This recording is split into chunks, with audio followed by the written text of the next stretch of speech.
The young prodigy, known for his extraordinary talent, awakened to the most mediocre profession. Lu Tsang stood at the center of the job-changing square, all eyes on him. He was the top student council member at Shangjing No. 2 High School, a genius who scored perfect marks in all subjects and aced all 4 attribute tests. For 3 years, Lu Tsang had dominated other geniuses with his overwhelming prowess, stealing their limelight. Even Long Xiaoxiao, the dragon-human hybrid, Xiao Heba, the third-generation warrior bloodline inheritor, and Chu He, the grandson of a magic demigod, paled in comparison to him. As the awakening ceremony began, Lu Tsang slowly walked up to the awakening platform. He was expectant but not nervous. As a transmigrator, he knew he had special benefits no matter what profession he awakened. It would be significantly enhanced. The moment Lu Tsang touched the awakening crystal, a sudden burst of phenomena erupted. A beam of light shot into the sky, blowing off the roof of the awakening hall. What the heck? What's happening? Heaven and Earth phenomena. Lu Tsang has triggered a heaven and Earth phenomenon. Could this be an ultra-rare SS-class profession? Our race is getting another guardian. The phenomenon lasted for a full minute before dissipating. Everyone held their breath, waiting for the result.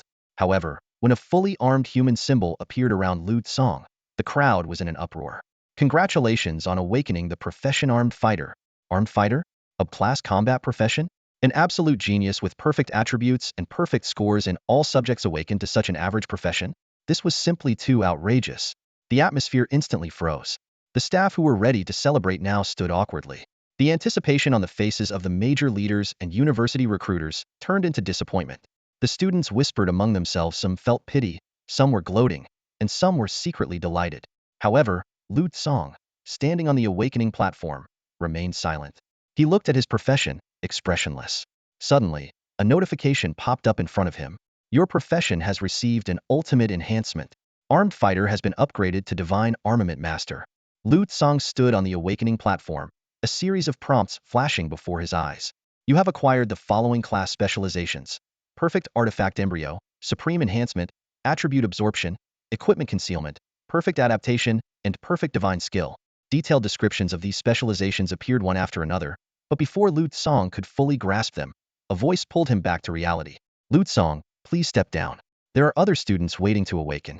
Those who have completed their awakening may leave the area. Realizing he was still on the platform, Lu Tsang quickly descended and exited the venue.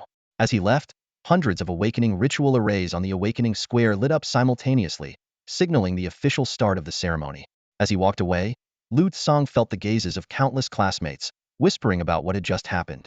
However, he paid little attention to them, focusing instead on the attribute panel that suddenly appeared before him. Lu Tsang, Level 1. Class, Armament Master. Divine Equipment Master optional display. Second transition, Infinite Divine Equipment. Unique Health, 10001000. Mana, 200,200. Strength, 10. Constitution, 10. Agility, 10. Spirit, 10. Class Specializations: Perfect Artifact Embryo, Supreme Enhancement, Attribute Absorption, Equipment Concealment, Perfect Adaptation, Perfect Divine Skill. Skills acquired, none. Lu Tsang examined the data carefully. A base attribute of 10 points was indeed the peak for a level 1, untransformed individual, far surpassing the average person's 5 points. He then turned his attention to the Divine Equipment Compendium. This compendium recorded the synthesis methods for all divine equipment in the world, allowing artifact embryos to be transformed into divine artifacts through specific means. Every 5 levels, a higher-ranked piece of divine equipment information would be unlocked. First, Lu Tsang checked the 99th ranked greatsword in the divine equipment category, Zhen Yu. This artifact not only provided 500 strength points, but also generated a shockwave in a 100-meter radius with each normal attack, dealing Earth-type damage equal to 10 times the wielder's strength. The effect left Lu Tsang in awe, far exceeding the power of ordinary weapons. What surprised him even more was the simplicity of the synthesis materials for this artifact. An Earth Scroll skill book, a regular greatsword, and 10 Earth crystals. The straightforward synthesis method contrasted sharply with the artifact's formidable effects, making Lu Tsang almost question its authenticity.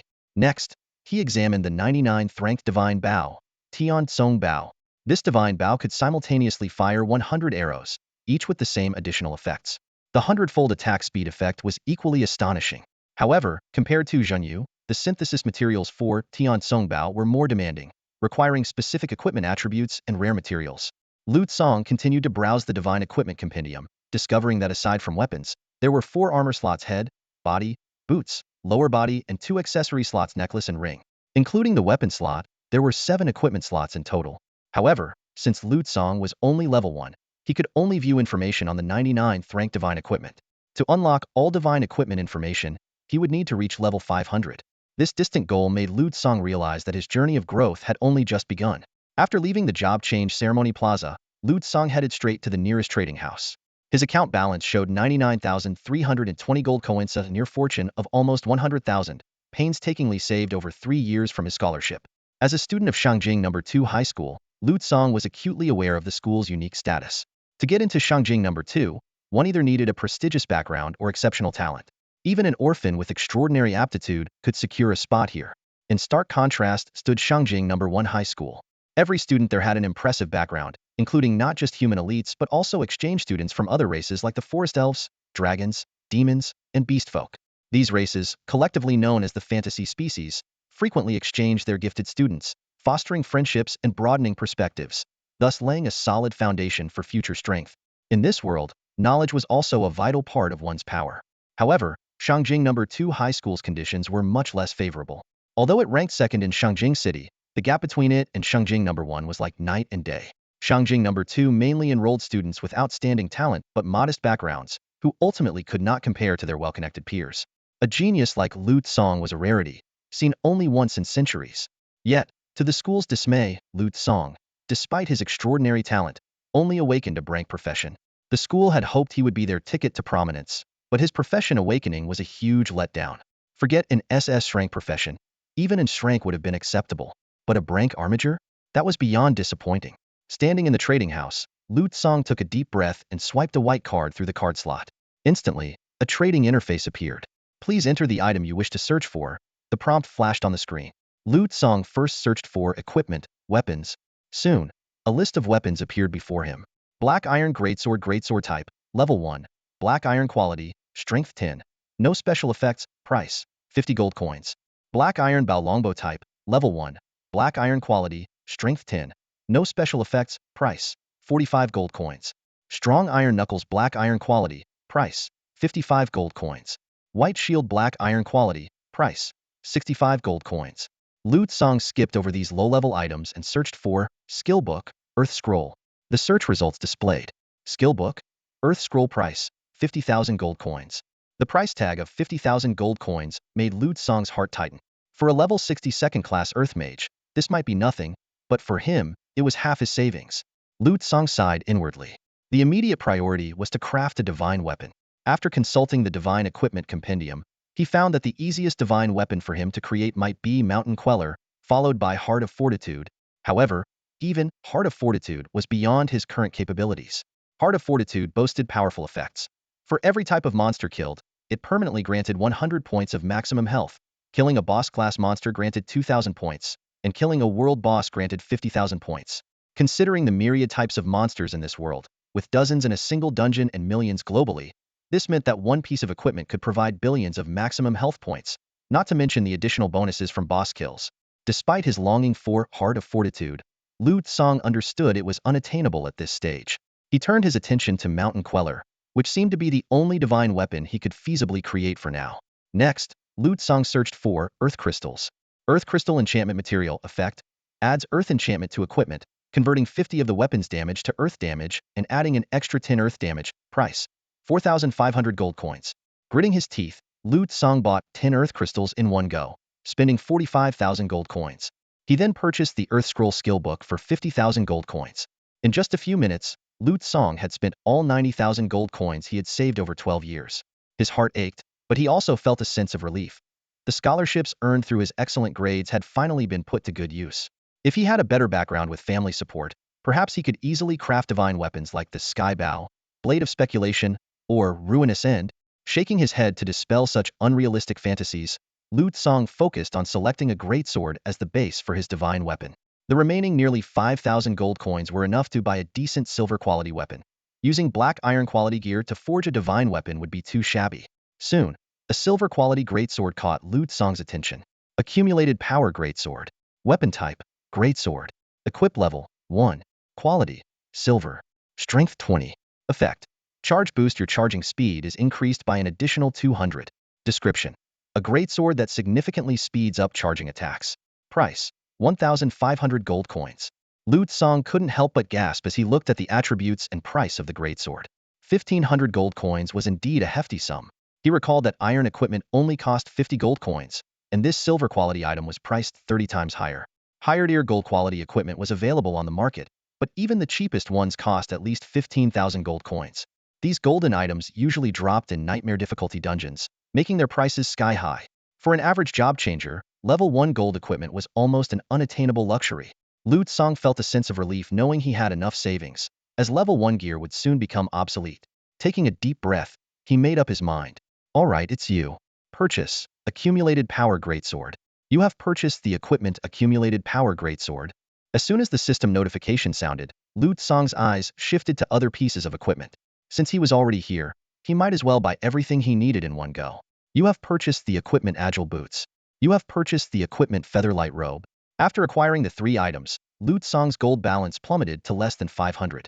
He smiled wryly at his dwindling savings, reflecting on the effort it took to accumulate that money over 12 years, including part-time jobs.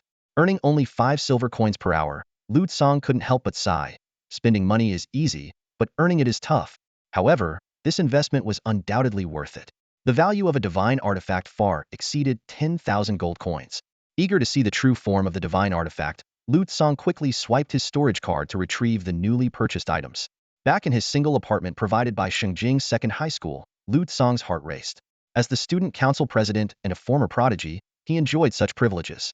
Although he would have to return the apartment after graduation, at this moment, he couldn't care less. In this world, strength determined everything, including one's residence. You have equipped the Accumulated Power Greatsword. Do you wish to transform it into a divine artifact embryo? Transform. With a flash of light, the white greatsword in Lu Tsang's hand began to change. A faint glow shimmered on the blade, accompanied by a soft clinking sound like steel balls colliding. The transformation was complete. You have transformed the Accumulated Power Greatsword into a divine artifact embryo. The effects of the Accumulated Power Greatsword have been greatly enhanced. Accumulated Power Greatsword Divine Artifact Embryo 3 Max. Weapon Type: Greatsword. Equip Level: 1 scales with user level. Quality: Silver Upgradable. Strength 30. Effect: Ultimate Charge Strike. Every normal attack becomes a charged strike, dealing 3x damage. Description: A divine artifact embryo with greatly enhanced effects. Every attack can deliver a charged strike. Lu Tsang's eyes widened in disbelief at the attributes. A level 1 item with a 30 strength bonus far exceeded his expectations. Even more astonishing was that every normal attack could now become a charged strike, dealing 3 times the damage. This weapon's power likely surpassed many job changers' gear and might even rival some gold-tier weapons. Despite this, Lu Tsang knew this weapon was still a step away from being a true divine artifact. He quickly opened the Divine Artifact Compendium and retrieved materials from his storage. A thick brown skill book, Earth Scroll skill book, and 10 heavy crystals emitting a dark aura earth crystals. You have gathered the materials for the Divine Artifact Earthquake. Do you wish to fuse the Divine Artifact Earthquake? Fuse. Do you wish to use the Accumulated Power Greatsword as the Divine Artifact Embryo? Yes. With Lu Tsang's confirmation, a dazzling light erupted from his hand. A booming sound echoed as dark brown light engulfed the room. Cracks appeared on the walls, and the entire apartment shook. When the light faded, the greatsword in Lu Tsang's hand had transformed completely. Earthquake Divine Artifact 3. Quality: Silver Upgradable. Equip Level: 1. Strength 750. Critical Rate: 25. Critical Damage: 200. Effect: Earthquake. Each normal attack creates a shockwave, dealing Earth-type damage equal to 10x strength within a 100-meter radius. Can crit. Effect 2. Ultimate Charge Strike. Every normal attack becomes a charged strike, dealing 3x damage. Effect 3. Slot for absorbing attributes. Effect 47. Sealed, unlockable with quality upgrades. Description: Earthquake. A sword that can shake the world. One of the greatsword-type divine artifacts, possessing the power to level mountains and seas. You have equipped the greatsword Perfect Adaptation activated. You are now immune to the greatsword's negative effects slow, heavy. You can now wield the greatsword with no attack or movement speed penalties. Gripping the now black iron greatsword, Lu Tsang was awestruck. The 500 strength bonus seen in the preview had increased to 750 after actual fusion. In comparison, the previous 30 strength silver greatsword seemed insignificant. At this moment, Lu Tsang's strength value had soared to 760, an unbelievable number for a level 1 job changer. Even more impressive was that every normal attack could now deal 10 times his strength and damage and affect a 100-meter radius, comparable to a missile's power. Additionally, the original effects of the accumulated power greatsword were transferred to the Earthquake Divine artifact. This meant every attack was a charged attack, and if the Earthquake attribute triggered, each attack could deal 30 times the damage. The power was beyond Lu Tsong's imagination. Filled with excitement, Lu Tsong quickly equipped the other two silver-quality armor pieces and transformed them into Divine Artifact embryos as well. Agile Boots Divine Artifact Embryo 3 Max. Item type, Boots. Equip level, 1 scales with user level. Quality, Silver upgradable. Agility 20. Effect, Ultimate Agility increases movement speed by an additional 50, and attack speed by the same amount. Description, boots that significantly boost movement speed. Featherlight Robe Divine Artifact Embryo 3 Max. Item type, Upper body armor. Equip level, 1 scales with user level. Quality, Silver upgradable. Constitution 15. Agility 15. Max HP 500. Effect, Wind's Blessing gradually gains a shield and movement speed boost while moving. Up to 1500 shield points and 30 speed boost for moving 1500 meters. Description, an armor piece providing substantial protection and decent defensive capability. Although it was already afternoon, Lu Tsong couldn't contain his excitement. Holding the divine artifact made him eager to test its power. Without bothering to clean up the mess in his apartment, Lu Tsong headed out again, making his way to the nearby dungeon area to experience the power of his new weapon firsthand. St. Jing's Second High School has its own dedicated dungeon area, which includes 3 dungeons specifically designed for recent graduates to help them quickly level up. At this moment, the students who have completed their awakening have returned to the school's dungeon area, embarking on their individual paths to strength. In front of the entrance to the Crying Forest dungeon, several students from St. Jing's Second High School sat around a campfire, munching on dry rations while animatedly discussing the day's events. "Do you think today's awakening ceremony was too much of a blow for Chief Lu?" one student asked worriedly. He looked completely out of it when he left, like he was in a daze. "Well, it's understandable," another student sighed. "Falling from grace is never easy." The conversation soon shifted to post-graduation plans. Most students planned to team up for leveling, while those with the means would complete tasks based on the special admissions requirements of their preferred colleges. Students without special backgrounds aimed to level up as quickly as possible before the college entrance exams to achieve better scores. "Did you hear?" one student suddenly whispered. Long Xiao cried after Lu Tsong stepped down from the awakening platform. "What? That's some juicy gossip," another student exclaimed. "Could it be that Long Xiao has a crush on Lu Tsong?" "Sure," someone warned. "Don't spread rumors. If White King hears about this, do you have enough heads to lose?" As their discussion heated up, Lu Tsong appeared at the dungeon entrance. The students immediately fell silent, unsure how to face the former top genius. Lu Tsong seemed oblivious to the tense atmosphere around him and walked straight to the dungeon entrance. A girl mustered up the courage to stop him. "Chief Lu, if you don't mind, can we team up? I'm a class holy healer. I can definitely keep you safe." "No thanks. I can handle it alone," Lu Tsong replied curtly, brushing past the girl. At the dungeon entrance, Lu Tsong decisively chose the nightmare difficulty and entered alone. The surrounding students were left in shock. "Wait, did I hear that right? Chief Lu chose nightmare difficulty? What? Even crazier, he went in alone. A class warrior soloing a nightmare dungeon? Is this really the Lu Tsong we know?" Once inside the dungeon, Lu Tsong immediately sensed the imminent danger. He quickly stepped back 3 paces, dodging 3 spikes that suddenly shot up from the ground. In the surrounding darkness, countless pairs of blood-red eyes watched him intently. Lu Tsong surveyed his surroundings and saw various types of goblins and wolf monsters. He drew out his giant sword, Zhenyue, and as the blade left its sheath, a whirlwind of dirt and rocks erupted. Then, with a mighty swing, Lu Tsong slammed Zhenyue into the ground. Boom! The earth trembled violently, and countless monsters fell to the ground. The system notification sounds rang continuously as Lu Tsong's level skyrocketed. With just one strike, he soared from level 1 to level 8. Looking at the monster corpses strewn about and the cracked ground, Lu Tsong couldn't help but twitch his lips. "So, this is the power of a divine weapon? With that strike, did I just defeat a boss I hadn't even met yet?" Lu Tsong was secretly amazed, but quickly felt at ease. After all, the arenas for low-level dungeons are usually quite small, especially the 3 small map dungeons deliberately chosen by Shengjing No. 2 High School. The system notification chimed in. "Congratulations on completing the dungeon Crying Forest. You have set a new record for the fastest completion. Current record, 0 hours 0 minutes 6 seconds. Please enter your team name." Lu Tsong was momentarily stunned. Team name? He didn't have a team. After a brief thought, he casually typed in Hung Luo. "Confirm Hung Luo as the team name?" The system asked again. "Confirm," Lu Tsang thought. After all, he could change the team name for each dungeon. After clearing the dungeon, Lu Tsang didn't leave immediately. Instead, he ventured deeper into the crying forest. He noticed the cracks on the ground were slowly healing, a sign of the dungeon's self-repair mechanism. Soon, Lu Tsang arrived at the boss's corpse. It was a massive boar-headed humanoid lying lifeless on the ground. The system showed that it was a level 7 howling boar chieftain, originally boasting 50,000 HP and 4,000 MP, with skills like Roar, Howl, Blood Fury, and Frenzied Blades. Lu Tsang reached out to touch the boss's corpse. Instantly, hundreds of beams of light rose from various parts of the dungeon, converging on the boss. The boss's body began to glow and eventually transformed into a treasure chest. The system prompted again. You have completed the dungeon. Battle damage, 0, rating, SSS, time taken, 0 hours 0 minutes 6 seconds, far above the average of 1 hour 36 minutes 33 seconds. Solo dungeon completion bonus. You have received Crying Forest Supreme Treasure Chest. Lu Tsang stared at the forming treasure chest, elated. This was the legendary Supreme Treasure Chest? An SSS rating wasn't easy to achieve.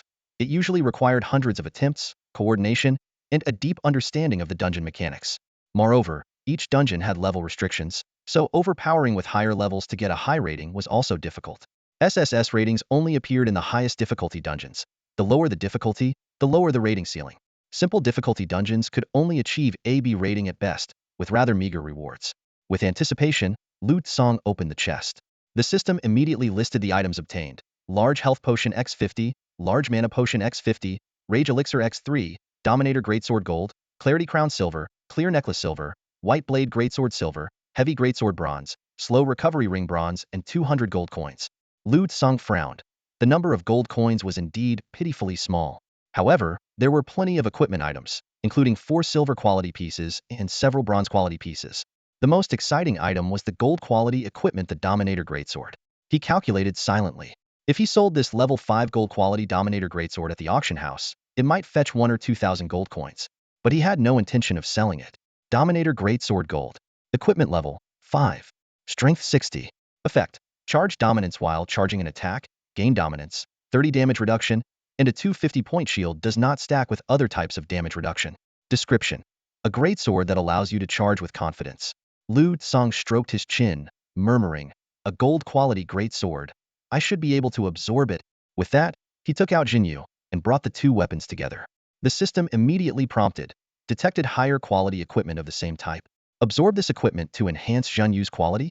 After enhancement, Jianyu will gain new attribute, Ultimate Dominance Attack. Ultimate Dominance Attack. Each of your normal attacks will grant you a dominant state, providing 50 damage reduction and a shield equal to 10 of your max HP. Lu Tsang's eyes lit up. This effect was significantly stronger than before. Without hesitation, he commanded, enhance. The Dominator Greatsword began to melt, transforming into a beam of light that infused into Jianyu. The system announced, Jianyu's quality has been enhanced to gold. Jianyu's enhancement level cap increased to 4. Jianyu Artifact 4 Max. Quality, gold. Growth equipment level, 8 scales with user level. Strength 8,000. Critical rate, 30. Critical effect, 250. Effect 1. Earthquake. Each normal attack generates a shockwave, dealing earth-type damage equal to 10 times your strength to a 150-meter radius. Can critically hit. Effect 2. Ultimate Charged Strike. Each normal attack becomes a charged heavy strike, dealing 3 times the damage. Effect 3. Ultimate Dominance Attack. Each normal attack grants you a dominant state, providing 50 damage reduction and a shield equal to 10 of your max HP. Description. Now capable of instant charging, Jianyu's wielder can swing this greatsword without opposition. Lu Tsang gripped the newly upgraded Jianyu, feeling the immense power coursing through it. A smile crept onto his lips. Lu Tsang gazed at the newly upgraded Jianyu, swallowing hard. The results were simply astonishing. Not only had the attributes improved, but the equipment effects had also been enhanced. The original 100-meter radius had expanded to 150 meters, effectively increasing the range by a whole circle. Even more shocking was that the equipment strength attribute had skyrocketed from 750 points to 8,000 points, a more than 10-fold increase. Of course, this was related to Lu Tsang's level up from 1 to 8. As his level increased, the equipment attributes naturally grew correspondingly. After all, Lu Tsang's gear level always matched his own level. Lu Tsang recalled Jianyu's attributes before the upgrade. It had only 6,000 points of strength back then. He quietly compared. 4 was twice the base attribute, while 3 was only 1.5 times.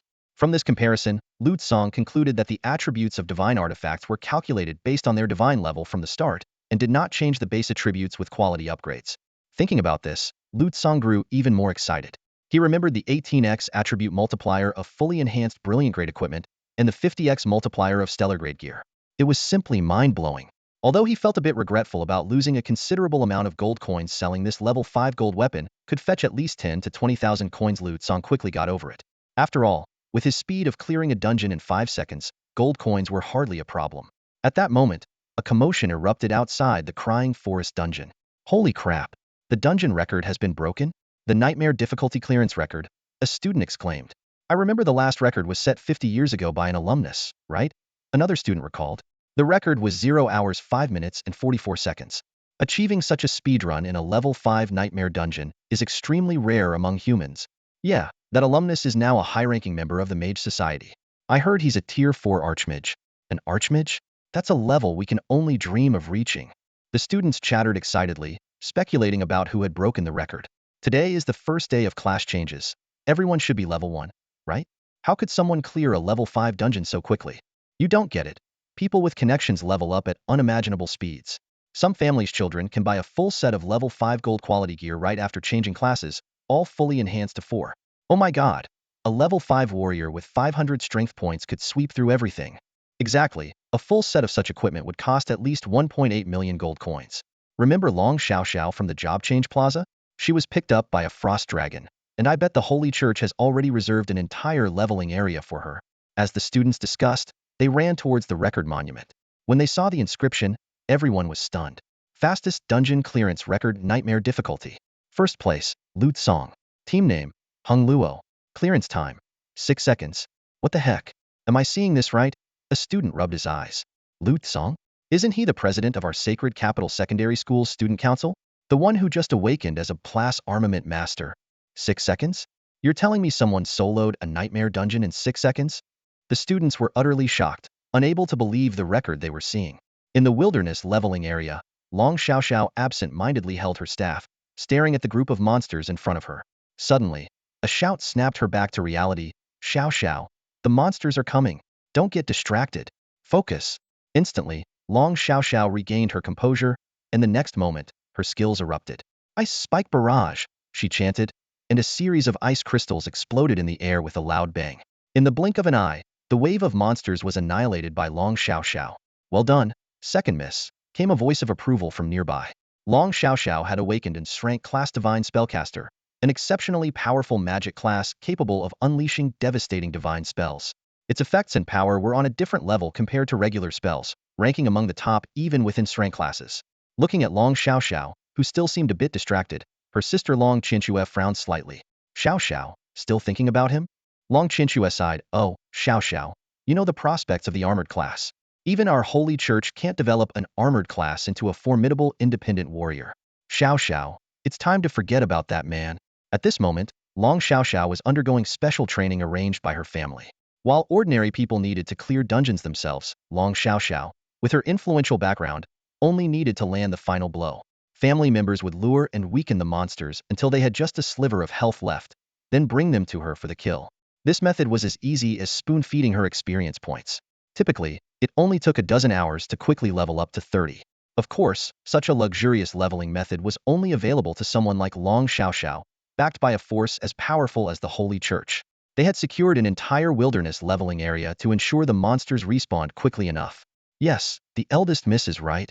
Old Zhao chimed in. Second miss, you shouldn't worry about him anymore. If he were truly a genius, he might have the potential to stand alongside you. But as an armored class, he's simply not in the same league as you. Hearing these words, Long Xiao frowned slightly. All right, old Zhao, stop talking. Focus on leveling. Let's aim to be the fastest to reach level 30 this season. The new challenge dungeon should have refreshed by now, right? If we can secure the first level 30 kill, the influence of our holy church will expand even further. Meanwhile, in the dungeon area of Sacred Capital High School No. 2, Lu Tsang had just finished one dungeon and was rushing to the next, completely ignoring the calls from those around him. Chief Lu. What's Chief Lu up to? Everyone watched in astonishment as Lu Tsang exited the Weeping Forest dungeon and immediately entered the adjacent Dusk Cemetery dungeon. Dusk Cemetery. Dungeon level, 15. Entry level requirement, 515.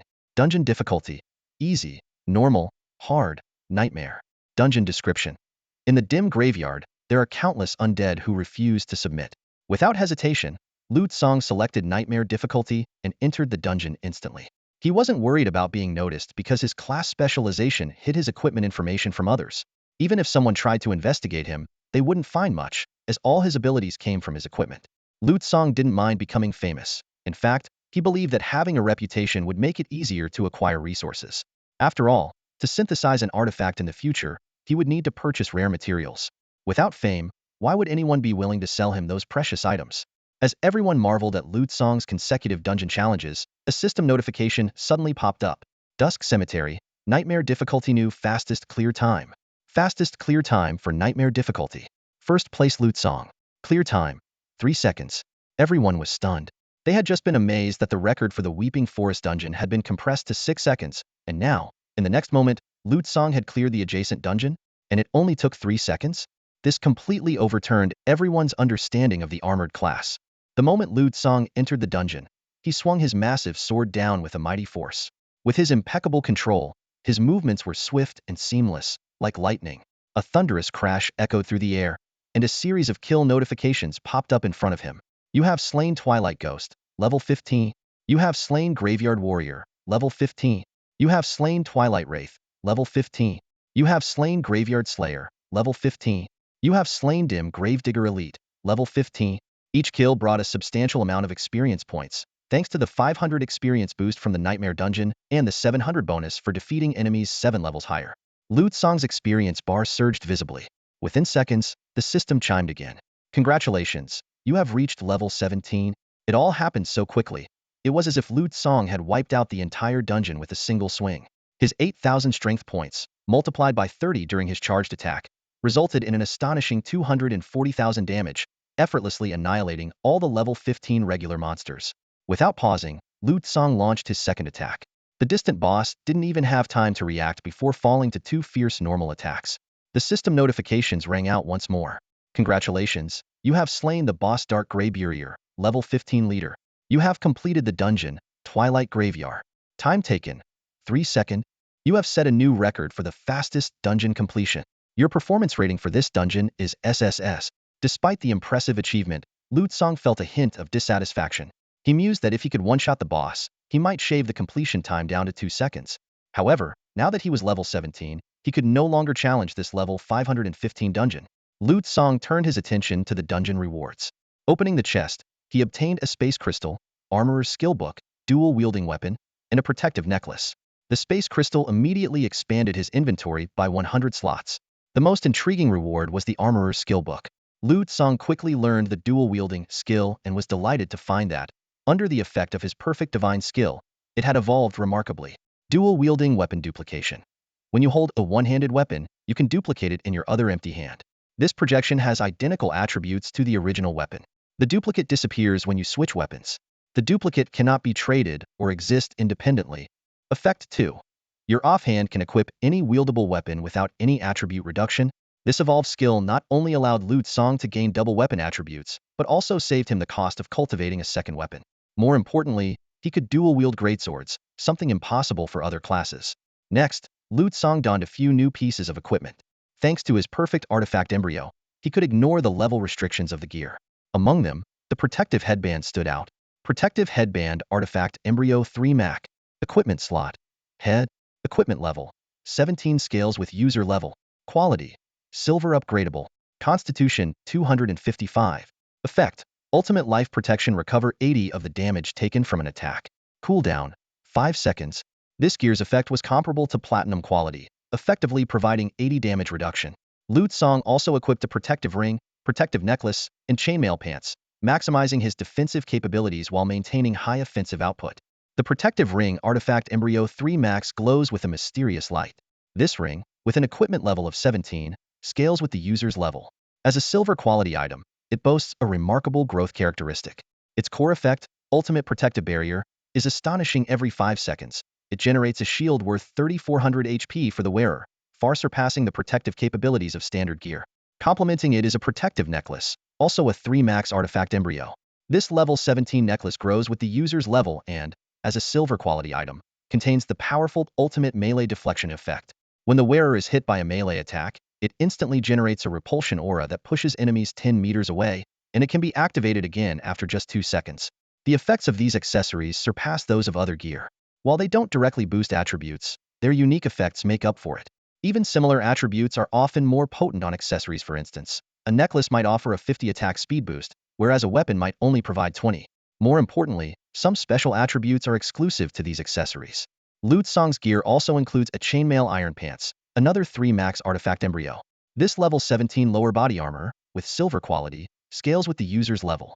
It not only provides a 255 constitution boost, but also features the ultimate damage mitigation effect, reducing incoming damage by a fixed 100 points. With the final piece of gear equipped, Lute Song quickly took inventory of his loot. With a command, he instantly exited the dungeon. When he reappeared at the dungeon entrance, his classmates were stunned. From entry to exit, the entire process took less than 10 seconds, proving his incredible speed in completing the dungeon. The classmates buzzed with conversation. Some marveled at Lute Song's strength, while others questioned if he was setting a record. However, Lute Song didn't stop and headed directly to the next dungeon, Black Tomb. Known for its extreme difficulty, even teams that earn a rank ratings in other dungeons often struggle to clear it. As everyone remained in shock, Lute Song was already standing before the Black Tomb dungeon. He selected the nightmare difficulty and disappeared instantly.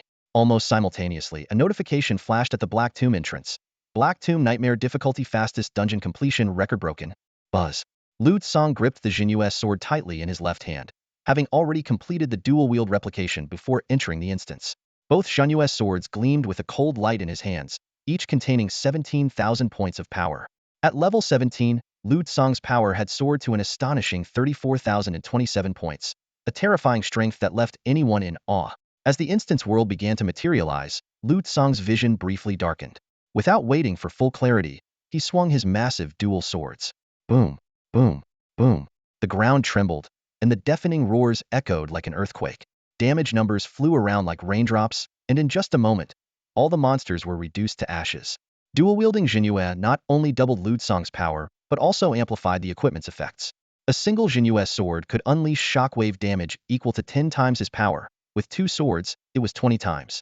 This meant his 34,000 power points could instantly erupt into 680,000 points of damage. Though charge attacks couldn't stack, each strike could still deliver an incredible 1.8 million damage. Even more terrifying, dual-wielding doubled Lute Song's attack speed, enhancing his output efficiency by a staggering 8-fold. Outside the instance, the students were dumbfounded. 1 second? No, that's impossible, someone exclaimed. Has Chief Lu been hiding his true profession? Clearing the highest difficulty instance in 1 second? Is he a monster? Another student muttered. Is he going to challenge a 0-second clear next? Amidst their shock, more questions arose in the students' minds. Wasn't an armor's strength supposed to come from their gear? Yet Lute Song hadn't changed his equipment since the first instance, wielding only an ordinary iron sword and wearing silver-quality clothes and shoes. Don't just stand there. Report to the teacher immediately. Someone snapped back to reality and urged. But haven't we already graduated? Another student hesitated. Who cares about graduation? This is too important. The students then realized they might have misunderstood Lute Song. They had thought he would fall into obscurity, but within just an hour, he had cleared the 3 major instances of Shangjing No. 2 High School and shattered the records to unimaginable levels. Meanwhile, Teacher Li at Shangjing No. 2 High School was in the office organizing documents. For students, awakening their profession marked the beginning of a holiday, but teachers still needed to enter student data into the archives and submit it to various universities. Teacher Li had just seen Lute Song's file and sighed inwardly. Such a pity. What a real pity. Lute Song, I've watched you grow. Why did you have to awaken as an armor? At that moment, her chat window was bombarded with messages. Teacher. Chief Lute Song broke the instance record. Chief Lute Song cleared the Black Tomb instance. He shattered all the records. The instance record has been reduced to under 10 seconds. He cleared the nightmare difficulty of the Black Tomb in 1 second. Teacher Li stared at the messages, her mind going blank. Lute Song? The newly awakened armor Lute Song? Cleared the Black Tomb instance, which requires level 15, in 1 second? She recognized each word, but together, they didn't make any sense. Clearing the Black Tomb instance in 1 second? How could that possibly be literal? Seeing the messages, Ms. Li froze in place, her eyes widening in disbelief as she stared at her phone screen. She read and reread the students' messages, trying to grasp the situation. Could this be some elaborate prank by the students? Or perhaps a special surprise? Ms. Li furrowed her brow, recalling her many years of teaching. Each cohort of students was largely the same, and she had never encountered such an unusual situation. Her gaze swept over the stream of messages again, her lips twitching involuntarily. If this was true, it was utterly absurd. Completing the Black Tomb dungeon in 1 second? The fastest recorded time for that dungeon was nearly an hour. Yet these students claimed that Lu Tsong, who had awakened the rank profession of armed warrior less than an hour ago, had cleared the Black Tomb nightmare difficulty in a single second. Misley tried to recall the usual leveling speed. Even the children of prominent families, who could monopolize entire training areas and employ thousands of people to assist them, could only reach about level 10 in an hour. And now, Lu Tsong was reportedly not only at level 15, but had also cleared the most challenging level 15 dungeon in Shengjing City. How could this be possible? However, more and more students were sending messages, not just from her class but from other classes as well. Everyone was saying the same thing, spreading the news that Lu Tsong had cleared the dungeon in 1 second. Misley pondered, frowning. Could this be some new form of scam? Her phone kept buzzing with a constant stream of student messages.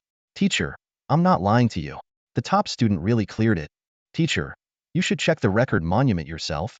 Lu Tsong is not as simple as we thought. Reading these enthusiastic messages, Misley finally made up her mind. She put down her work and decided to visit the nearby dungeon area herself. Perhaps the students just wanted to surprise her? It wouldn't be the first time students had prepared a surprise for a teacher after graduation. These little rascals, they really keep me on my toes. Misley muttered softly, heading towards the dungeon area. Meanwhile, Lu Tsong stood amidst the wreckage of the dungeon. The ground was littered with monster corpses, and cracks in the earth were healing at an astonishing rate. System notifications kept popping up. You have slain Phantom Lich, level 30. You have slain Deathsinger, level 30. You have slain Ash Lich, level 30 elite. You have slain Destruction Lich, level 30 elite. You have slain Soul Hymnist, level 30 elite. You have slain Dungeon Boss Black Tomb Guardian Leader. You have gained experience points, 6,500,000. Nightmare Dungeon 500 experience, over level, 13 kill, 1300 experience. Congratulations, you have reached level 30. Lu Tsong surveyed the battle scars around him, nodding to himself. Reaching level 30, just as I expected, he thought. The sheer number of monsters in the dungeon provided a considerable amount of experience. He recalled the dungeon's experience distribution mechanism. In a 5-person team, the experience from each monster would be split. By soloing, he earned 5 times the experience. Combined with the 13x over level kill bonus, he effectively earned 65 times the experience of a typical profession changer.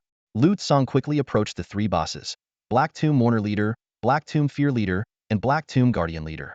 Each boss had 1,000,000 health points, a daunting challenge for an ordinary level 30 profession changer. He touched the boss's body, and a new chest appeared. Black Tomb Supreme Chest, with a chance to yield rare materials. Lu Tsong suddenly remembered that now at level 30, he had unlocked many items in the Divine Equipment catalog. Perhaps he could craft other artifacts. But first, let's see what's in the chest, Lu Tsong thought. I hope it contains some gold quality gear, at least something I can sell for a good price. Money is essential for crafting artifacts. As Lu Tsong prepared to open the chest, another scene was unfolding outside the dungeon area of Shengjing Second High School. Xiao Batian was encouraging his son, Xiao Heba. Son, you've been overshadowed by Lu Tsong for too long. Now that you've awakened the ultimate warrior profession in our family's history, you must bring honor to the Warrior Association. Xiao Heba was clad in fully upgraded level 5 gold quality gear, all prepared in advance by the family. He had also mastered 2 exclusive skills of the Overlimit Warrior, Power Overdrive and Overlimit Amplification, essentially cheat level skills. Son, it's time to prove yourself, Xiao Batian said excitedly. Let them forget that Lu Tsong nonsense. You are the true genius of this year. Go break the nightmare difficulty record in the Crying Forest. He continued to encourage. Even the senior who set the previous record was Justin Shrank Berserker. You've awakened as an overlimit warrior. You can definitely break his record. You've reviewed the strategy, right? Aim to get on the leaderboard on your first attempt. With that, Xiao Batian led his son, striding confidently towards the dungeon area of Shengjing Second High School. Lu Tsong gazed at the gradually forming Black Tomb Supreme Chest before him, his heart filled with anticipation. This was already the 3rd Supreme Chest he had opened today. Opening 3 Supreme Chests in just 10 minutes was truly astonishing. As the chest slowly opened, a series of items appeared in front of Lu Tsong. 50 large health potions, 50 large mana potions, 3 berserk elixirs, the Holy Light Crown Gold, Guardian Pants Silver, Breeze Necklace Silver, White Greatsword Silver, Berserker's Rage Burst Skill Book, Earth Mage's Quake Skill Book, 50 Town Portal Scrolls, and 1,500 gold coins. Seeing the gold tier Holy Light Crown, Lu Tsong felt a surge of joy. Thanks to the artifact embryo's capabilities, he could absorb the attributes of these items. However, unlike artifacts, Gold tier equipment could only hold 2 attributes at once, while silver tier equipment could hold only 1. This explained why, despite obtaining so many items, Lu Tsong hadn't absorbed all their attributes. Without hesitation, Lu Tsong converted the Holy Light Crown into an artifact embryo. Holy Light Crown 4 max gold. Artifact embryo. Spirit 2400. Effect. Ultimate mental shield grants a shield that absorbs damage equal to 3 times your current spirit value. After the shield is broken, it has a 10-second cooldown. Description. A crown that provides a massive shield. Lu Tsong quickly absorbed the crown, upgrading his headgear to gold tier. My level has finally reached 30, Lu Tsong thought to himself. The priority now is to complete my second job advancement. However, this leveling speed has exceeded my expectations. Lu Tsong knew his class would undergo a divine evolution, but he hadn't anticipated that a rank 99 artifact would allow him to clear 3 dungeons in rapid succession. He couldn't help but look forward to how powerful he would become with other artifacts. Opening the Divine Gear Compendium, Lu Tsong found that he had unlocked equipment ranked up to number 93. The higher the rank, the more expensive the materials required for synthesis. For example, the rank 94 Forbidden Spell Ring required 100,000 Philosopher's Stones, which made Lu Tsong gasp. But its effect was indeed powerful. It reduced the mana cost of all forbidden spells by 99, allowed instant casting, and increased power tenfold. While browsing the Divine Gear Compendium, Lu Tsong discovered 2 pieces of equipment he had a chance to craft: Heart of Valor and Abyssal Summoning Staff. The synthesis requirements for Heart of Valor included 10 skins of the Earth Dragon Beast, approximately 1 gold coin each. 100 life crystals, 20,000 gold coins each. 1 stomach of the Devouring Colossus, approximately 5,000 gold coins. 1 giant's heart, approximately 50 gold coins. After calculating, Lu Tsong realized that crafting Heart of Valor would cost around 2 million gold coins, with life crystals accounting for the majority of the cost. In contrast, the Abyssal Summoning Staff required no money, only that Lu Tsong personally retrieve a staff corrupted by the abyss from a contaminated area. This kind of no-cost artifact was very appealing to Lu Tsong. With his next goals in mind, Lu Tsong used a town portal scroll and instantly returned to the center of Sacred Capital. The city center was bustling with various shops and services, but Lu Tsong's purpose was to claim his rewards. Opening the community interface, Lu Tsong noticed the Sacred Capital Leveling Contest event, hosted by the Radiant Gem Guild. This event targeted new job advancers who awakened on May 28th, offering different rewards based on leveling speed. The first prize was 1 million gold coins. Lu Tsong decided to head to the Radiant Gem Guild to claim his reward. This 1 million gold coins would bring him closer to crafting Heart of Valor, significantly enhancing his defensive capabilities. Upon arriving at the Radiant Gem Guild, Lu Tsong's attention was caught by various event posters. Among them, the grand prize for the second job enchanter contest was a staggering 10 million gold coins, making Lu Tsong marvel at the earning potential of the enchanter profession. However, Lu Tsong had not forgotten his original purpose for coming here. He looked the receptionist straight in the eye and said with firm resolve, "I want to redeem the rewards for the level up contest. I'm one of this year's awakeners, and I've already reached level 30. His words hit the receptionist like a sledgehammer, leaving her momentarily stunned. Her mind raced to process the information she had just heard. Level 30? The awakening ceremony had only started an hour ago. She recalled that in Shangjing City, high schools had numerous students, and the awakening process typically took 3 hours, starting from the top-ranked schools to the lower-ranked ones. How could anyone have reached level 30 when the ceremony wasn't even over yet? The receptionist had been working at the Brilliant Gem Association for over a decade and knew the century-long history of the level-up contest like the back of her hand. Based on previous years, it took at least 15 hours to reach level 30 from the start of the awakening. The fastest record was set by the current Mage Saint at 14 hours, 25 minutes, and 25 seconds. Yet here stood this young man, claiming he had reached level 30 in just 1 hour? It seemed impossible. Despite her inner doubts, her years of professional training allowed her to maintain a graceful and composed demeanor.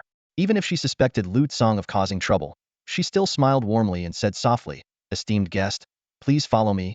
She led Lu Tsong to a device and pointed at it. "This is the personal information measuring device. Please update your information here."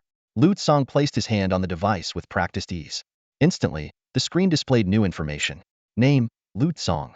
Level, 30. Class, Armed Warrior. School, Shangjing Second High School, recent graduate. Awakening duration, less than a day. Immediately, a notification popped up. Customer meets the requirements for the level up contest. Reward has been issued. Account credited, 1 million gold coins. Lu Tsong glanced at the notification, silently admiring the Brilliant Gem Association's efficiency. He had heard that the level up contest rewards were automatically issued once the identity was verified, but he hadn't expected it to be this prompt and generous. This boosted his impression of the association significantly. With the money in hand, Lu Tsong turned to leave. Meanwhile, the receptionist's mouth twitched as she stared at the information on the screen, unsure of what to say. She had been prepared with a slew of responses to handle any potential troublemakers, planning to resolve any situation with utmost professionalism. But this guest had genuinely reached level 30 in an hour and claimed the level up contest reward? At that moment, a voice suddenly echoed in her mind, "Alana, what are you standing there for? Bring him over here."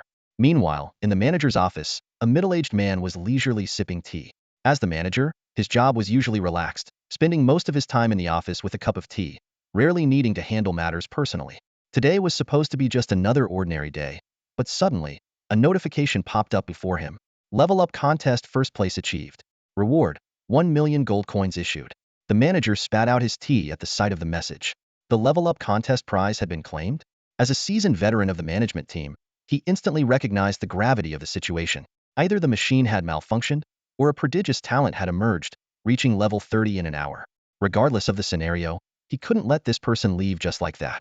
He quickly noted the name of the prize claimant, Lu Tsong, the rising star in Shangjing City, who had awakened the armed warrior class an hour ago, previously deemed a worthless class. Now, this same Lu Tsong had claimed the level up contest reward?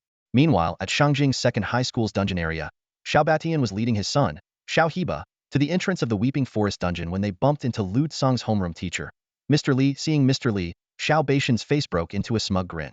"Hey, Mr. Li, what brings you here?" Xiao Batian greeted enthusiastically. "It's the holidays, and you're still here supervising students in the dungeon?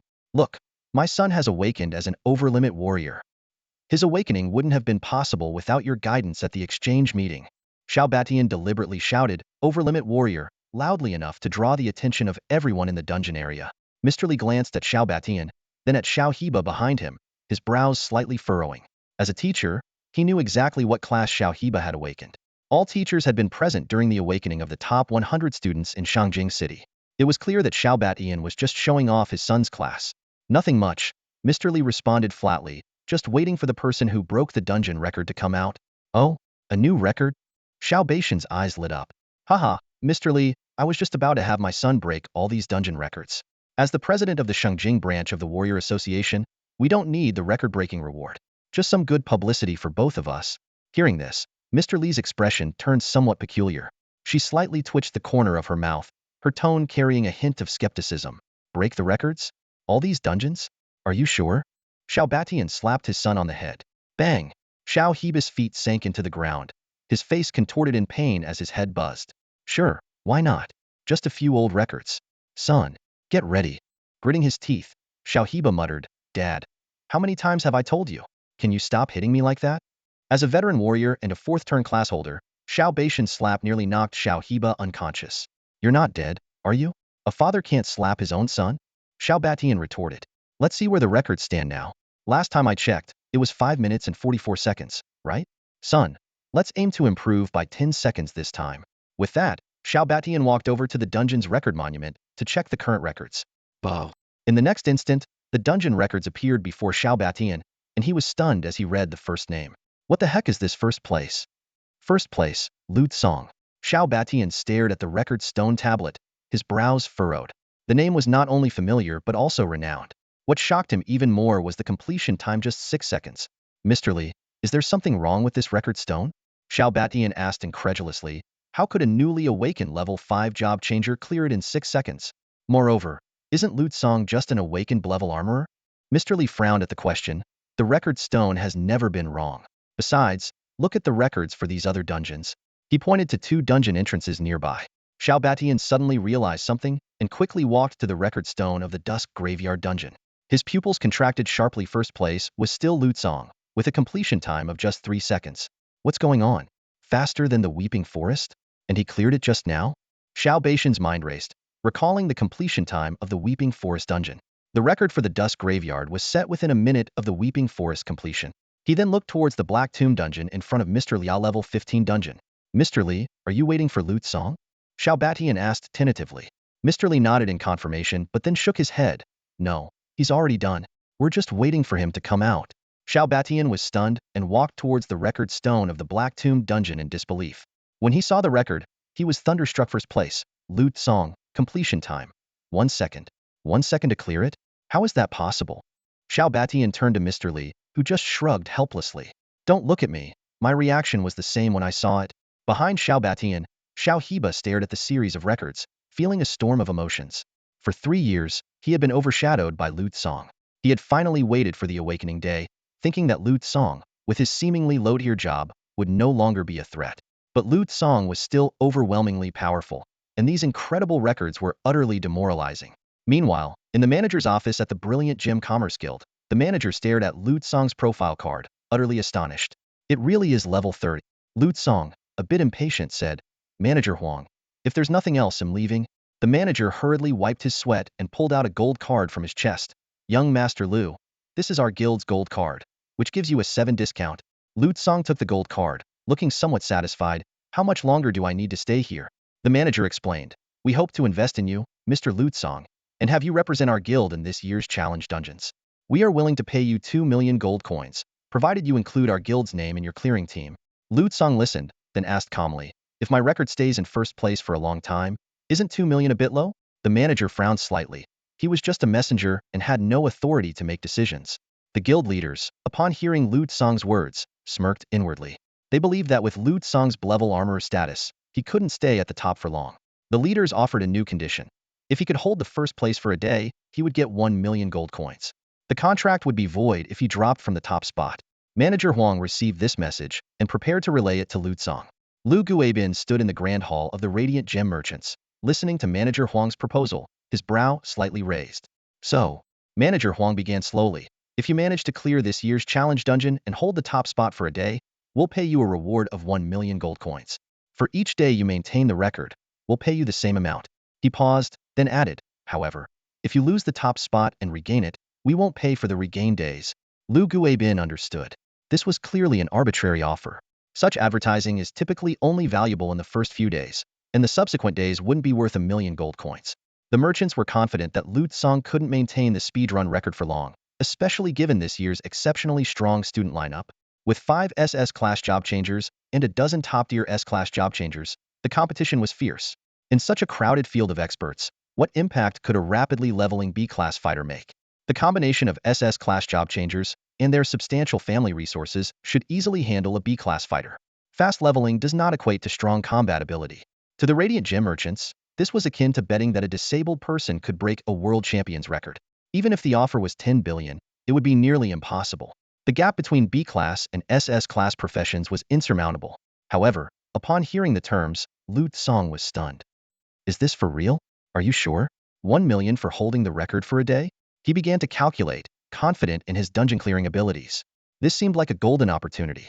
Suppressing a smile, Lu Tsong feigned seriousness and said, since you put it that way, let's sign the contract. Manager Huang breathed a sigh of relief and handed over a prepared contract. Mr. Lu, the contract is ready for you. Please take a look. Lu Tsong carefully read through the contract and, after confirming everything was in order, signed his name. The contract is now effective. Mr. Lu, 2 million gold coins will be transferred to your account shortly, Manager Huang said, but Lu Tsong quickly interrupted him. Hold on. Instead of the 2 million gold coins, convert it into materials for me, Lu Tsong requested, grabbing a sheet of paper and swiftly writing down a list of materials needed to synthesize Heart of Steadfastness. Manager Huang, can you help me gather these items? With ample funds, it made sense to purchase all the necessary materials directly from the merchants and immediately start synthesizing the Heart of Steadfastness. Lu Tsong was secretly delighted as his plan began to unfold. For the brilliant Gemstone Guild, acquiring 100 life crystals was a trivial matter. Other materials were even less noteworthy. They directly gifted Lu Tsong the stomach of the devouring statue and the heart of the giant. The entire material collection process took merely half an hour. When it was time to settle the bill, Lu Tsong spent only 1.85 million gold coins. Manager Huang even waived the small change. After leaving the guild, Lu Tsong found a secluded corner and quickly synthesized the Heart of Fortitude. He admired the heavy armor on him with satisfaction. Heart of Fortitude, Artifact 4, Max Quality, Gold Grade Growth Equipment. Its attributes were astonishing. Level 30 max HP 150,000, HP recovery 2,000 seconds, healing reduction resistance 30. It also had special effects like Colossal Devour and Ultimate Vigorous Life, along with several locked seal effects. Lu Tsong was especially pleased with the second effect. He chose a piece of heavy armor with the Vigorous Life attribute for synthesis, and the effect transferred perfectly. Initially, it only increased the max HP limit by 5. Now it directly became 30, a six-fold increase. This made Lu Tsang's HP instantly exceed 200,000. Having such a terrifying amount of health at level 30 was comparable to an ordinary nightmare boss. What was even more frightening was that the Heart of Fortitude could infinitely stack HP. Lu Tsang secretly looked forward to his future invincible form. Suddenly remembering something, he deactivated the Do Not Disturb mode. Instantly, a flood of messages came pouring in. Homeroom teacher Mr. Li urgently inquired about his whereabouts and dungeon clearing methods. Student Council Vice President Ling Shuer marveled at his feats and requested help in clearing dungeons. Classmate Zhang Wei exclaimed at Lu Tsang's prowess, curious about his warrior profession. Teammate Zhang Tao was so impressed he practically worshipped him. Facing the overwhelming number of messages, Lu Tsang fell into deep thought. He knew his way of clearing dungeons would cause a stir, but the impact seemed larger than he had anticipated.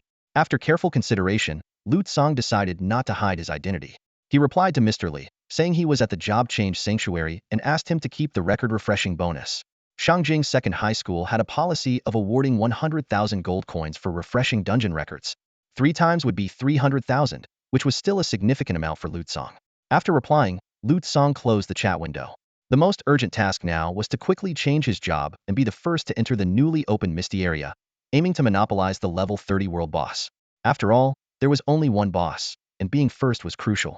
Meanwhile, inside the Brilliant Gemstone Guild, manager Huang Tao sighed in relief, leisurely sipping tea while browsing community updates. On the trending list, news about Lu Tsang occupied a significant portion, mostly revolving around his awakening as a warrior. Once a genius, now a waste? B-class warrior, is this genius? The joke of Shangjing City, the genius praised for 3 years, is actually a warrior.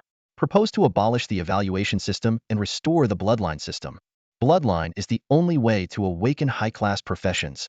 Talent theory is unreliable. A genius of the ages? Just a waste of the ages. Manager Huang felt quite pleased reading these headlines. News of Lu Tsang reaching level 31st was not yet public, known only to the Brilliant Gemstone Guild. He quietly anticipated the stir a waste would cause by being the first to challenge dungeons and win. The 2 million gold deal to sign Lu Tsang was definitely worth it. However, just as he was feeling smug, a news story quickly climbed to the top of Shangjing City's trending list. Genius? Waste? Shangjing Second High School record broken. Record breaker genius Lu Tsang. 6 seconds to clear Crying Forest. 3 seconds for Dusk Graveyard. 1 second to clear Black Tomb. God-level genius Lu Tsang is born. A godly dungeon killer. Is this a waste warrior? The genius hasn't fallen. He's rising in another way. Manager Huang incredulously clicked on the news. With a bang, the teacup in his hand fell to the ground, shattering into pieces. He stared at the screen in shock, feeling a blackness before his eyes. Clearing Crying Forest in 6 seconds, Dusk Graveyard in 3 seconds, and Shangjing City's most difficult level 30 dungeon Black Tomb in 1 second, could this be real? But it was an official report from Shangjing Observer. How could it be fake? Suddenly, he remembered the contract he had just signed with Lu Cang. Keeping the record for 1 day would earn him 1 million gold coins. A 1-second dungeon record. Who could break that? If Lu Tsang continued to clear dungeons like this in the future, wouldn't they have to give him 1 million every day? The lifespan limit for combat job changers was about 200 years. This meant if Lu Tsang lived out his natural life, they would have to pay him nearly 70 billion gold coins? Manager Huang silently prayed. Lu Tsang, please don't clear dungeons so aggressively in the future. After leaving the trading hall, Lu Tsang arrived at the Job Change Sanctuary. The hall was crowded with job changers undergoing their professional awakening. He scanned the surroundings and found an unoccupied awakening crystal, placing his hand on it without hesitation. In an instant, a stream of information flashed through his mind. Your level has reached 30. You have met the conditions for a second job change. Buzz. Lu Tsang stood in the Hall of Transition, staring at the options before him, his brow furrowed. His career path was the Divine Armorer, unique among all Divine Armors, but the level of difficulty for the transition tasks in front of him made him uneasy. SSS levels? Are they kidding me?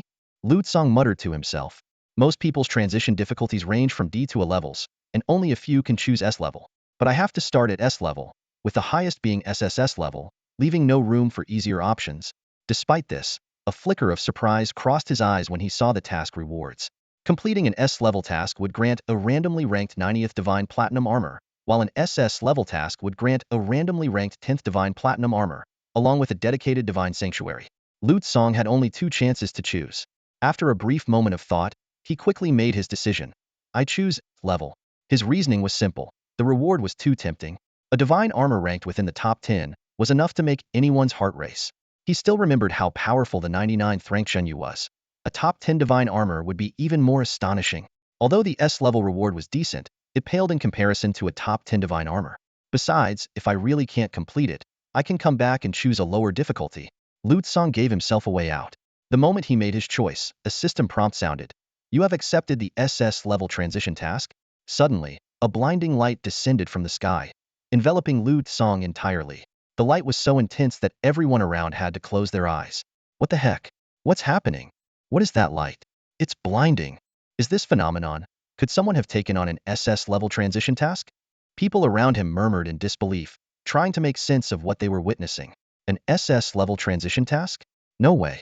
Isn't the transition task level supposed to correspond to the career level? A career at S level can only take on up to S level tasks. An SS level transition task? Does that mean an SS level career has appeared? Impossible. If there were an SS level career, the entire Eastern tribe would know about it. Someone suddenly remembered today's date. Wait, today is May 28th. It's Awakening Day. You're talking nonsense, another person retorted. This is the Hall of Transition. You have to be level 30 to transition. Everyone knows that career awakening happens at 4 p.m. It's only 5 p.m. now, and you're telling me that in just over an hour, someone has already leveled up to 30 and come here for awakening? Even an SS level career couldn't level up that fast. However, as the light gradually faded, everyone was stunned. What they saw was a tall, handsome young man radiating an aura that kept others at a distance, as if he were a natural-born ruler. Holy crap! I've seen that guy in community news before. Someone recognized him. Isn't that Lu Tsang? The most prodigious genius in the history of Shangjing City. Lu Tsang stared at the two job change tasks in front of him, frowning deeply. The first task required him to single-handedly slay 10 world-class bosses, an almost unimaginable challenge. World bosses typically require thousands of players to form a raid team to defeat, and attempting to do it alone was nothing short of a fantasy. Even if he joined a raid team, landing the final blow would be a matter of luck. Not to mention the difficulty of encountering a boss before other forces did. The second task demanded owning 2 or more divine artifacts. Lu Tsang thought to himself, besides me, how many people at level 30 could possibly possess 2 divine artifacts? The difficulty of this job change task was indeed too harsh for ordinary people. No wonder it was rated SS level. It was said that even among the geniuses who could take on SS level job change tasks, half of them couldn't complete it and had to settle for completing an S level second job change. Lu Tsang took a deep breath, realizing that the difficulty of the SS level task was beyond his imagination. For ordinary people, it was sheer torture. He reminded himself to make the most of his time. Meanwhile, in the dungeon area of Shangjing Second High School, Xiao Heba and his father Xiao Batian were staring blankly at the refreshed dungeon records. Dad, should we keep grinding the records? Xiao Heba asked cautiously. Xiao Baishan's face was dark. Grind what? Haven't you heard that Lu Tsang has already gone for his job change? Awakened just an hour ago, and already going for the second job change. He's a monster. He sighed. Stop wasting time here. I've contacted the Warrior Association. Someone will come soon to help you level up. That's the priority. With that, Xiao Batian led his son out of the dungeon area. The other students, looking at the dungeon before them, suddenly felt disheartened. The vast gap between them and Lu Tsang made them feel like failures. Are we really that far behind? Someone murmured, even if Lu, the top student, awakened as an armament master, he's still beyond our reach. After accepting the job change task at the job change sanctuary, Lu Tsang felt the increasingly fervent gazes from the crowd around him. His striking appearance, combined with titles like Genius, Failure, and Reborn Genius, made it hard not to draw attention. Moreover, the news of him clearing the Black Tomb dungeon in 1 second had already begun to spread, and his fame was snowballing. Helpless, Lu Tsang had to buy a mask from a nearby general store to cover his face. However, new updates about him were already flooding the community. Lu Tsang appears at the Awakening Sanctuary, awakening phenomenon comparable to SS level job change. Is Lu Tsang a mutated class? Is Armament Master just a facade? The Emerald level adventure team Kingfisher extends an invitation to Lu Tsang. The Warrior Association extends a special invitation to Lu Tsang. Various factions were extending olive branches to Lu Tsang, in stark contrast to the silence after his Armament Master awakening. However, faced with the overwhelming invitations, Lu Tsang didn't respond. Instead, he headed straight to the Shangjing City Skyport and bought a ticket to St. Lian City. The next available departure, as soon as possible, Lu Tsang told the ticket clerk. After leaving the job change sanctuary, Lu Tsang logged into the community to check the opening locations for this year's level 30 exploration areas. Every year, new lands would appear in the world, each corresponding to level ranges of 3060, 60100, and 100,200. It usually took a year to level up from 30 to 60, so only freshly awakened graduates would compete for the level 30 areas. After a year, the level restrictions on these areas would be lifted, becoming part of the world map. This year's new map is near Saint Leon City, not too far, just a 5-hour journey. Lu Tsang breathed a sigh of relief. Saint Leon City is a joint city-state of the forest elves and eastern humans, inhabited by forest elves, humans, and half-elves. If the new area was too far, it would be troublesome. Some places take 10 days and nights by airship. That would nullify my fast leveling advantage, Lu Tsang thought to himself. Tickets to Saint Leon City. Standard 1688 gold. Express 18,888 gold. The standard whale departs at 1930 and arrives in 4 hours. The express conch departs at 1900 hours and arrives in 2 hours. Sir, which one would you like? The ticket clerk asked. Lu Tsang glanced at the time. It was already 6:15 p.m. The express, please. Thank you.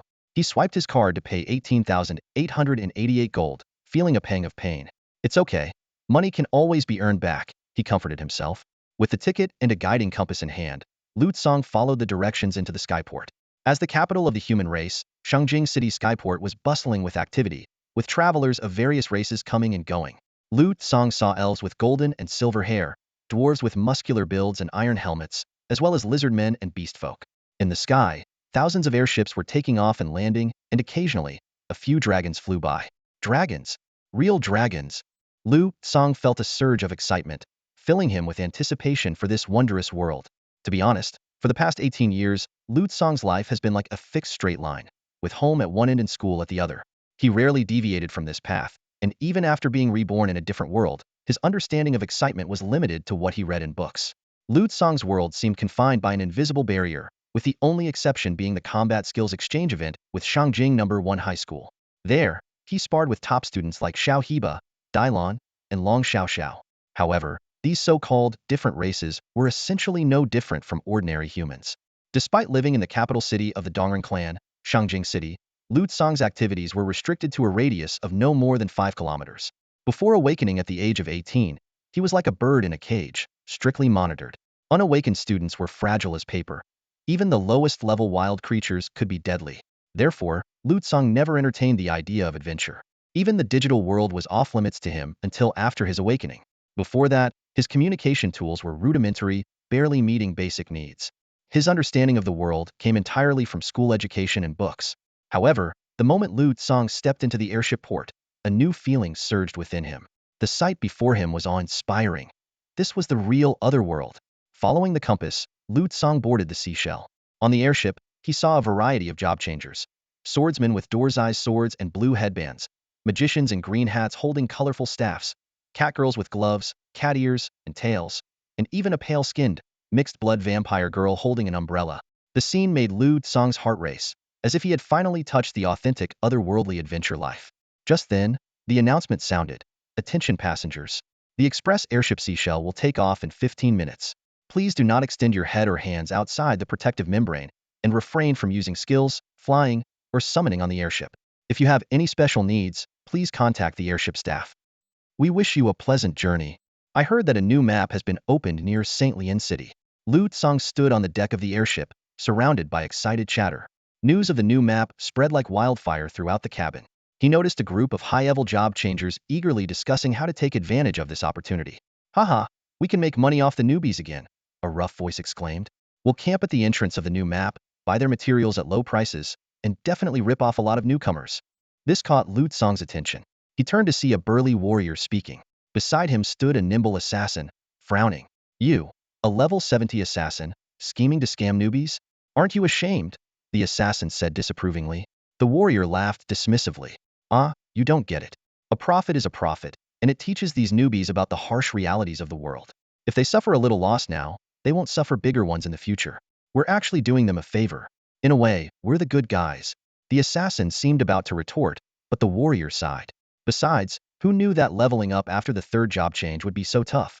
Without making some extra money, I can't progress. This comment resonated with the other job changers around them. They began discussing the challenges of leveling up after the third job change. Level 60 marks another awakening for our professions. It's a significant milestone, an elderly mage interjected. For combat professions, reaching the third job change isn't too difficult. But after that, the differences between job changers become stark. Exactly. Another job changer agreed.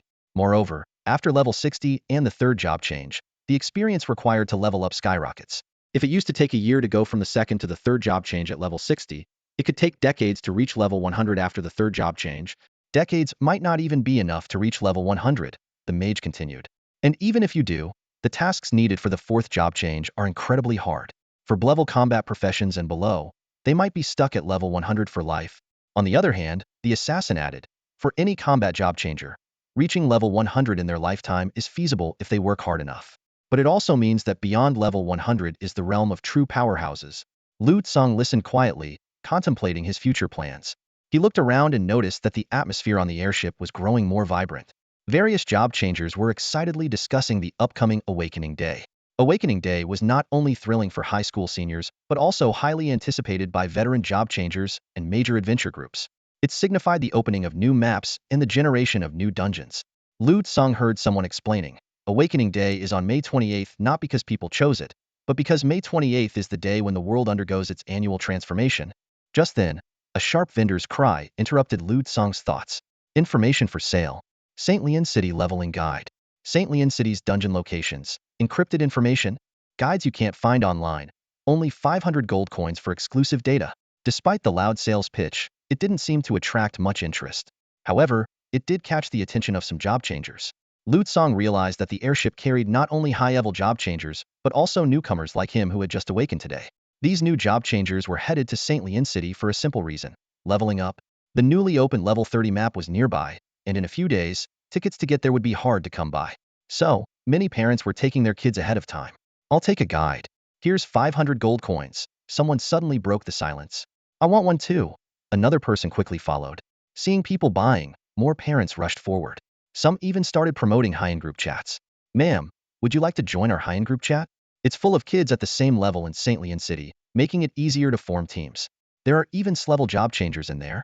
If your child teams up with S-level, it's a big win. How about it? Just 1888 gold coins to join. Ma'am, you wouldn't want your child to be without good teammates in St. Leon City, right? The vendors' cries attracted many parents on one side of the airship, while different sales pitches were heard on the other. Items for sale. St. Leon City's specialty, Life Tree Root. A root that can heal. Only 188 gold coins. It could save your life in a critical moment. Life is priceless. Sometimes, an extra bit of health can save you. Only 188 now, but it'll be 888 after you get off the airship. Facing these sales pitches, Lu Tsang remained calm. He knew that buying items on the airship was like shopping at an airport just a way to get ripped off. He decided not to waste his gold coins on these useless things. The speed of the seashell was astonishing. A layer of light enveloped the airship, shielding it from the strong winds. Lu Tsang leaned on the railing, watching the clouds speed by. In the distance, some winged birds and flying dragons were left behind. The Eastern People's Express airship was faster than most flying mounts. 2 hours passed in the blink of an eye. The seashell gradually approached a brilliantly lit city. Soft green light bathed the entire city, giving it a sense of prosperity, peace, and tranquility. This was St. Leon City, a joint city of elves and humans. Lu Tsang looked up and saw thousands of lights moving towards St. Leon City. There were also many magical beasts flying in the sky, all mounts of the wealthy. Whenever a new map opened, nearby cities would become bustling with activity. St. Leon City, one of the most prosperous cities of the Eastern people, was no exception, rivaling even the capital, Shengjing. The seashell is now descending, a broadcast announced. The seashell will dock at port 1067. This journey has ended. We wish all passengers a pleasant trip. The airship docked smoothly. Lu Tsang followed the crowd off the airship, blending in effortlessly. Despite being a city champion, his fame was nothing compared to world-renowned figures here. This anonymity was a relief, as he didn't have to worry about being recognized. The airport of St. Leon City was as bustling as that of Shangjing, if not more so. Elves and half-elves were everywhere, their golden hair and blue eyes, and graceful figures making for a mesmerizing sight. TSK, St. Leon City is truly paradise, Lu Tsang murmured, but he quickly refocused. Now is not the time to admire this otherworldly place. He needed to capitalize on his level advantage and extend his lead. As the first human to reach level 30, and the only one currently eligible to enter the new level 30 map, Lu Tsang had a significant head start. The new map likely contained a wealth of original treasures, with potential loot just lying around.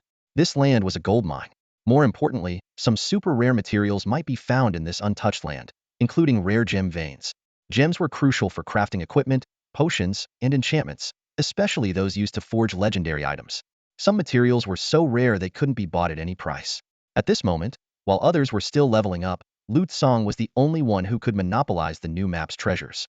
In the past, even if someone entered a new map first, others would follow within minutes. The first entrance advantage was minimal, but now, Lu Tsong had over 10 hours to himself. With this in mind, Lu Tsong didn't hesitate any longer. He quickly opened his map, revealing the layout of St. Lian City. Following the map, he soon left the airport and arrived at a luxurious mount shop. "Boss, I need a fast mount. Renting for 3 days," Lu Tsong said straightforwardly. "A fast mount?" The shop owner sized up Lu Tsong before. A menu window for renting mounts suddenly popped up in front of Lu Tsong. The list included a Death Knight steed, Swift Earth Dragon, Unicorn, Phantom Steed, and Wind Demon Dragon, with prices ranging from 2,000 gold per day to an astonishing 30 million gold. Lu Tsong's eyes scanned the menu, and his lips twitched slightly. The prices were indeed staggering, but a level 184th tier Wind Demon Dragon was definitely worth the exorbitant price. Considering the restrictions on mounts above level 60 in the new map, Lu Tsong focused on the Death Knight steed, which cost 2,000 gold a day. He calculated that this mount was akin to a luxury car in his previous life, with a hefty rental fee and an outright purchase price reaching millions of gold. Reflecting on the possibility that he might soon surpass level 60 and the upcoming swift boots he was about to craft, Lu Tsong made up his mind. "Boss, I'll take the Death Knight steed," Lu Tsong said. The shopkeeper nodded in agreement and then entered a dimensional portal nearby. Moments later, he returned with a skeletal steed and explained the deposit and rental terms. Lu Tsong listened to the shopkeeper's somewhat threatening tone, his eyelid twitching slightly, but he still readily paid the deposit and rental fee, along with an extra 50 gold for a superior undead saddle. Leaving the mount shop, Lu Tsong rode the eerie, smoke-emitting skeletal horse out of St. Lian City. Along the way, he was overtaken by various more impressive mounts and even choked on the dust kicked up by a rider on a great earth dragon. Lu Tsong silently vowed to get himself a better, faster mount once he had the money. On his way to the Broken Ridge Mountains, Lu Tsong stopped by a general store and bought 10 bottles of stamina potions, spending 5,000 gold. He couldn't help but marvel at the profiteering of alchemists and realize the lucrative potential of life professions. Throughout his journey, Lu Tsong witnessed many low-level job changers struggling to level up in the wild. The efforts of these ordinary people stood in stark contrast to the level of gameplay Lu Tsong was experiencing. Finally, Lu Tsong reached the vicinity of the Broken Ridge Mountains. Just as a newly graduated student was lamenting when they could enter the new map, Lu Tsong galloped straight towards the mountain's barrier on his skeletal horse. Under the astonished gazes of onlookers, he and his mount passed through the restriction and vanished into the depths of the Broken Ridge Mountains. Meanwhile, in the desolate stone ridge occupied by the Dragon Clan, a fierce battle was underway. The roars of a golden dragon echoed through the skies as the Dragon Clan team launched an all-out assault on the world boss, determined to claim the world's first kill. Passing through the shimmering barrier, Lu Tsong found himself in an entirely new map. The system notification popped up before his eyes. "You have entered Lianduan Mountain Range. This area is an origin map, accessible only to initial job changers. Upon death within Lianduan Mountain Range, you will respawn outside the barrier and be unable to re-enter for 2 hours." Lu Tsong understood immediately initial awakeners were those who had just completed their job change within 1 year. Even if someone maxed out at level 60 for the entire year, they couldn't set foot in this new map. Before him stretched an unbroken chain of mountains, though the terrain wasn't steep. Wide grasslands unfurled, dotted with sporadic piles of rocks. In the distance, massive mountain bodies rose gradually, forming gentle slopes. The scene resembled a vast prairie, and if not for the visible peaks afar, it would be hard to imagine this was a mountain range. What truly caught Lu Tsong's attention, however, were the treasure chests scattered across the grass. Dozens of them lay there quietly, awaiting a lucky adventurer. Lu Tsong couldn't help but marvel. This is paradise. He had heard rumors of the new map's abundant resources, but witnessing it firsthand was astonishing. As Lu Tsong reveled in the joy of rich resources, a white leopard suddenly spawned beside him. The system promptly displayed the monster's information. White leopard. Level: normal. HP: 30. Skills: Claw Frenzy, Pounce, Bite. Description: a common beast in Lianduan Mountain Range. The white leopard immediately assumed an attack stance upon seeing Lu Tsong, but he merely smiled. He drew a massive black sword from his Bakshan UF4 Golden Max artifact and with a wave of his left hand, activated his dual-wield replication skill Projection, instantly summoning another identical sword. Boom! With a single swing, Lu Tsong obliterated the surrounding monsters. System notifications flooded in. You have slain White Leopard for the first time. Your max HP has increased by 100. You have slain Velvet Worm for the first time. Your max HP has increased by 100. You have slain Flying Squirrel for the first time. Your max HP has increased by 100. You have slain Black Wolf for the first time. Your max HP has increased by 100. You have slain White Leopard King Boss for the first time. Your max HP has increased by 2000. Lu Tsang was elated. Although he couldn't gain experience points due to job change restrictions, his Heart of Steadfastness skill granted him a max HP boost for each new monster type he killed. This single attack had increased his max HP by 2600 points, an exhilarating feeling. But Lu Tsang didn't stop. He mounted his bone horse and headed towards the nearest silver chest, continuing to swing his Jinhua artifact along the way. Monsters fell in droves. You have slain Venomous Caterpillar for the first time. Your max HP has increased by 100. You have slain Fire-Spitting Lizard for the first time. Your max HP has increased by 100. You have slain Burrowing Mouse for the first time. Your max HP has increased by 100. You have slain Spiked Scorpion for the first time. Your max HP has increased by 100. This area had fewer monster types, adding only 400 HP, but Lu Tsang wasn't concerned. He pressed on. You have slain Thick-Lipped Slug for the first time.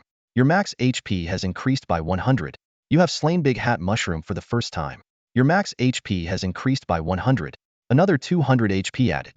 Lu Tsang noticed that each area typically spawned only a few fixed monster types, so his HP boosts were diminishing. He understood that his Heart of Steadfastness skill only worked for the first kill of each monster type. Repeated kills wouldn't grant additional HP. Finally, Lu Tsang reached the silver chest. Opening it, the system notification appeared. You have obtained Wind Shield Silver, Status Recovery Potion Basic X5, Gold Coins X4000. Lu Tsang felt a tinge of disappointment. For a regular job changer, these might be decent rewards, but for him, these items were worth merely 7,000 gold coins combined. Calculating quickly, he realized it wasn't worth the time opening such chests, considering he could earn thousands of gold coins per second speed dungeon run. If other job changers knew his thoughts, they would probably be furious. A chest worth 7,000 gold coins just lying around, and he was dismissing it? However, Lu Tsang quickly adjusted his mindset. If not for the second job change quest, he might have been farming dungeons and treasure chests for gold. After all, he could achieve SSS ratings effortlessly in seconds. But for now, growing stronger was his priority, with world bosses awaiting his challenge. Money could be dealt with later, and the gear dropped by world bosses might be even more valuable than dungeon loot. With his mindset, Lu Tsang scanned his surroundings once more. This time, his gaze fixed on a massive golden chest in the distance. Even more intriguing was the muscular giant bear guarding it. The king of the furious bears, a formidable wilderness boss, stands tall on the Broken Mountain range, guarding a golden treasure chest. Beneath its massive frame lies the power of a level 45 creature with 1.5 million health points. Its skills such as Slam, Rage Burst, and Earthquake Shock demonstrate its immense destructive capabilities. This enraged behemoth is not only incredibly strong, but also surprisingly agile. Surrounding it are dozens of minions, adding a significant threat to the boss. For most adventurers, even with a strategic advantage, seizing this chest is no easy feat. However, when Lu Tsang saw this scene, a spark of excitement lit up in his eyes. To him, this was a perfect opportunity. Defeating the wild boss would not only boost his strength, but also grant him rare items from the chest. Meanwhile, in the outskirts of Shangjing City, Long Xiaoxiao was intensely focused on her high-intensity leveling. She gulped down a potent stamina potion, instantly dispelling all fatigue. Immediately, she began casting a series of powerful spells. Holy Snow Scatter! Long Xiaoxiao shouted softly as countless ice crystals fell from the sky, instantly killing dozens of level 40 blood wolves. Miss, the second wave is coming, her butler reminded. Holy Light burst. Beams of light rained down, and another batch of wild beasts fell. Continuously casting spells, Long Xiaoxiao's level soared by 16 in just 3.5 hours. Though this high-intensity leveling was exhausting, the results were remarkable. When the butler suggested a break, Long Xiaoxiao finally breathed a sigh of relief and plopped down on a nearby rock. She casually opened the community feed, only to be stunned by the overwhelming news. The community was abuzz with news about Lu Tsang. He had cleared the Black Tomb dungeon in just 1 second. Major factions were issuing recruitment statements, with the Warrior Association, Mage Association, and Storm Church all vying to recruit Lu Tsang. Long Xiaoxiao was both shocked and thrilled. She immediately sent a message to her sister, Long Qianxue, sharing this exciting news. However, Long Qianxue's reply made her heart sink. Alas, Xiaoxiao, this might not be good news, Long Qianxue sighed. Clearing the Black Tomb dungeon in 1 second likely involved forbidden means. Have you heard that some mutated classes, upon awakening, possessed a one-time ultimate move they can use only once in their lifetime? Such a powerful move can only be used once, but it possesses a terrifying strength that surpasses those of the same level and class. Long Qianxue said in a serious tone, "There's video footage of Lu Tsang's performance in the second dungeon zone. I've watched the whole process." His hurried actions suggest he was under some kind of time constraint, allowing him to clear the dungeon in a second. With a grave expression, she continued to analyze. Xiao Xiao, think carefully. What level of ability would allow a novice job changer to clear the Black Tomb dungeon in 1 second? Apart from a forbidden power that can only be used once in a lifetime, I can't think of any other possibility. Long Xiaoxiao's heart tightened as she asked, "Sister, are you saying that Lu Tsang used his forbidden move so early on? Doesn't that mean his future will be doomed to mediocrity?" Long Qianxue shook her head, her expression even more solemn. "It could be worse. These moves not only can be used just once in a lifetime but often come with severe side effects. Some cause blindness, some result in loss of limbs, and some make life worse than death. These are documented facts." Hearing this, Long Xiaoxiao trembled slightly and whispered, "I hope he's okay." Long Qianxue continued, "Even so, our holy church still wants to recruit him. Other forces must have thought of this too, but they don't lack a spot. They're more interested in leveraging Lu Tsang's reputation, and there's an element of gambling involved. Even if Lu Tsang becomes a cripple, they don't lose much since they aren't short of resources. But if Lu Tsang did clear the dungeon with his own strength, they hit the jackpot." The scene suddenly shifted to the Broken Chain Mountains, where Lu Tsang swung his weapon, Zhan Yu, and the Angry Bear King fell to the ground. Lu Tsang, now able to deal 3.6 million damage with a single hit, made ordinary bosses stand no chance. Riding his spectral horse to the boss's lair, he saw numerous angry bear corpses strewn about. A system notification sounded. Heart of Fortitude activated, max HP 2,100. This time, Lu Tsang only killed the Angry Bears and the Angry Bear King, gaining a 2,100 HP boost. He dismounted next to the boss's body and began scavenging for loot. Unlike ordinary dungeons, the Broken Chain Mountains are an independent micro-world that anyone meeting the conditions can enter. Here, bosses can be looted directly upon defeat, instead of waiting for a final tally. Lu Tsang reached into the Angry Bear King's body and retrieved Angry Bear fur, gold coins, a skeleton summoning necklace, and stamina grass. He looked at the items with slight disappointment, especially the necklace, which was useless to him. Then, Lu Tsang noticed a golden treasure chest nearby, identical to the rare chests found in dungeons. He approached and opened it, finding an absorption ring, gold coins, and wind spirit grass. Seeing the wind spirit grass, Lu Tsang's eyes lit up. It was a key ingredient for crafting the swift boots, worth a fortune. He carefully examined the various uses of the wind spirit grass, feeling a surge of joy. This trip had indeed been fruitful. Finally, Lu Tsang turned his attention to the golden quality absorption ring. He decided to transform it into an artifact embryo to see what surprises it might hold. After the transformation, the absorption ring became an absorption protection ring artifact embryo, significantly enhancing its effects. It could now absorb all loot within a 1,000-meter radius and expand his bag's capacity. Seeing this, Lu Tsang felt elated. With one swing of his sword, he could easily kill hundreds of monsters. This ring would undoubtedly greatly increase his efficiency in collecting loot. Lu Tsang stood in the middle of the battlefield, surrounded by the corpses of monsters. He couldn't help but feel a bit conflicted. As someone who used to love rummaging through every monster's loot in games, the sight of these unsearched spoils made his fingers itch. He recalled the times he would traverse half a map just for a free health potion, and a wry smile crept onto his face. However, reality was different from the game. To be more efficient, he had to abandon his habit of searching every single body. While this choice wasn't excruciatingly painful, the lingering sense of reluctance was hard to shake off. At that moment, Lu Tsang glanced down at the ring in his hand, a flicker of hope in his eyes. This golden quality piece of equipment had two attributes, and the absorption effect was the key to solving his current dilemma. With a thought, Lu Tsang absorbed his old ring into the new one. As a light shimmered, the effects of the old ring transferred instantly and then vanished. The new ring's attributes appeared before his eyes. Absorbing protective ring. Artifact embryo 4. Max category. Ring. Equipment level. 30 scales with user level. Quality. Gold can grow. Effect 1. Ultimate absorption absorbs all loot within a 1,000-meter radius directly into your inventory, expanding inventory capacity by 1,000. Effect 2. Ultimate protective barrier grants a 9,000 HP shield every 5 seconds. Description. An artifact embryo with powerful absorption and storage abilities, also providing a massive shield. Lu Tsang looked at the ring's new effects with satisfaction. Not only had the abilities of the two rings merged, but the shield's HP had also increased from 6000 to 9000, surpassing the health of some fragile assassins at level 30. He stood up, and in an instant, countless streaks of light rose from the surrounding monster corpses, as if drawn by an invisible force, flying into his ring. A series of system notifications flashed before his eyes. You have obtained Deer Hide X1, Copper Coin X2. You have obtained Leopard Hide X1, Copper Coin X1. You have obtained Scorpion Venom X1, Copper Coin X2. Soon, Lu Tsong's inventory was filled with a lot of junk materials, but only 5 more gold coins. This result made him laugh and cry at the same time. He quickly adjusted the auto-loot settings to exclude gray and white quality junk materials. After all, having a backpack full of trash in this real world was not ideal. However, he was happy to accept any amount of gold coins, which could stack infinitely. Just as Lu Tsong was about to head to the next treasure chest, the ground suddenly trembled.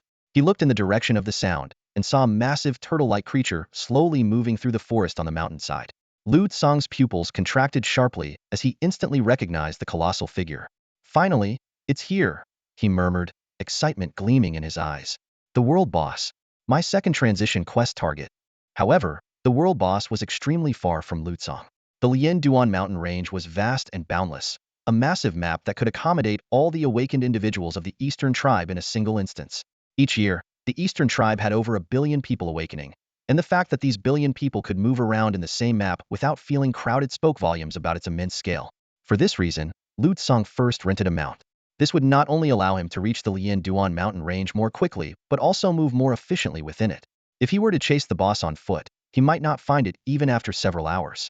By the time other level 30 job changers started arriving the next day, his opportunity would have slipped away. Lu Tsong used the distance measurement methods he learned in class to estimate the distance to the boss by looking up at the mountain peak. With no obstacles in sight, his view was unobstructed, like staring at the stars from the ground. After a brief calculation, he determined that he was about 150 kilometers away from the world boss. At my current speed, it will take at least half an hour to get there, Lu Tsong thought. But if I have the undead warhorse sprint at full speed, I should be able to get there faster. He knew that the average speed wasn't the limit. The undead warhorse could burst into double its speed for a short time. Of course, the downside would be extreme fatigue afterward, making it difficult to move again. Having made up his mind, Lu Tsong urged the undead warhorse to dash toward the direction of the world boss. Meanwhile, the community of the Eastern Tribe was buzzing with a new hot topic. Although Lu Tsong was highly reputable within Shangjing City, his name was still relatively unknown on a global scale. However, at this moment, a post quickly climbed to the top of the Eastern Tribe's community forum. Lian Duan Mountain Range, first-person view. Someone has entered Lian Duan Mountain Range. The attached video caused a stir. Holy crap! Someone entered the Lian Duan Mountain Range? And they're riding an undead warhorse? Which rich kid is this? An undead warhorse is worth at least 1 million gold coins, right? Don't be silly.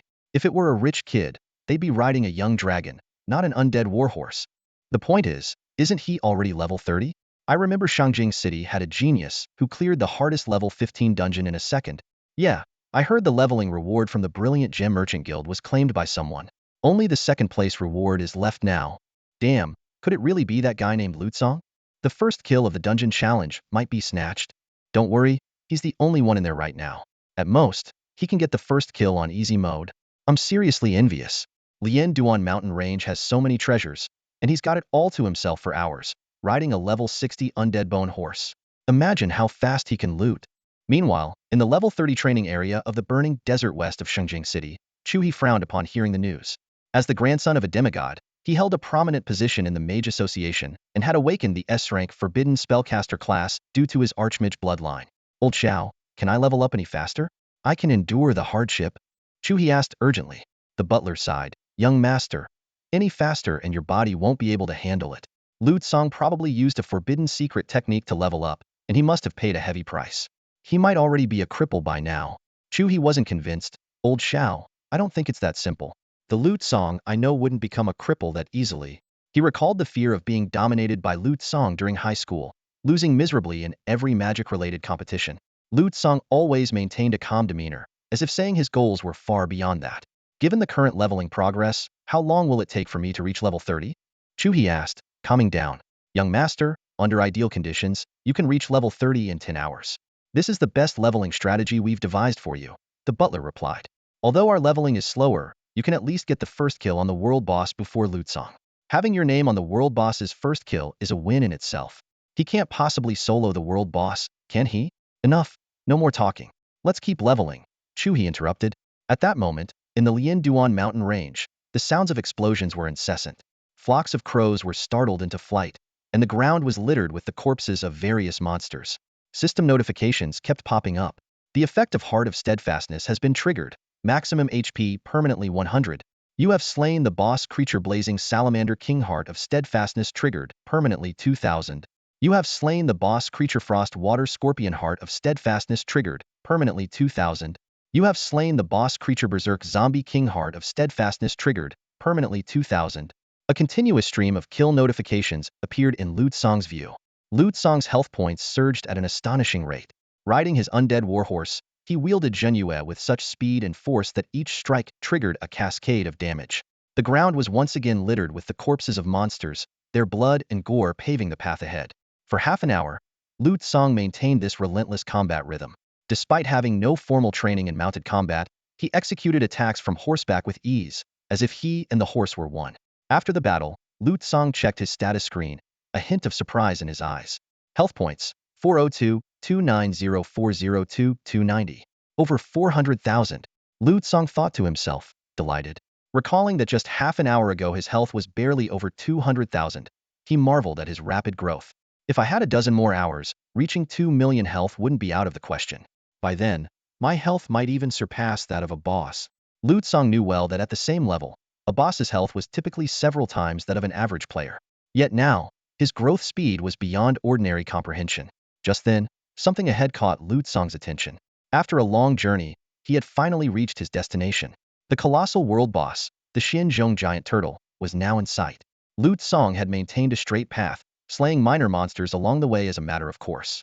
Now, he was about to face an unprecedented challenge. Soloing a world boss, Lu Tsong murmured to himself, as far as I know, no one in this world has ever done that before.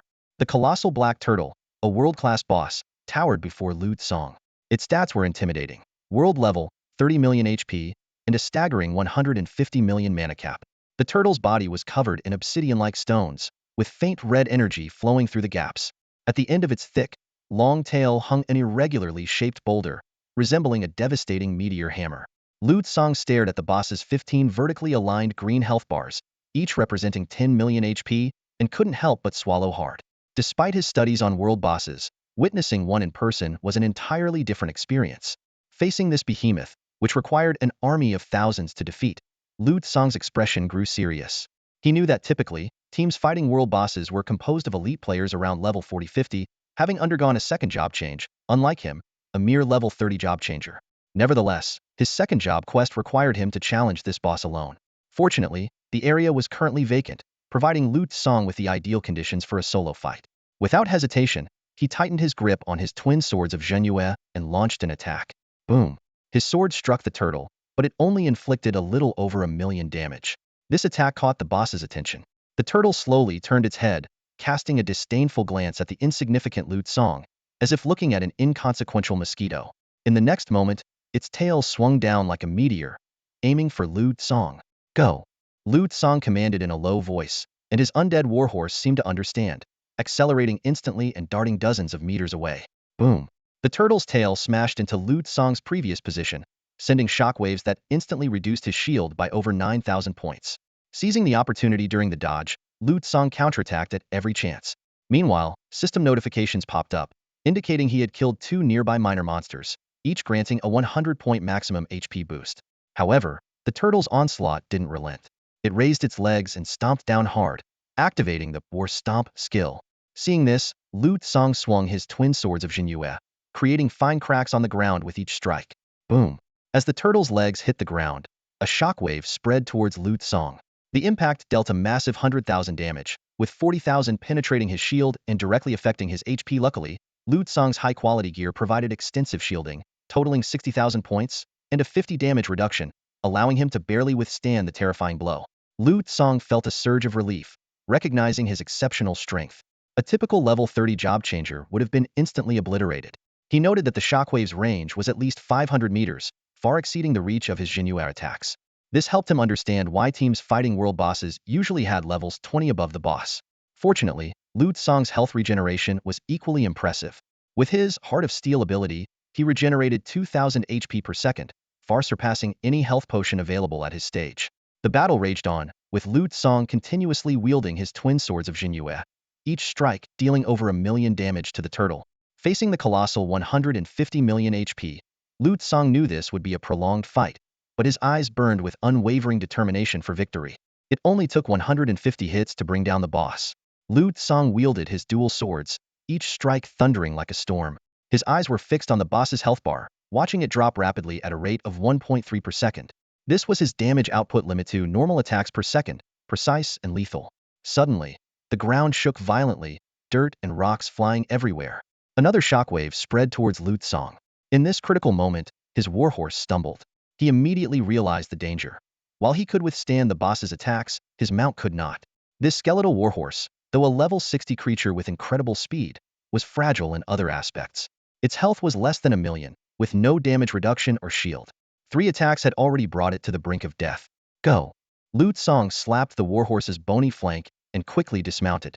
The horse neighed and galloped away, while Lu Tsang rolled nimbly on the ground, adjusting his stance to face the boss's next attack.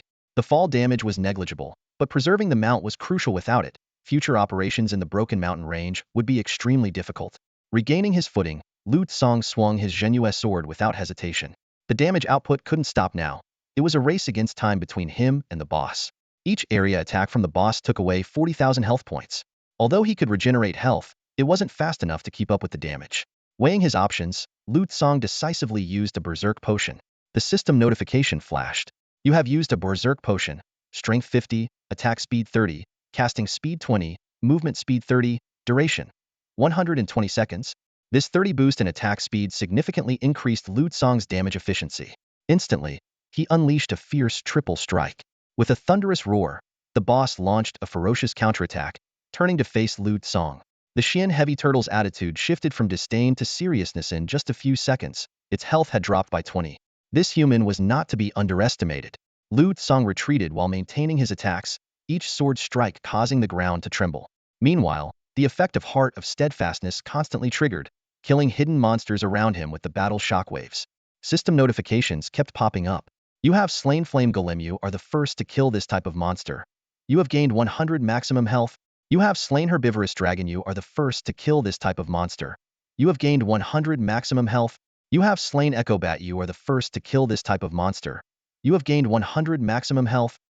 Suddenly, the boss let out a skyward roar, and the clouds above parted as a massive meteor descended.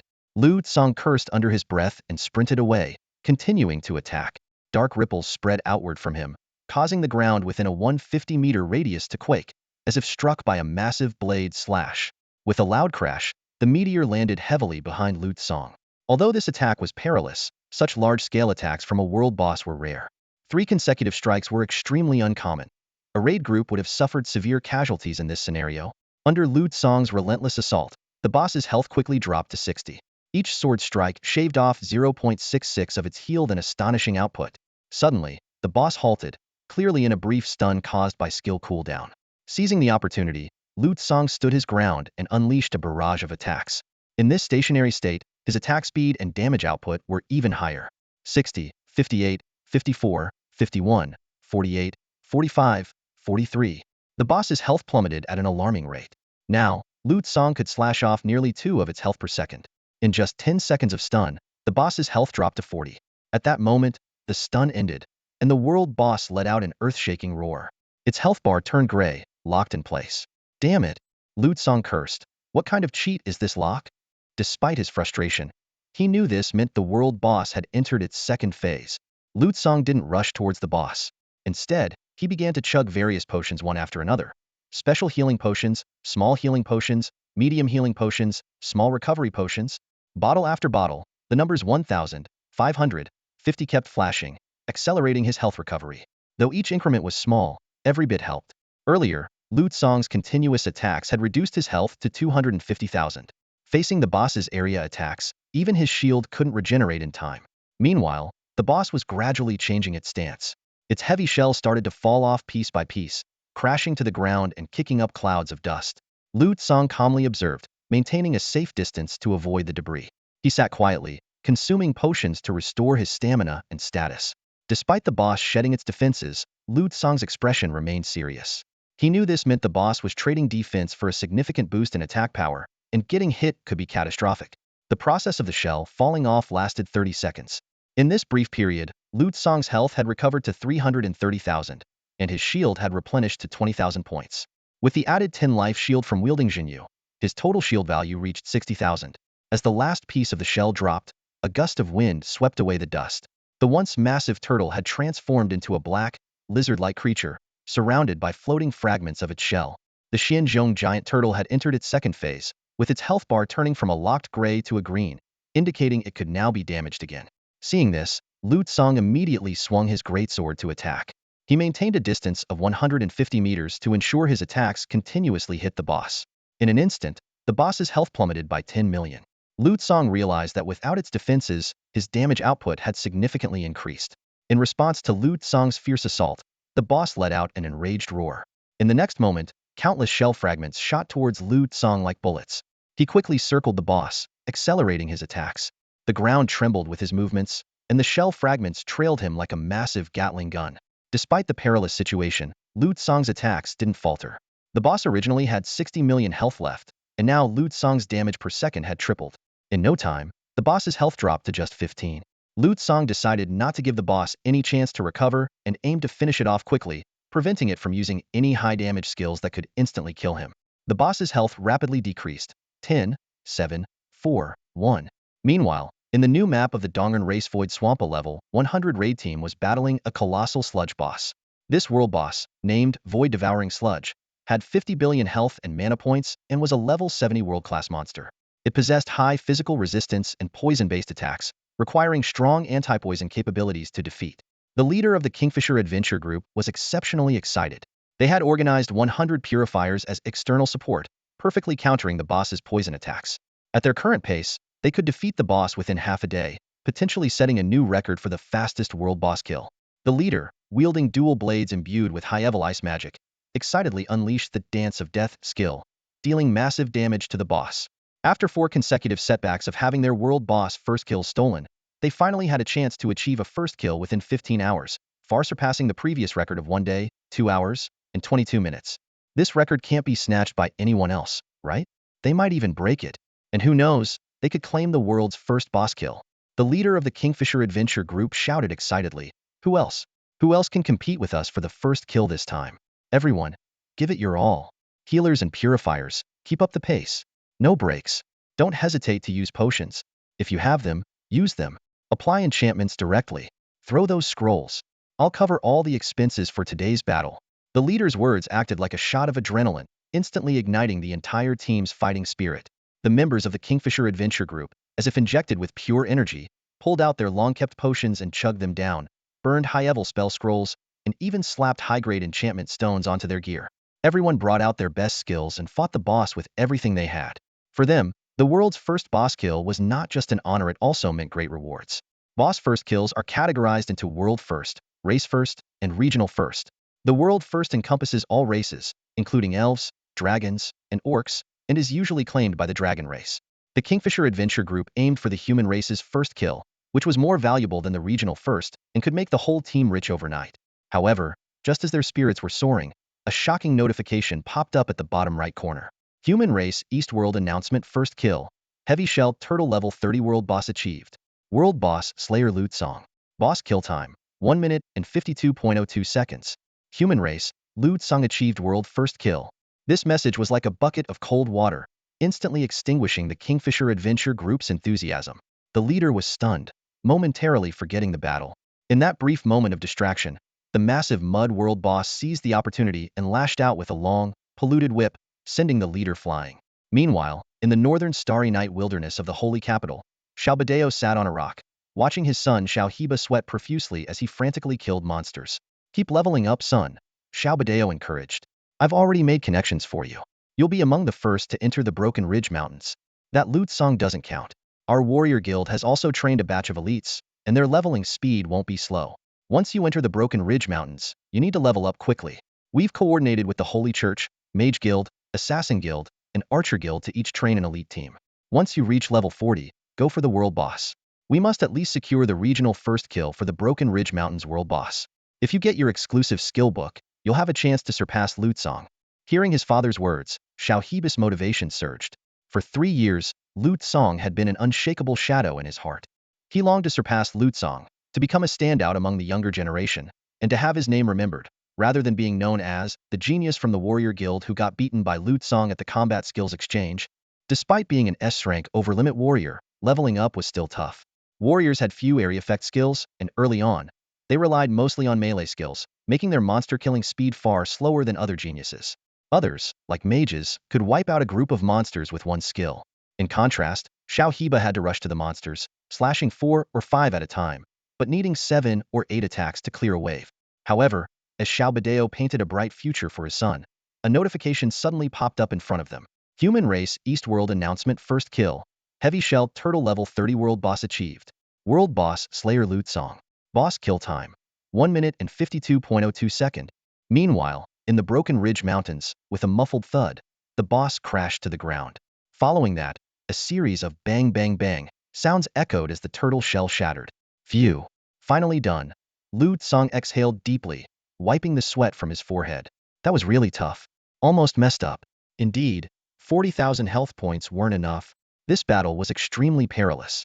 Lu Tsong had initially thought that 40,000 health points would be enough to withstand the boss's attacks, but reality hit hard.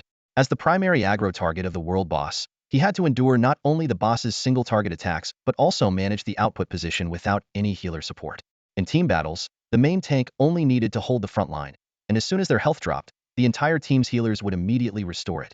But Lu Tsong had to face all challenges alone, without any healing, shielding, damage reduction, or buff support. After slaying the boss, a notification popped up in front of Lu Tsong. Heart of Steadfastness triggered. You have slain world boss, Heavy Shell Turtle. As the first to kill this type of monster, you have gained a maximum health increase of 50,000. This world boss granted Lu Tsong an additional 50,000 maximum health, but that wasn't the most important part. Lu Tsong's eyes fell on the boss's corpse, which had turned into a mountain of treasure. The rewards for killing the boss were extraordinarily rich, enough to satisfy the distribution needs of a 10,000-man team, ensuring everyone received substantial rewards. And now, all these rewards belonged solely to Lu Tsong. More importantly, as the world's first kill, the boss would drop extra loot. A global announcement suddenly appeared before all Eastern human race players, from the freshly awakened 18-year-olds to the 199-year-olds who had lost hope of their fourth job change. This notice about Lu Tsong's kill instantly set the entire human race's social network ablaze. The human world channel exploded. Holy crap, what just happened? How did they manage a boss first kill? And it's the world's first kill? Which team is this awesome? My kid is only level 6. For the past century, the world first kills have always been taken by the dragon race. They can take down a boss in just 10 hours. We humans haven't had a world first kill in nearly a century. This is incredible. Such a proud moment for our race. However, an even more shocking detail emerged. Someone noticed something unusual about the kill list. Wait, did you guys see the kill list? No way, there's only one name on it? Lu Tsong? Who is this?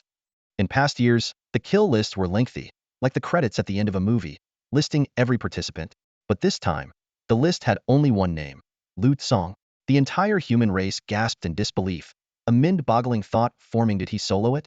To put this in perspective, the smallest team to ever take down a world boss in history had 5,062 members. But now, with only one name on the list, the only explanation was that Lu Tsong had soloed the world boss. Who the hell is Lu Tsong? How come we've never heard of this guy before? Though Lu Tsong's name was unfamiliar to most, this world boss announcement catapulted him to instant fame. The brief message conveyed an overwhelming amount of information. First kill in the level 30 zone. World's first kill. Completed in just 1 minute and 52 seconds. Only one name on the kill list, Lu Tsong. Each detail was more astonishing than the last. No matter how you interpreted it, all signs pointed to one conclusion. Lu Tsong was a legend. Meanwhile, in the desolate stone ridge of the dragon race, hundreds of young dragons were besieging a massive stone giant, their territory's world boss. Suddenly, the notification of Lu Tsong's first kill appeared before them as well. The dragon horde fell silent. A golden scale dragon emitted a puzzled thought. What's going on with the humans? How did they get the first kill so quickly? The golden dragon, who was the leader, remained calm and said, "Looks like we'll only get the race first kill this year." Just then, the stone giant struck the golden dragon with a massive fist. The golden dragon's wings shimmered with golden light, and it took the hit, losing only a bit over 2,000 health points. Xia, which human adventure team got the first kill? The golden dragon asked. The dragon named Xia replied, "Leader, it wasn't an adventurer team, nor the Holy Church or any of the major guilds. It was a single human who soloed it." Hearing this, the usually composed golden dragon's pupils contracted in disbelief. At the same time, in the dawn forest of the elf race, a significant ceremony was taking place. Elise St. Jetlica Cumuloni Liluiui, by the authority of the Elf Queen, I hereby bestow upon you the legacy of the Elf Saintess. The Elf Queen held a green scepter and gently touched Elise's forehead. A soft light spread from Elise and then converged. A system notification appeared. You have received the Elf Saintess legacy. The surrounding elves breathed a sigh of relief. Congratulations, Elise. An SS Steer Star Archer, probably the strongest class this century. Elise opened her eyes and solemnly promised, Yes, Your Majesty. I will shoulder the responsibility of leading the elf race. The Elf Queen, full of hope, said, Elise, go level up. Though the legacy took a long time, you are undoubtedly the best of the younger generation in the Alliance. I look forward to you leading the elf race into a new era. Just as the Elf Queen was about to bid Elise farewell, the doors of the legacy chamber swung open, and a global announcement suddenly appeared. First kill, Heavy Stone Turtle. Level 30 World Boss achieved. First kill Race Human. Killer Loot Song. Boss kill time, 1 minute and 52.02 seconds. Seeing this notification, the Elf Queen was momentarily stunned, quickly processing all the information. What just happened? A level 30 world boss got first killed? And by a single player? Lu Tsong stood in front of the broken mountain range, utterly stunned by the mountain of treasures before him. Piles of gold quality gear formed small hills, totaling around 30,000 pieces, and the silver quality gear exceeded 100,000 pieces, all gleaming brightly. Even though this was a level 30 world boss, which according to the game rules could only drop up to gold quality gear, Lu Tsong didn't mind. He thought, at worst, he could just spend money to buy platinum quality gear to upgrade. Instead of immediately checking the gear, Lu Tsong started rummaging through the pile of items.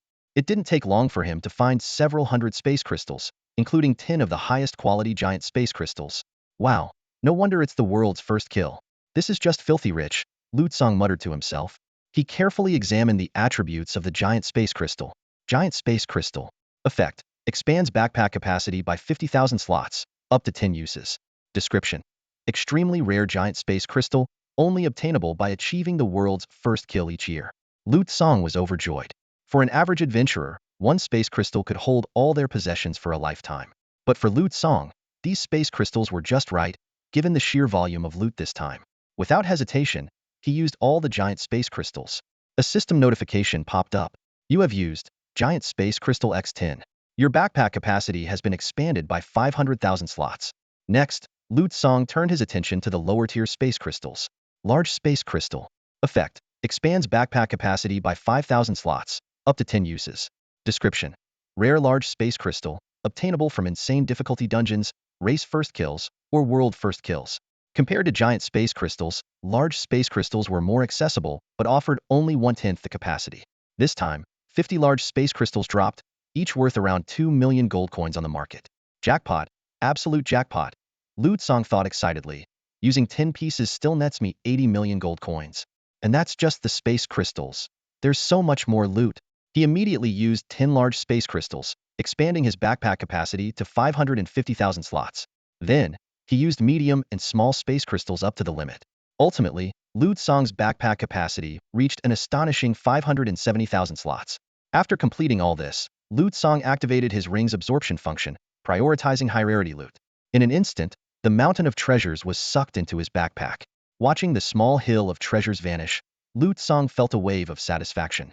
Despite having 570,000 slots of backpack space, there were still some leftover items on the ground, mostly various low-quality potions, scrolls, and bronze and iron gear.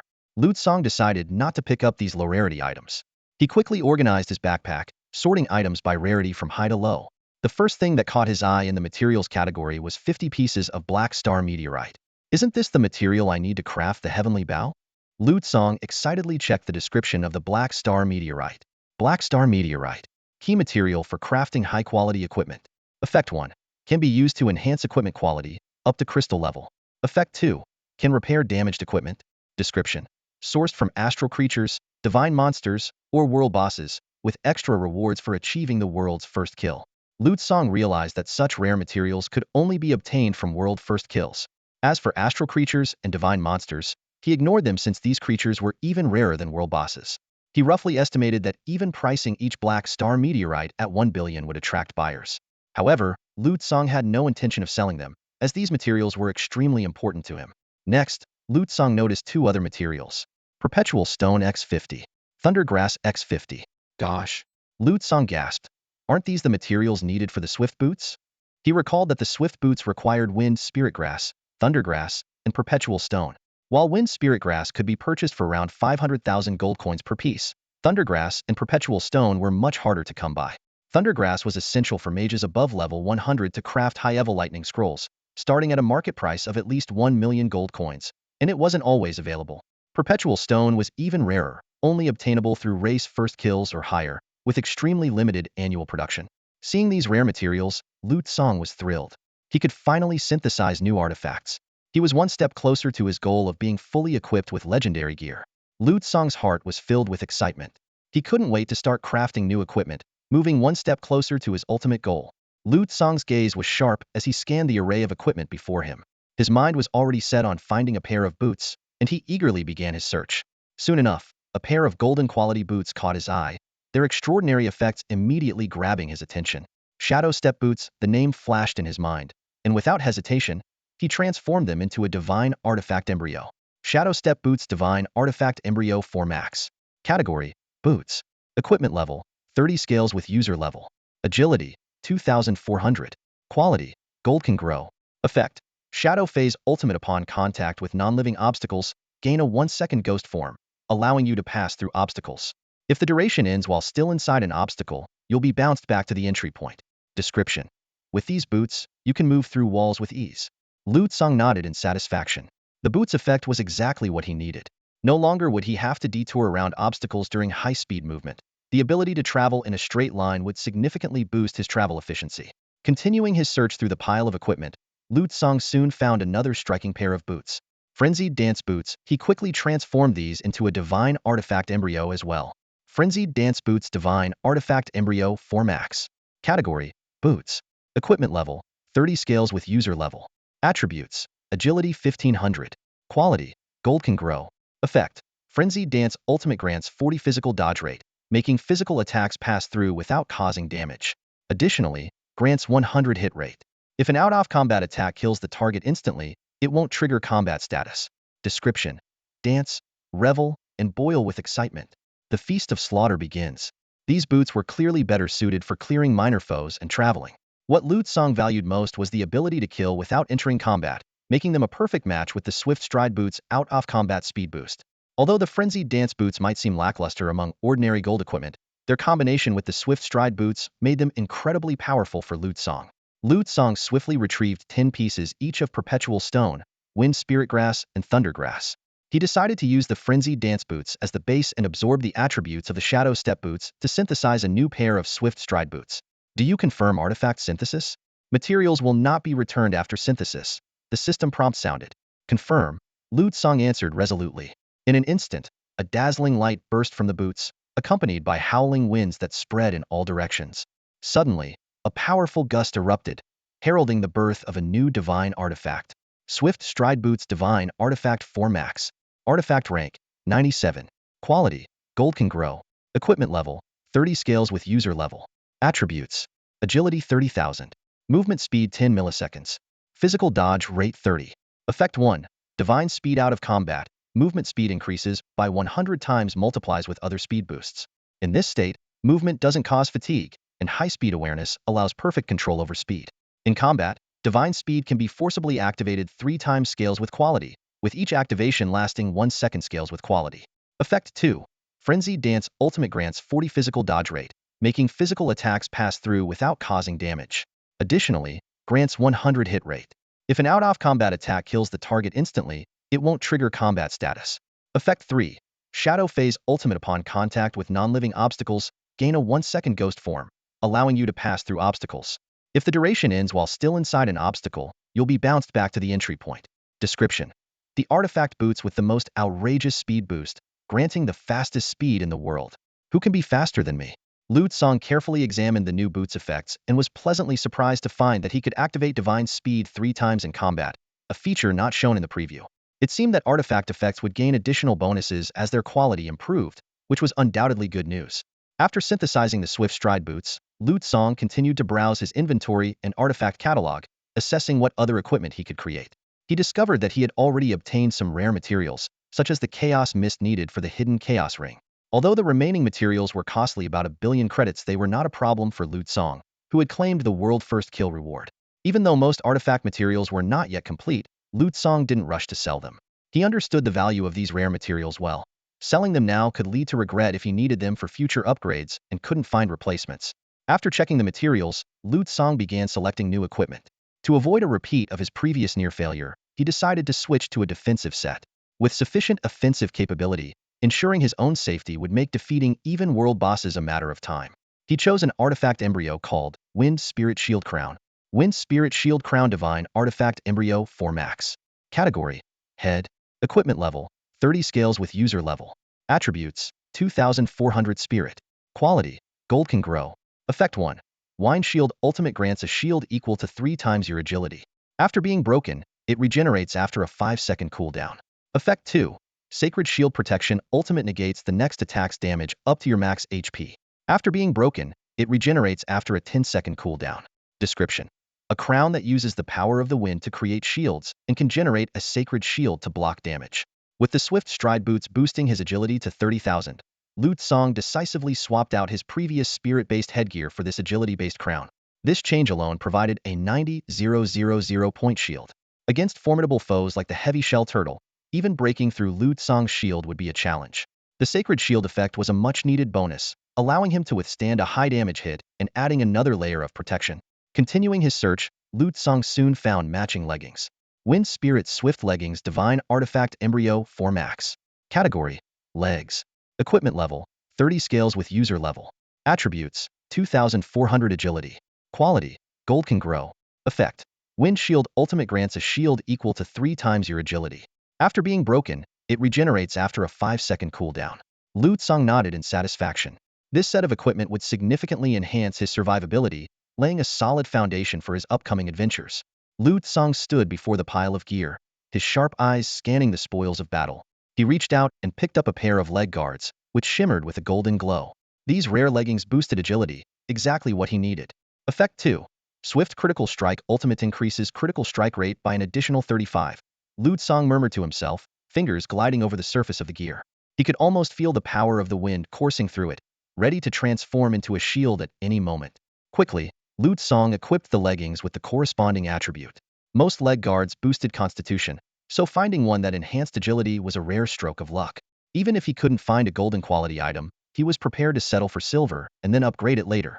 With the new attribute added, Lu Tsong's shield value had reached an astounding 220,000,180,000 from the gear itself and another 40,000 from Zhan Yu. Coupled with the protection of the Holy Shield, he was confident he wouldn't be instantly killed, even by high-attack world bosses. But Lu Tsong wasn't satisfied yet. He aimed to further enhance his offensive capabilities, so he replaced the second attribute with one that increased critical strike rate. Though it only boosted the rate by 35, this was already an improvement after enhancing the artifact's attribute. The original boost was merely 10.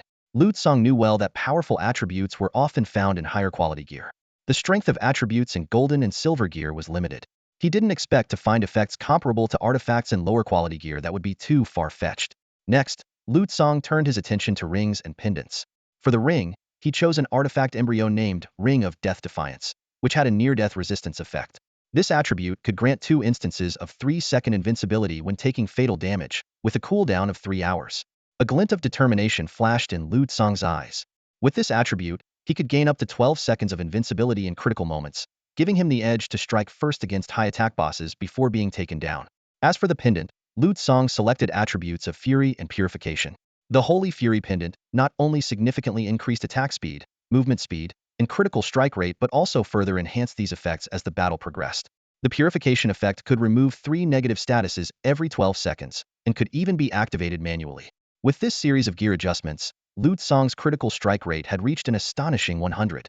Unless his opponents had anti-critical attributes, he could land critical hits with every strike. In addition to standard gear, Lu Tsong had prepared a range of functional equipment for various special situations. From underwater breathing to wall climbing, from elemental resistance to health regeneration, he had everything covered. Finally, Lu Tsong's gaze fell on a special skill book. This was the only skill book dropped by the world's first kill boss, and only one warrior could learn it. Lu Tsong stared at the book titled Infinite Gear Transformation, feeling a surge of anticipation. With that, Lu Tsong completed a comprehensive overhaul of his equipment, achieving a significant leap in combat power. Now, he was ready to face any challenge that came his way. Before the second job change, each class only had 4 skill slots, allowing them to learn 4 skills. Standing at the mountain peak, Lu Tsang reflected on this game world setup and couldn't help but marvel. If it weren't for the skill slot limitation, there were hundreds of general combat skills available in the trading house alone. Those elite members of large families could possess hundreds of skills just by spending money. Lu Tsang imagined a scenario without restrictions, where all skills could be unleashed at once. Wouldn't world bosses be easily taken down? It was precisely because of the skill slot limitation that every job changer needed to think carefully and skillfully match their skills. Large families would even hire specialized analysts to study the interactions and transitions between skills. In addition to common skills, there were also some extremely rare and powerful skill books. But no matter how rare those skill books were, they couldn't compare to the one in Lu Tsang's hand, the unique skill book for the armored class. Looking at the skill book, Lu Tsang thought to himself, this is probably the only one in this world. The conditions to obtain a unique skill book were extremely stringent, and the armored class was widely recognized as a weak profession, with no chance of accessing a unique skill book. Lu Tsang opened the skill book and began to read carefully. Armored skill, infinite variations. Unique learning condition. Class armored. Level requirement. 30 to unlimited. Active gain 3 different stances, with a 1-second cooldown to switch stances. Swift stance. Increases movement speed by 100 and attack speed by 50, ignoring 40 of slow and hindrance effects. Attack stance. Grants an additional 30 damage boost and ignores 50 resistance. Defense stance. Provides an additional 20 damage reduction, and every 2 seconds, gain a shield equal to 5 of maximum health, stacking up to 10 layers. After reading the skill description, Lu Tsang frowned. Is this the unique skill for the armored class? It feels so weak. The bonuses from the 3 stances seemed too small. However, if others knew what Lu Tsang was thinking, they would probably want to punch him. A 30 damage boost and 50 resistance penetration, and that's not strong enough?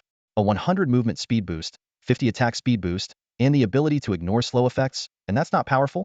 As for the defense stance, a shield that stacks up to 50 of maximum health in 20 seconds would make even tank classes envious.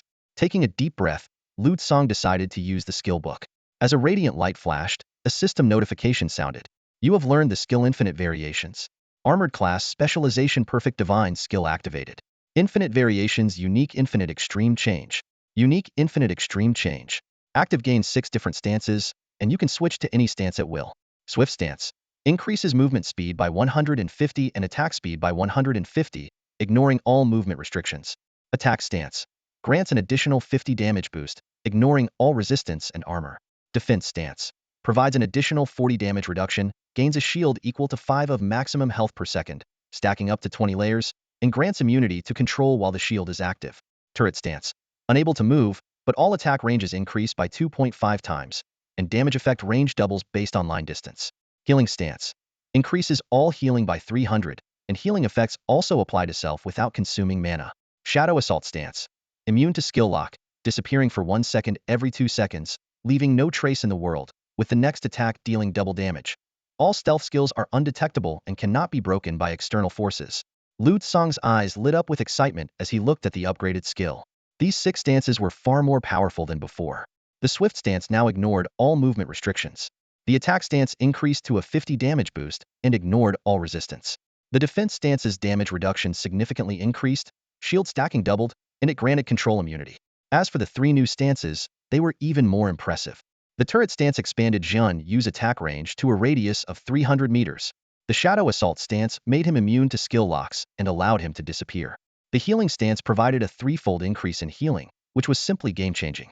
After learning this skill, Lu Tsang glanced at the other skill books. Although there were numerous skill books for various classes, none were for the armored class. There was nothing else particularly noteworthy.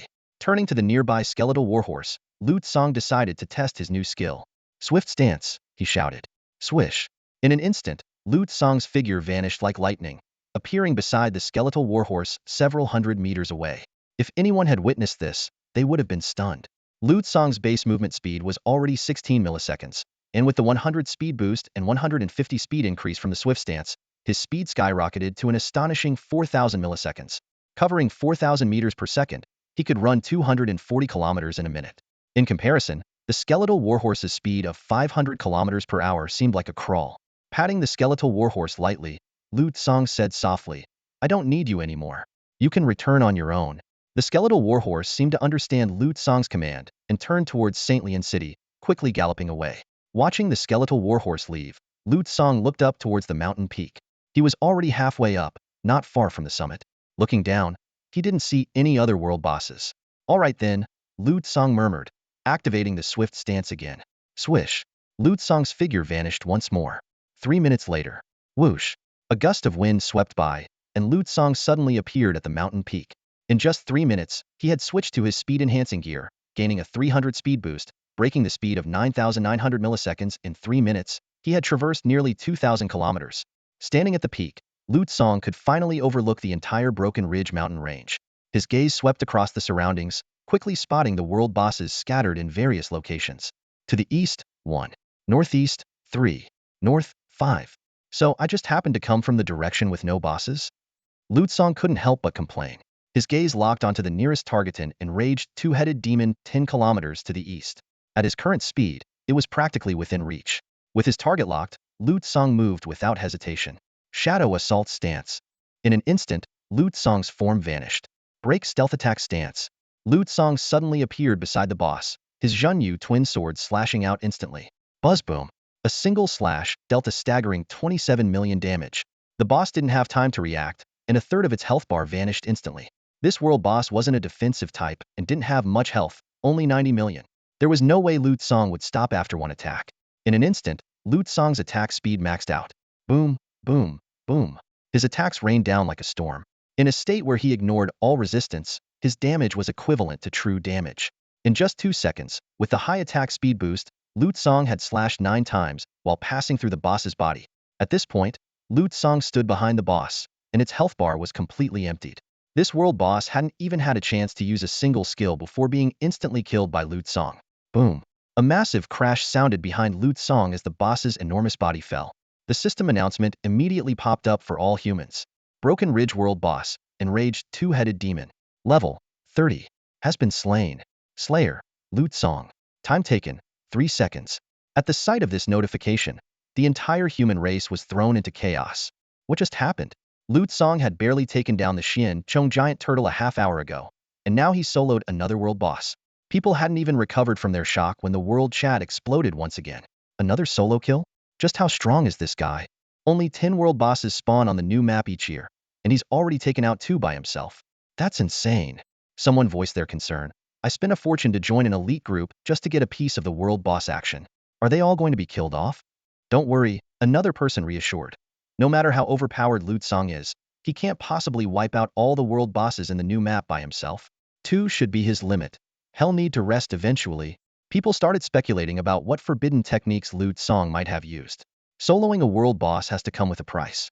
Great power always comes with a heavy cost. That's a universal truth. However, just as the discussions were heating up, a new system notification popped up. Lianduan Mountains World Boss, Black Abyss Bloodvine Level 30 has been slain. Slayer, Lu Tsang. Time taken, 5 seconds. The entire world was thrown into chaos once more. Major factions, the Church of Seekers, and the scholars of the White Tower were all stunned. They possessed deep knowledge and understood that power always comes at a price. Lu Tsang's feats completely defied their understanding. Scholars frantically ran simulations, but even under the most extreme conditions, a level 30 character shouldn't be able to one-shot a world boss. Their centuries-old theoretical frameworks were crumbling. Even more puzzling, Lu Tsang didn't seem to suffer any consequences for wielding such immense power. He remained as formidable as ever. Just then, another system notification flashed. Lianduan Mountains World Boss, Blood Axe Berserker Level 30 has been slain. Slayer, Lu Tsang. Time taken, 4 seconds. At that moment, countless prodigies turned pale, their hearts in turmoil. Most of them were from Shangjing High School, where they had always been overshadowed by Lu Tsang. They had hoped that awakening their professions would free them from his shadow, only to realize they still couldn't reach the heights he stood at. The world's eyes were all on Lu Tsang, and these prodigies once again felt the despair of being in the same generation as him. They couldn't help but wonder, are we destined to live forever in Lu Tsang's shadow? The 4th world boss fell with a resounding crash, and Lu Tsang narrowly prevented it from entering its invincible state. He had managed to kill the previous 3 bosses without any of them reaching the 2nd phase, significantly improving his efficiency. Lu Tsang knew that most world bosses had a 2nd phase, usually triggered at half health and accompanied by a temporary health lock. However, with his immense damage output, he succeeded in defeating the bosses before they could initiate their 2nd phases. For the next 2 bosses, Lu Tsang employed an even more refined strategy. He reduced the boss's health to the 50 threshold, waited for them to release their first skill, and then swiftly eliminated the remaining health during the brief opening. This method completely prevented the bosses from entering their second phases. While achieving the world's first kill, Song also secured the regional first kill and the racial first kill. Although the subsequent kills only yielded standard loot rewards, the cumulative gains from defeating 4 world bosses were still staggering. His inventory was overflowing, forcing him to discard many worthless items. Surveying the locations of the remaining 6 world bosses, Song pondered for a moment. It had been less than an hour since he entered the Lian Duan mountain range. With plenty of time before other prodigies reached level 30, he decided to slow down and manage his newly acquired loot. Realizing the commotion he had caused, Song decided to craft the Ring of Chaos Concealment first. He retrieved a town portal scroll from his inventory, donned a mask, and equipped gear with stealth attributes. Once ready, he used the scroll and instantly returned to St. Lian City. As night fell, St. Lian City remained brightly lit and bustling with activity. Song headed straight to the Radiant Gemstone Guild, as he had plans to establish a trade relationship with this guild specializing in rare mineral materials. Additionally, he needed a consistent consignment point to avoid drawing attention at unfamiliar auction houses. Upon entering the guild, Song presented his gold membership card to the receptionist. Shortly after, a senior attendant approached to inquire about his needs. Song stated his intention to sell a large quantity of items and listed the materials he required: a Chaos Mist skill book, a Void Essence skill book, 10 pieces of Dreamweaver's web, and 1 Shadow Wraith soul. These were essential for crafting the Ring of Chaos Concealment and crucial for his goal of acquiring a full set of legendary gear. Hearing Song's request, the manager was thrilled. This was a transaction worth 1 billion gold coins. According to guild policy, whoever secured this deal would receive a substantial bonus. The manager confirmed that the inventory was sufficient and asked about the payment method. Song opted for a barter transaction and was escorted to a private trading room. In the spacious display area, Song seriously requested confidentiality and removed his mask to reveal his identity. Without waiting for the manager's reaction, he waved his hand, causing a massive pile of items to spill out and fill the entire space. The sight was astonishing. Heaps of golden equipment, totaling over 20,000 pieces. Song had not converted them into legendary embryos, both due to capability constraints and to keep his greatest trump card hidden. He knew that fame and strength were inevitable, but concealing his critical abilities was paramount. Song lightly tapped the dimensional storage beside him, instantly collecting all the equipment. The storage displayed golden quality equipment, quantity 28,320. He kept about 1,000 diverse pieces for himself, while the rest were mostly duplicates with standard attributes. The manager, with a serious expression, solemnly promised to meet Song's needs swiftly and assured absolute confidentiality. He emphasized that the Radiant Gemstone Guild headquarters had a secret array set by a level 200 Archmage, impervious even to level 200 powerhouses. Song nodded in acknowledgement. He understood that central locations in major cities like St. Lian, protected by various factions, were often the safest and most concealed places. This was why he dared to return to the city. Finally, Song confirmed that the equipment was sufficient to cover the costs and requested immediate delivery of the required materials. Considering the market price of a level 30 golden quality item exceeded 20,000 gold coins, the total value of this batch surpassed 6 billion gold coins, more than enough to pay for everything he needed. "Xiao Li, come in," Manager Wang said as he responded to Song's request without hesitation. Shortly after, a delivery person entered the office carrying a box. Song quickly opened the box to check its contents. Confirming it was the raw materials he needed, he immediately placed them into his backpack. With a focused mind, Song began to synthesize a divine artifact. A system prompt appeared. Once synthesized, materials for the Chaos Hidden Ring cannot be returned. "Do you wish to proceed?" Without hesitation, Song confirmed. With a soft hum, some materials in his backpack vanished, replaced by a ring emitting a mysterious glow. The system immediately displayed the ring's detailed information. Chaos Hidden Ring Divine Artifact 4 Max Quality. Gold, Growth Type Equipment. Level, 30 scales with user level. Effect, Chaos Mist cannot be detected by any ability or effect, conceals the wearer's fate. Can block divine level detection, clears all tracking marks on the wearer. Reveals details of any skills used to detect the wearer. Effect slots 2 and 3, empty. Effect slots 4, 5, and 6, sealed unlock with equipment quality upgrade. Description: a ring that hides everything, with concealment abilities at their peak. Song immediately put on the ring. In an instant, an imperceptible mist enveloped him, a strange sensation that quickly faded. Simultaneously, a series of system notifications popped up. Detection attempt from White Tower Grand Sage Pumi level 200, blocked by hidden array. Search attempt from Mage Association Demigod Chu, Xiao level 200, blocked by hidden array. Seeing these notifications, Lu Tsong was relieved that he had crafted the chaos hidden ring in time. He continued with his transactions, displaying various items for sale. Large and medium spatial crystals 40 large, 120 medium, powerful scrolls, 150,000 pieces of silver quality equipment, thousands of potions, hundreds of skill books, numerous materials, and even some powerful pet eggs. Manager Wang couldn't help but gulp at the sight of the valuable items. After a brief calculation, he offered a price: 15 billion gold coins. Lu Tsong was satisfied with the price and had no intention of haggling. He knew that with his status, the other party wouldn't dare to overcharge him. Besides, the price was within his expectations. All right, that's fine. I have other matters to attend to, so just transfer the money to my account. Deduct the cost of the materials I purchased, Lu Tsong said, preparing to leave. Wait, Mr. Lu Tsong. Manager Wang quickly stood up and took out a black card from a drawer. This is our guild's black card. With this card, you can enjoy a 25% discount on all future purchases, which is the highest discount we offer. Additionally, you will have priority access to ultra-rare materials, and we will ensure strict confidentiality for you. Lu Tsong nodded slightly and accepted the black card. Although a transaction worth several billion wasn't particularly astonishing for the Radiant Gem Guild, Lu Tsong's status made the black card appropriate. After all, who wouldn't want to establish a good relationship with a young prodigy capable of single-handedly defeating 4 world bosses consecutively? After completing the transaction, Lu Tsong's figure vanished in an instant, leaving Manager Wang in shock. Teleportation? Manager Wang muttered, quickly recovering and starting to arrange personnel to handle the materials and transfer the funds to Lu Tsong. However, just 15 minutes later, a familiar announcement once again shocked the entire Radiant Gem Guild. Lian Duan Mountain Range World Boss, Annihilation Beholder Level 30 has been defeated. Defeated by Lu Tsong. Defeat time: 5 seconds. This announcement once again showcased Lu Tsong's astonishing prowess, making everyone realize that this young adventurer was rewriting the game's history at an unimaginable pace. 15 billion small goals shimmered before Lu Tsong's eyes, seemingly within reach.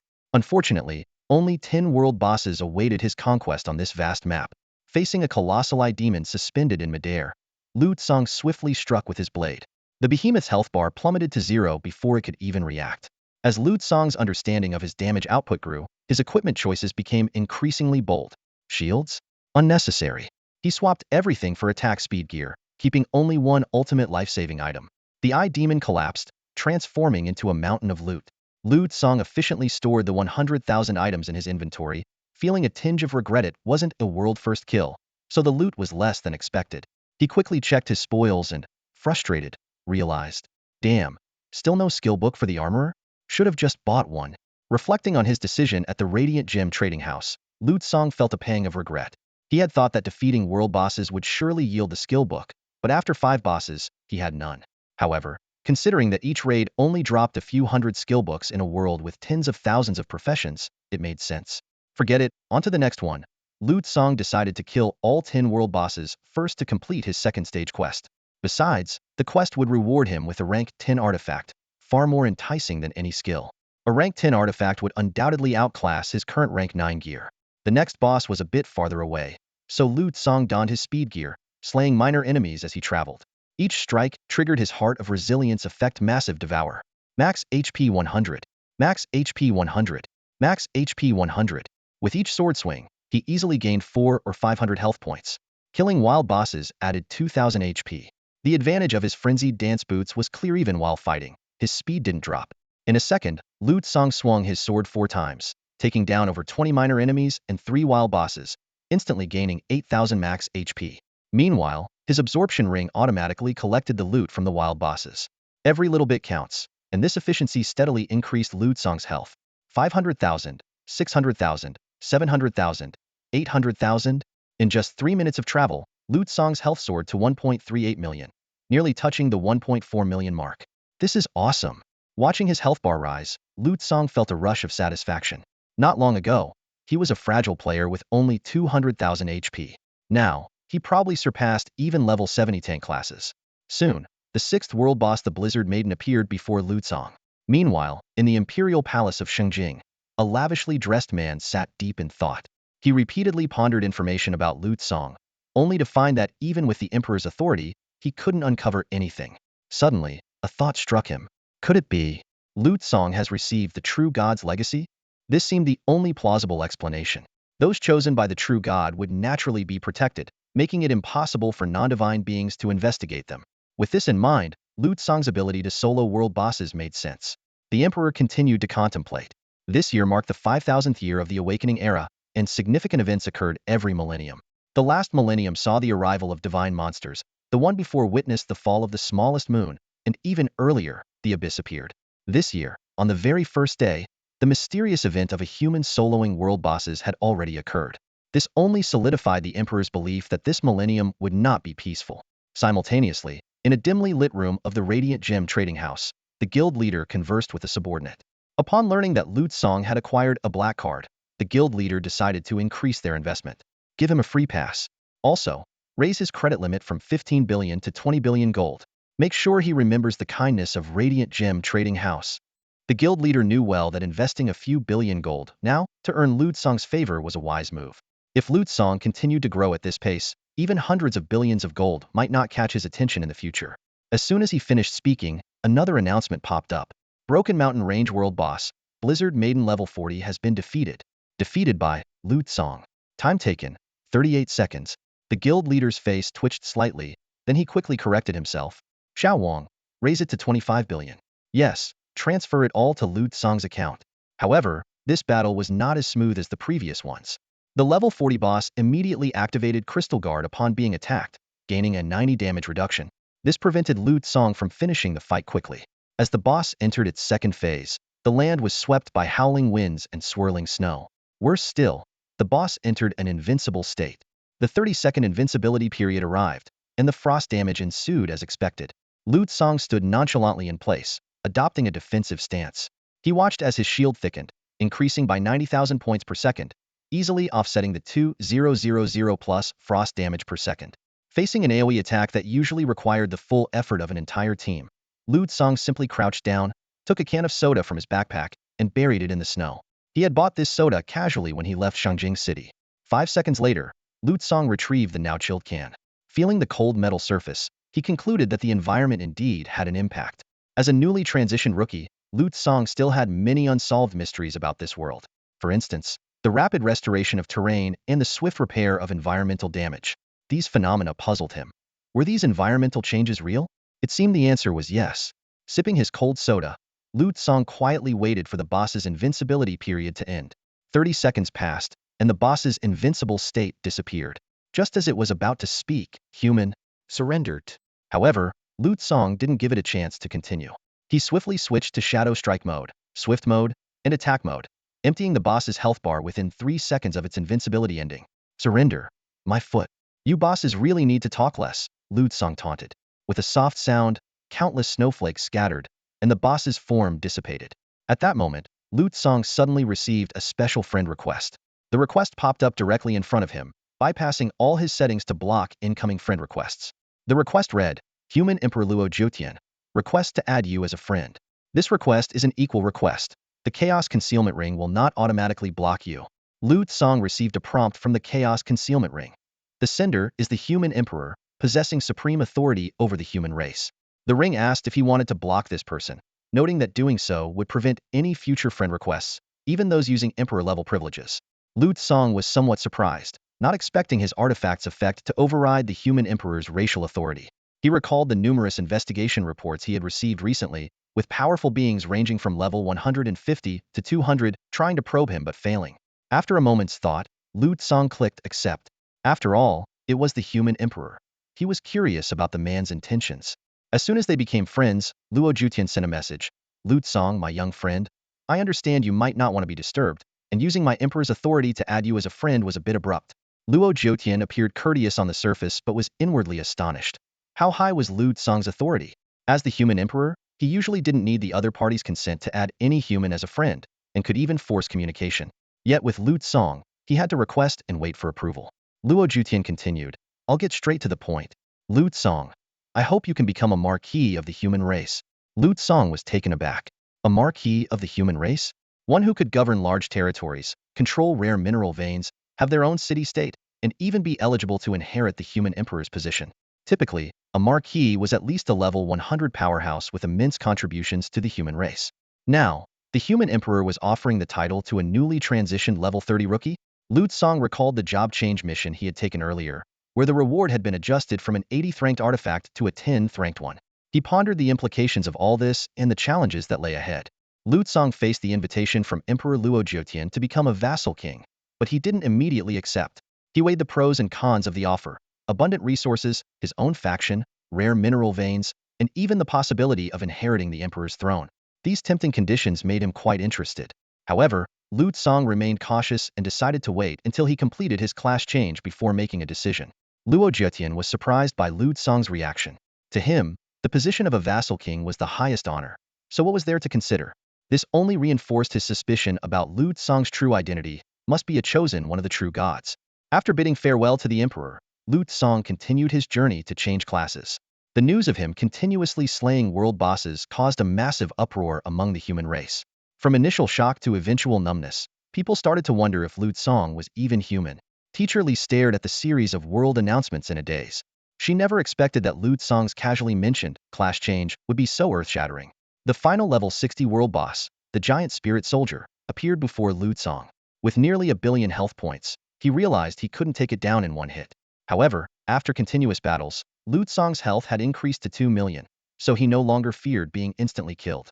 He quickly switched stances, using the stealth advantage of his shadow assault stance, and then switched back to an attack stance to launch a fierce strike at the giant spirit soldier. This hit dealt the highest damage, and Lu Tsang's class change journey was about to reach its ultimate climax. Centered around the boss, waves of shockwaves rippled through the air, causing the ground to pulse and throb. Lu Tsang was subjected to a barrage of damage, losing 10,000 health points every 0.5 seconds. This area attack inflicted a staggering 20,000 damage per second, truly jaw-dropping. However, Lu Tsang remained unflustered. His immense health pool provided him with the confidence to face the onslaught head-on. Confronting the boss's fierce assault, Lu Tsang didn't retreat. Instead, he chose to fight back directly. Boom, boom, boom, boom. Their attacks clashed in midair, creating a deafening roar. Suddenly, a massive ethereal sword appeared in the sky, slashing down toward Lu Tsang. Without dodging, Lu Tsang instantly activated his defensive stance. A shield with 100,000 health points materialized around him, and his body emitted a special glow, indicating a 50 damage reduction and super armor effect. These two states combined granted Lu Tsang an astounding 90 damage reduction. With a thunderous crash, the ethereal sword struck heavily. As the dust settled, Lu Tsang's shield had only lost 80,000 points. That was intense, Lu Tsang thought. Without the damage reduction, this hit would have cost me 800,000 health, but Lu Tsang was unfazed. In an instant, his shield regenerated 100,000 points. Another second passed, and the shield gained another 100,000 points. With 90 damage reduction and a shield regenerating 100,000 points per second, Lu Tsang seemed like an unbreakable fortress. Seeing this, Lu Tsang decided to abandon the idea of switching to an attack stance. He maintained his 90 damage reduction, super armor state, and continuously regenerating shield, engaging the boss in a direct confrontation. Their exchange was intense and steady, with Lu Tsang trading 3 strikes for the boss's 1. Although he lost the ability to ignore resistance brought by the attack stance, resulting in a significant decrease in damage output, the boss's health continued to steadily decline. The reality was that the damage increase in attack stance, bypassing resistance and armor, was far more than 50, potentially 5 to 6 times higher. Nevertheless, the boss's health was still dropping steadily. On the other hand, despite the boss's relentless barrage of attacks, Lu Tsang's health remained unscathed. More precisely, even his shield showed no signs of wavering. In this back-and-forth duel, it became difficult to discern who the real boss was. The world boss's health plummeted rapidly under Lu Tsang's fierce assault, with numbers flashing by 80, 77, 73, 70, 66, 63. Even with low damage, each hit still dealt over 2 million damage. In no time, the boss's health was driven down to 50. Human, you have angered me, the boss roared, and the giant spirit soldier's body swelled even larger. Bang! With a crisp sound, the shield on Lu Tsang shattered instantly. But in the next second, it quickly reformed. A shield breaker, huh? Effective against high shield classes, but Lu Tsang thought to himself, my shield isn't worth much anyway. Let it break. Boom. After the shield shattered, a terrifying wave of damage spread in all directions, but it had no effect on Lu Tsang. At this point, the boss's health bar turned gray, entering the invincible phase. Bang! Another hit landed, but Lu Tsang remained unfazed. He noticed the boss now had a regeneration status, recovering 100,000 health per second. Facing a boss with health lock, regeneration, and a significantly increased attack frequency, Lu Tsang chose to stay put and wait for the invincibility to end. Boom, Boom, boom, the boss attacked frantically, but Lu Tsong's shield bar kept growing, silently mocking the boss's impotence. Roar.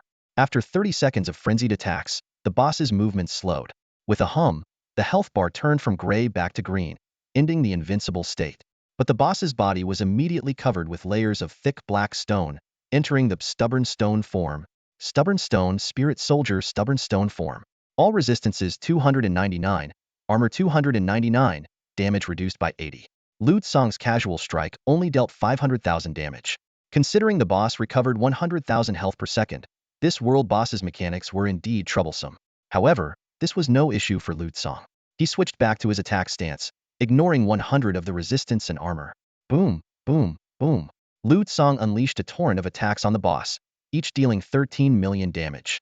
With only 450 million health left, how long could the boss last? The battle turned into a one-sided slaughter.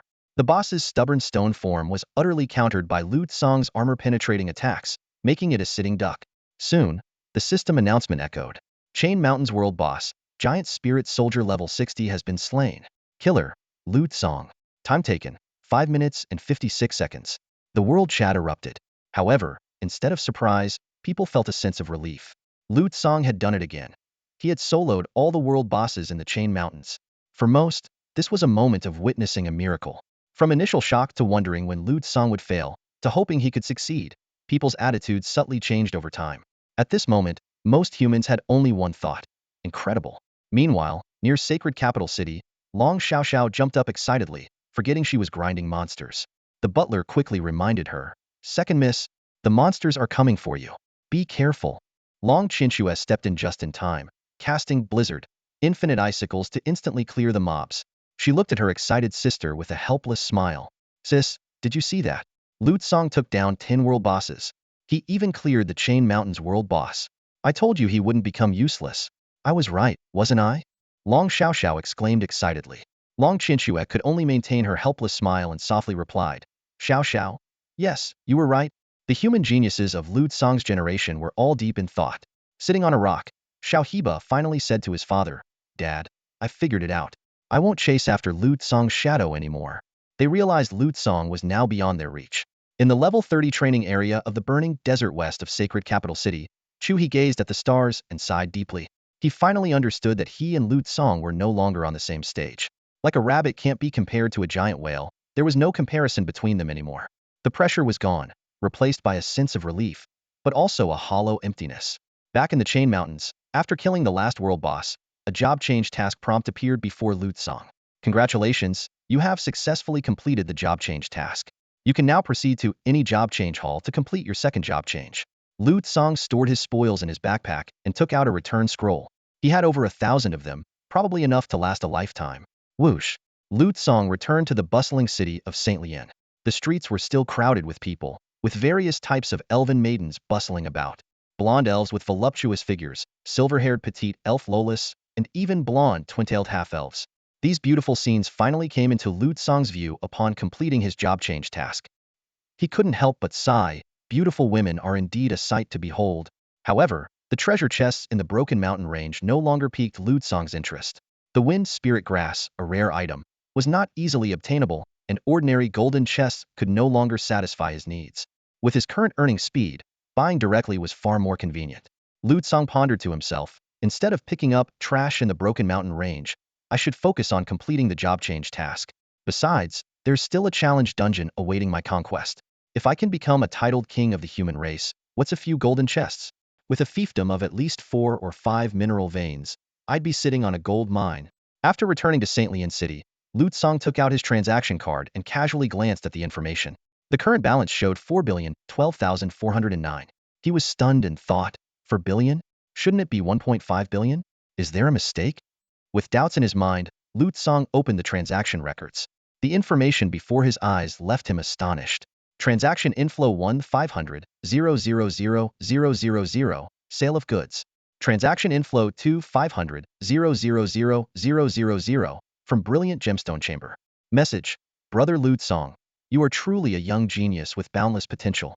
This is our Brilliant Gemstone Chamber's growth support fund for young talents. Please accept it with a smile. Lu Tsong pondered that this so-called growth support fund was clearly an excuse for the other party to give him money. A hefty sum of 2.5 billion. No doubt, these seasoned business veterans knew how to play the game. Considering that he already intended to foster a good relationship with the brilliant gemstone chamber, this generous gift was quite fitting. Refusing it might lead to misunderstandings. Weighing the pros and cons, Lu Tsang decided to accept the generous gift. Subsequently, Lu Tsang decided to head to the job change hall. Although he still carried some supplies, his 570,000 slot backpack was far from full. He planned to complete the second job change first, assess his new needs, and then make purchases at the chamber. Filled with a longing for the top 10 ranked artifact, Lu Tsang vanished instantly. Using the speed of his 1,000-mile swift boots and the wall-passing ability of his shadow boots, he arrived at the job change hall in no time. The hall was bustling with people. Adventurers undergoing their third and fourth job changes were constantly coming and going, busy with various tasks. However, under the effect of the chaos concealment ring, no one could recognize Lu Tsang. Their gazes swept past him as if he were mere air. Lu Tsang approached an unused awakening crystal and placed his hand on it. The crystal began to light up but was suppressed by the chaos concealment ring, causing only a faint flicker before it returned to calm. A prompt box appeared before Lu Tsang. Job change task. 1. Solo kill world-class boss quantity. 1010 completed. 2. Possess 2 or more artifacts. 42 completed. You have completed all job change tasks. Confirm second job change? Second job change class Divine Armament Master. Without hesitation, Lu Tsang confirmed. The energy from the awakening crystal surged into his body but was suppressed by the chaos concealment ring. With a crisp sound, Lu Tsang felt as if chains within him had been broken. Finally, a prompt message appeared. Congratulations on completing the second job change. You have awakened the class Divine Armament Master. After completing his second class advancement, Lu Tsang felt the surge of new power within him. His level cap was raised to 60, and he gained a new class specialization. A system notification flashed, listing his new abilities, multiplier amplification and supreme mythical terms. Eagerly, he checked his status panel. Class: All Transforming Divine Gear. Health: 2108, 2612, 108, 261. Mana: 60006,000. Strength: 60,000. Constitution: 2,400. Agility: 37,200. Spirit: 40. Among his new class specializations, multiplier amplification caught Lu Tsang's attention. This ability granted a 10 bonus for each identical effect on his gear. Delighted, he thought about his speed set, with each of the 7 pieces averaging 2 identical effects. This meant a 1.4x overall boost to all his gear effects. The second specialization, Supreme Mythical Terms, left Lu Tsang in awe. With a specific number of different mythical terms on his gear, he could gain corresponding bonuses. Currently, having 4 mythical terms would grant him the absolute crit state, ensuring all damage, whether spell, skill, true, or percentage-based, would always be a critical hit, immune to crit resistance. Lu Tsang reminisced about his high school days, when skill crits were an unheard-of high-level ability in games. Now, he could easily achieve such an overpowered effect. Moreover, with 6 mythical terms, he would gain the Mana Surge state, reducing all equipment and skill cooldowns by 80 and allowing them to be cast without any cost, with an additional cast for free. This far exceeded the world's 40 cooldown reduction cap. While reveling in his new powers, a brand new artifact appeared in his hand, a reward for completing the SS level 2nd advancement quest. It was a silver-white hollow clock gear pendant, emanating an aura both ancient and novel. Lu Tsang examined its properties. Reversal Platinum 5 Max Artifact. Equipment type: necklace. Equipment level: 30 scales with user level. Effect 1. Temporal reversal activates to return to a past point in time. Cooldown: none. Cost: none. Unique limitation: can only return to times when this item was equipped. Effect 2 to Effect 4. Empty. Can absorb terms. Effect 5 to Effect 7. Sealed unlock with equipment quality. Lu Tsang stared in disbelief at the description of temporal reversal. No cooldown, no cost, the only limitation being it could only return to times when it was worn. This meant as long as he wore it consistently, he could freely return to any moment in the past. Realizing the potential of this artifact, Lu Tsang immediately put it on. Although it ranked as the 10th artifact without any attribute bonuses, its effect was beyond extraordinary. Following this, the system notified Lu Tsang that he had gained access to the exclusive all-transforming Divine Sanctuary. Closing his eyes and focusing his thoughts, he was instantly transported to a misty white space. Here, he felt an absolute sense of control. The system asked for his mythical title. After a brief moment of thought, Lu Tsang decided on Tsang. Then, the system inquired if he wanted to recruit his first disciple. To his surprise, Lu Tsang discovered he could acquire his disciple's skills and class specializations, even gaining their abilities. This presented a solution to his skill deficiency. Despite his powerful equipment, Lu Tsang's greatest weakness as an armament master was the lack of skills to match his gear. Even after becoming the all-transforming divine gear with his second-class advancement, this issue remained unresolved.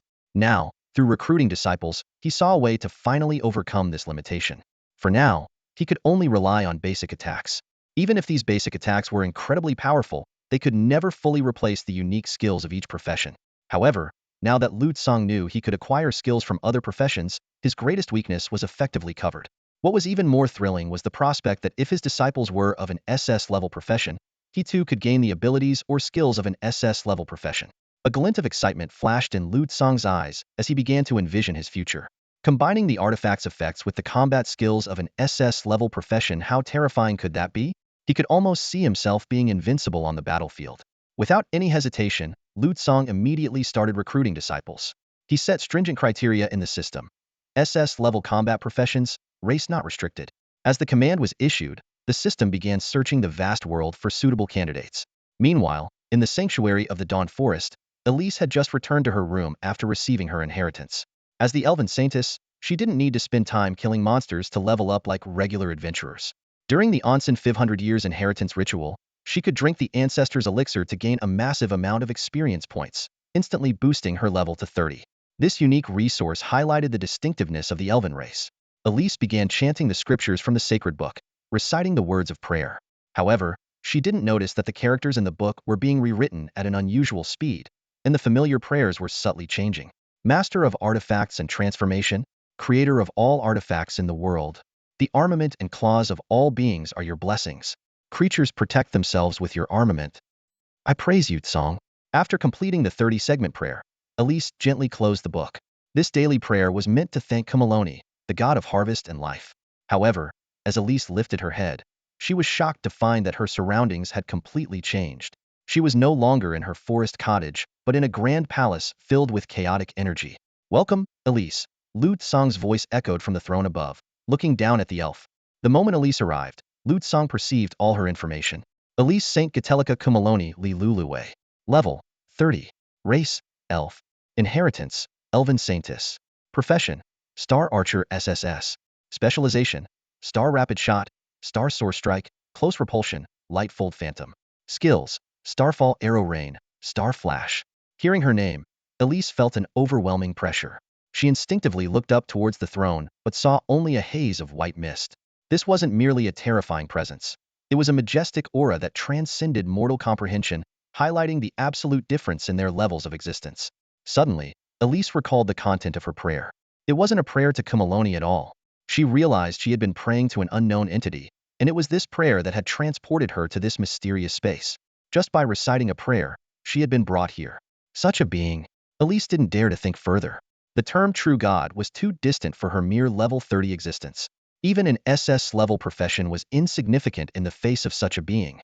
Lu Tsang watched Elise, contemplating how to make her his disciple. After a brief thought, he spoke. I need a disciple to handle some tasks for me. Don't worry, I have no intention of harming your people. Elise trembled slightly upon hearing this. Countless possibilities flashed through her mind, but she could only respond. Elise is willing to serve you. She knew well that this entity wasn't negotiating with her. If he could bring her to this space, he could undoubtedly do much more. Refusal could spell disaster for her entire race. As the newly crowned Elven Saintess, she couldn't doom her people. In this situation, she had no choice. Moreover, becoming a disciple of a true god had implications she couldn't ignore. It might not be a bad thing after all. As soon as Elise agreed, Lu Tsang felt a unique connection forming between them. The system notification followed. You have gained a disciple. Elise 112. Lu Tsang reviewed his newly acquired ability. Disciple level, 30. You have gained SS level Star Archer exclusive skill, Star Flash. Star Flash can only be used with bout-type weapons. Effect, enter Star Flash shooting state. Each shot releases a rapid flash, causing a Star Flash explosion upon hitting the target, dealing 20x agility damage. Cooldown, 1 second. Mana cost, 20 mana per arrow. Description, a flash so swift, evasion is nearly impossible. 20 times agility damage? Lu Tsang marveled. Even though it's single target, 20 times agility damage is insanely high. Is this the power of an SS-level profession? Terrifying. Although this skill's power didn't match his artifact's 10x strength wide area damage, artifacts were inherently superior to ordinary skills. Lu Tsang couldn't help but smile. Your skill is impressive, but now it's mine. However, a problem soon emerged. Had a bow skill but no suitable weapon. Would he have to give up his artifact, Zhenyue, to use a regular platinum-grade bow? This thought annoyed Lu Tsang. His gaze fell back on the elven saintess. As a figure of authority within her race, she likely had access to significant resources. The elven race held a high status in the world, and their treasury must contain rare materials. I need 50 black star meteorite to craft the celestial bow, Lu Tsang calculated. Other bow artifacts require materials not available on the market. They should have them, but I can't be too greedy. Asking for too many rare materials at once might draw undue attention from the elven race. If they restrict her movements, it'll slow down my material acquisition. Taking that many materials at once, and them disappearing, would certainly raise suspicions. But black star meteorite is a celestial material, closely related to her profession. If she claims she needs it to enhance her abilities, it would be a reasonable excuse. Lu Tsang continued to ponder. Sometimes, learning certain skills or advancing professions requires special materials. The higher the profession, the rarer the materials needed. It's plausible that a star archer would need some black star meteorite. With this in mind, Lu Tsang looked at Elise once more. Lu Tsang's voice carried a hint of amusement as he gently said, "Tong, you can call me that." He deliberately tried to present himself as a benevolent deity, fearing that the other party might mistake him for a malevolent god and act rashly. After all, it would be a great loss if his only SS-level disciple sacrificed herself to save the elves. Upon hearing this, Iris quickly went through the names of all the gods from ancient times to the present in her mind, but none matched the being in front of her. Respectfully, she said, "Praise be to you, Tsang. It's an honor to serve you." She carefully avoided adding any title after his name to prevent offending the deity. Lu Tsang watched Iris paying her respects and pondered how to start. Asking a junior for rare materials as a god-level being seemed somewhat demeaning. He decided to first establish an image of a kind and generous deity, so Iris would respect but not fear him excessively. In a gentle tone, Lu Tsang said, "Iris, I never hesitate to reward my disciples. However, your current strength is not enough to fulfill your mission. You need to improve yourself quickly, and you can try offering sacrifices to me. My principle is equivalent exchange. If you can offer something that pleases me, I will grant you the reward you deserve. But remember, don't expect something for nothing. Every bit of power you gain comes with a corresponding price." Lu Tsang had already devised a future plan. The elven saintess would eventually inherit the queen's position and rule the entire elven race. Having such a figure as his disciple would essentially make him the secret ruler of the elves. As long as Iris grew smoothly, her rising status would provide him with more and more resources from the elven treasury. It was as if he had gained an entire race's treasury as an extra resource. Thus, Lu Tsang understood the importance of stability and knew he couldn't afford to let the elven saintess arouse suspicion. Hearing Tsang's words, Iris felt a surge of emotions. She realized she was involved in a divine scheme and was awed by how far the deity could foresee into the future and what role she would play in it. Cautiously, she asked, "What kind of offering would please you, my lord?" Lu Tsang breathed a sigh of relief upon hearing this question, finally steering the conversation in the desired direction. He lightly tapped the table, as if discussing something trivial. "I am fond of rare materials, much like Kumarolny loves grains and food. If you offer me 50 units of black star iron, I will reward you accordingly. Of course, I do not wish for anyone else to know of my existence." Iris didn't believe Lu Tsang actually needed these materials. She thought it was merely a test.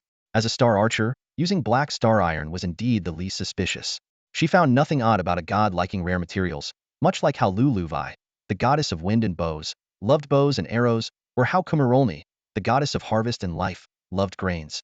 Offering a god their favored items brought minor blessings. The more valuable the offering, the better the blessing.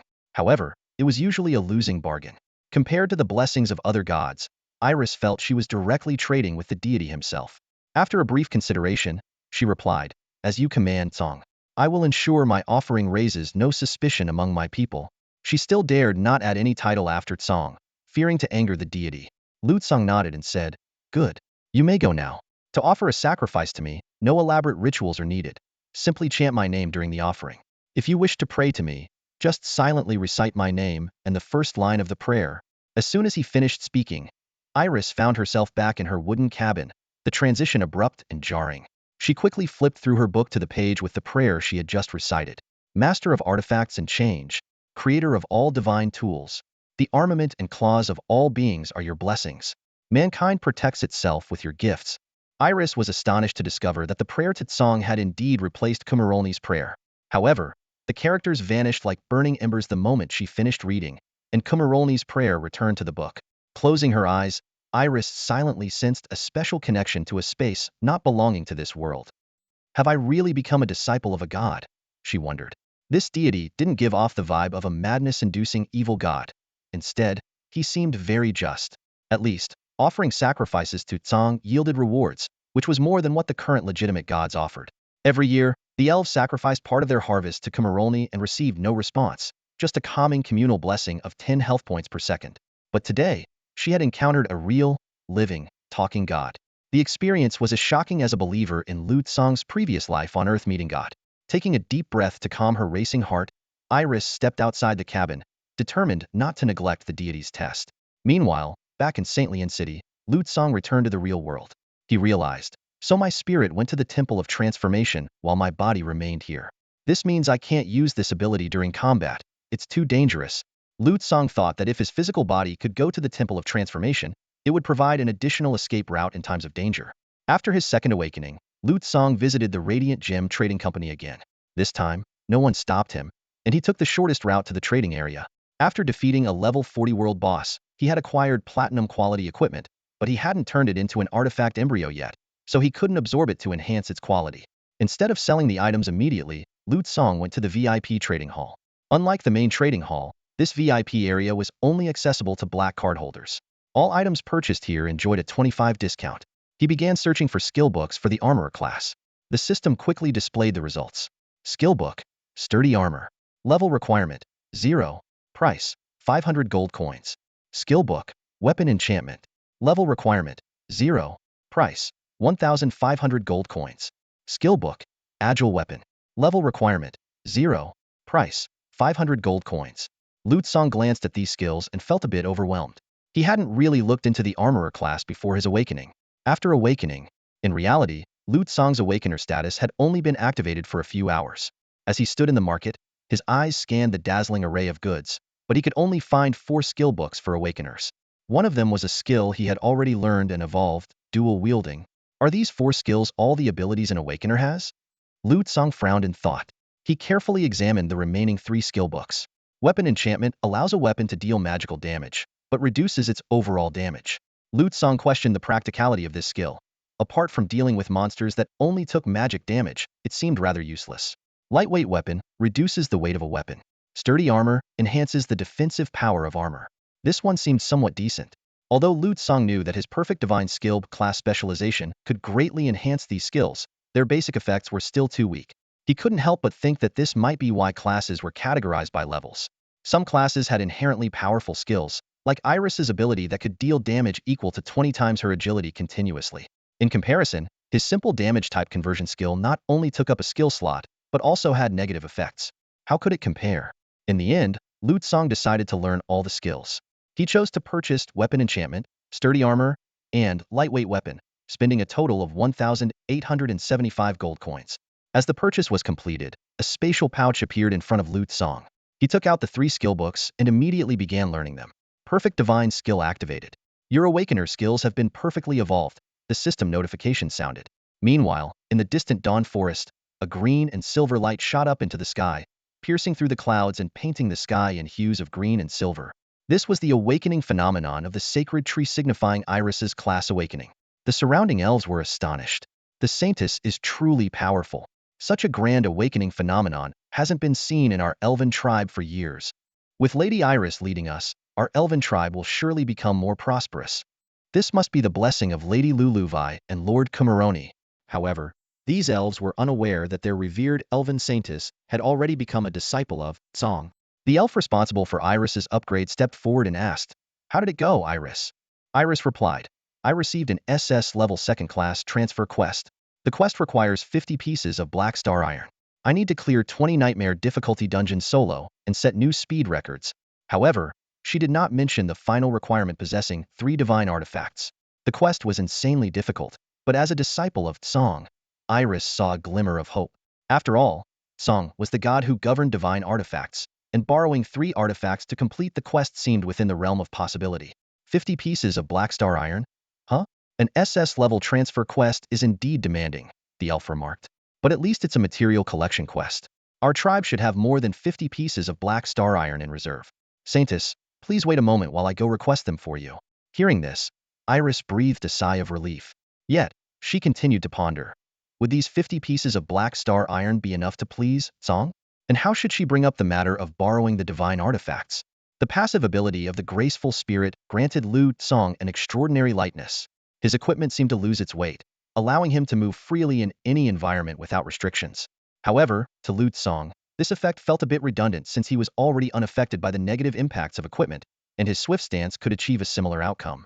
On the other hand, the passive ability of the arcane weapon spirit significantly boosted Lu Cang's attack power. Each strike dealt an equivalent amount of arcane magic damage, capable of cutting through magical skills and having a notable impact on non-damage spells as well. The inherent defense of the heavy armor spirit further enhanced Lu Cang's defensive capabilities. It provided a 50 increase in armor, elemental resistance, and arcane resistance. Additionally, each time he took damage, it added an extra 5 to his overall resistance, stacking up to 100 layers. Lu Cang understood that even perfect divine skills couldn't entirely make up for the shortcomings of basic effects. Nonetheless, the specialization of perfect divine skills was indeed a top-tier choice worthy of its name. Next, Lu Cang began preparing the materials needed to craft the celestial bow. He already had 50 pieces of black star meteorite, and Iris could supply the remaining 50, making a total of 100 pieces. He retrieved a short bow with scattershot and rapid-fire attributes from his backpack and spent 75,000 gold coins to purchase a multi-shot skill book. Multi-shot was a fairly standard skill that allowed each normal attack to fire multiple arrows, though the damage of subsequent arrows would be reduced. Once everything was ready, Lu Cang started pondering the emperor's invitation to be crowned a king. He decided to meet the emperor first to understand his true intentions, as opportunities that seemed too good to be true warranted caution. To be on the safe side, Lu Cang decided to test the effects of his rewind gear. He activated it and instantly heard the sound of clockwork mechanisms turning. In the blink of an eye, he found himself back at the entrance of the Radiant Jewel Guild, with the time showing 22:41, just before he had entered. Astonished, Lu Cang realized that the newly acquired skill had disappeared, confirming that he was indeed in a past timeline. He repeated all his previous actions from memory, purchasing the skill book again and synthesizing the equipment attributes. Through this experiment, Lu Cang learned that the rewind gear could only take him back in time, not forward. Even if his future self possessed the rewind gear, it couldn't jump directly back to the future. This meant that if he returned to 100 years ago, he would have to live through those 100 years again. Despite this, the ability was effectively a form of immortality, making the rewind gear an incredibly powerful asset. Next, Lu Cang decided to tackle a dungeon challenge. This was not only to fulfill his contract with the Radiant Jewel Guild, but also to gain the experience needed to reach level 60 and undertake the third job advancement quest. With his new specialization and the enhancements from multiple attributes, Lu Cang's speed increased to 2.1 times its original rate, allowing him to move at 20 kilometers per second. In just 2 minutes, he arrived at a high mountain cliff northwest of St. Leon City. This was the location of the dungeon Wind Demon Cliff. The dungeon was restricted to levels 30-60 and could only be challenged solo by second job characters. The difficulty levels ranged from easy, normal, hard, nightmare, to insane. Inside, there were numerous elemental monsters and terrain damage from fierce winds, continuously inflicting wind blade damage on players. Insane difficulty yields platinum-grade equipment. It's an extreme challenge, far beyond the nightmare difficulty. While a dedicated player might conquer nightmare difficulty after a dozen attempts, insane difficulty demands a top-tier team. In a 5-person dungeon, at least 3 members must be class professions, and that's just the minimum requirement. Lu Cang thought wryly to himself. Taking on insane difficulty on his first day in his new profession would have seemed absurd to his former self. He reached out to touch the dungeon's light screen in front of him, selected insane difficulty, and entered the dungeon. May 28th, the day of world mutation. Deep within the underground lair of the Demon Essence tribe, a spacious cavern was filled with rooms of various sizes. Each room housed intricate equipment and test tube stations, where colorful potions bubbled and fumed under the heat of flames, emitting pungent odors. Demons bustled about, their faces twisted in manic grins. In the center of the cavern stood a massive transparent capsule, bristling with countless tubes. The capsule was filled with a thick green solution, in which a long, ginseng-like spine was submerged, radiating golden, nerve-like fibers. Inject arcane energy. At the command, an arcane mage demon immediately channeled arcane power into the apparatus. Blue light surged through the tubes into the capsule, causing the once still solution to roil violently. We did it. The stable energy in the divine marrow is now activated. The demons below the capsule gazed up in excitement. The spine began to emit a bright red glow and tremble slightly, while the green solution inside the container boiled fiercely, exuding a potent sense of danger. The demons were swept up in a frenzy of jubilation, their bizarre laughter echoing through the cavern. The marrow bomb is finally complete. One demon leaped onto the control platform, dancing with glee. Test explosion team, prepare for detonation. Target, Dragon Valley of the Dragon Clan. Destroy the strongest race of the Alliance. The top of the cavern opened, revealing a night sky adorned with 3 moons. The largest blue, the medium-sized purple, and the smallest red. Bathed in moonlight, the demon's eyes glowed blood red, as if possessed. This was the second millennium of the era of awakening. When the blood moon first appeared, over 90% of the world's races were affected, becoming bloodthirsty and warlike. The few unaffected races faced massive assaults. While the purely destructive races eventually perished, some highly disciplined ones, like the Demon Essence tribe, survived. The demons thrived on research and invention, creating many interdisciplinary black technologies, all aimed at causing significant destruction. Today, their goal was finally within reach. The base of the capsule was fitted with a pedestal engraved with hundreds of magic arrays, including acceleration, flame burst, instant propulsion, directional shift, and homing functions, designed to deliver this massive, explosive device to its intended detonation site Dragon Valley. Unlock the magic seals. The marrow bomb is mobile. Activate the acceleration array and flame burst array. Lock target, Dragon Valley. Launch. With the command and a burst of flames, the marrow bomb shot into the night sky, vanishing into the darkness. Regarding the issue of time reversal, the entire world would collectively rewind, eliminating the original timeline. Simply put, the whole world would revert to an hour earlier. As for alternate timelines, we'll discuss those if the story gains significant popularity. This explanation isn't in the author's notes to avoid potential spoilers. The Valley of 10,000 Dragons, the capital of the dragon race, is a breathtaking sight. Countless dragons soar and glide through the vast canyon, nesting on precipitous cliffs and in deep caves. Unlike humans, dragons are born with formidable combat abilities. Even a newly hatched dragon can hold its own against low-level magical creatures. When a baby dragon emerges from its egg, it can immediately see its own attribute panel. Although these hatchlings do not have a profession or any specialized skills yet, their innate strength allows them to survive independently in the wild. Even a newly born dragon boasts an astonishing attribute value of over 100 points in each of the 4 main attributes. These young dragons level up by hunting magical creatures, with some even reaching level 30 before choosing a profession. Every year on May 28th, the young dragons undergo a solemn ceremony to transition from a non-profession status to their unique, specialized roles. Dragon professions are typically closely related to their dragon type. Gold dragons often become guardian or protector dragons, taking on tank roles. Silver dragons lean towards arcane or spellcasting roles, becoming arcane or spell dragons. White dragons, known for their purity, usually take on healing roles within the dragon race, such as healing, protection, or blessing dragons. However, some white dragons forsake their healing abilities in favor of powerful retribution roles, becoming dragons of divine punishment or sacred judgment. At this moment, on the forest edge of the Valley of 10,000 Dragons, an adult dragon is leading a group of young dragons in hunting training. Suddenly, the adult dragon lifts its head warily, sensing something. A rapidly approaching black dot appears on the horizon, speeding towards their direction. The scene shifts to the Wind Demon Cliff. Boom! Lute Song draws out Jinyue, unleashing an astonishing 27 million damage in an instant. This is the power of the demonic weapon, perfectly blending physical and magical damage, doubling Lute Song's attack power. In a single strike, the surrounding monsters are reduced to ashes. However, Lute Song's own shield also loses a thin layer of its defense. This is the opening of the insane difficulty dungeon. Lute Song is immediately besieged by multiple monsters upon entering. But with over 2 million health points, the monsters' attacks are just a scratch. Each attack only inflicts around 2,000 damage, negligible to Lute Song. As the monsters fall, the system notifications keep popping up. You have killed Wind Demon level 30. You have gained experience, 90,000. Insane Dungeon, 2,000 experience. You have killed Wind Eagle level 30. You have gained experience, 90,000. Insane Dungeon, 2,000 experience. You have killed Wind Wyvern Elite level 30. You have gained experience, 390,000. Insane Dungeon, 2,000 experience. Soon, the system announces, congratulations, you have leveled up to 33. After leveling up, Lute Song immediately retrieves a level 31 platinum quality weapon, the Mountain Splitting Greatsword. Previously, he couldn't absorb equipment above his level, but now he can. Absorbing Mountain Splitting Greatsword Platina. The Black Jinyue emits a resonant hum, triggering supreme enhancement. Jinyue's attributes are significantly boosted. Jinyue Divine Weapon 5 Max. Quality, Platinum. Growth Equipment Level, 33 follows user level. Strength 99, 1611. Critical rate, 50. Critical effect, 250. Effect 1. Earthquake. Each normal attack generates a shockwave, dealing 10 times strength and earth-type damage within a 225-meter radius. Can crit. Effect 2. Ultimate charge strike. Each normal attack becomes a charged heavy strike, dealing 3 times damage. Effect 3. Ultimate body attack. Each normal attack grants a body state, reducing damage by 50 and providing a shield equal to 15 of max health. Effect 4. Pending absorption.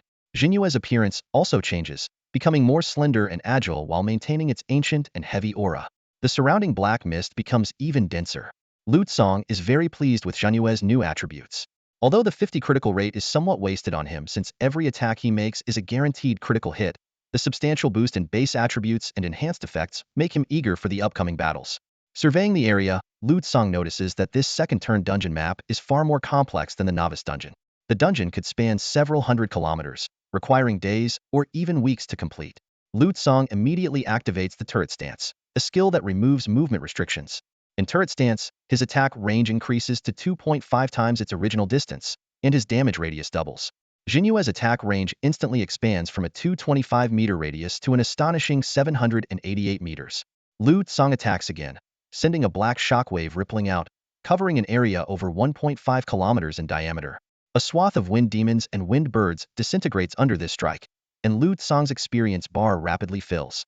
Although the monsters in the dungeon are at his level, preventing any over-level kill bonuses, his leveling speed is still astounding. In just 2 attacks, he reaches level 37.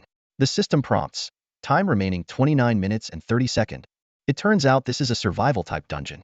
Lu Tsang notices that the cliffs he cleared are quickly repopulated with new monsters forming in the wind. He finally sees the specific attributes of these monsters. Wind Demon. Level, 37. Health, 370,000. Skills, Wind Blade, Wind Bullet. Traits, Flying, Physical Damage Evasion, Physical Damage Reduction, Superior Earth Resistance. Description. Small creatures that can fly using wind power, extremely hard to hit. Lu Tsang now understands why his damage has decreased so much. These wind element monsters not only reduce physical damage, but also have the highest resistance to earth damage, perfectly countering his attack style. Despite this, the health of even an ordinary monster in this dungeon reaches an incredible 370,000, far beyond what an average player could imagine. It had a staggering 370,000 health points. Lu Tsang surveyed the situation before him, silently marveling at the insane difficulty level. The Wind Demon not only had an impressive health pool, but also possessed 2 range skills and the ability to fly. To make matters worse, its attacks were unaffected by the gale force winds, while the expedition team's ranged attacks were deflected by the wind. Looking around, Lu Tsang noticed that the only path ahead was a narrow, stair-like mountain trail without any railings or handholds, resembling a tightrope suspended in midair. The howling wind threatened to throw him off balance at any moment. If it weren't for his graceful agility trait, maintaining his footing in such treacherous conditions would have been nearly impossible. SK. So this is what crazy difficulty feels like. Lu Tsang muttered to himself. Battling a rapidly flying wind demon in such perilous terrain was a challenge in itself, not to mention its physical damage evasion and reduction traits, coupled with its massive health pool. The difficulty indeed surpassed the so-called nightmare level. After experiencing it firsthand, Lu Tsang finally understood why only elite human teams could conquer crazy difficulty dungeons. At that moment, his shield refreshed with 60,000 points, but the surrounding gale constantly formed wind blades that steadily chipped away at his health. With a casual swing of his sword, Lu Tsang instantly obliterated hundreds of newly spawned wind demons around him. Despite this, he couldn't help but marvel at the dungeon's extreme difficulty, wondering how those S-ranked professions managed to clear it. With 18 years of accumulated knowledge, Lu Tsang had a clear understanding of his own strength.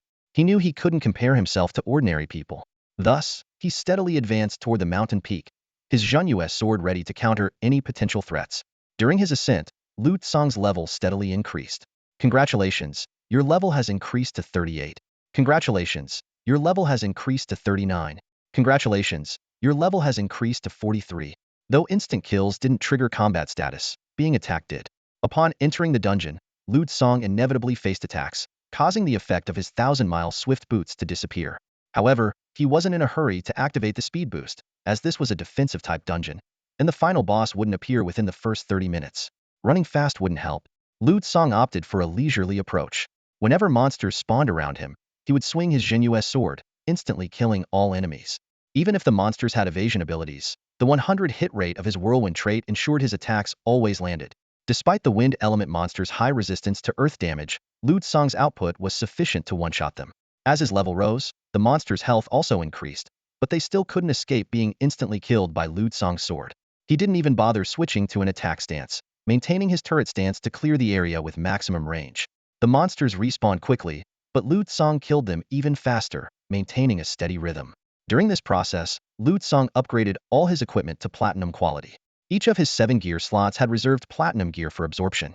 The base movement speed of his 1000-mile swift boots increased from 10 milliseconds to 20 milliseconds, gaining the ability to maintain the speed boost for 3 seconds after entering combat, with the number of activations during combat increasing from 3 to 5. Lu Tsang speculated that further quality upgrades might allow him to maintain maximum speed during combat. His heavy armor, Heart of Steel, simply and effectively increased the health cap provided by each type of monster. Now, each type of monster gave him an additional 150 health points, with each type stacking twice. Bosses provided an extra 3,000 health points, while world bosses gave a staggering 100,000 points. His necklace was already of platinum quality, while his ring gained an effect that could help others conceal their identities. Lu Tsang considered using this effect to hide Iris's identity as his disciple. Thus, Lu Tsang advanced effortlessly toward the mountain peak in the gale-ravaged crazy difficulty dungeon. Meanwhile, in the Valley of the Dragons, the dragon territory, countless dragons gazed skyward. They spotted a rapidly accelerating, plummeting black speck heading toward the valley. Several elderly dragons looked grave, their keen instincts warning them of impending danger. Whatever it is, I sense it's not friendly. Intercept it, one dragon commanded. Oriel, Shimon, follow me. As soon as the words left its mouth, a hurricane demon dragon surrounded by countless azure magic circles accelerated to its limit. It charged toward the mysterious black speck, determined to thwart any potential threat. Another wave of monsters was vanquished by Lu Tsang. The system notification chimed, announcing his level up to 55. Lu Tsang gazed at his attribute panel, a sense of satisfaction welling up within him. The journey from level 30 to 60 usually took an average player nearly a year, and for good reason. After level 30, the experience gained from killing monsters was minuscule compared to the amount needed to level up. A level 55 monster only provided a base experience of 8,250 points. Even with the 20x experience boost in a hardcore dungeon, that only amounted to 165,000 experience points. However, leveling from 55 to 56 required a whopping 200 million experience points. This meant at least 1,000 monsters needed to be slain for just one level up. Lu Tsang swung his sword in a wide arc, dark energy spreading outwards. The wind demons dissipated into chaotic gusts. System notifications flashed continuously. You have killed Wind Demon X492. You have killed Wind Wyvern X334. You have killed Wind Phantom Bird X593. You have killed Elite Raging Storm Demon X13. You have killed Elite Fury Wind Wyvern X4. You have gained 269,693,725 experience point. Congratulations! You have leveled up to 56-inch. Lu Tsang's experience bar was instantly filled, with a significant surplus. He continued his ascent towards the mountain peak, reaching it within 10 minutes, his level now at the second-tier cap of 60. At this moment, Lu Tsang's normal movement speed was already incredibly swift, reaching 30 meters per second without any speed buffs. With additional speed abilities, he could easily break 100 meters per second. In second-tier battles, he could cover hundreds of meters in an instant, making it nearly impossible for opponents to track him. Of course, within the human second-tier professions, no one was a match for Lu Tsang. Finally, Lu Tsang reached the summit. He hadn't chosen this path for any special reason. It was simply the only route available in the dungeon. If there was a path, it meant there was something worth exploring ahead. Even if his judgment was wrong, Lu Tsang could reverse time and start over. As he stepped onto the flat ground at the peak, a thunderous roar erupted. The ground trembled, and the steps behind him crumbled, rocks tumbling down the cliff. Lu Tsang instantly understood the dungeon's intent. This was a path of no return. Turning to face forward, he saw 3 mini-bosses. 2 hovered in the sky, while 1 stood on the ground.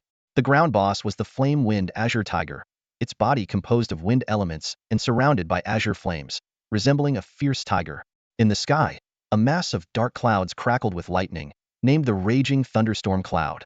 The other airborne boss was the Frost Crystal Sky Bird, its body ice blue, enveloped in a howling cold wind as it flapped its wings. These 3 bosses were composite elemental beings: Fire Wind, Lightning Wind, and Ice Wind. One specialized in sustained damage, another in burst damage, and the last in control. More daunting was that each boss had a health pool of 1 billion, comparable to a level 30 world boss. But while world bosses could be tackled by thousands, this was a solo dungeon, making the challenge clear. The system notification popped up. Time remaining until bosses enter Berserk mode. 1931. This matched the countdown Lu Tsang needed to endure, meaning if he didn't reach the peak within 30 minutes, these bosses would go berserk.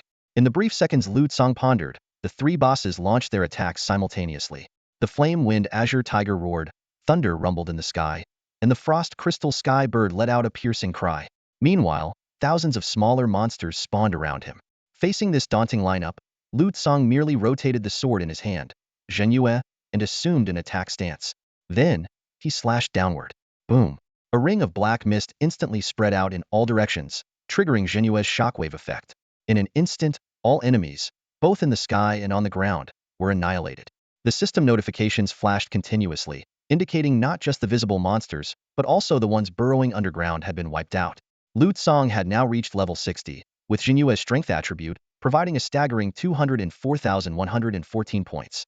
With dual-wielding replication, the two Zhenyue swords offered a combined strength of over 400,000 points, nearly 7 times higher than at level 30. The power of his strike was already in the billions. You have killed Phase Boss Frost Crystal Skybird. You have killed Phase Boss Raging Thunderstorm Cloud. You have killed Phase Boss Flame Wind Azure Tiger. Phase Boss Chests accumulated, x3. The accumulation of Phase Boss Chests did not surprise Lu Tsang. This was common knowledge learned in high school. Rewards for mini-bosses would accumulate and be distributed after defeating the final boss. Even if a team was wiped out, these chests would not disappear but would be distributed after the dungeon ended. Killing mini-bosses meant there were rewards to be had from this dungeon. Some teams, knowing they couldn't defeat the final boss, would still clear mini-bosses to gain rewards. This was a method to farm high-quality gear, such as platinum-grade equipment. Despite this, platinum-grade gear was still scarce. Teams capable of encountering and defeating mini-bosses were rare among humans. Someone like Lu Tsang, who had just reached the second tier and was already fully equipped with platinum-grade gear and max enhancements, was unparalleled among humans. Even long-standing noble families couldn't match such luxurious equipment. Of course, another important factor was the need to replace gear after leveling up. Investing heavily in equipment that would soon be obsolete was wasteful. Typically, major families would only enhance gear at key levels like 30, 60, and 100, as these levels often required a longer stay. After the chest accumulation notification, Lu Tsang noticed the scene ahead had changed. A wisp of azure flame rose again, dark clouds were formed in the sky, and a gray health-barred ice egg floated in the air, clearly in a locked state. At that moment, the surface of the ice egg suddenly cracked, with dense fissures spreading rapidly like a spider web. The continuous sound of cracking filled the air, and the entire egg trembled violently. With a loud bang, the ice egg shattered completely, revealing a majestic giant bird made of crystal-clear ice, spreading its wings imposingly in front of Lu Tsang. The system immediately displayed detailed information about this Frost Crystal Skybird. Frost Crystal Skybird Stage Boss. Rank: King Level. HP: 120,000,000,120,000,000,000. MP: 10,000,000,000,000,000,000,000. Skills: Hardened Dive, Icefall, Extreme Frost Aura, Deep Freeze, etc. Traits: Wind's Blessing, Ice Crystal Protection, Fire Resistance, Extreme Cold Aura, etc. Special Guard. Undying upon death, it transforms into an ice egg and revives after 3 seconds. This trait disappears after enraging. Description: a bird of ice with the power to freeze, capable of plunging all nearby enemies into cold and slowing them down. Lu Tsang noticed that this special guard trait had not been displayed before. He mused to himself that this was likely a hidden ability of the boss, only revealed when triggered. If the boss wasn't killed, this ability wouldn't be discovered. Thinking of this, Lu Tsang couldn't help but marvel at the cunning nature of these bosses. He imagined the despair other teams would feel after exhausting all efforts to kill 3 bosses, only to find them reviving. Lu Tsang then turned his attention to Thundercloud and the Windfire Tiger.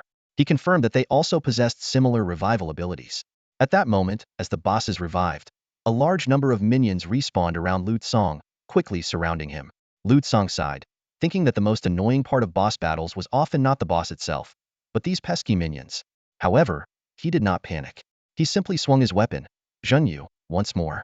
With a thunderous crash, he delivered a powerful blow, then quickly switched to turret mode for another fierce attack. In just 2 strikes, he cleared the mountaintop again. The system prompt immediately appeared. You have killed stage boss Frost Crystal Skybird. You have killed stage boss Furious Thundercloud. You have killed stage boss Flaming Wind Tiger. Stage boss chests accumulated, x6. Seeing the number of chests increase to 6, Lu Tsang's eyes lit up. He was surprised to find that killing the bosses again after they revived still accumulated chests. This discovery thrilled him, making him wonder if it was possible to infinitely revive and infinitely accumulate chests. Lu Tsang looked up at the sky, seeing the thunderclouds gathering again and the ice egg about to crack once more. He couldn't help but feel a surge of joy, thinking, could this really be happening? Roar. Boom. Birds chirping. Facing the resurrected boss's roar, Lu Tsang remained unfazed as he raised his weapon, Zhan Yu. Boom. Another strike fell, but it wasn't an attack stance. He thought to himself, still can't one-shot these bosses, it's a bit troublesome. Lu Tsang glanced at the system prompt. The current total number of treasure chests had reached 12. These bosses had been killed by him 4 times already. Their ability to infinitely revive was indeed impressive. He couldn't help but imagine that if anyone else reached this stage, they'd probably be on the verge of collapse.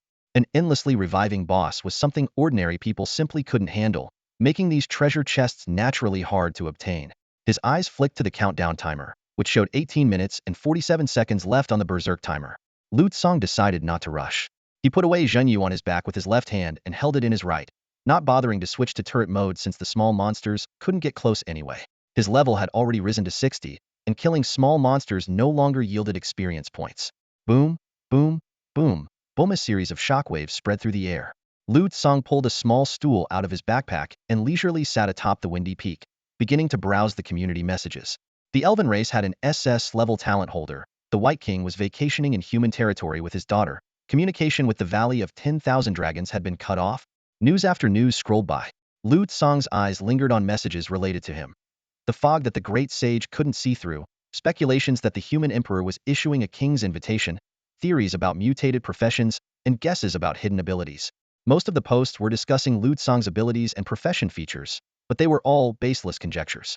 After all, Lu Tsang had never shown his hand in front of others. People could only see the outrageous announcements he triggered through world system prompts.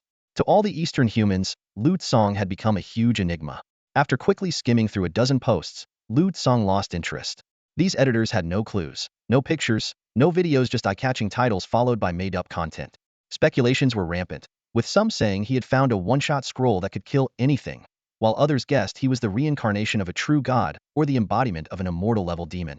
Amidst millions of discussion threads, some did hit upon the idea of a divine artifact, but this correct guess was lost among a sea of incorrect theories, and no one took it seriously.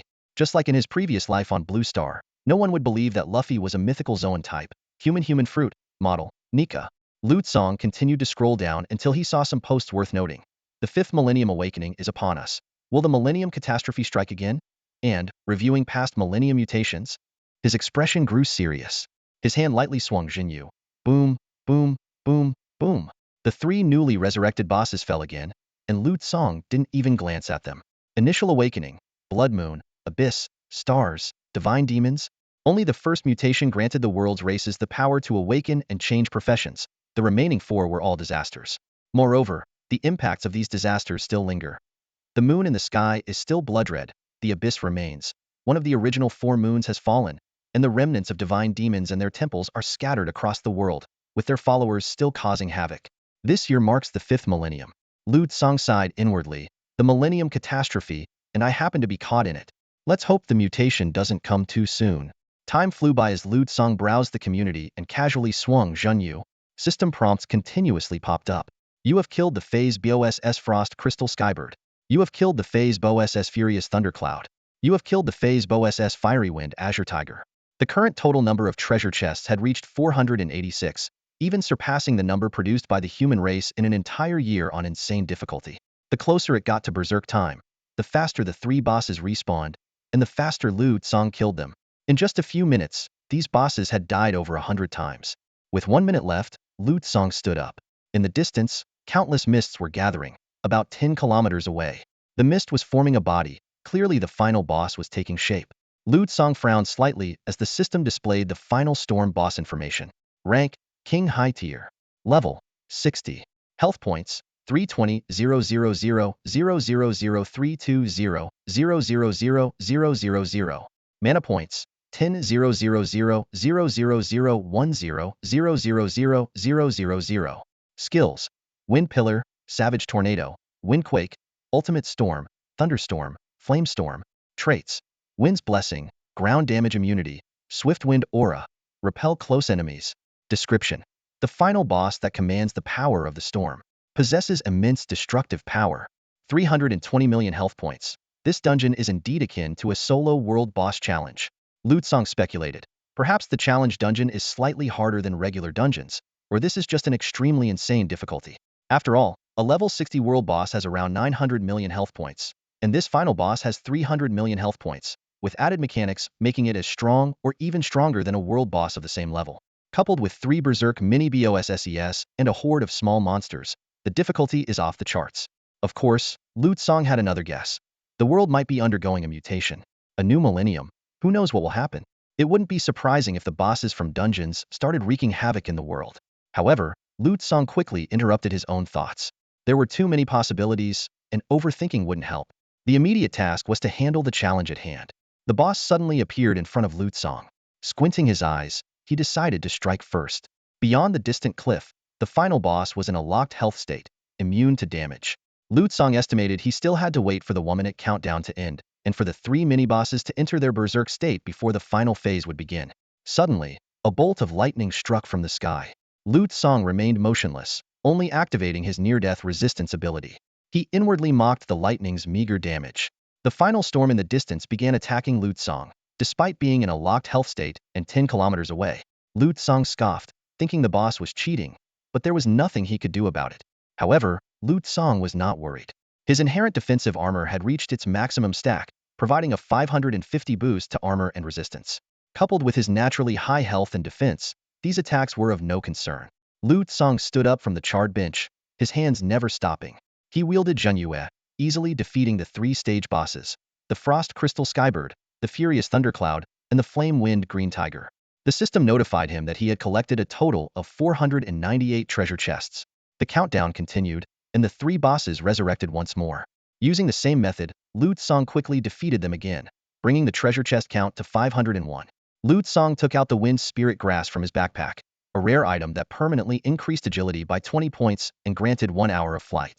Just as he was about to consume the valuable herb worth 500,000, he felt a sudden sensation. A voice echoed in his mind, "Song, your disciple Elise prays devoutly to you. I have obtained the rare materials you desire, and now offer them to you." Lutsong was in high spirits. Elise had prepared the sacrificial ritual, and as she completed her prayer, she placed 50 pieces of black star meteorite into the center of the magic circle. Before she could continue the ritual, the meteorite vanished instantly. Elise stared blankly at the empty circle, feeling as though she had been robbed. But soon, she heard an ethereal voice. "Offering to me requires no elaborate rituals." Lutsong looked at the 50 pieces of black star meteorite that had appeared in his backpack, feeling elated. He could finally forge his second divine weapon. The countdown ended, and the monsters on the Wind Demon Cliff went berserk. The black cliff turned blood-red in an instant, with blood rain mixed in the fierce wind. With a cold gaze, Lutsong began to forge the heavenly cluster bow. After absorbing the platinum of the rapid-fire bow, a short bow glowing with sky blue and forest green light appeared in his left hand. This divine short bow had astonishing attributes. Each shot could release 150 arrows simultaneously, with powerful effects such as continuous shooting, rapid fire, and scattershot. Lutsong couldn't help but marvel at the bow's extraordinary power. Then, Lutsong turned his gaze to the final boss 10 kilometers away. He quickly changed into his full set of attack speed equipment, boosting his attack speed to an astonishing 680. Lutsong lowered Zhenyue with his right hand, raised the short bow with his left, and drew the bowstring with his right, aiming at the final storm. He activated the Star Archer skill Star Flash. In an instant, light gathered on the bowstring, and a brilliant flash erupted from the bow. Thousands of light streams shot through the final boss's body, as if transcending the limits of space. This was the true speed of Light Star Flash. Rapid fire. Under the effect of this skill, Lutsong raised the celestial bow without needing to perform the usual shooting actions. By simply holding the bowstring without releasing it, arrows rained down like a storm. Each arrow split into 3, then into 12 scatter shots, and finally amplified 150 times by the celestial bow. With every normal attack, Lutsong could unleash 1,800 arrows. Although each scatter arrow only had 50 of the additional effect, each still dealt over 3 million damage. Even more astonishing was Lutsong's outrageous attack speed, far exceeding 1 attack per second. Without even aiming, the sheer size of the boss ensured that thousands of arrows hit their mark. In an instant, thousands of star-like arrows pierced through the boss's body. 3 billion health points were wiped out in a flash, as if they had never existed. The Eastern Human Tribe's world chat suddenly fell silent. Normally, there would be announcements every few minutes about Lu Tsang soloing world bosses, causing widespread amazement. This half-hour of quiet made everyone uneasy. Is Lu Xun really done causing trouble? Damn, what else is there for Lu Xun to conquer? Maybe Lu Xun is going for a class change? Do you think Lu Xun has gone to see the human emperor to discuss becoming a titled king? The discussions in the tavern grew increasingly heated. The Northern Territory and the Southern Frontier were the two major lands left by the human emperor for his most favored successors. If given to Lu Tsang, the implications were clear. However, just as they were fervently debating whether Lu Tsang had completed his second-class change, a world announcement suddenly popped up for all humans. Lu Tsang first to complete the challenge Dungeon Wind Demon Cliff. Difficulty insane. Completion time, 30 minutes 54 seconds. Participants Lu Tsang, team. Radiant Gem Gil. In an instant, the entire human world fell silent, then erupted into a frenzy of discussion. What the hell just happened? The insane difficulty was cleared? Holy crap, the insane difficulty of a challenge dungeon was cleared for the first time ever. Lu Xun, you've been silent for so long just to pull this off? Completion time, 30 minutes? That's insanely fast. The president of the Radiant Gem Guild was so shocked his jaw nearly hit the floor. Their guild's name appeared on the first clear list for the insane difficulty dungeon. This could be the only clear list ever, destined to be remembered forever. The advertising impact was unparalleled. Calming down, the president began to ponder how to repay the favor. With Lu Tsang on the verge of becoming a titled king of either the Northern Territory or Southern Frontier, what could he offer to attract the attention of such a prodigious young king? At that moment, Lu Tsang was inside the dungeon, tallying his rewards. He had signed the Radiant Gem Guild's name to settle a debt of 2.5 billion gold coins, subtly putting the guild in his debt. Trading something of no use to him for so many resources was a brilliant move. Lu Tsang began to count the dungeon rewards. Dungeon completed. Your rating, SSS. All your chests have received an SSS quality upgrade. Your chests are likely to yield more high-quality equipment. Maximum quality, Platinum. Current chest count, 505. Ultimate Storm Chest X1, Platinum Chests X504 inch. Seeing this prompt, Lu Tsang's face lit up with joy. After grinding bosses for so long, he finally had a substantial reward. One dungeon, 505 chests, all upgraded to SSS quality. At that moment, all his efforts felt worthwhile. How many good items can be found here? With a clatter, treasure chests rained down from the sky, piling up into a small mountain at the peak. Lu Tsang surveyed the scene, calculating in his mind.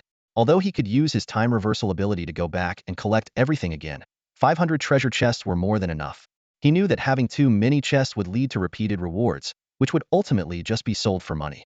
What he needed now was more than just purchasable supplies.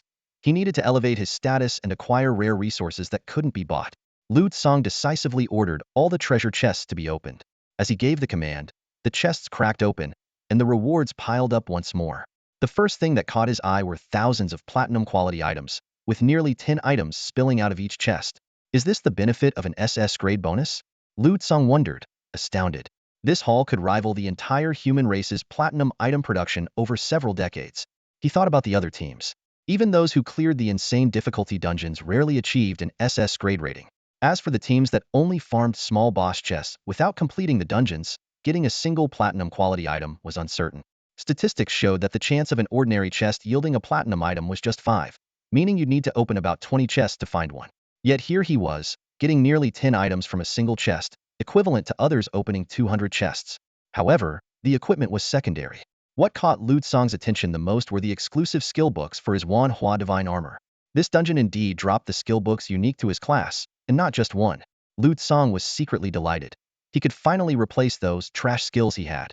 But if others knew what Lu Tsang was thinking, they would probably curse him out. You call those skills on you trash skills? Lu Tsang moved swiftly, collecting all the gear that had burst from the treasure chest into his backpack, leaving only a few skill books behind. He carefully examined these precious skill books exclusive to the Wan Hua Divine equipment. 10 books of weapon art, 20 books of overloaded armament, 1 book of enhanced specialization, and a staggering 160 books of weak replacement. In addition, there were some skill books for other professions. Only 4 types of skill books? Lu Tsang muttered to himself, his gaze falling on the book of enhanced specialization. This type of skill book was extremely rare, granting the user the ability to gain an additional profession specialization.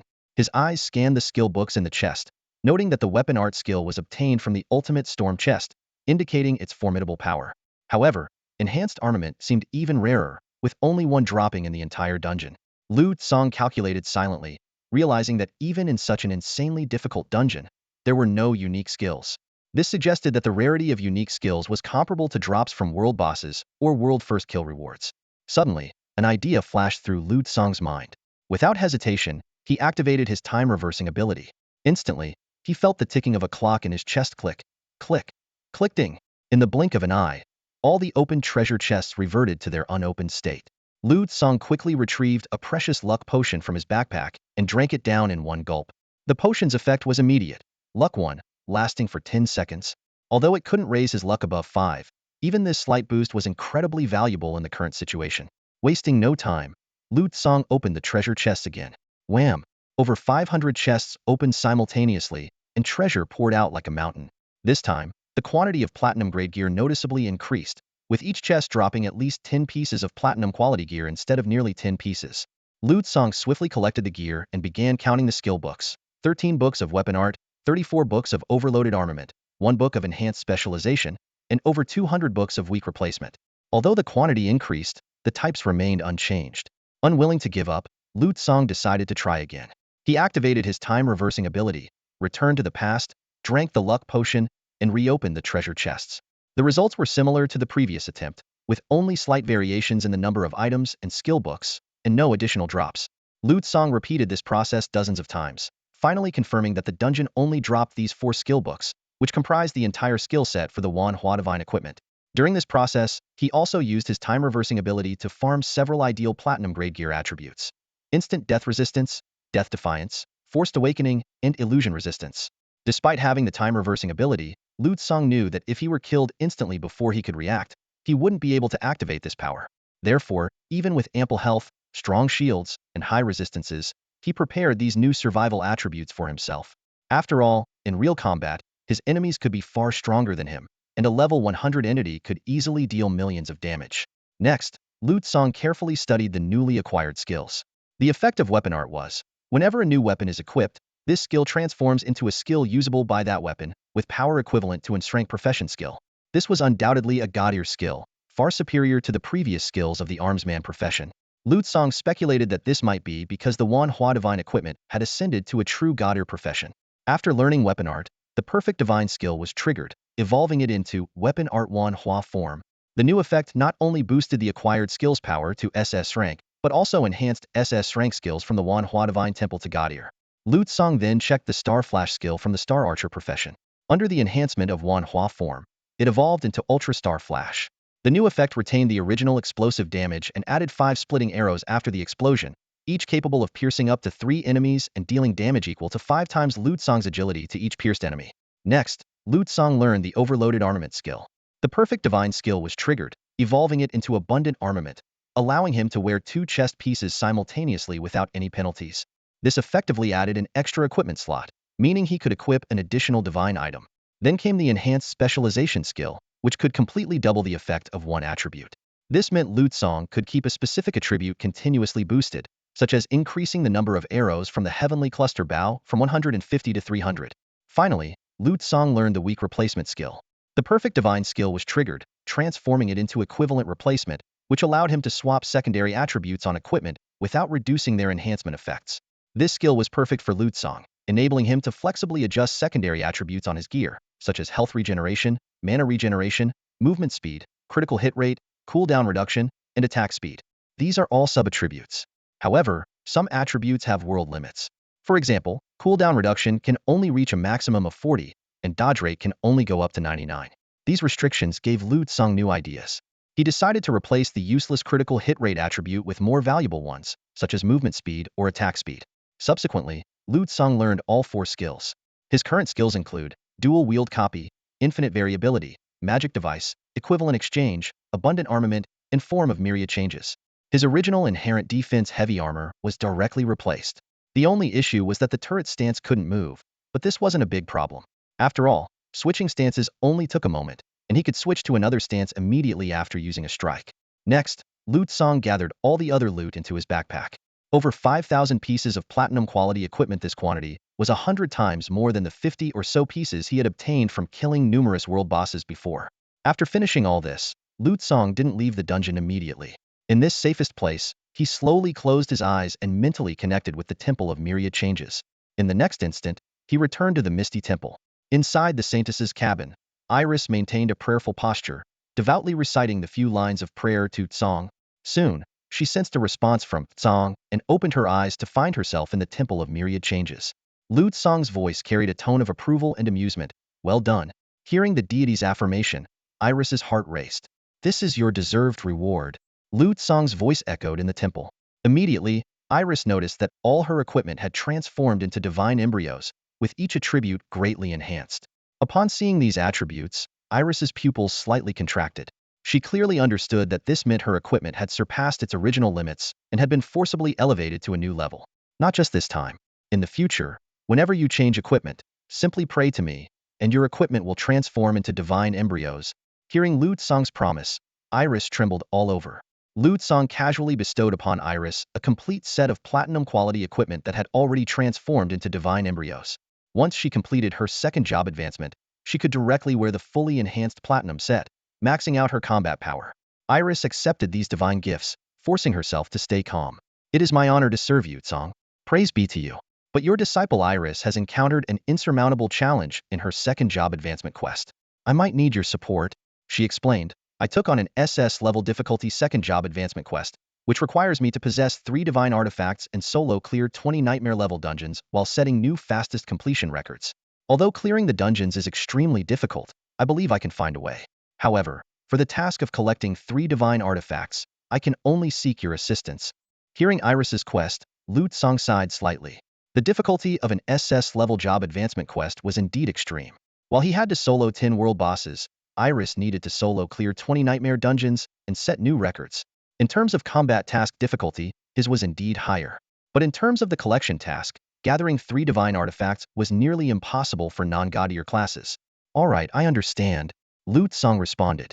Immediately, a longbow interwoven with sky blue and forest green light was projected into the temple. Artifact.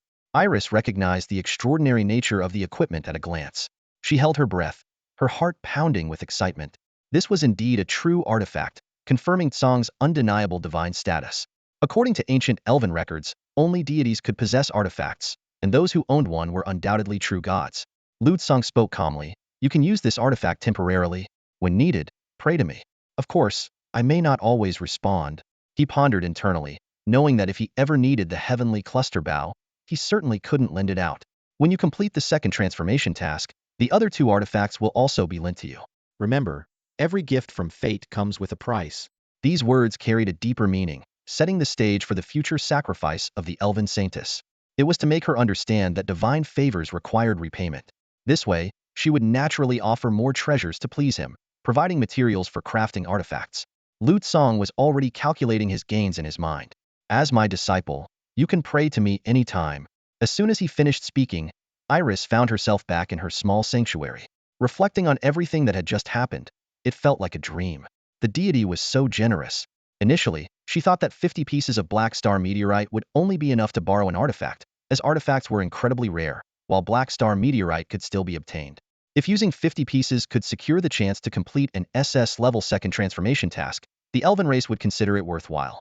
Unexpectedly, the deity not only promised to lend 3 artifacts but also granted a full set of platinum-quality equipment, all of which were artifact embryos. Even more shocking was that her gear had permanently transformed into artifact embryos. Was this the benefit of being a disciple of a deity? Regardless, this deity seemed to be a benevolent god. If he were malevolent, her soul would have been in jeopardy long ago, let alone making deals with a god.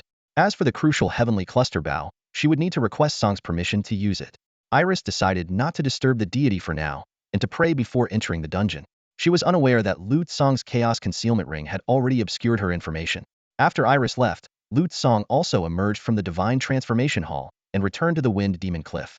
By now, the fierce winds had ceased, and the monsters had vanished, leaving him alone at the cliff's peak. It was already 11:34 p.m., and the day was about to end. Lu Tsong checked the divine equipment compendium and found that with his level increase, 6 more rankings had been unlocked, allowing him to see up to the 87th ranked artifact. He noticed that the materials needed for synthesizing artifacts were becoming increasingly unfamiliar. The desecration dagger caught his eye. This artifact could inflict undispellable desecration on its target, completely corrupting them and causing them to lose all sanity. Lu Tsang thought, isn't this essentially a guaranteed kill? However, his reverse time ability might be able to provide a rescue, as the desecration effect should not follow back through time. But after seeing the crafting requirements, Lu Tsang dismissed the idea. It required the heart of a level 200 abyssal creature and the souls of 10 billion beings from various races. Just the thought of collecting 10 billion human souls made him balk, not to mention that he had no means of soul collection. Next, Lu Tsang browsed other equipment. The 89th ranked White Guardian Tome intrigued him. This artifact could greatly enhance shield values and duration, even defending against true damage. Lu Tsang marveled at the power of artifacts. A same-level protector could add 100,000 shield points, while the White Guardian Tome could boost it to 3 billion. Unfortunately, the materials for the White Guardian Tome were equally rare. It required 100,000 White Dragon reverse scales, and each dragon had only one reverse scale. Removing it equated to killing the dragon. Ultimately, Lu Tsang found a relatively easier to make new divine equipment, the Crown of Insight. This headgear granted divine perception, allowing for wide-ranging detection and the ability to see through lies and disguises. Lu Tsang realized that with it, he could discern the true intentions of the human emperor, avoiding being set up and betrayed. Upon checking the materials, Lu Tsang found that the most difficult to obtain was 33 pieces of divine thought flowers. Although they were available on the market, they were extremely pricey. His recently acquired 2.5 billion might not even be enough. Other materials, like the mouth of the lie-loving demon and the mask of the deceptive demon, should be obtainable from the market, given that some demons traded with humans. Having decided on his course of action, Lu Tsang used a town portal scroll and instantly returned to St. Lian City. Manager Wang of the Radiant Gem Trading Company was in his office counting his bonus when a man suddenly appeared out of thin air, startling him. Upon closer inspection, he realized it was Lu Tsang, someone he had previously dealt with. Though his heart skipped a beat, Wang Yuanmo quickly composed himself. As a level 65 transcender, he wasn't easily frightened to death. Lu Tsang got straight to the point. Manager Wang, I need some materials. I hope you can help me acquire them. Wang Yuanmo immediately responded with enthusiasm. Brother Lu Tsang, just tell me what you need. If we have it, it's yours. You can even take it on credit. We trust your integrity. Hearing this, Lu Tsang couldn't help but marvel internally. The Radiant Gem Trading Company was clearly determined to forge a strong relationship with him. This was a company known for never offering credit, not even to wealthy merchants of the same rank like Ma Yunting. I need 33 units of spirit flower, Lu Tsang stated. Wang Yuanmo's expression shifted slightly as he quickly recalled the inventory. Lu Shun, we only have one spirit flower in our St. Lian City warehouse, and its price is 1 billion gold coins each. Lu Tsang's face twitched slightly upon hearing this. This meant that his 2.5 billion gold coins would leave him 30.5 billion in debt after purchasing the spirit flowers. While he knew rare materials were expensive, this price was outrageous. However, considering that the Sky Tsong Bao required 100 units of Black Star meteorite, the price seemed somewhat reasonable. I have items to trade for the debt, Lu Tsang said. Can you help me source the rest from elsewhere? I don't mind paying extra. Wang Yuanmo immediately responded. It should be possible. Lu Shun, as long as you need it, the Radiant Gem Trading Company will do everything to assist you. However, it might take some time as we'll need to mobilize resources from other regions and possibly acquire them from other trading companies. He paused and added, perhaps the 100 Herbs and Flowers Trading Company has more spirit flowers. But purchasing from us guarantees the best deal. We can still offer you a discount with your black card, based on market prices. Lu Tsang nodded. All right. How long will it take to gather everything? Approximately 2 hours, Wang Yuanmo estimated. Transporting goods is faster than moving people. It will take about an hour to mobilize from other trading companies. However, acquiring from other places might be more complicated. But 2 hours should be enough. Fine. Also help me gather the mouth of the lying demon, the face of the false demon, and the skin of the disguising demon. One of each, Lu Tsang added. Manager Wang immediately agreed. Understood, Lu Shen. These materials aren't rare and are worth about 600,000 gold coins. Consider it a token of appreciation from the Radiant Gem Trading Company. After giving these instructions, Lu Tsang took out 60 pieces of platinum-quality equipment from his storage space and casually tossed them on the ground. Use these to settle the debt. 33 billion, after a 25 discount, is 24.75 billion. These 60 pieces of platinum-quality equipment are worth nearly 30 billion, which should cover the debt. Sell them for me, and if it's not enough, I have more. With that, Lu Tsang turned and vanished again. Manager Wang stared at the equipment scattered on the ground, his mind in a whirl. 60 pieces of platinum-quality gear, discarded like trash? These were rare items that only world bosses and insane difficulty dungeons could drop. The annual yield wouldn't even reach 300 pieces, and they were fiercely contested by major factions. Any single piece would cause a global uproar and a frenzy among families and factions. And Lu Tsong's casual remark, "If it's not enough, I have more," left manager Wang utterly astounded. Was this like serving more dishes at dinner? Not enough? He only cleared one insane difficulty dungeon, didn't he? How many platinum quality items did he actually obtain? Wang Yuanmo's mind was filled with questions and disbelief. Manager Wang stared blankly at the spot where Lu Tsong had disappeared, the reason for the president's urgency to send money echoing in his mind. He knew very well that any delay could jeopardize the deal. Just as he was deep in thought, the office door suddenly creaked open with a harsh sound. A subordinate stepped into the room, only to be startled and fall to the ground at the sight of platinum-grade equipment scattered everywhere. She stammered, "Manager Wang, what is this?" Manager Wang quickly made a silencing gesture, shaking his head gently to signal her to remain quiet. After leaving the brilliant gem guild, Lu Tsong strolled through the streets of St. Lian City. The busyness from afternoon to evening had left him exhausted, and not even the best energy potion could sustain him. He decided to take a short break, but did not indulge in luxury. Instead, he bought some local specialty foods and found a scenic spot to enjoy them while browsing community news. The community was filled with urgent messages about the Valley of 10,000 Dragons. A sudden appearance of chaotic mist, loss of contact within the valley, potential delays in the airship's departure, and suspected signal interference. These pieces of information made Lu Tsong ponder whether some kind of anomaly had occurred. After finishing his meal, Lu Tsong stood up.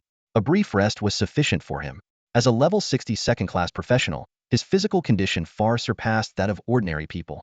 He didn't need prolonged relaxation, just a moment to relieve mental stress and appreciate the beauty of the elves. Then, Lu Tsong activated his time reversal ability. In an instant, he returned to the moment just after leaving the brilliant gem guild. He then headed straight to the job change temple. This time reversal did not erase the mental relaxation he had gained, so it was not a waste of time for him. Facing the impending millennium catastrophe, Lu Tsong knew that only by continuously getting stronger could he ensure his survival. His level 60 attributes were insignificant in the face of such a disaster. Just 5 minutes ago, the Hurricane Dragon Lane intercepted an unusual object in the sky. This object, completely encased in adamantine, piqued the curiosity of the dragons. The strength of adamantine was so high that even a level 200 berserker would need more than 10 minutes to break it. Suddenly, a silver dragon flew over from a distance. It was the great sage of the dragon clan, Yalman. This ancient silver dragon, who had lived for over 2,300 years, had experienced two major catastrophes. She explained that she had just been investigating the cause of the information blackout in the Valley of 10,000 Dragons, which was why she was late. Yalman touched the capsule-like object with her dragon claw, casting material identification and structural analysis spells. She was shocked to discover that it was a product of magical technology with an active timing device inside. Realizing the danger, Yalman immediately warned the dragons behind her. "What are you all standing around for? Kids, run. Run as far as you can." However, the sudden command left the dragons bewildered. Yalman urgently reiterated, "Shut up. Run. Lane, you're the fastest. Take this thing and get it out of here. As far as possible. The rest of you, run in the opposite direction." Lane quickly grasped the situation, grabbed the capsule, and activated all his acceleration skills, rushing north at full speed. Meanwhile, the other dragons roared and fled south. At the job change temple, Lu Tsong arrived for the third time, placing his hands on the awakening crystal to activate the third job change quest. The system showed that his only available quest level was SSS. Lu Tsong thought wryly, why not give him an even higher level quest to choose from? A few minutes later, the awakening crystal brightened, revealing a series of quests for Lu Tsong. The quests included choosing a deity to become a disciple completed, clearing a dungeon on insane difficulty and setting a new record completed, and personally killing the divine envoy of a godly creature not completed. The quest reward was a rank 80 divine armor of his choice. Lu Tsong carefully analyzed these quests. He thought that being the deity himself, giving himself a disciple title seemed fine. The insane difficulty dungeon was conveniently completed along the way. However, killing a divine envoy of a godly creature was a challenge, as these intelligent beings were extremely cunning and often hid within various societies, making them hard to detect. Regarding the quest reward, Lu Tsong considered the rank 80 divine armor to be decent. He understood that this was just the first phase. The SS level 3rd job change quest had 3 phases, offering an extra reward compared to other levels. The reward for just the first phase was comparable to the final reward of a second job change S level quest, which filled Lu Tsong with anticipation for the upcoming challenges. Who knows how generous the rewards for the second and third stages will be? Lu Tsong didn't even dare to imagine. After accepting the task, Lu Tsong opened his friends list. The people he had met in the past 18 years were all grouped into a noisy category. Although Lu Tsang wasn't heartless, his busy life and the flood of messages left him with no time to respond to everyone. Even when he occasionally replied to an acquaintance, it was hard to maintain a deep conversation. The people he met after his awakening were organized into separate groups. Wang Yuanmo for trading, Huang Tao for buying and selling items, and Luo Jiutian from the sacred capital. Under the human emperor category, these were his only 3 friends. Lu Tsang opened Luo Jiutian's chat window and sent a message. I'd like to discuss the matter of becoming a king with you in person. I'm in St. Lian City. I'll be free in about 2 hours. Also, I'd like to know the whereabouts of the divine beast's blessing. Luo Jiutian, who was flying south, received the message and thought for a moment before replying, sure, I'd like to meet the young prodigy as well. 2 hours works for me. As for the whereabouts of the divine beast's blessing, I'll ask my secretary if we have any relevant information. Luo Jiutian began to speculate more about Lu Tsang's identity, suspecting he might have connections to a true deity. After replying, okay, Lu Tsang closed the chat window and glanced at the time, midnight. A new day had quietly begun. He decided to take the opportunity to earn some money while collecting materials for other artifacts. The abyssal summoning staff was still his target. Although its creation was simple, it required abyssal pollution sources from the distant northern regions. Just as Lu Tsang was about to take action, the ground suddenly shook violently, as if the entire world had sunk a notch. He almost lost his balance, but quickly switched to a swift stance to steady himself. What happened? Lu Tsang immediately consumed a wind spirit potion, gaining the ability to fly, and soared into the sky. With the Shadow Boot's wall-passing capability, he easily moved through buildings. From high above, Lu Tsang saw the entire job change hall tilting, with the houses of St. Lian City leaning precariously and countless small cracks appearing on the ground. An earthquake? He muttered to himself in confusion. Meanwhile, in the Valley of 10,000 Dragons, time froze at midnight. The cheers of the demon essence echoed in the marrow explosion. Hee explosion. Joy. Lane desperately tried to escape, but it was too late. A heavy aura emanated from the extreme steel, instantly annihilating the entire Valley of 10,000 Dragons. The wave of destruction didn't stop there. It continued to spread in all directions, consuming the Dragon Cloud Peaks, Earth Dragon Plains, Flame Dragon Volcano, and Sea Dragon Sea.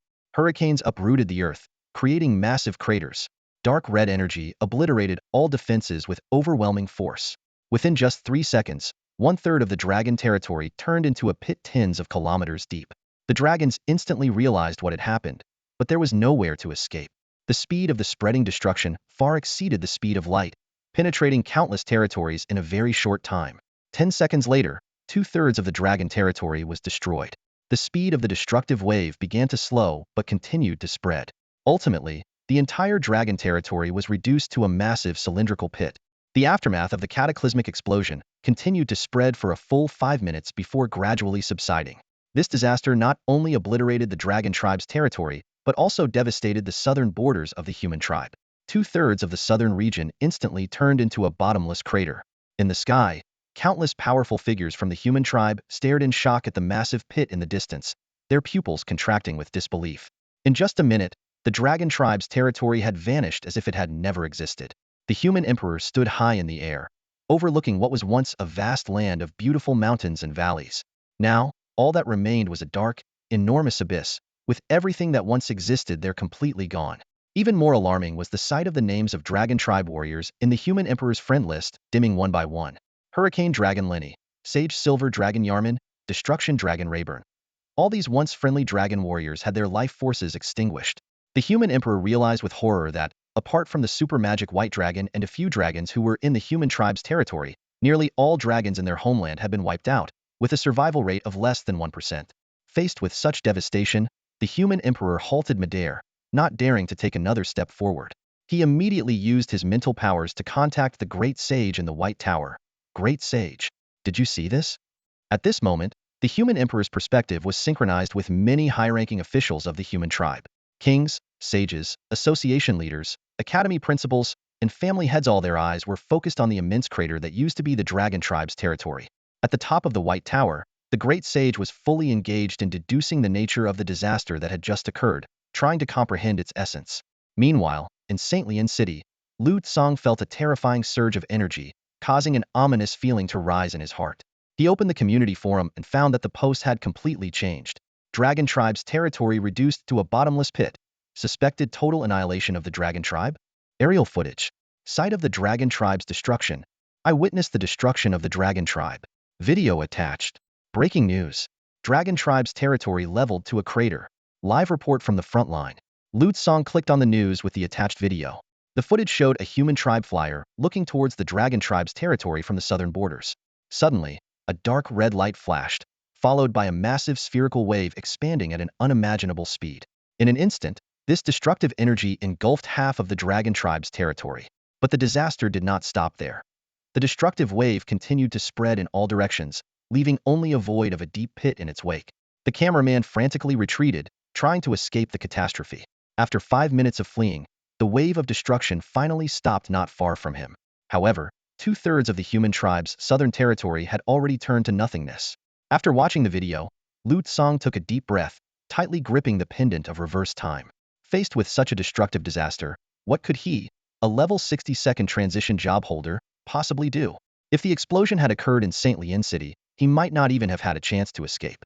With his current speed, escaping the human tribe's territory within an hour was impossible. Spatial teleportation abilities, apart from return scrolls, could only be used by space mages above level 100 and could not transport such a long distance in a short time. Even in a desperate resistance, invincibility time would be limited, requiring at least 5 minutes of survival in that area. Lu Song took another deep breath to calm himself. He quickly realized he should do something within his capability. As a member of the human tribe, he had the power to change some things now. Moreover, after returning to the past, he could make more thorough preparations. With this in mind, Lu Song activated reverse time.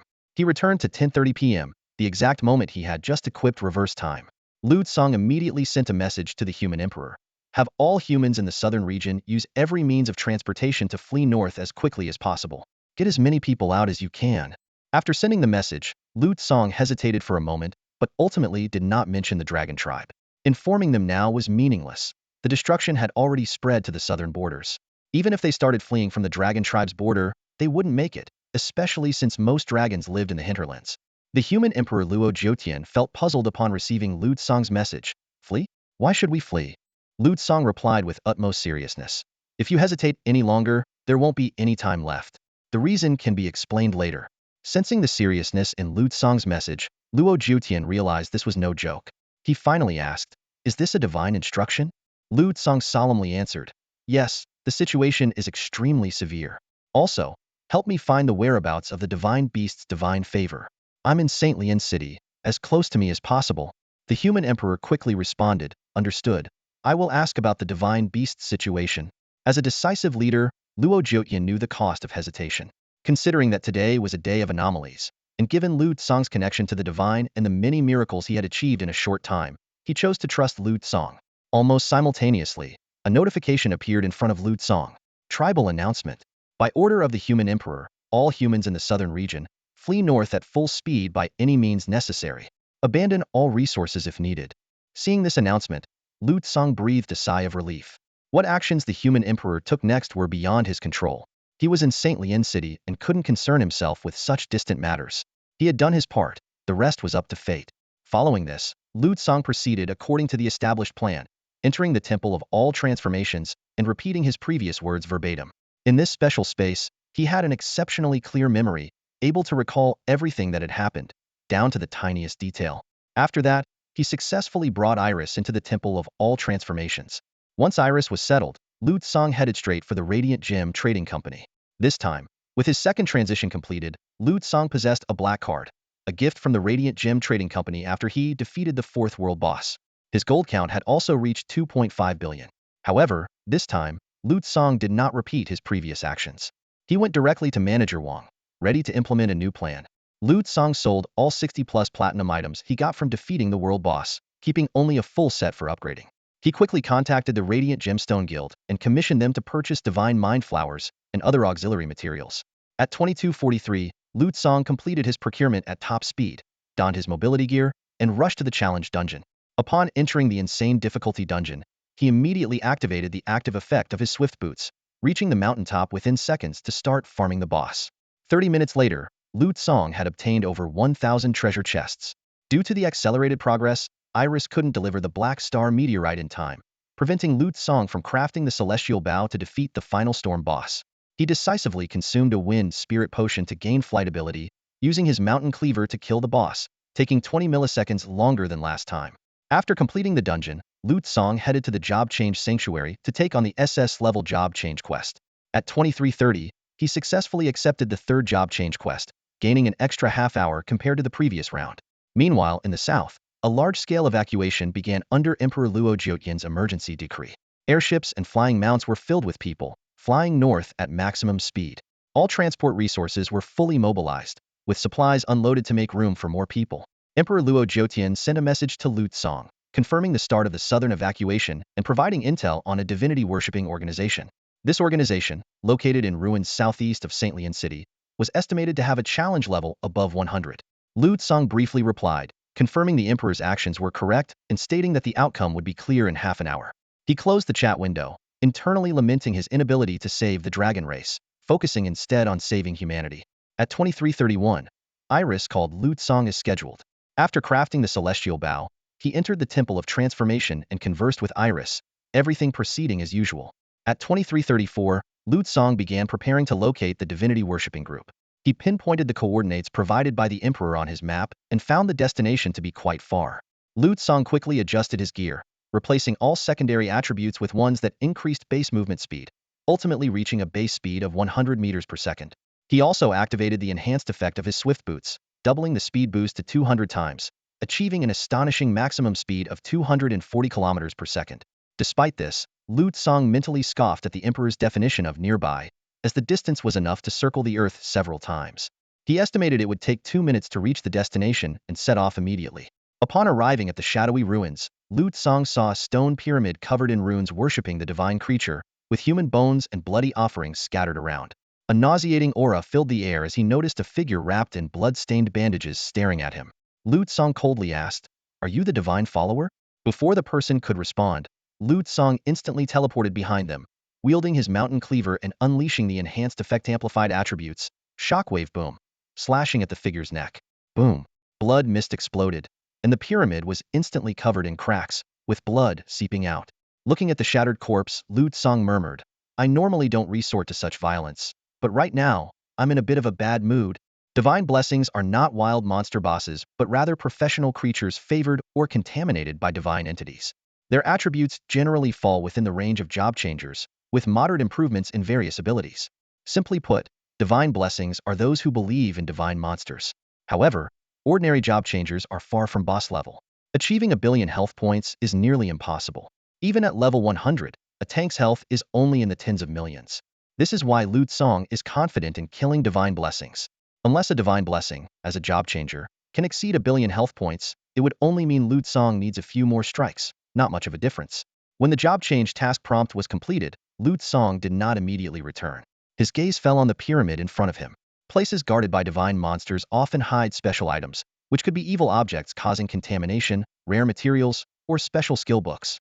Since he was here, Lu Tsong decided to explore it. Entering the stone pyramid, it was pitch black.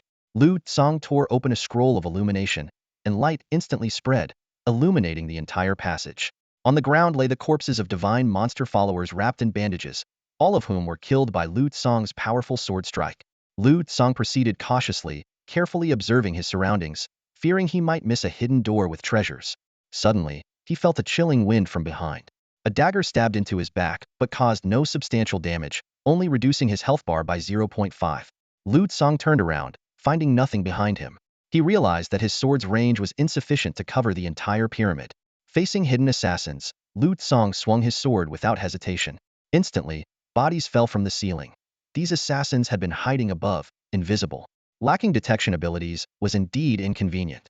Lu Tsong frowned and decided to speed up. He switched to a swift stance and activated his speed boots, instantly reaching the end of the passage. Ahead was a vast circular hall. In the center was a ritual array drawn with blood, with an altar at its center. The altar held items, and the scene was gruesome, littered with human bones and viscera. Though repulsed, Lu Tsong quickly ignored it. He understood that this world, apart from elves and dragons, swords and magic, adventures and expeditions, taverns and hearths, also had a dark side. Lu Tsong activated his defensive stance and carefully took a step forward. As expected, a thick purple lightning bolt struck from the ceiling. Despite damage reduction, the trap still caused over 500,000 damage. If it were a fragile class, they would have been killed instantly. After waiting 2 seconds to restore his shield, Lu Tsong switched all his equipment to those enhancing shields and near-death resistance. His shield generation efficiency increased by 220, which, though not as good as the 1,000-fold shield of the White Guardian book, was a significant boost for him now. Lu Tsong continued forward, triggering various traps along the way. Ice winds, divine fire, ultimate flashes, chaotic spikes. He practically walked through the traps. Every 10 meters or so, he would stop for 20 seconds to let his shield restore to full. Finally, Lu Tsong activated his speed boots, instantly dashing hundreds of meters. Simultaneously, the patterns on the floor and walls lit up, and a series of explosions and elemental ripples erupted behind him. Dozens of lightning and beams chased him. Lu Tsong endured the damage, swinging his sword to maximize damage reduction, ultimately neutralizing the trap's damage. At the altar's center, Lu Tsong found the only offering, 10 drops of resurrection blood. This rare and expensive material could be used to make resurrection scrolls, capable of reviving beings under level 100 who had died within 3 days. It could also enhance the scroll's effect, allowing the revival of higher-level beings who had been dead longer. After obtaining the resurrection blood, Lu Tsong wanted to use a return scroll but found he had exceeded its 10,000 kilometer range. It seemed he would have to fly back. At this moment, the scattered body parts of Omigio around the world suddenly had their eyes open in the crevices of rocks. It sensed that the resurrection blood placed on the altar had disappeared, taken by an untraceable chaotic presence. This resurrection blood was crucial for its revival, needing only these last 10 drops for the sacrificial day after tomorrow. Such powerful concealment abilities suggested at least a human grand sage. Omigio couldn't help but wonder if someone had discovered its revival plan. When Lu Tsong returned to St. Lien City, it was 2343. He realized that an entity named Omigio had tried to probe him but had obtained no information. Lu Tsong speculated that the resurrection blood was very important to that divine monster. As the enemy of all races, the loss of a divine monster was his gain. On the way back, Lu Tsong had also increased his health. As he continued to encounter powerful beings, he felt his health was insufficient. After some thought, Lu Tsong began planning his next move. If you have enough health, would you be safe even at the very center of the Dragon Clan's massive explosion? Lu Tsong wondered to himself. Ultimately, it came down to not having enough stacked health. However, he wasn't planning to spend too much time increasing his health at the moment. Instead, he decided to head back to the Job Change Temple to submit his quest. After completing the quest, the system notified him that he could choose one artifact ranked at level 80. The options included a garment, lower wear, a headpiece, and boots. Lu Tsong pondered briefly. The headpiece was still in the making, he already had boots, and both the garment and lower wear seemed like good choices. Although all 4 options were tempting, he decided to carefully review each one before making a decision. First, Lu Tsong chose the lower wear. The system immediately displayed the details of the Leaping Spirit artifact. Leaping Spirit artifact 5 max. Category: leg armor. Required level: 60 scales with user level. Attributes: agility 200 and 4114. Quality: platinum upgradable. Effect: grants the ability to perform spatial jumps within a 60-kilometer radius, ignoring spatial restrictions. Cooldown time is 0.2 seconds, can store up to 50 jumps. Automatically jumps to a safe location when encountering fatal damage. Lu Tsong's heart skipped a beat. Spatial abilities were extremely rare in this world. Still, he didn't make an immediate decision and instead activated his time reversal ability, returning to the moment before he made his choice. Next, he chose the garment. The system assigned him the heavy armor of Aegis. Effect: super heavy armor. Reduces received physical damage by 99, increases armor value by 100 times, and grants a fixed reduction of 1000 damage points.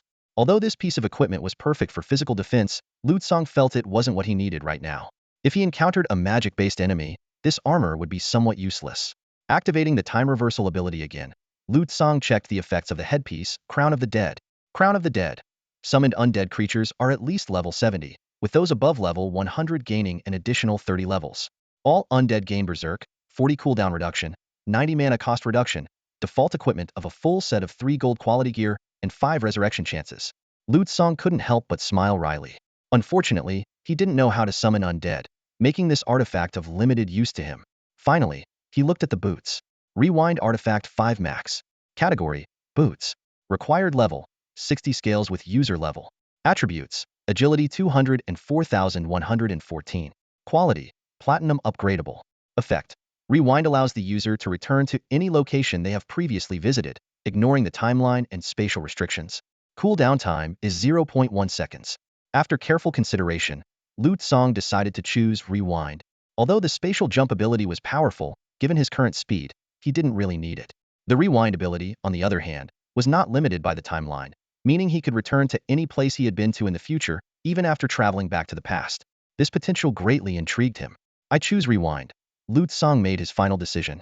The system prompted, "You have acquired the artifact rewind. Now issuing the second phase of your job change quest." Lu Tsang received his second ring quest. Clear 100 dungeons on insane difficulty consecutively while maintaining the fastest completion record. The reward for this seemingly daunting task was the unique skill book for the Wan Hua Divine Armor and the Spirit of Equipment. Despite the challenge, Lu Tsang appeared relaxed. He thought to himself that most dungeons above level 30 had insane difficulty, which might be a lifelong challenge for ordinary adventurers, but for him, it was a breeze. Lu Tsang opened the community interface and quickly found the dungeon guide for St. Lian City. This guide, once sold for 500 gold coins on the airship flying from St. Jing City to St. Lian City, was now widely available on the forums. He easily copied the map markers to his own map, and soon, his map was filled with various dungeon markers. After careful selection, Lu Tsang decided to focus on pure combat-type dungeons. He chose the nearest dungeon, equipped the boots of retrospection, and transferred the affix from the boots of swift travel to the retrospection boots. This operation brought the number of divine affixes on him to 6, activating his class specialization, the 6 affix effect of the supreme divine affixes, Mana Surge. Lu Tsang quickly arrived at a dungeon called the Abandoned Castle. Selecting the insane difficulty, he instantly disappeared into the dungeon entrance. Just 10 seconds later, Lu Tsang emerged from the dungeon. The data on the record monument had changed dramatically. Lu Tsang had completed the dungeon with an SSS rating in just 3 seconds. Without a pause, Lu Tsang immediately headed to the next dungeon. In the Starry Night Wilderness dungeon, he showcased his astonishing strength. Facing the 3-headed giant wolf boss, Lu Tsang unleashed the celestial arrow rain, with tens of thousands of arrows pouring down like streams of light. The power of the supernova flash illuminated the entire dungeon, and the bosses were felled in the blink of an eye. Lu Tsang's dungeon clearing speed was astounding, with each dungeon completed in under 5 seconds. He didn't even bother to check the equipment dropped from treasure chests, focusing solely on completing his quest. Following the map route, he continuously traversed between dungeons scattered throughout St. Lian City. Time flew by, and when Lu Tsang heard the alarm he had set, he sighed softly. "Rest in peace, Dragonkin." Immediately, the ground trembled violently. Lu Tsang was prepared and swiftly took to the air. The community was in chaos, but Lu Tsang only glanced briefly before resuming his focus on the quest. Meanwhile, the southern region was undergoing catastrophic changes. Numerous airships fled north at maximum speed, leaving behind a trail of destructive waves that obliterated the homes of the southern human tribes. When the destruction finally ceased, 2/3 of the southern region and the Dragon territory had vanished together. The survivors were in shock, grateful for the timely orders from the human emperor that had saved them.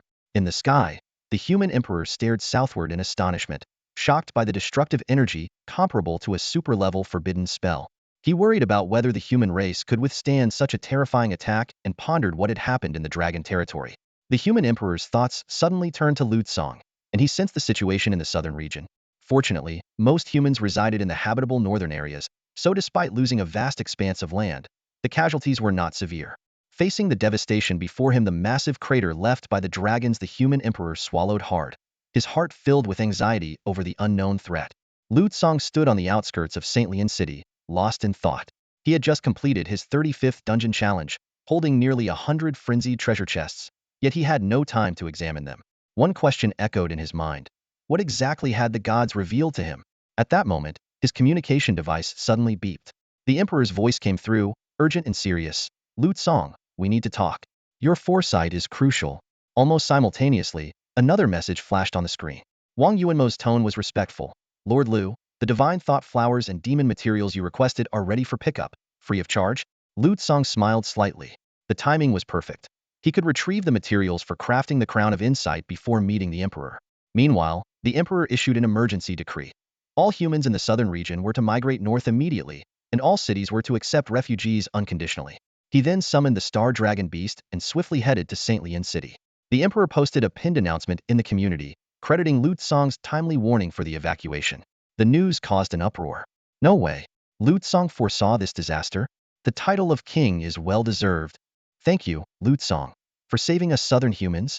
Countless surviving southern residents gathered on the airships, discussing the narrowly avoided catastrophe with lingering fear. Lu Tsang saved our lives. If he becomes a king, I will follow him. Mom, let's go to the northern region. The entire human society was in turmoil due to the sudden turn of events, and all eyes were on Lu Tsang. He stood at the crossroads of destiny, ready to face the significant meeting ahead.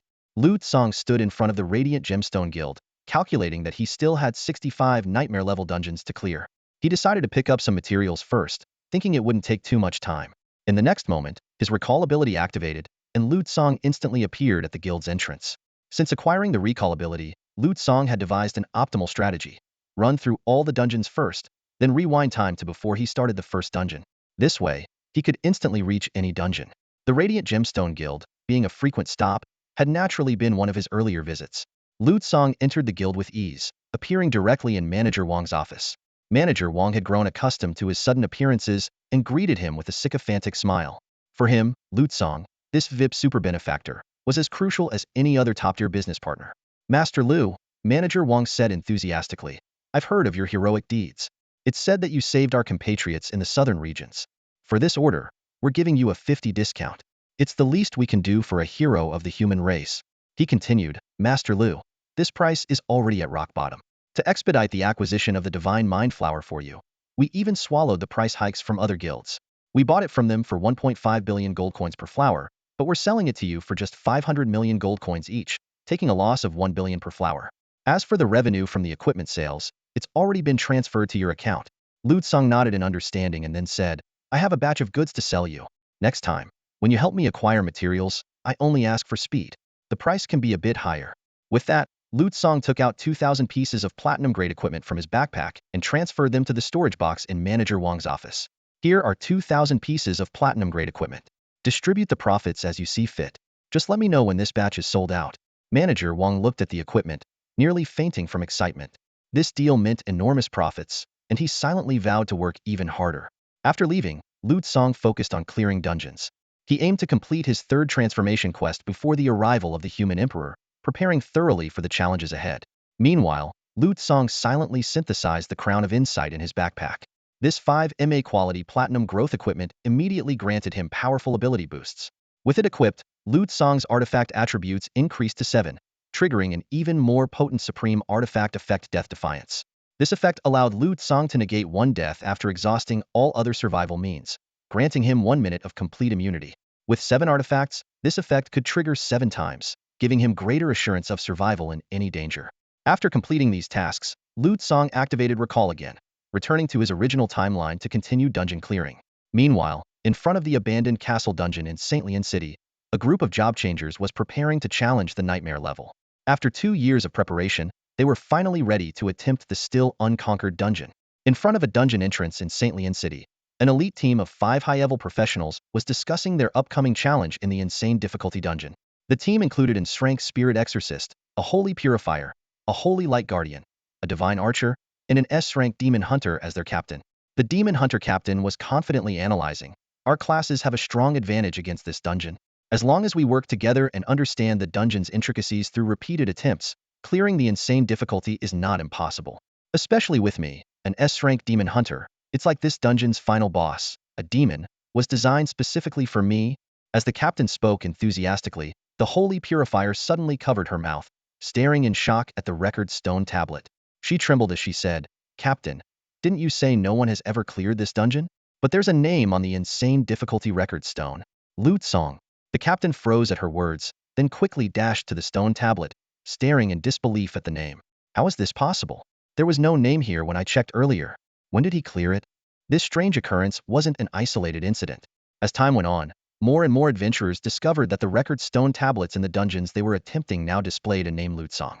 Unlike the widespread announcements for world bosses or dungeon challenges, these silent record updates appeared only on the stone tablets. Soon, a shocking fact emerged. Within just over half an hour, almost all pure combat-type dungeons in Saintlian City had been cleared on insane difficulty by someone named Lu Tsang. Even more astonishing was that his slowest clear time was under 10 seconds, with the fastest taking only 1 second. This phenomenon caused an uproar in Saintlian City. Community forums quickly filled with posts titled, Saintlian City's Ghost, the Phantom Clearing Insane Dungeons. People speculated about Lu Tsang's methods, with some suggesting forbidden techniques, though these theories were quickly dismissed by scholars and experts. In the world chat, adventurers engaged in heated discussions. In a small channel with only a few hundred members, players shared their first-hand experiences of witnessing the record updates. Some posted video evidence showing the stone tablets updating with Lu Tsang's name in mere seconds. Even more baffling were claims of seeing records updated in two dungeons thousands of kilometers apart at the same time, defying all logic. As the event continued to escalate, more people witnessed the mysterious updates, but no one ever saw Lu Tsang in action. This heard of but never seen phenomenon plunged Saint Lian City into chaos and speculation. Meanwhile, the Night Emperor was flying towards Saint Lian City on his dragon beast. Along the way, he gathered information about the world's changes and tried to learn more about Lu Tsang. However, even his intelligence network could only provide mundane details of Lu Tsang's first 18 years. Since his class changed today, Lu Tsang had seemingly vanished, with no one witnessing his actions. Frustrated, the Night Emperor turned to the community to search for Lu Tsang's name, hoping to piece together the truth from any clues. The more he searched, the more puzzled he became. A ghost? Another legend in Saint Lian City? All insane difficulty pure combat dungeons cleared by Lu Tsang? And all within this short half-hour. He muttered to himself, wait, is he clearing dungeons by the dozen? The legend of the phantom? What on earth is this? Emperor Luo Jiotian frowned as he stared at the intelligence before him, mumbling in disbelief. The insane difficulty dungeons had always been considered the most challenging for anyone below level 100. Even a full team of strength class changers would struggle to clear it without class advantages. Yet, the rumors circulating in the community were mind-boggling, clearing the dungeon in 10 seconds, completing insane difficulty dungeons en masse. Luo Jutian's mind raced as he recalled the recent changes in human strength. Could it be that the human race had grown so powerful that they could effortlessly conquer these once daunting dungeons? He shook his head, ready to dismiss these rumors as nonsense, when suddenly, a name flashed in his mind: Lu Tsang. If these astonishing feats had been attributed to anyone else, Luo Jiotian would never have believed them. Even he, the emperor, wouldn't dare claim to be capable of such achievements. But when these deeds were linked to Lu Tsang's name, everything seemed less implausible. After all, not long ago, Lu Tsang had just completed an insane difficulty dungeon. Logically, other ordinary dungeons at insane difficulty should pose no problem for him. The only surprising thing was that this no problem seemed a bit too exaggerated. Luo Jutian couldn't help but marvel, Lu Tsang, just how many more surprises do you have in store for me? While he knew there might be chosen ones among the divine, the legacy had never mentioned that the chosen would be this powerful. He even felt an urge to awaken the previous emperor from his tombstone to ask if the chosen ones were this incredible in their era. Recalling the previous emperor's description of the deity's disciples capable of holding their own in insane difficulty dungeons, even when alone Lu Tsang's performance far exceeded this. Clearing a dungeon in 10 seconds, could that still be called a hard-fought battle? Luo Jiotian grew increasingly eager to witness this legendary genius firsthand. As for the situation in the dragon territory, he wasn't ignoring it. He just felt it was necessary to ask Lu Tsang in person. After all, it was Lu Tsang who had suggested he order the southern people to evacuate. The answers to all these mysteries could only be revealed by meeting Lu Tsang. Meanwhile, in the Dawn Forest, Lu Tsang was busy clearing dungeons, and Iris was beginning her second job advancement quest. I pray to you, Tsang, Iris whispered devoutly. As she prayed, a longbow named Heaven's Cluster bow gradually formed in her hands. Standing at the dungeon entrance, Iris gripped this divine weapon, her heart racing. A level 30 platinum quality item? For equipment of this level to reach such quality, it was truly worthy of being called a divine artifact, capable of breaking the world's rules. Iris was convinced that this level setting must have been specially arranged by Tsang to aid her. She even speculated that the true quality of this artifact was far beyond its appearance, possibly sealed by some means. However, she had no idea that the artifact was platinum quality simply because it was platinum quality, nothing more. As Iris examined the equipment's effects, she was astonished to find that each arrow would transform into 150 arrows of equal effect. As an archer, she understood what this meant with this equipment. Soloing nightmare difficulty dungeons would be a breeze. No, with such a divine artifact, she might become the strongest in her phase. With her confidence boosted, Iris no longer had any worries about the upcoming dungeon. Instead, she was eager to test the artifact's power. Select difficulty nightmare. Enter dungeon. You have entered the dungeon Serene Forest. Before the darkness could fade, Iris drew her bowstring. With the archer's exceptional vision, she accurately locked onto the boss in the distant forest the moment she entered the dungeon. Without hesitation, she released the bowstring. In an instant, hundreds of star-like arrows burst forth. Starflash, swish, swish, swish, swish, swish. Only 2 arrows pierced through the boss's body. You have slain the dungeon boss Serene Lich. You have completed the dungeon Serene Forest Nightmare. Your dungeon rating is SSS. As this astonishing dungeon record was updated, the elf maidens anxiously watching the record stone were stunned. Soon, Iris' completion record caused an uproar among the entire elf race. Back in Saint Lian City, with the artifact rewind, Lu Tsang's travel speed increased dramatically. To save time, he no longer considered the order of dungeon raids, but ran through all the dungeons first, then returned to the past timeline. This way, all the dungeons essentially had teleportation points, eliminating travel time entirely. After finishing a dungeon, he only needed to activate Rewind to proceed to the next, greatly enhancing efficiency. Despite this, considering the time for dungeon clearances, special mechanisms in different dungeons, and the time needed to select difficulty and enter the dungeon, Lu Tsang still took half an hour to clear all 100 insane difficulty dungeons. In this brief half hour, the phantom legend of Lu Tsang quickly spread throughout the city. People were bewildered by the eerie phenomenon. Dungeon records kept refreshing, yet no one saw a figure, and new records appeared simultaneously in dungeons thousands of kilometers apart. These inexplicable facts left everyone puzzled. No matter how they speculated, they couldn't possibly imagine how Lu Tsang was clearing these dungeons. This might become an unsolved mystery in St. Lian City for millennia, a new urban legend born. The mastermind behind this legend, after clearing all the dungeons, had quietly returned to the job change shrine. Lu Tsang estimated that Iris should have completed 7 to 8 nightmare difficulty dungeons by now. Through Iris's frequent prayers, Lu Tsang learned about her situation. Iris' overly strong performance had garnered widespread attention within her tribe. The tribe's evaluation of her kept rising, even surpassing the already high appraisal of the elf saintess. Lu Tsang could already imagine how many precious materials Iris would contribute to him in the future. As for the risk of the artifact being discovered, Lu Tsang wasn't worried at all. Iris wore the Chaos Concealment Ring, which, upon reaching platinum quality, gained the ability to hide others' information. Unless someone had god-level detection, it was impossible to discover that Iris possessed a divine artifact. Lu Tsang believed Iris wouldn't reveal the existence of the artifact willingly. As for whether she would, everything would become clear the next time they met in the Temple of Myriad Transformations. Lu Tsang stepped into the job change sanctuary once again, the crown of insight gently glowing above his head. This time, his arrival caused an unusual stir. Inside the sanctuary, people were fervently discussing his ghost legend. Have you heard? That Lu Tsang supposedly clears dungeons automatically and gets rewards without even lifting a finger. A young adventurer whispered excitedly. Seriously? That's incredible, his companion exclaimed. Lu Tsang listened to the chatter with a blank expression and continued walking forward. He noticed another intriguing piece of news mixed in with the discussion. The Radiant Gemstone Guild had reportedly acquired 2,000 pieces of platinum quality gear for sale. Do you think these items were provided by Lu Tsang? A merchant-looking individual asked quietly. Most likely. Who else could produce so much high-level gear? Despite the Radiant Gemstone Guild's efforts to keep Lu Tsang's information confidential, the sheer volume of high-quality gear inevitably sparked speculation and curiosity. As Lu Tsang silently listened, he pondered to himself, the atmosphere in St. Lian City is vastly different from other places. Just half an hour ago, the Dragon Territory suffered a great cataclysm, drawing the world's attention. Yet, this city is absorbed in tales about him, seemingly isolated from the outside world. Ignoring the surrounding commotion, Lu Tsang headed straight for an awakening crystal. He placed his hand on the crystal, completing the second stage of his third job change quest. In an instant, system notifications flashed before his eyes. Job change quest second stage completed. You have obtained the unique skill book of the Infinite Transformation Armor. You have obtained a special companion spirit of equipment. A detailed description followed. The spirit of equipment can equip an additional weapon for you and automatically target enemies. If equipped with a defensive weapon, it will actively protect and defend. If equipped with a healing weapon, it will automatically heal the most endangered ally.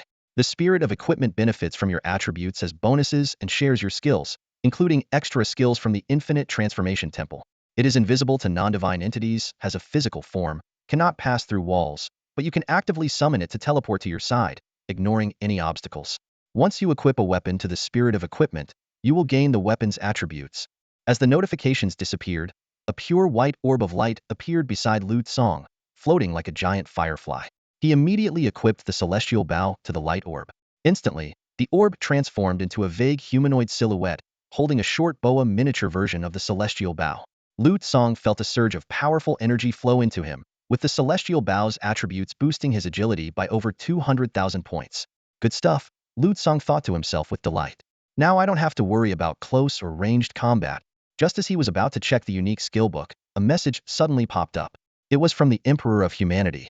I've arrived in St. Lian City. The human emperor had arrived in St. Lian City. Instead of immediately seeking out Lu Tsang, he first inspected a series of dungeons ranging from levels 30 to 60. As the community rumors suggested, these dungeons were all cleared in an exceptionally short time. Combat dungeons were completed in as little as 1 second, with the longest taking no more than 10 seconds. Lu Tsang completely avoided dungeons that required prolonged endurance.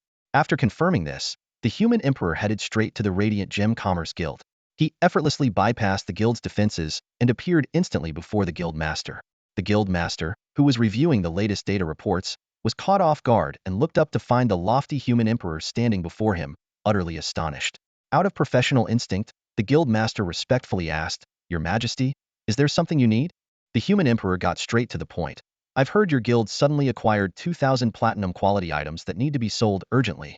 Where did these items come from? Are they related to Lu Tsang?" This question placed the guild master in a brief dilemma. They had strict orders not to disclose anything about Lu Tsang, but standing before him was the highest authority of the human race. In less than a second, he made a decision. How could the guild's leader compare to the human emperor? However, just as he was about to speak, the human emperor raised his hand to stop him. The human emperor's gaze shifted to a corner of the room, where the figure of a young man gradually appeared. Lu Tsang had been there all along, and the human emperor had not sensed his presence. Lu Tsang was about to bow, but an invisible force lifted him up. The human emperor said, "You are a hero of the human race. There's no need to bow to me."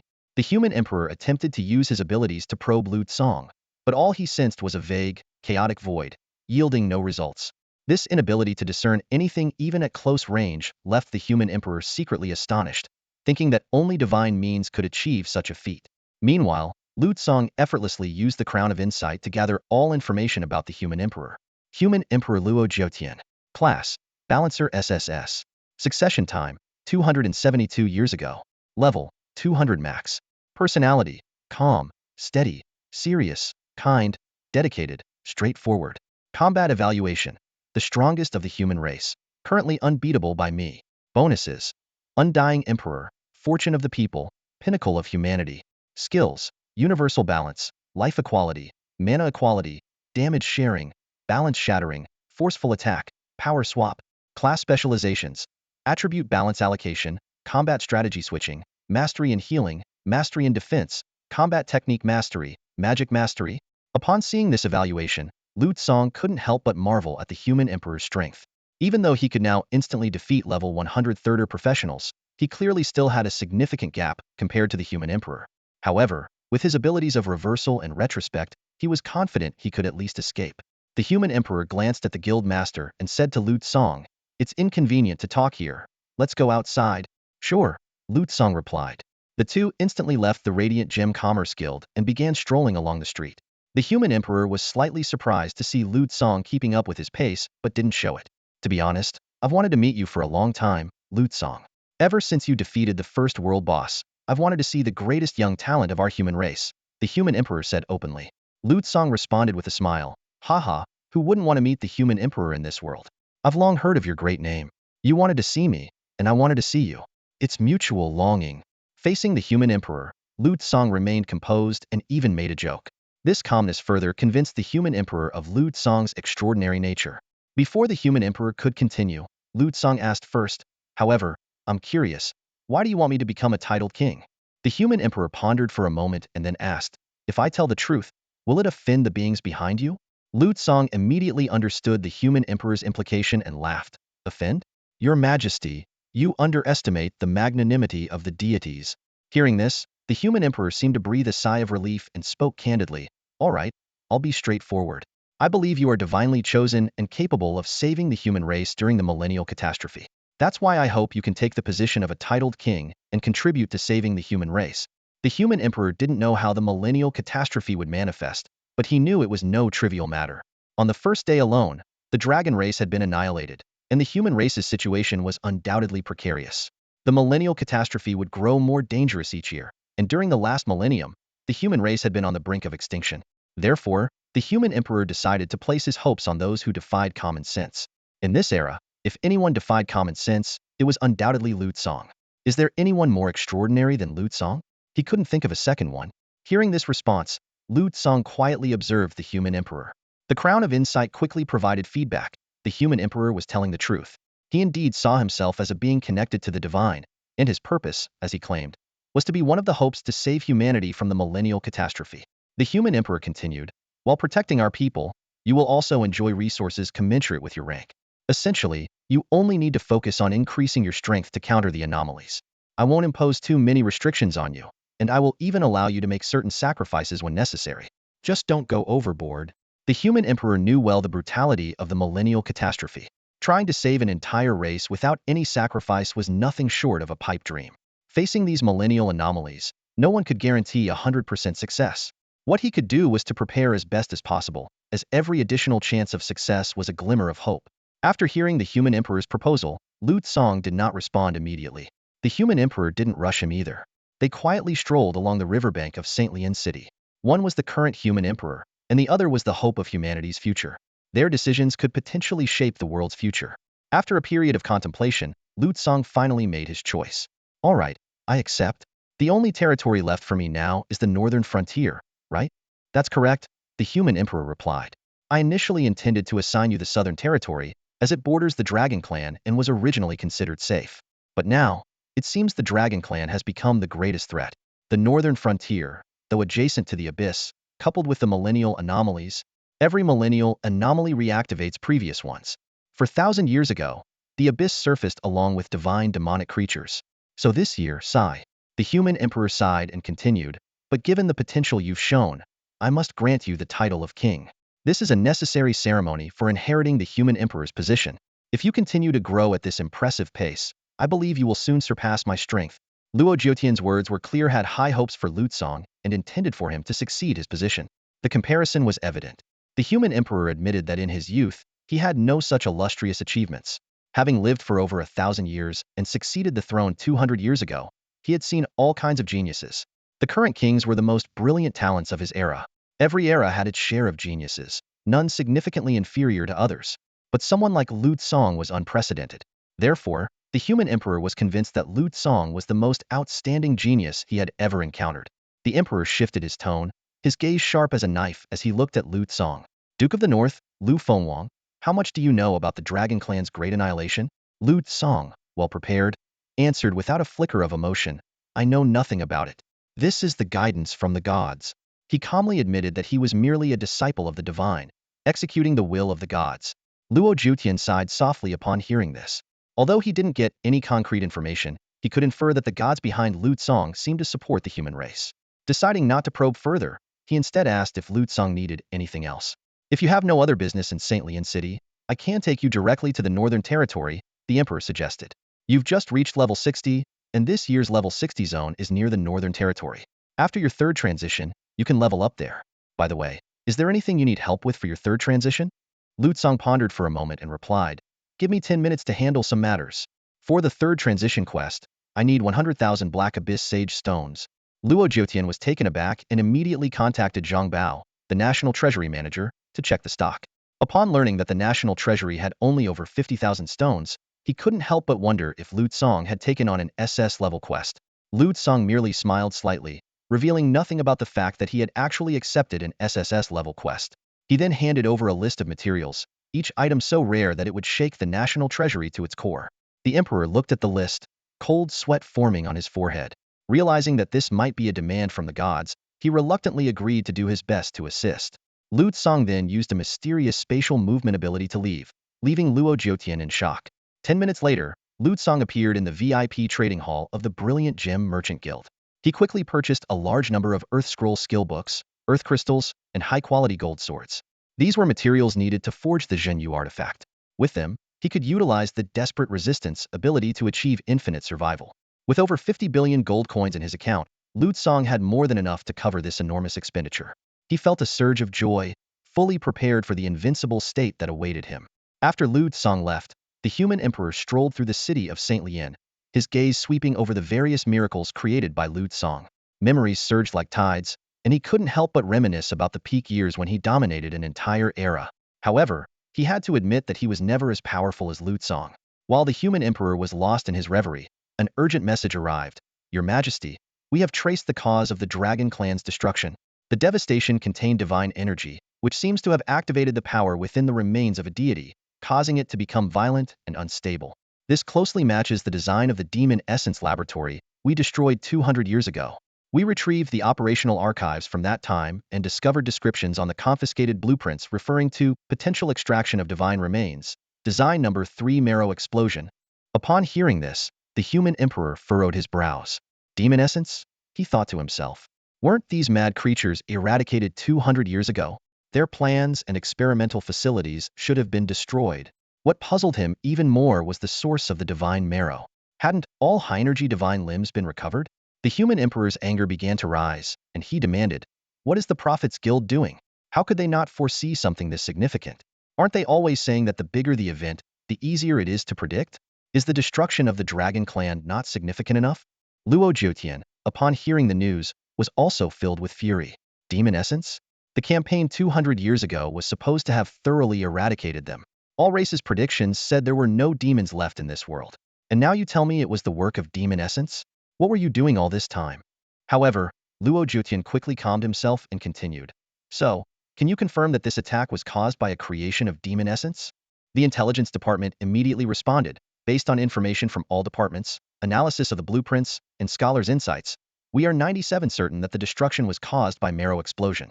There is a 3 possibility that a deity acted directly. The human emperor narrowed his eyes and suddenly thought of a crucial question. Marrow explosion, can this be mass-produced? The intelligence department replied, according to the blueprints, as long as there is divine marrow, marrow explosion can be mass-produced. But one divine marrow means the death of one deity. We haven't discovered a second divine remnant for a long time, so it seems unlikely that a few surviving demons could achieve this. Hearing this, the human emperor's expression turned grave. No, we can't think like that. Even if there's only a 1 in 10,000 chance, we can't take the risk. Find and eliminate the remaining demons. If marrow explosion detonates within human territory, the consequences will be unimaginable. Meanwhile, in the vast crater that was once the Dragon Clan's territory, some surviving dragons were crawling out of the rubble. Ashes fell from their bodies, and their breaths were extremely weak. They only survived such terrifying destruction thanks to their various life-saving techniques. However, ordinary resurrection arrays were utterly useless in the face of such devastation. A golden dragon, Ori, was in the crater using healing magic to treat its wounds. It looked around at the empty land, its mind blank. It had been in a dungeon with friends fighting a boss when it was suddenly engulfed by the terrifying destructive energy. Its life was instantly drained, leaving only its last resort life-saving technique. It had to activate its only absolute invincibility skill to survive. Ori muttered in confusion, "Wasn't I just at the peak of dragons? Where is this? Am I in the realm of stars? No, all my life-saving abilities are shattered. What exactly happened?"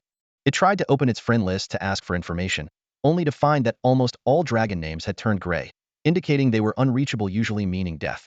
Ori stared blankly at the friend list, noticing that the names of friends from the human, elf, and even demon races were still active, while all dragon names were gray. It couldn't help but murmur, "What on earth happened?" Elsewhere, Lu Tsong had just finished purchasing materials to create the artifact Genua at the auction house. Despite possessing the ability to reverse time, he believed that 7 artifacts were not enough to ensure safety, as they provided invincibility for only 7 minutes. Faced with the level of destruction seen with the Dragon Clan, he could only barely survive. For safety, he decided to prepare thousands more artifacts. Lu Tsong sighed. Sigh, the backpack slots are still too few. Although skill books and earth crystals could stack, equipment could not. Even identical pieces of equipment had to occupy separate slots. This meant that even if he used all the slots for storing greatswords, he could only store 50,000 at most. Lu Tsong had a particular obsession with the pursuit of infinity. Although his current infinite life extension was only pseudo-infinite, he decided to accept it for now. Let's go with this. Pseudo-infinite is still quite strong. After purchasing the materials, Lu Tsong instantly returned to the outskirts far from St. Lian City. He prepared to synthesize the artifact Genua, and the system prompted. Synthesizing the artifact Genua requires Earth Scroll Skill Book, Earth Crystals X10, and any quality greatsword. Materials will not be returned after synthesis.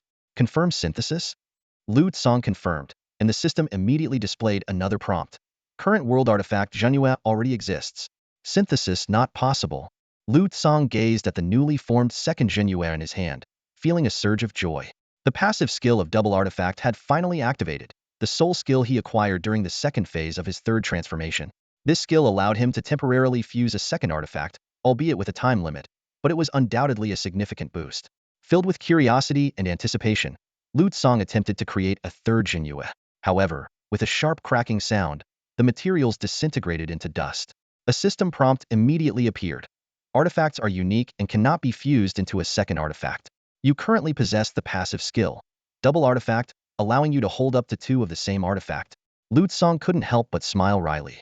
Although the result was expected, Seeing the materials turn to nothing still pained him a bit. However, with his reverse time ability, he quickly rewound to before the attempt, restoring the materials. His gaze fell on the Zhenyue in his hand, and a tinge of reluctance surfaced in his heart.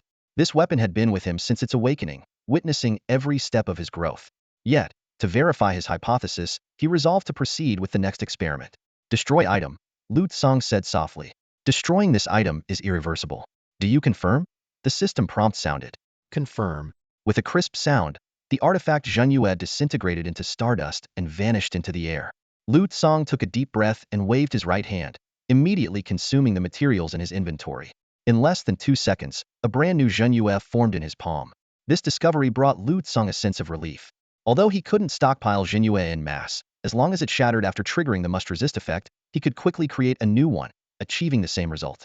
After completing this experiment, Lu Tsang once again used his reverse time ability, rewinding to before the destruction of Zhenyue. The destroyed Zhenyue reappeared due to the time reversal. Next, Lu Tsang began his second experiment. He carefully examined the 4 attributes on Zhenyue: charged normal attack, super armor attack, shockwave, and a 20 lifesteal on normal attacks attribute. This lifesteal attribute was unique to platinum level equipment, but wasn't very useful to him now. Absorb attribute Zhenyue. Replace the 4th attribute, Lu Tsang thought. Instantly, Zhenyue's attributes changed. The lifesteal attribute disappeared, replaced by a second shockwave attribute. Seeing the experiment succeed, a gleam of excitement flashed in Lu Tsang's eyes. He immediately destroyed the altered Zhenyue and recreated it. To his delight, the newly created Zhenyue retained the 2 shockwave attributes. Fantastic! Lu Tsang exclaimed with excitement. This means other artifact attributes can be stacked this way too. The power will significantly increase. After all, the most unique aspect of the temporary second artifact is that when it disappears, its attached attributes also vanish. However, the dual artifact didn't specify this, giving Lu Tsang an opportunity to experiment. Lu Tsang's mind raced as he realized that the materials to craft Heart of Steadfastness could be purchased with money. He decided to add 4 identical attributes to it, all of which would be Colossal Devour, an effect that stacks health, thus quadrupling its original effect. As for the Boots of Swift Travel, Lu Tsang recalled the 50 units of Perpetual Motion Stone dropped by the world boss. He could indeed craft 4 more pairs, but he was unsure whether the same attributes would be calculated multiplicatively or additively. Regardless, it would certainly bring a qualitative leap. With this in mind, Lu Tsang activated his rewind ability and instantly returned to the trading hall to purchase a large amount of materials. Although health might not be immediately useful, he decided to max out the artifact's attributes first. After all, who said health was useless? The Sea-Burning Armor, ranked 90th, dealt damage based on maximum health, causing 50 of the maximum health as fire damage to a wide area of enemies every second. If he crafted this equipment, health would naturally become extremely important. System notifications rang out. You have purchased Dragonhide X100, Life Crystals X1000, Devourer Colossus Stomach X10, Giant's Heart X10. You have synthesized the artifact Heart of Steadfastness. Lu Tsang then had the newly synthesized Heart of Steadfastness absorb the attributes of the original. The system continuously prompted. Heart of Steadfastness has absorbed the attribute Colossal Devour. Heart of Steadfastness has absorbed the attribute Colossal Devour. Heart of Steadfastness has absorbed the attribute Colossal Devour. Heart of Steadfastness has absorbed the attribute Colossal Devour. Lu Tsang decisively discarded the original attribute that increased health by 30. He calculated that a 30 increase would be equivalent to each monster providing 1.3 times the health, whereas 4 Colossal Devour attributes would provide much more. While 30 of 300 is 390, the 4 attributes would directly grant 400 health, making the latter significantly more powerful. Next, Lu Tsang attempted to enhance the Boots of Swift Travel, but found that its attributes could not stack. The system displayed Divine Speed. After exiting combat, movement speed increases to 100 times and stacks with other speed effects. In this state, you will not feel fatigue and will gain heightened awareness, allowing perfect control of your speed. Regardless of how many attributes were added, the speed boost remained at 100 times. Lu Tsang felt a bit disappointed, but soon accepted this fact. However, the attribute of Mountain Quake did indeed trigger twice, and in dual-wielding mode, it could even trigger 4 times, although the range remained at 225 meters. Lu Tsang glanced at the time. There were 5 minutes left until his appointment with the Emperor. He decided to use this brief window to increase his health. While invincibility was powerful, high health also had its unique advantages. More importantly, damage in this world was reflected realistically on the body. The higher the health loss, the more terrifying the physical manifestation. For instance, dealing 1 point of damage to someone with 100 health might cause slight redness. 10 points might break the skin, and 50 points could cause a penetrating wound. Excessive pain could severely impact combat. Lu Tsang didn't want to fight while barely clinging to life. Survival measures were ultimately for survival, not for selling one's life. Standing in the center of the broken mountains, Lu Tsang wielded the heavenly bow and continuously shot arrows into the sky. Instantly, tens of thousands of light streams erupted in the sky, and his health soared at an astonishing rate. The scatter capability of supernova flash was far more terrifying than star flash. 1,800 arrows enhanced by the double effect of powerful armament increased to 3,600, and after 5 splits of supernova flash, they directly became 18,000 light streams. With Lu Tsang's current rapid attack speed, the number of arrows shot per second exceeded 100,000. Standing still, Lu Tsang watched as the arrows exploded in the sky, scattering in all directions and covering every corner of the broken mountains. The mountains were teeming with various monsters, and as long as they had different names, they were considered different types. Lu Tsang's health continued to surge. 7 million, 8 million, 9 million, 10 million, 20 million, 25 million, 30 million. As time passed, the speed at which Lu Tsang's stacked health finally slowed down, almost clearing the monsters in the broken mountains. But even so, accumulating 30 million health in 5 minutes left Lu Tsang very satisfied. He estimated that soon, his health might exceed that of a world boss. With the time just right, Lu Tsang activated his rewind ability and returned to the agreed location with the emperor. Whoosh! Lu Tsang instantly appeared in front of Luo Jutian. Seeing Lu Tsang suddenly appear, Luo Jutian's mouth twitched slightly. This spatial ability was shocking no matter how many times he witnessed it. To appear before the emperor without any warning was astounding. Are you all set? Do you have anything else to handle in St. Lian City? Luo Jutian asked. No, nothing else, Lu Tsang replied briefly. Your coronation ceremony requires my personal attendance for the handover. You'll come with me. The speed will be, well, at least not too slow. Having witnessed Lu Tsang's spatial ability, the emperor began to doubt his own speed, even suspecting that Lu Tsang might have surpassed him in this regard. The emperor summoned his mount the star dragon beast. This beast was pitch black like the night sky, with star-like patterns on its back. Luo Jutian gently stroked the dragon's head and said to Lu Tsang, my mount has been my companion for many years. It can travel tens of thousands of kilometers per second. Even from here to the northern region, it would only take 20 hours. Hearing this distance, Lu Tsang's expression remained unchanged, but he was inwardly astonished.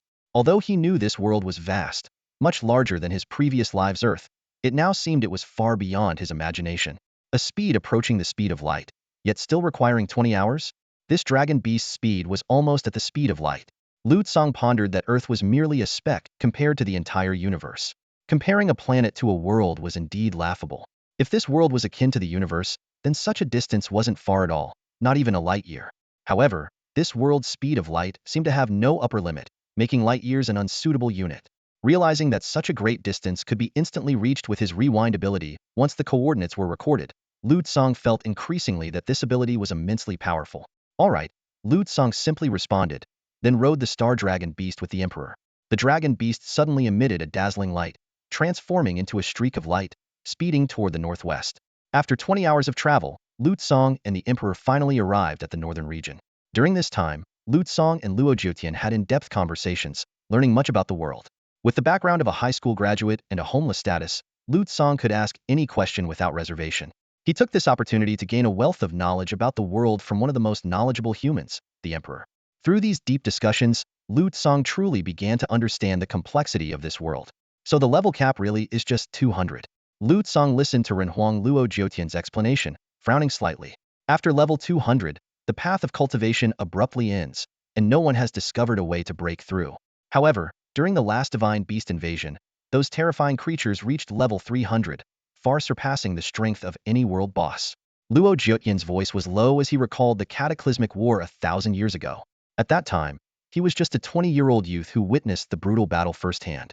Humans, dragons, elves, and even the usually treacherous demons had to unite to fight against the divine beasts for survival. In that era, Luo Jiotian continued, all races gave their all, making plans and producing heroes who sacrificed themselves one after another. After countless hardships, we barely managed to grasp a sliver of hope. He described the final battle scene, where all races, regardless of age or gender, joined forces to attack the divine beasts. The ferocity of the battle caused a rain of blood and limbs for months, with the sky remaining a dark red and maddening whispers filling the air. The earth cracked, and the world teetered on the brink of destruction. Lu Tsang listened intently, as if he were there himself. He finally understood why Luo Jiutian was so fearful of the impending millennial calamity. For those who had lived through that war, the threat to their race's survival was deeply ingrained. The sudden extinction of the dragon race was the best example. If the same fate were to befall the human race, the journey was long, but for Lu Tsong, these 20 hours were a feast of knowledge. He crammed in all the information about his newly awakened abilities, learning secrets not found in textbooks. Seeing his keen interest in various materials, Renhuang even gifted him a rare materials compendium detailing how to acquire precious resources. Meanwhile, the younger generation of St. Lian City had reached level 30 and entered the Broken Mountain range to train. Without world bosses to fight, they could only clear dungeons, hunt wild monsters, and open treasure chests. Fortunately, Lu Tsong had little interest in the treasure chests of Broken Mountain range. Finally, they arrived at the Northern Territory. It was not the icy wasteland Lu Tsong had imagined, but a land of diverse terrain and pleasant climate. In the distance, a pitch-black abyss stretched to the horizon, with the adjacent land tinged with an ominous black hue. 2,000 years ago, Luo Jiutian explained, our territory was much larger. The Northern Territory was once called the Central Passage, a key route to the west. Since the abyss appeared, the continent split, and we lost contact with the Western humans. They were about to reach Baiyuan City, Lu Tsong's future fiefdom. But suddenly, Lu Tsong spoke up. Can we take a look near the abyss first? Luo Jiutian thought for a moment and agreed. They circled the edge of the abyss, and Lu Tsong personally went down to investigate. Then, they continued their journey to Baiyuan City. Suddenly, Lu Tsong activated his time reversal ability and instantly returned to St. Lian City. He told Luo Jiutian, who had just summoned his dragon beast, Renhuang, you don't need to escort me. I'll go ahead and wait for you in Baiyuan City. With that, he disappeared. Moments later, Luo Jiutian received a video call from Lu Tsong, with the iconic black walls of Baiyuan City in the background. Luo Jiutian was astonished. Your speed is unbelievable. At that moment, Lu Tsong had already activated his time reversal ability again, returning to the edge of the abyss.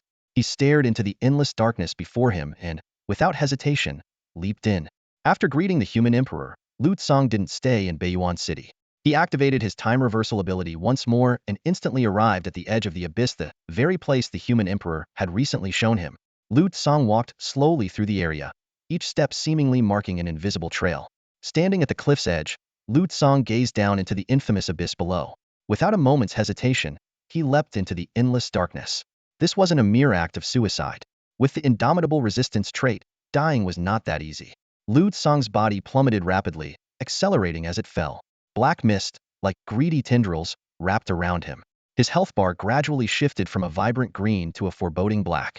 Ordinary people exploring the abyss often paid a steep price, cautiously climbing along the stone walls and carefully probing the caves. To them, jumping straight down like Lu Tsong did was akin to courting death. In mere seconds, Lu Tsong had descended several hundred kilometers, so quickly that even some of the monsters couldn't react. Soon, indomitable resistance triggered, and a layer of dark mist enveloped him, beginning to corrode his body. That hurts a bit, Lu Tsong thought, immediately downing a pain resistance potion dropped by a world boss, significantly reducing his pain. Meanwhile, he keenly sensed the surrounding arcane restrictions. The abyss had a simple restriction. Here, one couldn't fly upwards, only fall continuously. Attempting to climb up would invoke a curse. The deeper one went, the harsher the punishment. One of Lu Tsong's main objectives was to find the Black Abyss Sage Stone. The current supply humanity had was insufficient for his advancement, so he had to venture into the abyss himself. According to the human emperor, there was likely a vein of Black Abyss Sage Stones deep within the abyss, based on analyses by gemstone researchers, a theory with a 99 credibility. However, with humanity's current power, they couldn't delve that deep. They could only mine the stones from the shallow layers. If Lu Tsong couldn't obtain enough Black Abyss Sage Stones, he would have to settle for completing an SS-level quest. But he felt that doing so would significantly weaken his combat strength. After all, without completing the last SS-level job change quest, he wouldn't have received the crucial rewards of the Myriad Transformation Temple and the power of time reversal. The gap was just too vast. As for Objective 2, Lu Tsong wasn't sure how he had completed it. The only thing he could think of was taking 10 drops of the blood of revival from the altar. Although he didn't know exactly what ritual he had disrupted, the blood of revival likely had something to do with resurrection. He vaguely remembered a being named Omigio glancing at him, possibly the deity-like creature being sacrificed. Who cares, as long as it's disrupted, Lu Tsong thought to himself. In comparison, Objective 3 was the most challenging. Finding and killing a creature beyond the human level cap without any clues was no easy task. But Lu Tsong wasn't in a hurry. He planned to locate it first and then figure out a way. After all, with his time reversal ability, he could try as many times as needed. As Lu Tsong continued to fall, his spirit of equipment relentlessly unleashed its firepower. The supernova flash skill fired continuously, launching 18,000 arrows each time while consuming only the mana of a single arrow. Thanks to his crown providing 200,000 points of spirit, 1 spirit 20 mana, Lu Tsong had a staggering 4 million mana. Even if his mana didn't regenerate automatically, this was enough for him to fire all day. Moreover, with 6 artifact traits activated, none of his skills consumed mana anymore. He could keep firing indefinitely. Monsters in the abyss spawned endlessly. Most of them dwelled in surface caves or crawled along the dark rock walls. Some could even fly freely within the abyss, a fundamental difference from beings like Lu Tsong. Bang, bang, bang, bang, bang.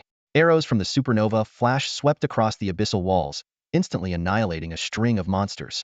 The radiant light was particularly striking in the pitch-black abyss. The spirit of equipment tirelessly wielded the Tatsuka bow, while the heart of fortitude effect on Lu Tsong kept triggering. Ding, ding, ding, ding, ding, ding. Health, 363,852,912. Health, 365,857,612. Health, 372,291,812. In just an hour, Lu Tsong's health had skyrocketed to over 1 billion, reaching as high as 3 billion. During this time, Lu Tsong used his time reversal ability to return to St. Lian City once to restock on dozens of pain-blocking potions. These potions were expensive due to high material costs and limited practical use, so few made them. But for Lu Tsong, this wasn't an issue. At 500,000 gold coins per bottle, he bought 20, spending 10 million gold coins. Lu Tsong then used his time reversal ability to return to the abyss. With the Crown of Insight, he could detect all biological information within a 600,000 kilometer radius. As he delved deeper, the monsters grew increasingly powerful. Near the surface, they were around level 30. The deeper he went, the higher their levels. By now, Lu Tsong had reached an area with level 100 monsters. In the abyssal void, a creature entirely composed of darkness, without any physical form, reached out to him. The shadow of gloom. Bushu. Shoo. Shoo. Shoo. Shoo. Shoo. Shoo. Shoo. Shoo. The light from supernova flash instantly pierced through the level 103 monster's body. Bang! The creature exploded, and Lu Tsong swiftly collected the items it dropped into his backpack. TSK, how far have I fallen? Lu Tsong checked his health bar, which had reached 6 billion. But now, he was down to a sliver of health. The deeper he went into the abyss, the more terrifying the health loss per second. Currently, he was losing 1 million health per second. The corruption status stacked 200 layers per second, accelerating the abyssal contamination. However, this status was instantly cleared as soon as it stacked. At this point, Lu Tsong was surviving solely on his indomitable resistance. After his Zhenyu shattered, he remade it. He had set the equipment breakage priority to Zhenyu because if his equally ranked Tatsuka Bao broke, he wouldn't be able to remake it. Thus, Lu Tsong continued to endure massive health loss as he pressed on with his abyssal exploration. The pain from the fall was completely neutralized by the pain-blocking potion, leaving Lu Tsong to simply maintain his descent posture. The Crown of Insight kept scanning, detecting dozens of abyssal sage stones, but it was far from sufficient to meet his needs. Time lost its meaning in the abyss, and Lu Tsong periodically took the potion, entering a standby mode. The spirit of equipment automatically handled attacks, and his health continuously rose. 3 hours passed, and after 5 hours deep into the abyss, the monsters grew denser, and the frequency of boss appearances increased. Lu Tsong's health had stacked up to 3 billion. Yet there were still abyssal bosses that couldn't be one-shot. Suddenly, Lu Tsong sensed something, a whole vein of abyssal sage stones. He swiftly adjusted his direction, flying towards a cave in the rock wall. The cave walls were covered with black stones, exactly what he was looking for. To be cautious, Lu Tsong first activated Recall, instantly returning to St. Lian City. He quickly restocked scroll skill books, earth crystals, and materials like greatswords needed to craft the mountain stabilizer, spending 78 million gold coins. Using Recall again, Lu Tsong returned to the abyssal cave. Just as he picked a piece of abyssal sage stone, Lu Tsong sensed a powerful presence rapidly approaching from a distance, moving as fast as a star dragon beast. Despite having a detection range of 600,000 kilometers that gave him a few seconds to react, the spirit of equipment immediately went on high alert, releasing a supernova flash. However, the explosion of starlight passed right through the intruder's body. Lu Tsong quickly scanned the entity's attributes. Abyssal Realm Lord Sarko, level 250, 75 billion health points, possessing skills like Dark Deflection and Chaos Domain. A few seconds later, The five-ma turtle being appeared before Lu Tsong, exuding a powerful sense of oppression. It spoke, "You are not an abyssal creature. You are from the surface. I've never seen a surface dweller like you before." Its gaze then fell on the abyssal sage stone in Lu Tsong's hand. "That belongs to me." Lu Tsong, in an instant, used the crown of insight to lock onto a vein of ore. The black crystals shimmered with an eerie glow in the cavern, as if whispering the secrets of the abyss. Information about the vein appeared in his mind. Abyss Sage's stone vein. Mining level 8. Holder. Sarko. With a thought, Lu Tsong attempted to store the Abyss Sage's stone in his backpack. However, as he expected, the mysterious crystal didn't budge. This confirmed his understanding of the vein's rules. Once claimed, the resources in the vein could only be mined by the owner or an authorized individual. To obtain it, one must either take ownership, defeat the holder, or resort to the highly inefficient method of theft. At that moment, the figure of an abyss demon appeared. He scrutinized Lu Tsong, a hint of surprise in his eyes. On the abyss's turf, this stranger showed no fear, and the demon couldn't discern any information about him. This indicated that Lu Tsong's strength was formidable, possibly even surpassing his own. The abyss demon dismissed the idea of combat and spoke. "I've heard there are other species on the surface. You must be one of those humans, right?" He noticed the abyss sage's stone in Lu Tsong's hand. "It seems you have an interest in my vein?" Lu Tsong calmly admitted, "Yes, I am human. I want your abyss sage's stone. What do I need to exchange for it?" His tone was casual, as if haggling at a market. However, through the crown of insight, he had already seen through the abilities of the abyss creature named Sarko before him. Sarko's profession was dark contractor, specializing in betrayal contracts, luck plundering, forced wagers, or a suppression, in the dark side of bets. These abilities gave him a significant advantage in any gamble, allowing him to plunder skills from opponents. Lu Tsong silently assessed that this demon's strength might surpass even that of the human emperor. Sarko smiled, waved his right hand, and a large number of Abyss Sage's stones fell from the vein, scattering on the ground. "These 5,000 Abyss Sage's stones are a welcome gift and our wager." Without hesitation, Lu Tsong stored the crystals in his backpack. Sarko continued, "Human, do you have gambling in your world? In my view, a world without wagers is incomplete. You want the Abyss Sage's stone, so let's have a bet." He shook loose another 5,000 crystals and proposed, "Let's trade these 5,000 for the 5,000 you have. How about it?" Maintaining a calm smile, Lu Tsong suggested his own wager. "How about we bet on the level of the next abyss creature that spawns in this area? If I guess correctly, I win." He added, "Abyss Lord, you shouldn't be able to influence the spawning rules of creatures, right?" Sarko's form solidified into a dark, clown-like entity, exuding an eerie elegance. "Let's bet as you suggested. Rest assured, even I can't alter the spawning rules." The crown of insight confirmed that Sarko wasn't lying. A flash of light signaled the instant formation of their wager contract. No wonder this demon excelled at betting, Lu Tsong thought. This journey into the abyss might turn out to be more interesting than he had anticipated. He handled these matters with impressive proficiency. Watching the contract complete, Lu Tsong wasted no time and immediately made a guess. The next monster to respawn will be level 135. Time passed slowly, and suddenly, ripples appeared near the cave entrance. A new abyssal creature emerged. Dim abyssal fish, level 136. Sako exclaimed excitedly, "Haha, you lost. As per our agreement, all your stakes are now mine." Lu Tsong remained calm, silently activating the time reversal clock. Time flowed backward like a river, returning to the moment just before he announced his guess. Back in the pre-bet timeline, Lu Tsong cautiously asked, "Let me confirm first, you won't cheat, right?" With a slight smile, Sako replied, "Of course not. I wouldn't cheat in such a game." As soon as he finished speaking, Lu Tsong's crown of insight confirmed that Sako was telling the truth. Nodding, Lu Tsong said, "All right.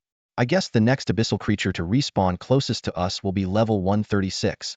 Soon, the space around them distorted again, and a new abyssal creature slowly took Shoppy Dim abyssal fish, level 136. Sako was not surprised by this result. In this area, the spawn rates for level 135 and 136 creatures are quite similar. A 50 chance, it's no surprise you won.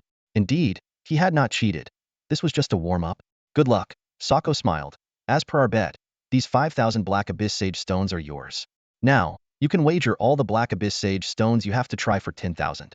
Do you accept this bet?" His lips curled up, eyes gleaming with excitement. To Sako, this betting method meant he had countless opportunities to win. But Lu Tsong only needed to lose once for everything he had won to be forfeited. This was Sako's pleasure tormenting his opponent, dragging them from heaven to hell. Though Sako knew how to cheat, like quickly eliminating many level 135 creatures to increase the spawn rate of level 135 creatures, he found it unnecessary. The game was just a diversion for him. Cheating would spoil the fun, and he disdained such tricks in a simple game. 10,000 Black Abyss Sage Stones for another 10,000? Lu Tsang confirmed. Exactly, Sako explained. This is a fair trade in the Abyss. But if you want to find new veins, you'll have to deal with other Abyssal Lords. They are not as easygoing as I am. I just love to gamble, but they love to kill and fight. To take anything from them, you would pay a heavy price. Unlike me, you win and I give it to you.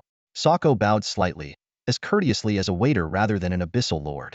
Lu Tsang's crown of insight probed again, confirming that Sako was indeed telling the truth. Always truthful? This clownish creature isn't lying? Lu Tsang thought to himself. Abyssal beings truly can't be judged by appearances. But there are more powerful creatures like this one. The Abyss is indeed a terrifying threat. Despite his inner surprise, Lu Tsang's expression remained unchanged.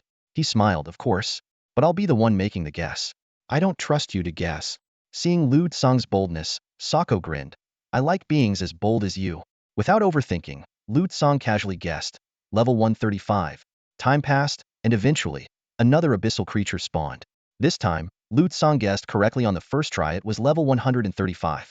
Sako's expression remained unchanged, still smiling. Shall we continue? Double or nothing. 20,000 for 20,000. Sako was in no hurry. Winning 2 in a row wasn't statistically unlikely, a 25 chance. But as Sako mentioned, he had countless opportunities. Each time, he would wager everything Lu Tsang had won. Lu Tsang only needed to lose once to lose everything. But even if Lu Tsang won multiple times, it wouldn't significantly harm Sako, the Abyssal Lord. And what did Sako gain? Dragging someone from heaven to hell, letting them experience utter despair, was his greatest satisfaction. Gradually leading his opponent into the abyss was his ultimate pleasure. Every abyssal being had an inherent vice. Satisfying this vice was their reason for existence, even surpassing human survival instincts. Sako thought, in terms of combat power, he might be inferior to this human. But through strategy and betting, he could slowly manipulate this human. First, make him lose his stakes, then exploit his greed, leading him to repeatedly lose everything, until he lost it all. Facing Sako's proposal, Lu Tsang also smiled. Both the human and the Abyssal Lord maintained their composure. Alright, let's continue, Lu Tsang said. I guess the next creature to respawn will be level 136. However, the next creature to spawn was level 135. Just as Sako's smile turned into a sinister grin, ready to claim everything from Lu Tsang. Lu Tsang activated the time reversal clock again, instantly returning to the moment before his guess. Lu Tsang smiled. I think the next creature to respawn will be level 135. Soon, a new abyssal creature spawned in the nearby area, and it was indeed level 135.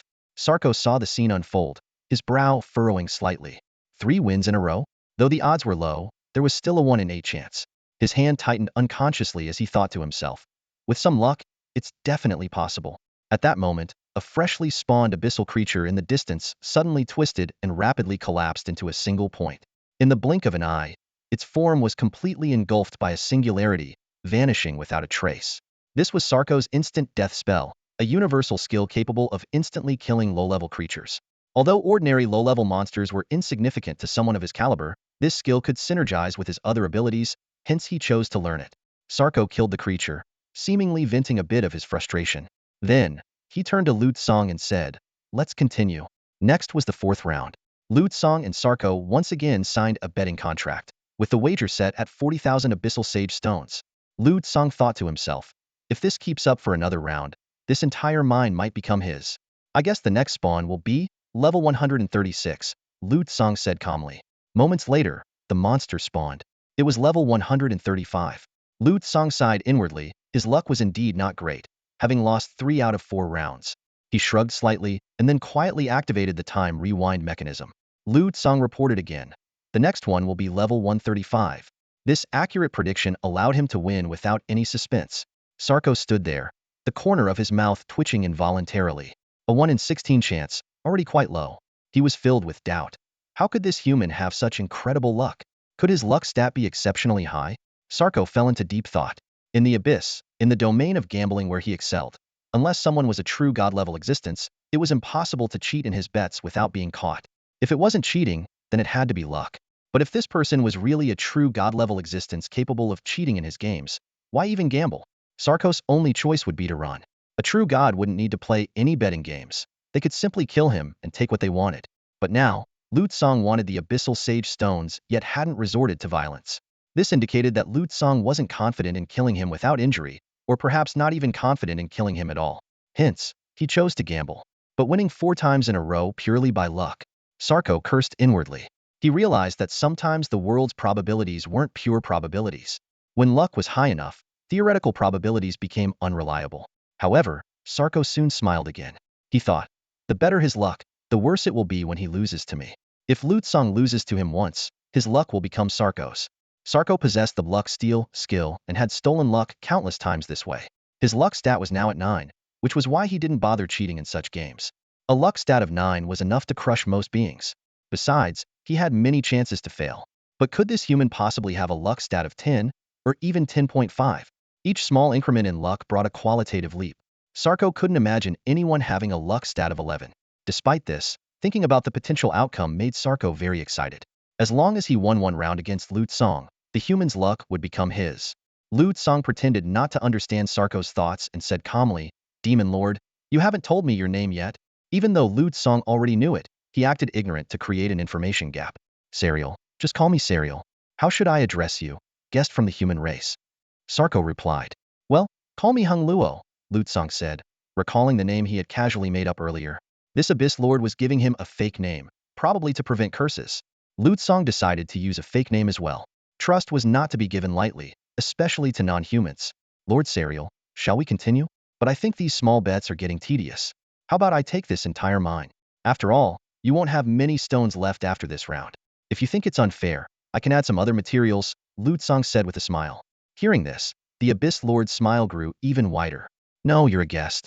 We'll play by your rules. But this time, you make 10 guesses. If you get half of them right, you win. How about that? Lu Tsang noticed a glint in Sarko's eye. His insight crown instantly detected Sarko's information. Disadvantageous bet. When you set a wager that is clearly less advantageous than your opponent's, you gain an additional edge, and fate will favor you with extra luck. So, he planned to win this round outright by triggering the disadvantageous bet bonus. A third-year class specialization, interesting. Lu Tsang thought, wondering what kind of favor fate would bestow. After a moment's hesitation, Lu Tsang agreed. All right, fate's favor or not, unless it could alter a predetermined future, it wouldn't matter against his time rewind. And it made sense that Sarko couldn't detect his cheating. After all, manipulating time was a god-tier ability, beyond the reach of ordinary beings. Simply wielding such an artifact was akin to being a powerful true god. Lu Tsang doubted that the current true gods had the ability to rewind time infinitely. If they did, headstand corrected. But unless beings like Isparut, the elemental and magic god, or Luluai, the wind and bow god, had such abilities, Lu Tsang would find it hard to believe that true gods were that overpowered. The betting contract was quickly signed. Contractor 1's wager, 80,000 Abyssal Sage Stones. Contractor 2's wager, ownership of the Abyssal Sage Stone Mine. Lu Tsang swept his divine sense around. The Insight Crown not only detected creatures, but also all objects. This mine could still produce about 200,000 Abyssal Sage Stones. The current regeneration rate was around 100 stones per day, totaling roughly 30,000 stones annually. While not as rare as Black Star Iron, it was still a valuable resource deep within the abyss. The human race simply couldn't dig this deep. 80,000 Abyssal Sage Stones for an entire vein of ore. Lu Tsang watched the gamble unfold before him, calculating in his mind. The opponent was at a clear disadvantage. If not for some special bonus, only a fool would bet like this. The abyssal creatures began to spawn. Without hesitation, Lu Tsang started guessing. First one, level 135. Second one, level 135. He continued rattling off a series of numbers, 135, 136, 136, 135, 135, 136. He guessed blindly, planning to wait for the results. Soon, the abyssal creatures appeared one by one. Lu Tsang's expression changed slightly. His luck was terrible this time. 10 guesses, not a single correct one. The opponent's disadvantage bonus seemed to be working. Was this what they called the favor of fate? Before the opponent could declare victory, Lu Tsang acted decisively. Swish! He activated his time reversal ability, returning to the past. This time, Lu Tsang observed each creature carefully. First one, level 135. Second one, level 135. Third one, level 135. Fourth one, still level 135. He reported a series of level 135s. Sarko listened to Lu Tsang's guesses, inwardly sneering. He was confident that under the disadvantageous betting agreement, he couldn't lose in terms of luck. Sure enough, Lu Tsang got the first 3 wrong. However, starting from the 4th creature, the situation began to change. Lu Tsang guessed correctly.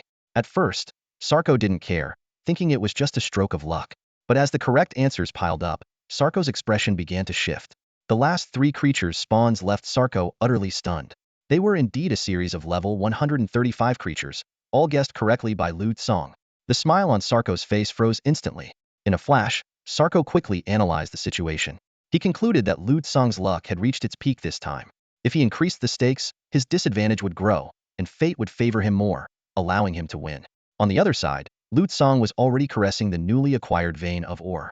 He thought to himself, he never expected his first ore vein to be in the abyss.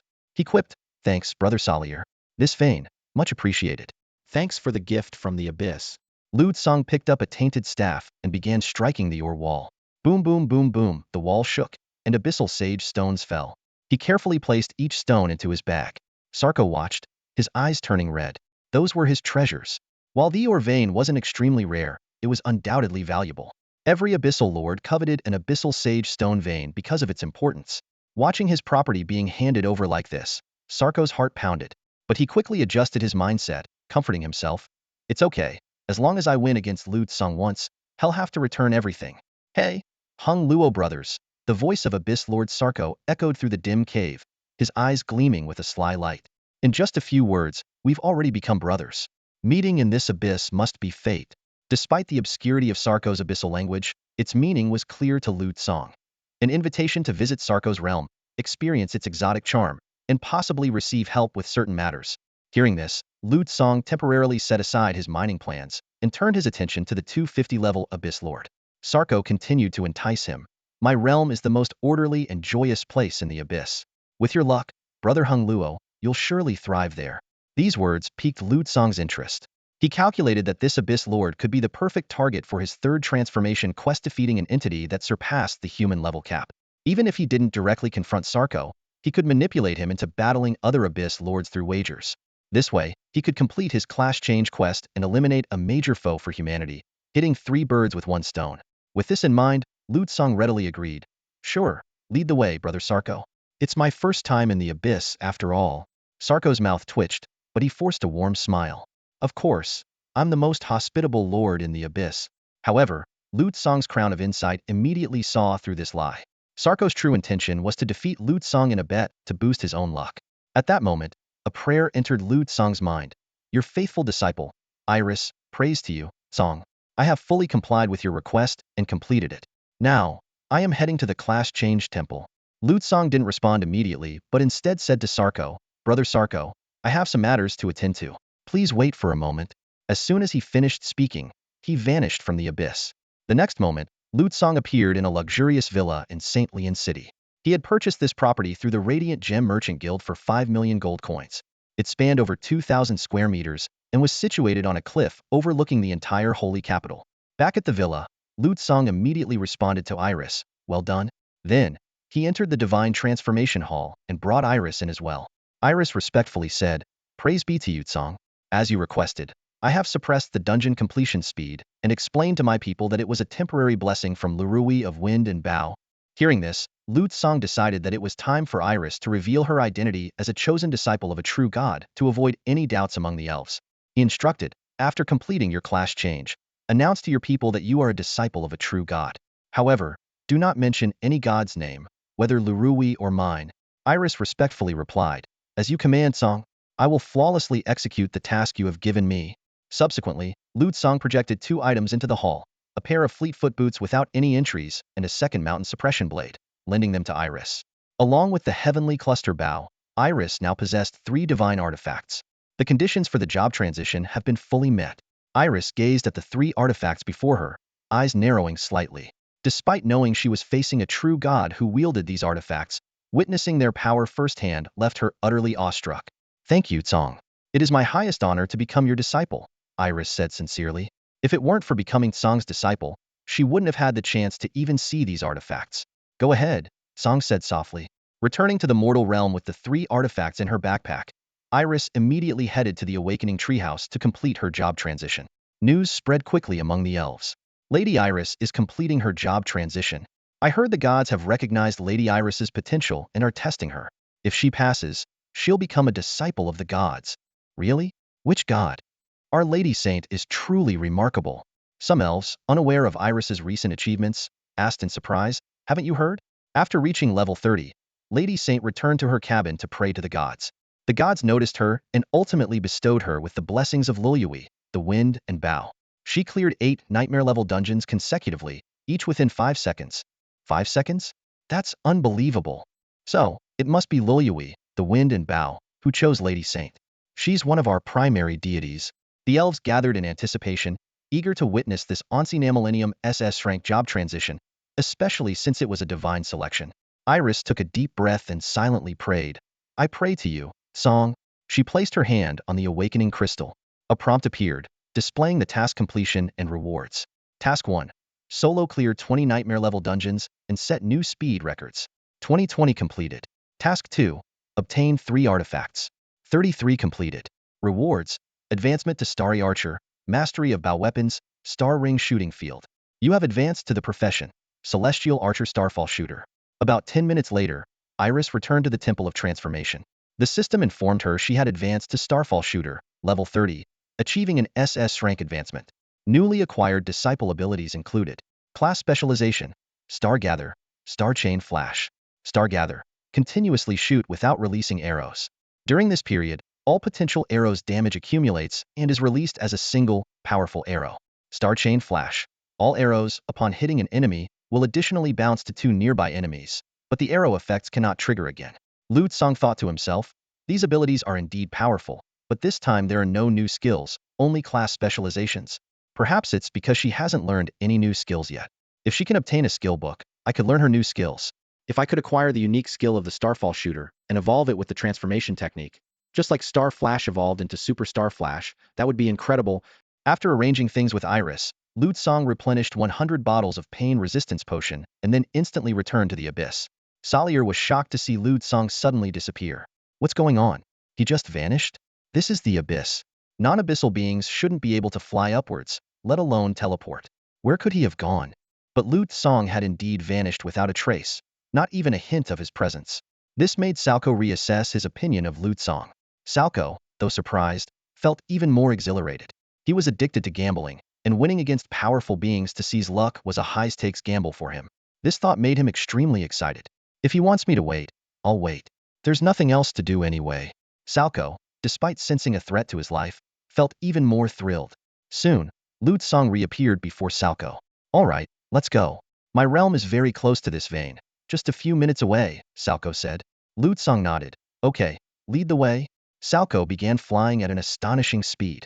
Although Lu Tsong had the 1,000-mile swift boots, which allowed him to travel at 240 kilometers per second, Salco's speed was in the tens of thousands of kilometers per second, far surpassing Lu Tsong.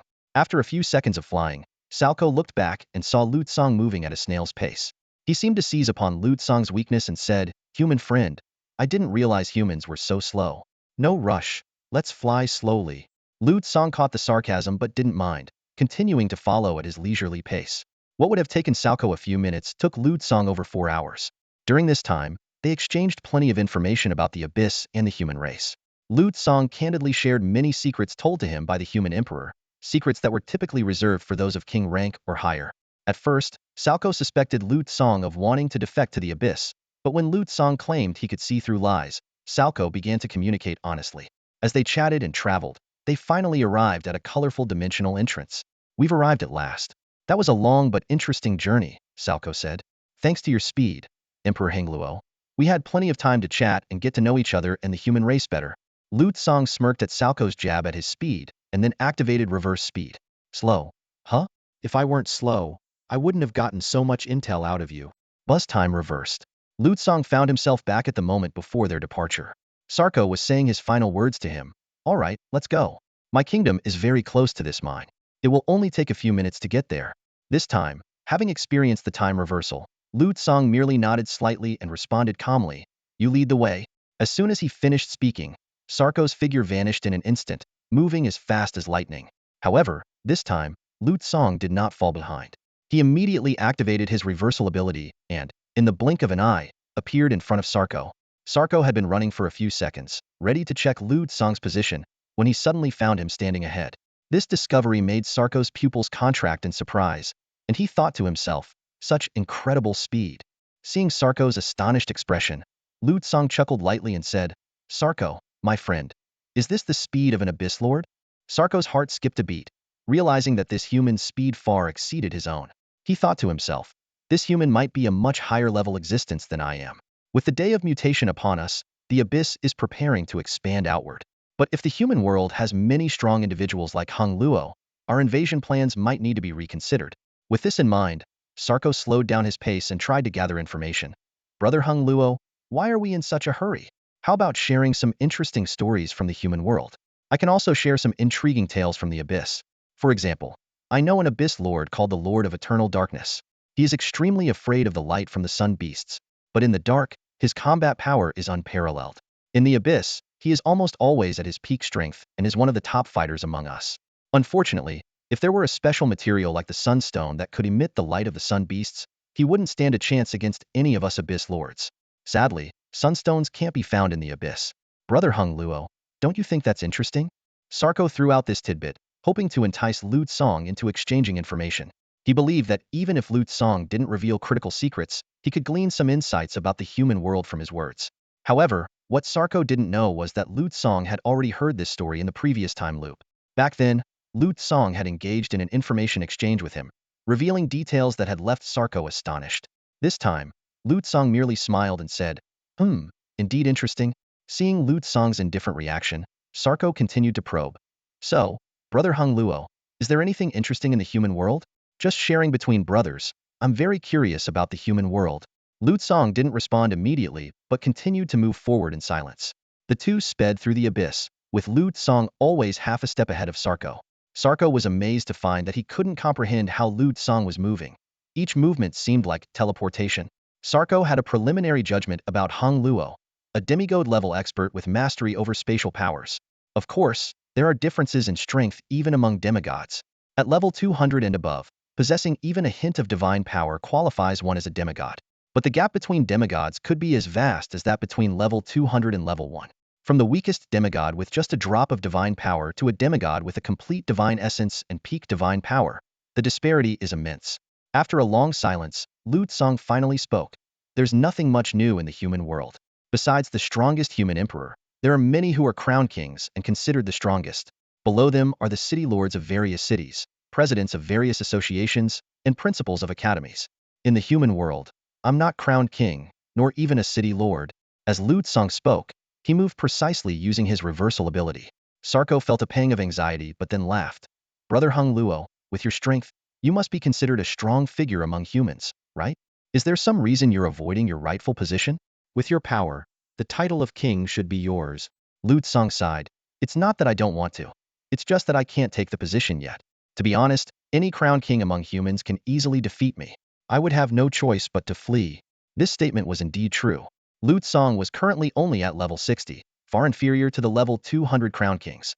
However, these words had a different impact on Sarko. The strength Lu Tsong had shown, even if just the tip of the iceberg, was already terrifying enough. His spatial abilities allowed him to move freely within the abyss, and his luck seemed almost unparalleled. Even when Sarko tried to turn the tables, he couldn't defeat Lu Tsong, whose luck might indeed be at an 11. Sarko had never heard of a high-luck individual being weak. An 11 in luck meant constantly finding rare materials and treasures, experiencing beneficial mutations in one's profession, and almost always getting the needed items from treasure chests. If one focused on critical hit rates, even a 1 chance could lead to consecutive critical hits. How could such a person be weak? If Lu Tsong's strength was indeed formidable, there was only one explanation left. The human race was incredibly strong, with others even more powerful than him. Sarko held a cautious attitude towards Lu Tsong's words, neither fully believing nor completely disbelieving. He decided to observe this powerful outsider gradually. Driven by curiosity, Sarko couldn't help but ask, Hung Luo, you've become so powerful. How formidable must the kings of your kind be? Could you tell me about them? Lu Tsong shook his head slightly and replied calmly, there's nothing much to say. I've only heard legends about the human kings. I've never seen one myself. He then changed the subject. Salier, have we arrived? Sarko glanced into the distance and realized they had unknowingly approached their destination. Despite his continued questioning, Lu Tsong merely smiled and remained silent. Lu Tsang knew he had already extracted considerable information from Sarko, and further probing would yield little. Sarko, being astute, would never reveal anything useful if Lu Tsang wasn't forthcoming. Seeing Lu Tsang's tight-lipped demeanor, Sarko sighed. Well, since you don't want to talk about it, let's head inside. The abyss is like home, let's enjoy ourselves. He bowed and extended his hand, saying, Welcome to the realm of wagers and stakes. Lu Tsang stepped into the portal leading to another dimension. Instantly, the world before him opened up. Unlike the abyss, which was dimly lit by faint gemstone glows, this place had a source of light. The sky here was illuminated by a blood-red gem, casting a bright glow over the entire world. Lu Tsang's senses expanded, covering a radius of 600,000 kilometers.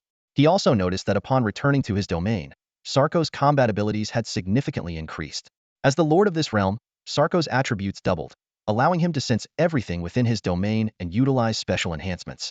He gained abilities such as instant teleportation, multiple resurrections, and unlimited magic power, along with an improved gambling prowess. The most striking ability was the blessing of certain victory. When gambling with his subjects, Sarko would always win within the bounds of reason. This ability was nearly invincible, akin to controlling causality. Lu Tsang was relieved that he wasn't one of Sarko's subjects.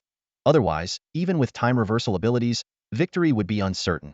While observing Lu Tsang, Sarko found his senses clouded and obscure, gaining no useful information. This heightened Sarko's vigilance, and even made him consider expelling Lu Tsang. Ultimately, his love for gambling overcame his fear. He yearned for a significant win against Lu Tsang, seeking the thrill. Other abyssal lords avoided gambling with Sarko, let alone falling into his traps. For millennia, he hadn't encountered a true opponent. Even when he lost once, he made the other party lose everything. Lu Tsang was the first equal in 1,000 years, and notably, a rival in gambling rather than combat. For abyssal beings, fulfilling their primal desires was paramount, even at the cost of their lives. Sarko's most fundamental desire was gambling. Sarko solemnly said, Brother Hung Luo, there are special rules in my domain that I hope you will follow. Of course, with your power, you could easily take what you want. Following the rules is just a small request from me. As he finished speaking, several prompts appeared before Lu Tsang. Realm of wagers and stakes. In this realm, you can win anything through gambling. Each being can force others to gamble once per day, with no refusal. Each being must accept only one forced gamble per day, and can refuse additional invitations. With mutual consent, there are no limits on the number of gambles. Special chips exist to measure the value of basic items. Unfair gambles are allowed with mutual consent. All gambles are protected by special rules to ensure fairness. Cheating in gambles is strictly prohibited. However, the Crown of Insight revealed a hidden rule. In this realm, all gambles can be considered initiated by the realm's lord, who can join at any time and claim the victory rewards. Lu Tsang nodded slightly. Got it? Sarko squinted at Lu Tsang. You are a distinguished guest in my realm. I will provide you with a luxurious palace near the grandest casino. Anytime you wish, we can have a match. As he spoke, he led Lu Tsang toward the center of the realm. Without recorded coordinates, Lu Tsang couldn't trigger time reversal, slowing his flight. But he didn't mind, using the opportunity to closely observe this abyssal domain. His senses meticulously scanned the world, revealing every detail: the soil composition, plant characteristics, treasure chest locations. The unique aspects of the abyssal world broadened Lu Tsang's horizons, confirming the diversity of civilizations across species. The most captivating feature was the teleportation array. Sensing its presence, Lu Tsang's heartbeat quickened, and his pupils subtly dilated. Sarko keenly noticed this change, but Lu Tsang was unconcerned. Eventually, he would reverse time, rendering Sarko's observations futile. Continuing his scrutiny, Lu Tsang noticed a guard stationed by the teleportation array, a formidable abyssal creature, standing about 5 meters tall, clad in sturdy armor, wielding a black spear, exuding an imposing presence. The information about the portal holder, Boon, appeared before Lu Tsang's eyes. Level 132 Abyssal Race, Class Defender A. Boon's private portal had a unique usage rule. Any creature wishing to use it had to gamble with him. Winning granted access, while losing cost 50 tokens.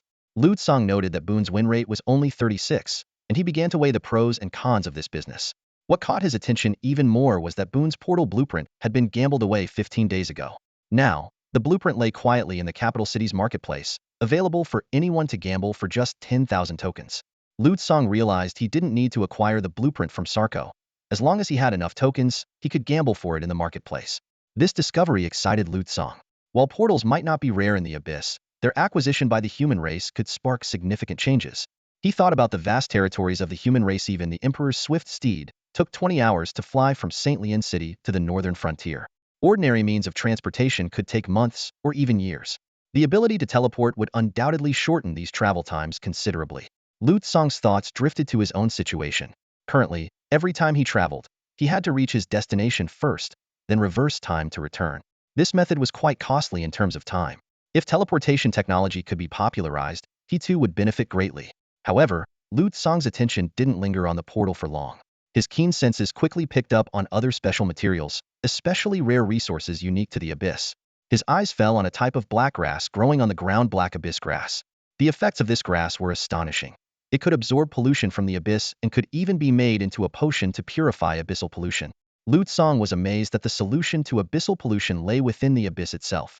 In the human world, abyssal pollution had always been a thorny issue. Contact with the abyss or its creatures led to pollution that, if not promptly purified, would eventually turn one into an abyssal creature. Purification methods were scarce and expensive, requiring high-level abilities to partially cleanse. Yet, in the abyssal realm, this pollution-purifying herb grew abundantly like weeds. Lu Tsong realized that for abyssal creatures, this grass was indeed useless. Considering his upcoming task of governing the northern frontier and confronting the abyss, Lu Tsong decided to collect more of this grass. Having the ability to purify abyssal pollution would significantly enhance his efforts against the abyss. At the same time, Lu Tsong recalled his unfinished abyssal summoning staff. He had gathered all other auxiliary materials, but the divine equipment blueprint indicated he still needed a staff severely polluted by the abyss. Each attempt to synthesize it had failed due to insufficient pollution levels. Lu Tsong planned to search this realm for ancient staffs, hoping those steeped in abyssal corruption for centuries or millennia would meet the requirement. As he flew, Lu Tsong's senses continuously scanned the surroundings, marking all the materials he desired: portal blueprints, black abyss grass, forbidden wood, and various abyssal raw materials for crafting divine artifacts. These materials, rare in the human world, were abundant in the abyss. Lu Tsong felt fortunate. Who else but him could venture so safely into the abyssal lord's domain? After nearly 3 hours of flight, Lu Tsong and Sarko finally arrived at the capital. Upon landing, Lu Tsong immediately activated his time reversal ability. Time rewound, taking him back to the moment he had just finished reading the kingdom's rules. Sarko was about to arrange lodging for him, but before he could finish speaking, Lu Tsong vanished, teleporting directly to the city center. Sarko was stunned, then quickly realized that Lu Tsong had used that baffling ability again. Even in his own realm, this human could move so freely. Sarko almost cursed it out loud but managed to hold back. He sensed that Lu Tsong was already in the city, evidently having deliberately released his coordinates. Sarko felt a mix of fear and excitement at the thought that Lu Tsong's perception might cover the entire realm. Despite his feelings, Sarko didn't hesitate. No matter how powerful Lu Tsong was, he was determined to win against him. Instantly teleporting to the capital, Sarko suppressed his inner surprise and pointed to a luxurious redanned black palace, maintaining a composed demeanor. Brother Hengluo, this will be your residence. Stay as long as you like. If you need anything, just let me know. By the way, there are freshly purified succubi on the northwest side of the palace, sent over by demons. They're free of harm, only pleasure remains. Enjoy to your heart's content. Upon hearing Sarko's words, Lu Tsong suddenly realized something crucial. Demons? Intelligent beings from the abyss actually trading with demons? This information left him deeply shocked. Lu Tsong frowned in thought. This piece of intelligence had never come up in their previous hours of conversation. Had dealings with demons become so commonplace in the abyss that it was no longer a secret? He decided to ask directly. Demons? How did they get here? Lu Tsong asked, thinking to himself that with the power of time reversal, even if he made a mistake, he could always go back and fix it. Sarko's eyes lit up. Oh, Hengluo brother is interested in demons? If we check the timing, the next trade day is coming up. If there's a chance, I can introduce you to a demon merchant. He occasionally brings us some items from the surface. Sarko continued. The demon merchant says he only trades and roams across different spaces. His goods are quite good, but of course, the prices are very high. However, this guy is very tight-lipped. He only sells goods and never reveals any information about the surface. Sarko suddenly remembered something and added, oh, last time he even wanted to buy divine essence from us. I was puzzled about what he needed it for. Lu Tsong noticed that Sarko had become much more talkative since returning to his own realm, possibly due to the sense of security from his significant increase in power. He hadn't expected that besides himself, there were other surface beings capable of entering the abyssal realm. All right, next time there's an opportunity, I'd like to meet him, Lu Tsong responded. Sarko nodded. Then, Hengluo brother, have fun. I'm in the central palace of the royal palace. If you need to find me, just come directly. With that, he tossed a black chip to Lu Tsong. This is 1 chip. With your strength, you should be able to win more chips easily. Hengluo brother, enjoy yourself. As soon as he finished speaking, Sarko's figure flickered and disappeared. Lu Tsang tossed the chip in his hand, a slight smirk on his lips. One chip? The mighty Abyss Lord is indeed stingy, he muttered to himself before heading toward the luxurious casino in front of him. The interior of the casino was lavishly decorated, surprising Lu Tsang. He couldn't help but wonder why abyssal beings would favor golden decor, which seemed at odds with their image. However, he realized it might just be Sarko's personal taste. Surveying the entire realm, Lu Tsang found that while the architectural designs weren't particularly exquisite, they were far from ugly. At most, they could be described as having unique taste, but not off-putting. This confirmed that Sarko indeed had a keen interest in foreign civilizations. However, Lu Tsang was also acutely aware that even the friendliest abyssal beings had a level of malevolence far surpassing most human villains. In this realm, the most revered activity was making every being lose all their chips and everything they owned. As Lu Tsang pondered how to utilize the single chip, a loud announcement echoed through the casino. Congratulations! Congratulations to Demon Gate number 8564. First prize. Congratulations to the winner chip count, 2,342,892. Immediately, a wave of sound swept through the area. Clatter, clatter, clatter, bang bang bang bang bang. A pitch-black portal spewed out chips with such force that they even made small dents in the walls. A frail abyssal being stood before the portal, repeatedly struck by the chips. Lu Tsang glanced at its information. Abyssal Mud. Level, 35. Health, 622317044. Luck, 1. Historical win rate, 11. Current chip status, 1 bankrupt. Within just 3 seconds, the weak abyssal being was struck dead by the chips, collapsing to the ground. Other beings in the casino swarmed in to snatch the fallen chips. At that moment, a ghostly abyssal shade slowly approached Lu Tsang. Lord Hengluo, aren't you going to pick up some chips? It's rare to see a guest being killed by chips today. Lu Tsang glanced at the shade beside him and wasn't surprised by its sudden conversation.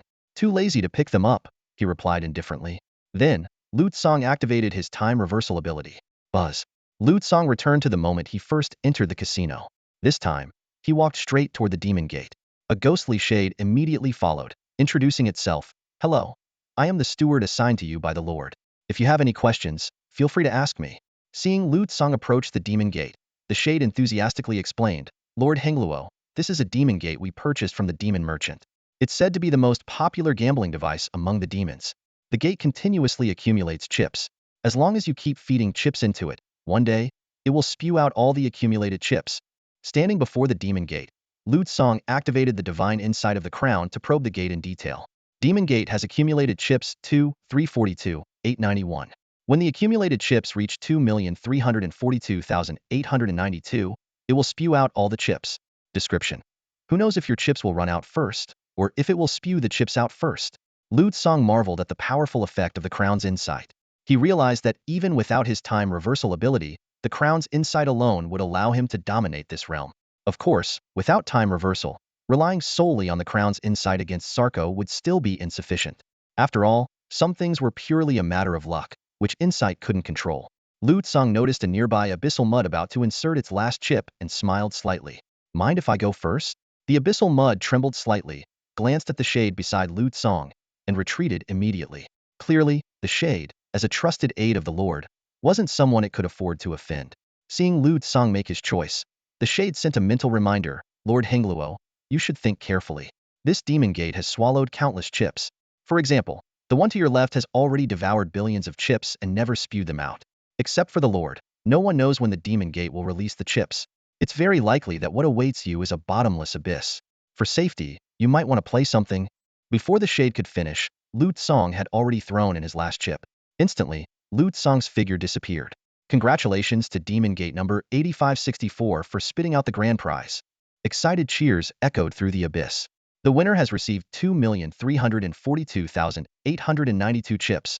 Lu Tsang sat atop a cliff in the Northern Territory, black mist dissipating from his body as his health gradually recovered.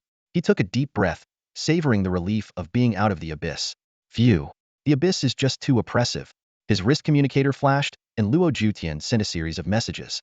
Lu Tsang quickly skimmed through the important notes and confidential information that only the newly appointed king could know. Unlike the previous cycle, they couldn't communicate telepathically this time and had to rely on file transfers.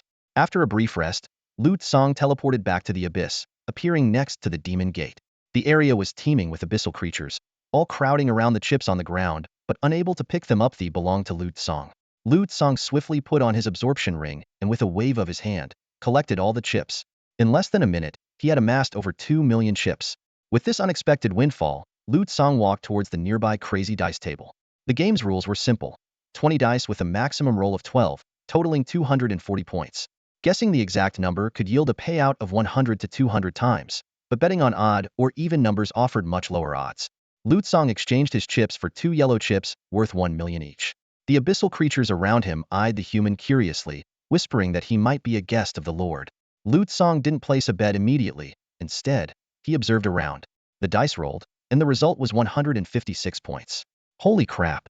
It's 156 points? Damn, that's 120 times the payout. I picked 155.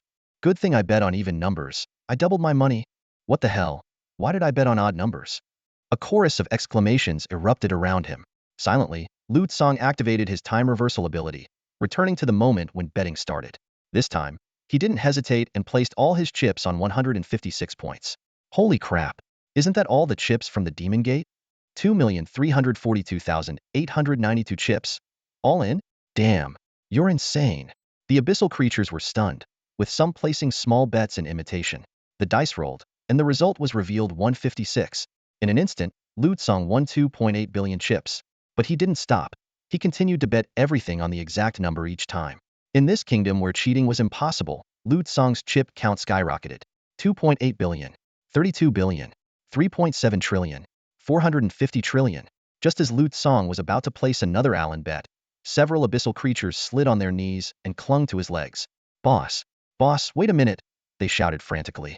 The casino is running out of chips. Meanwhile, in the Dawn Forest, Iris, who had just completed her second transformation, arrived near the Elven Challenge dungeon. As a publicly recognized chosen one of the true god, she enjoyed higher status within her clan. She prepared to challenge the dungeon and complete the task given to her by Lu Song.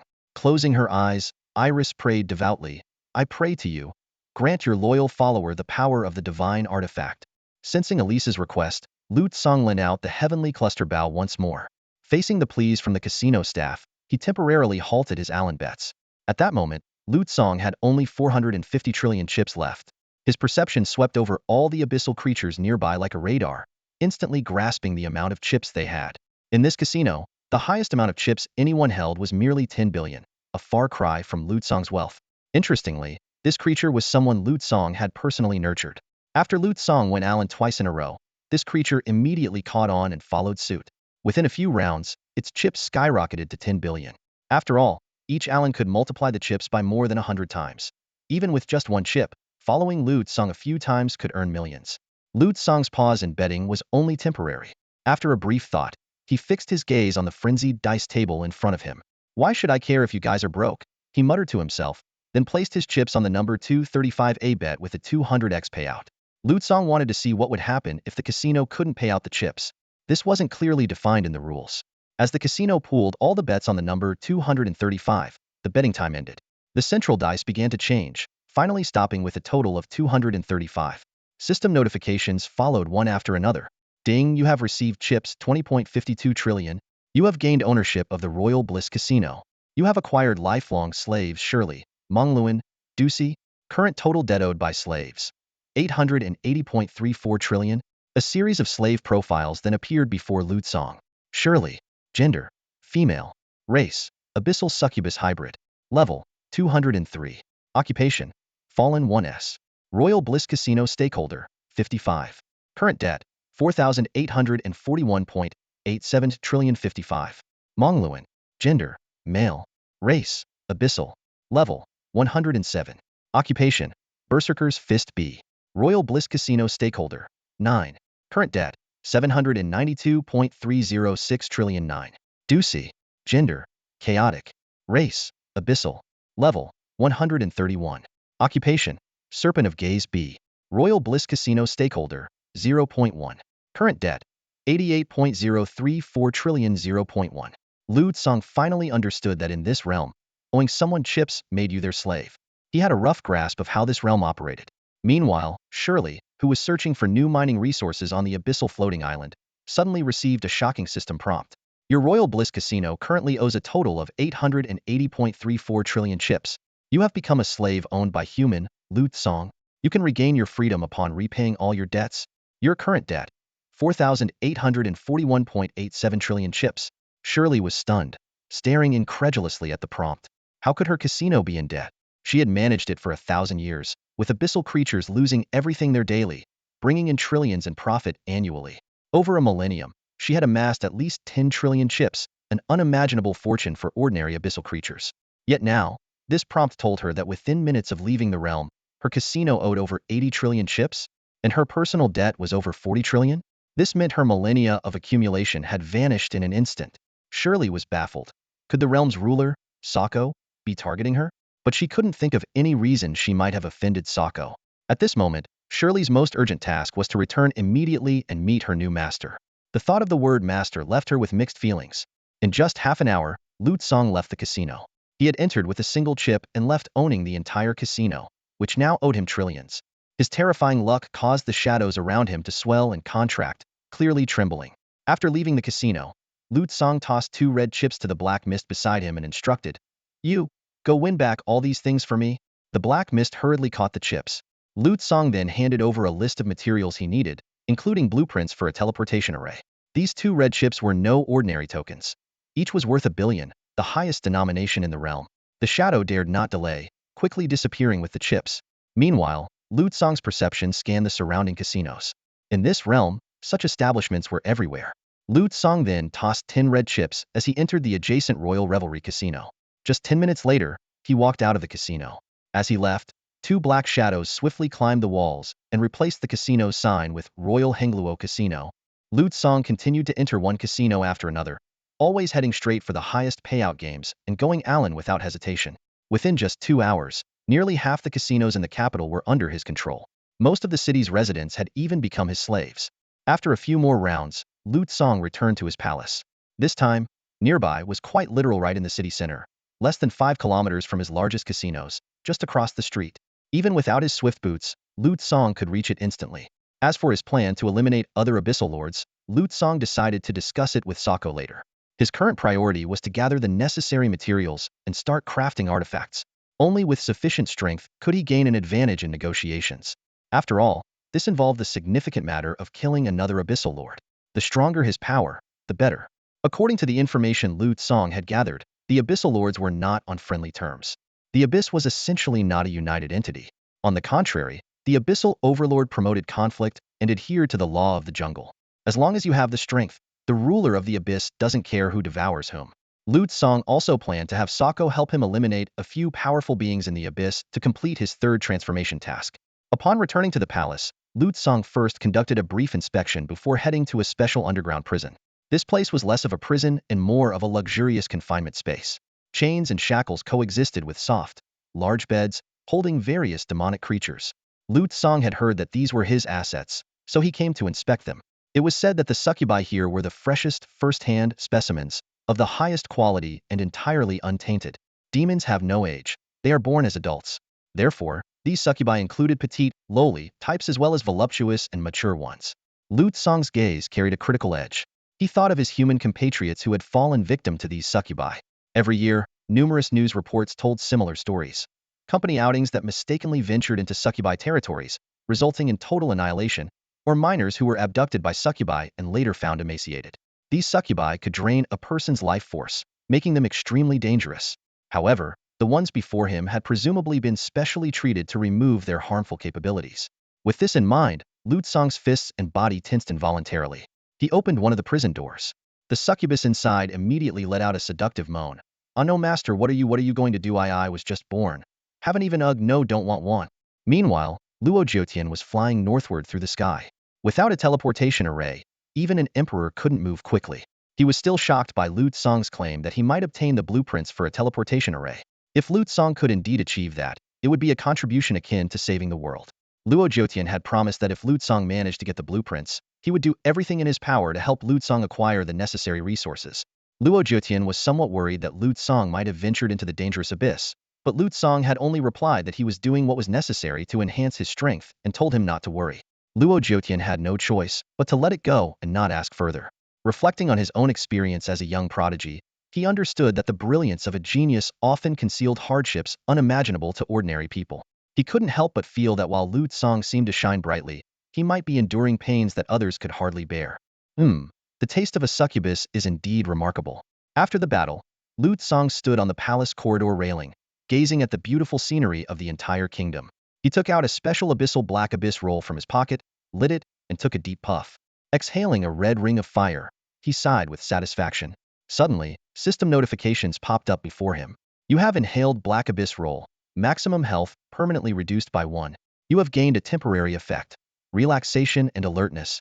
You have gained Black Abyss Roll Dependency Level 1. You will intermittently recall the pleasure of inhaling the Black Abyss Roll, enhancing its allure. Lu Tsong glanced at the notifications and flicked the ash off the roll. He remembered how he used to avoid such things, knowing their harmful effects. Just one roll reduced his maximum health by a point and had addictive properties. But now, this minor side effect was trivial for someone with 3 billion health points. Killing a single monster could add thousands of health points. However, Lu Tsong was well aware that the abyss harbored even more dangerous addictive substances. Some could reduce maximum health by 1,000 points with a single use and induce permanent hallucinations that couldn't be purified or removed. Even with his time reversal ability, he didn't want to risk it. The pleasure in memory could indeed become a true addiction. Thinking of the succubus, Lu Tsong couldn't help but lament Min's vulnerability. He recalled the insights gained from the Crown of Insight about Sarko. Dark personality, depraved, gambler, hedonist, and descriptions like seductive corruption. All these traits now seemed incredibly accurate. Lu Tsong realized that staying in this kingdom for a few more days might truly make him reluctant to leave. The abyss lived up to its name. Not only was the environment depraved, but it also corroded the human heart. Black Abyss Roll, top-tier succubi, and the ultimate pleasure casinos were all temptations. After a calm analysis, Lu Tsong concluded that Sarko was more cunning than he appeared. To leverage him, Lu Tsong couldn't show susceptibility to temptation. Otherwise, negotiations might become tricky, with Sarko possibly employing stalling tactics to let him indulge in the abyss's pleasures first. To ensure smooth negotiations, Lu Tsong decided to demonstrate a firm resistance to all external temptations. He silently contemplated his future strategy while finishing his last Black Abyss roll. Then, Lu Tsong activated his time reversal ability. Accompanied by the humming sound of the clock winding back, he returned to 8 hours earlier, just arriving at the prison. This time, facing the succubi, Lu Tsong merely gave them a cold, indifferent glance, snorted, and turned to leave. Meanwhile, in the palace of frenzied gambling, Sarko was playing chess with an abyssal creature. The creature had already lost 30 games in a row, losing all its chips. Sarko sighed in boredom and had his guards take it away. He wasn't bloodthirsty, merely letting his subjects gamble away their fortunes, but never their lives. Sarko asked his close guard Big Eye about Lu Tsong's situation. Big Eye reported that Lu Tsong had won 90,000 trillion chips in just over 2 hours, taking control of 72 luxury casinos. Sarko was slightly surprised by this result, but didn't mind. He was more concerned about Lu Tsong's reaction to the arranged top-tier succubi. However, Big Eye's answer left Sarko stunned. Lu Tsong had merely glanced coldly at the succubi and left, showing no signs of temptation. This was completely contrary to Sarko's expectations. He had hoped to win Lu Tsong over through the pleasures of the abyss, making him an ally or subordinate. Now, it seemed this human self-control was far beyond what he had imagined. Lu Tsong merely glanced at the tempting succubi before decisively turning away. This scene stirred a sense of admiration in Sarko's heart. He marveled silently. What incredible willpower! What immense self-control! If I were human, I'd probably indulge in that room for 7 or 8 hours to quell my desires. But Lu Tsong, he just looked and restrained himself. Sarko pondered. No wonder this man became a powerful figure. His mental fortitude alone sets him apart from ordinary beings. As for any doubts about his capabilities in other areas, Sarko didn't even entertain the thought. At this level of strength, how could there be any such deficiencies? Being a demigod, such flaws are unimaginable. Lu Tsong had no intention of leaving Sarko any leverage or weaknesses.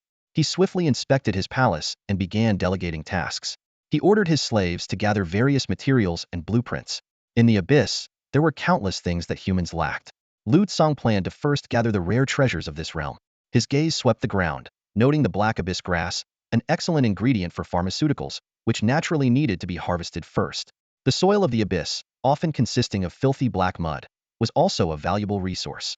Many evil and contaminated items required it as a raw material. Among professionals, there were many who specialized in dark professions. Lu Tsang understood well that a profession is just a profession and has little to do with a person's nature. The brightest professions could harbor individuals with dark hearts, and the darkest professions could have kind-hearted people. He did not judge good or evil based on the attributes of materials or professions. Gathering materials was a trivial task that didn't require Lu Tsang's personal involvement. His primary focus was to bankrupt every casino, amassing a large number of abyssal creatures to become his slaves. Visiting each street shop, be it general stores, tool shops, or weapon shops, to gamble would be too exhausting. As for menial tasks like harvesting grass, digging soil, or uprooting trees, those were certainly not for him to handle personally. Delegating minor tasks to his slaves, Lu Tsang concentrated on his main objectives. He walked into a casino, casually placing over 9 quadrillion chips on the table. One casino down, he moved on to the next. In just 2 hours, the majority of the capital's enterprises had fallen into Lu Tsang's hands. Excluding Sarko, Lu Tsang was now the true master of the capital.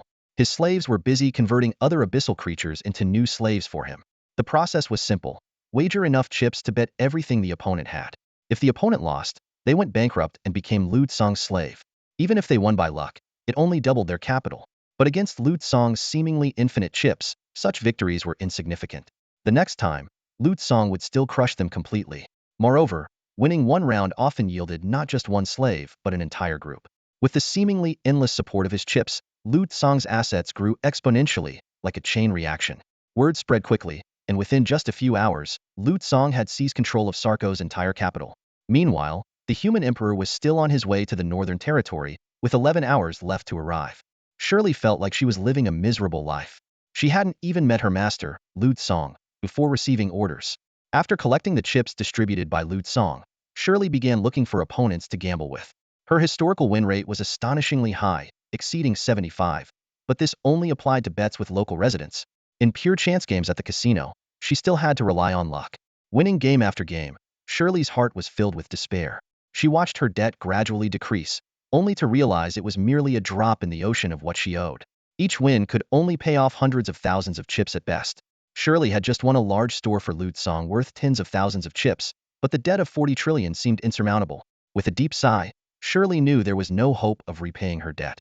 This scene was playing out across the entire capital, with slaves working tirelessly to pay off their debts. Meanwhile, Lu Tsang had already won at all the major casinos in the capital and now simply enjoyed the benefits. At this moment, Lu Tsang was toying with a completely black staff.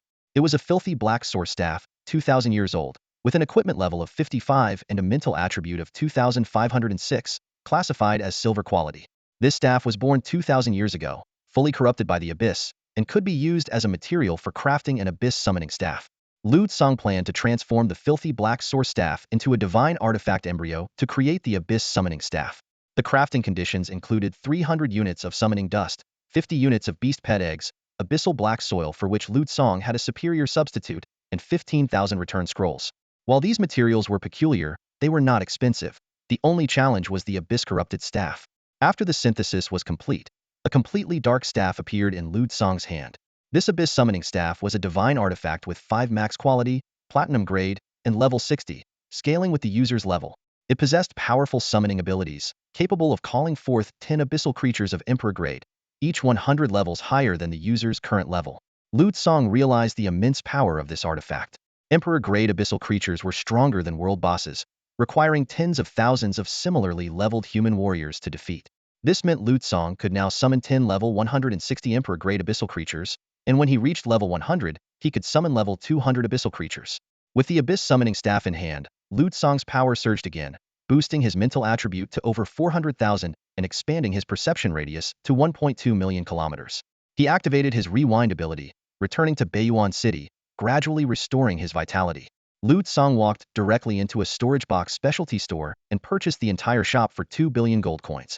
He began utilizing his rewind ability to shuttle rapidly between the Abyss and Baiyuan City, filling storage boxes with a large quantity of abyssal materials. These included filthy black mud, abyssal grass, polluted black bark, polluted air, as well as teleportation array blueprints, dark crystal blueprints, polluted crystals, and corrupted water. Thanks to the bonuses from 6 divine artifact attributes, Lu Tsang had an 80 cooldown reduction, applicable not only to his own skills but also to equipment skills. This allowed him to transport materials at an astonishing speed between the two locations. The entire kingdom of Sarko seemed to have become Lu Tsang's personal warehouse, free for him to plunder. Lu Tsang's cooldown for rewind dropped to an astonishing 0.02 seconds, making it as fast as a stopwatch. He flashed back to the abyss, collected materials into his backpack, and quickly returned to Baiyuan City to store them in a chest. In just a few seconds, one storage chest was filled. Following his command, the slaves in the capital city transported the acquired resources to the designated warehouse. Lu Tsang merely had to keep moving back and forth to transfer these materials. Half an hour later, Lu Tsang looked at the last storage chest and realized that all the thousands of storage chests in this shop were filled to capacity, totaling an astounding tens of billions of slots. He decided to transport these resources first, then close the shop and rewind back to the abyss. At this moment, various powerful figures were following Lu Tsang's instructions, digging, weeding, and chopping in the capital city, scavenging anything of value. The entire capital turned into a massive pit, with all valuable items being moved by Lu Tsang. These were all rightfully earned by him, fully in line with the rules of this nation. After completing the transportation of resources, Lu Tsang arrived in front of Sarko's palace to address his job transfer issue. This was the first time he actively sought out Sarko since arriving in this nation. He pondered how to persuade Sarko to join forces against other abyssal lords, but with his rewind ability, he could try countless times. However, when Lu Tsang reached the palace, he found Sarko absent. Sarko had just attended a pillar meeting summoned by the abyssal sovereign and was stepping out of the teleportation array. The meeting discussed the invasion of the surface, with a vote scheduled for the next session. Sarko recalled Hung Luo's mention of the human race's strength, filled with doubt. Returning to the nation, Sarko saw the capital city turned into a giant pit and frowned. With a snap of his fingers, black soil swiftly filled the pit. He could only sigh at the emptied capital, unsure whether inviting Hung Luo to his nation was a blessing or a curse. Sarko then teleported back to his palace. Before Lu Tsang could speak, Sarko sent a thought, asking if there truly were beings stronger than him among the humans. Lu Tsang calmly replied that numerous beings on the surface surpassed him in strength. Among the human race alone, there were over 1 billion people who were 40 to 50 levels higher, and thousands who were over 100 levels higher. Sarko's expression grew serious. In the abyss, there were only about 20 beings at level 250, yet the human race had such terrifying power. He agreed to a bet with Lu Tsang, wagering one chip on whether Lu Tsang would lie within the next 10 minutes. Sarko also revealed his true name, hoping for honest dealings with Lu Tsang in the future. Lu Tsang smiled in understanding, but still asked Sarko to continue calling him Hung Luo. Finally, Sarko proposed that if Lu Tsang won the bet, he had a request and promised to offer a satisfactory reward. The moment the wager contract was sealed, Sarko immediately saw the notification of his defeat. This result sent a chill down his spine, making him realize that what Lu Tsang had said was true. The human race indeed possessed millions of powerful warriors. Sarko swallowed hard and couldn't help but blurt out, "Hung Luo brother, what level are you exactly?" As soon as the words left his mouth, he realized he had asked a foolish question. Lu Tsang sneered and retorted, "Do you think I need to tell you that?" Sarko gave a nervous laugh and shook his head. Unconsciously, his attitude towards Lu Tsang had become much more humble compared to their first meeting. Rubbing his hands together, he changed the subject. "Brother Hung Luo, you must have a big demand for resources from the abyss, right?" Recalling the thoroughly excavated royal capital, Sarko had already guessed Lu Tsang's intentions. He continued, "Most of the items our lords place outside are not truly valuable. The real treasures are hidden in the lord's treasuries. But if we can take down an abyss lord, all these treasures will be ours." Sarko's plan was clear: attacking the surface? That would be courting disaster. The human race was so powerful that they might be hunted back into the abyss like the last millennium. Instead of risking angering the humans, it was better to leverage Lu Tsang's strength to eliminate those lords who supported the expedition. This way, he could protect himself and gain resources. Lu Tsang showed interest in the proposal. "Oh? Who do you want to kill?" Sarko trembled all over and hurriedly explained, "Of course not you, Brother Hung Luo. We are brothers, you're my big brother. I still need to take you to meet the demon merchants. Without me, it would be hard for you to move around in the abyss." Lu Tsang nodded, and Sarko continued, "An abyss lord's combat power increases significantly in their own domain. However, with your strength, if we join forces, it might not be impossible in another's domain." Lu Tsang immediately rejected, "Forget it. I don't like my combat methods being seen. In this battle, I will only provide advantageous combat conditions. You should have a spatial exchange scroll, right? I can pull the Abyss Lord over here, and the rest is up to you." Sarko was shocked, wondering how Lu Tsang knew he had a spatial exchange scroll, but he quickly composed himself, pretending he had expected this, and said, That's a good proposal. As long as you can pull the target into my domain, I have a 70% chance of killing them. After it's done, the resources in his territory will be split between us." Lu Tsang agreed readily. Sarko then handed over the spatial exchange scroll to Song. This scroll could swap positions with targets up to level 250, making it a godsend for Song. As Song examined the scroll carefully, he grew increasingly fond of it. He then made another request. I also want a copy of the blueprint for making this scroll. Despite feeling the pinch, Sarko gritted his teeth and agreed. He handed over a blueprint for the spatial exchange scroll to Song. With the blueprint in hand, a smile spread across Song's face as he stored it in his backpack. He then patted Sarko on the leg, as Sarko was a towering creature standing at 5 meters tall. Song and Sarko stood before the teleportation array, their conversation echoing through the vast hall. Brother, we're in this together, Song said, patting Sarko on the shoulder. Once we take down the Abyss Lord, you get 40 of his treasures, and I'll take 60. We'll be rich. As for the crafting plans, you've already learned them. What's the big deal? Sarko frowned, a hint of doubt flashing in his eyes. Didn't we agree on a 5,050 split? How did it become 60-40, with me only getting 40? A sly smile played on Song's lips. How about a bet? If you win, we'll do a 70-30 split, with you getting 70. But if you lose, it's 7,030 in my favor. Sarko thought for a moment, his gambling instincts peaked. All right, let's have a bet. After a round, Sarko rubbed his temples in frustration.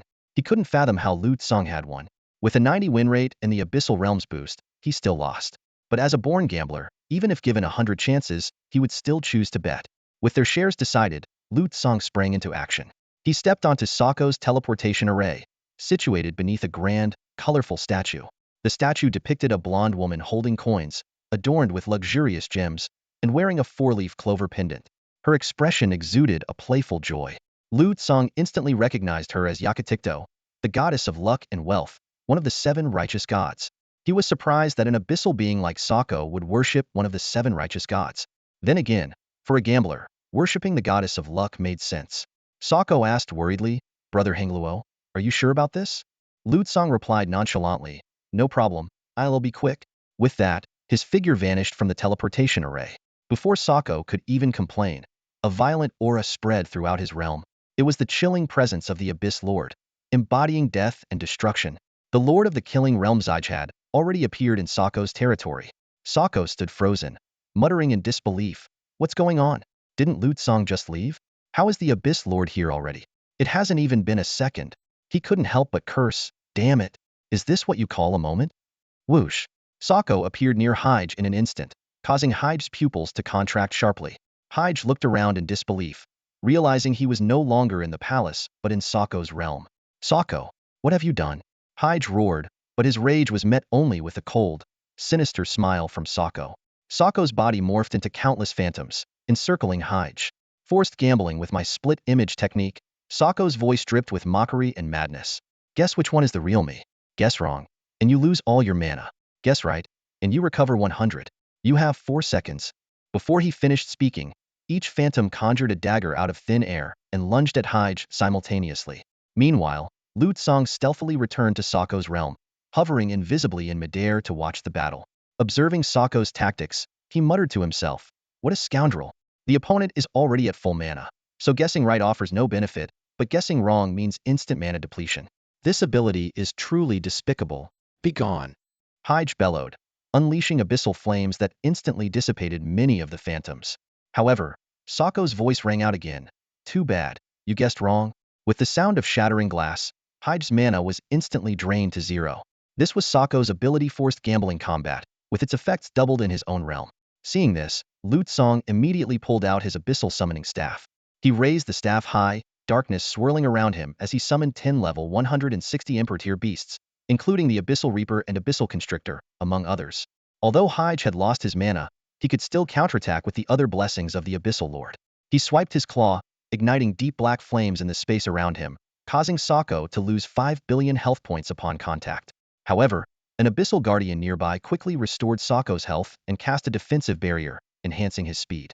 Sarko, realizing Song's presence, cast a grateful glance toward the sky. Sarko launched a fierce assault, gradually depleting Hyge's health. While attacking, he sent a mental message to Song. Brother Hengluo, your spatial abilities are truly swift.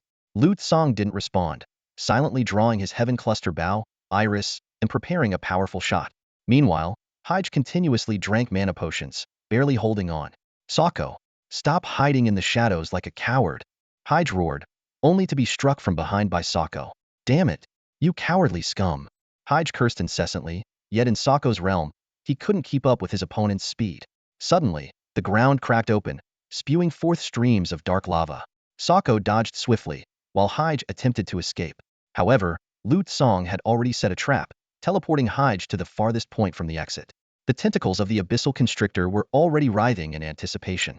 His legs were tightly bound. In an instant, Sig was ensnared by the abyssal constrictor's tentacles, immobilizing him. He roared in fury. What the hell are these things? Meanwhile, the abyssal slasher and the abyssal reaper closed in from either side. One wielded a giant sword, while the other swung a scythe, launching a fierce assault on Sig. Though their attacks inflicted minimal damage on the Emperor Demon Sig, each strike that dealt over 10 million damage would be fatal to a level 160 human class changer. Lu Tsong's summoned trio of abyssal constrictors took turns applying their binding effects, restricting Sig's movements and continuously draining his mana. Sig's already limited mana reserves quickly depleted, any slight recovery immediately siphoned away. Just as Sig was feeling nauseated from the constrictor's hold, Sarko suddenly descended from above. Wielding a black dagger, he unleashed his fourth-tier skill, crushing blow, driving it into Sig's head. Sig tried to activate his resistance barrier for defense, only to find his mana insufficient. The strike shaved off nearly a tenth of Sig's health. Realizing the danger to his life, Sig struggled desperately to escape. He barely broke free from the bindings, moving several hundred kilometers with great difficulty, only to be pursued and caught again by the constrictors. The abyssal corruption mud then adhered to Sig's body, converting his recovery effects into continuous health drain. 5 minutes passed, and Sig's health had been halved. Sarko's relentless barrage of skills rained down on Sig, causing his health to plummet rapidly. Suddenly, Sarko received an order from Lu Tsong to unleash his strongest attack. After a brief hesitation, he complied. His body turned jet black, and his dagger transformed into an extremely long blade. He simultaneously activated Lucky Death Strike and Combat Fortune, maximizing his combat random variables. Sensing the threat of death, Sig howled to the sky and used his life-saving skill, Ignore Resistance. This move successfully blocked Sarko's lethal strike. However, just as Sig breathed a sigh of relief, Lu Tsong's Sky Cluster bow had completed its 5-minute charge.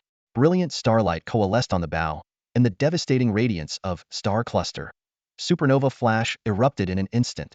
Sig frantically activated all his defensive measures in the final moment, but he was ultimately engulfed by the blinding light. In the world chat, players were fervently discussing Lu Tsong, who had been missing for over 9 hours. Some speculated he was heading to the Northern Territory, while others guessed how deep he could explore in the abyss. At that moment, a world announcement suddenly popped up. Human announcement. Human Liu Kang is slain, Abyssal Race Abyssal Lord Sig, level 250. The human world's chat channel was instantly flooded with a barrage of question marks. What the heck? What's going on? Everyone exclaimed in shock. They had believed that Lu Tsong was heading to the Northern Territory with the human emperor, but suddenly they received news that he had slain an Abyss Lord. Although they were unclear about the exact identity of the Abyss Lord, everyone knew it was related to the Abyss in the Northern Territory. Weren't you just in St. Leon City a while ago? How did you end up in the Northern Territory? That's got to be over 1.8 billion miles away, someone asked, puzzled. Damn. I underestimated him. I really did. Another voice sighed. I thought our god Lu could at most kill a level 100 abyssal creature. Clearly, my perspective was too small. People began speculating about Lu Tsong's strength. To be able to kill a level 250 Abyss Lord, he was likely one of the strongest fighters among humans. Even more astonishing was that all of this happened within a day of his awakening. Meanwhile, human Emperor Luo Jiutian was flying in the sky. Unable to contact Lu Tsong, he guessed that Lu Tsong might have already entered the abyss.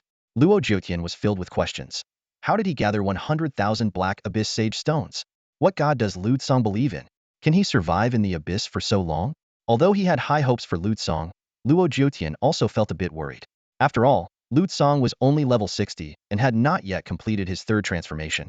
Was it too risky to entrust the entire Northern Territory to him? Just then, an announcement suddenly popped up in front of Luo Jiutian. Humans Liu Kang is slain. Abyss Lord Sig level 250. Luo Jiutian was stunned and repeatedly confirmed he hadn't misread it. He couldn't help but mock himself. Wait, I sent you to the Northern Territory to take up a noble title, and you go into the abyss and kill an Abyss Lord instead? Meanwhile, near Sacred Capital, Xiao Heba had just reached level 30 and was ready to celebrate the dawn of his era. However, the same announcement interrupted his moment of pride. Xiao Heba's smile gradually faded, and he sighed in resignation. Damn it. This is impossible to ignore. isn't it? In Dawn Forest, the elf Iris also received the announcement. She had just used the divine artifact, the Heavenly Bow, to kill 3 world bosses, thinking her strength was now on par with the human genius Lute Song. Yet, this announcement left her utterly shocked. So strong? Iris murmured to herself. Yesterday he just awakened, and today he's already killed a level 250 Abyss Lord. Level 250, that's beyond the Elven race's level cap, right? How did he do it? The announcement not only spread among humans but also reached elves, demons, vampires, beastmen, and dragon descendants, all intelligent races. Everyone was stunned. In just half a day, from killing level 30 world bosses to taking down a level 250 Abyss Lord, Lute Song's growth rate was unbelievable. Finally, the scene shifted back to the Abyss. Lute Song stood silently, gazing at the corpse of the Abyss Lord before him, as if contemplating something. Finally, the arduous battle came to an end. Lute Song let out a long sigh of relief as he surveyed the devastated battlefield around him. He silently thanked his luck that this mission wasn't a solo kill. Otherwise, it would have been impossible to manage alone. Even with help, it took at least 3 star convergences to complete the task. His gaze fell upon Sig's corpse, and he couldn't help but reflect. Sig with mana and Sig without mana are worlds apart.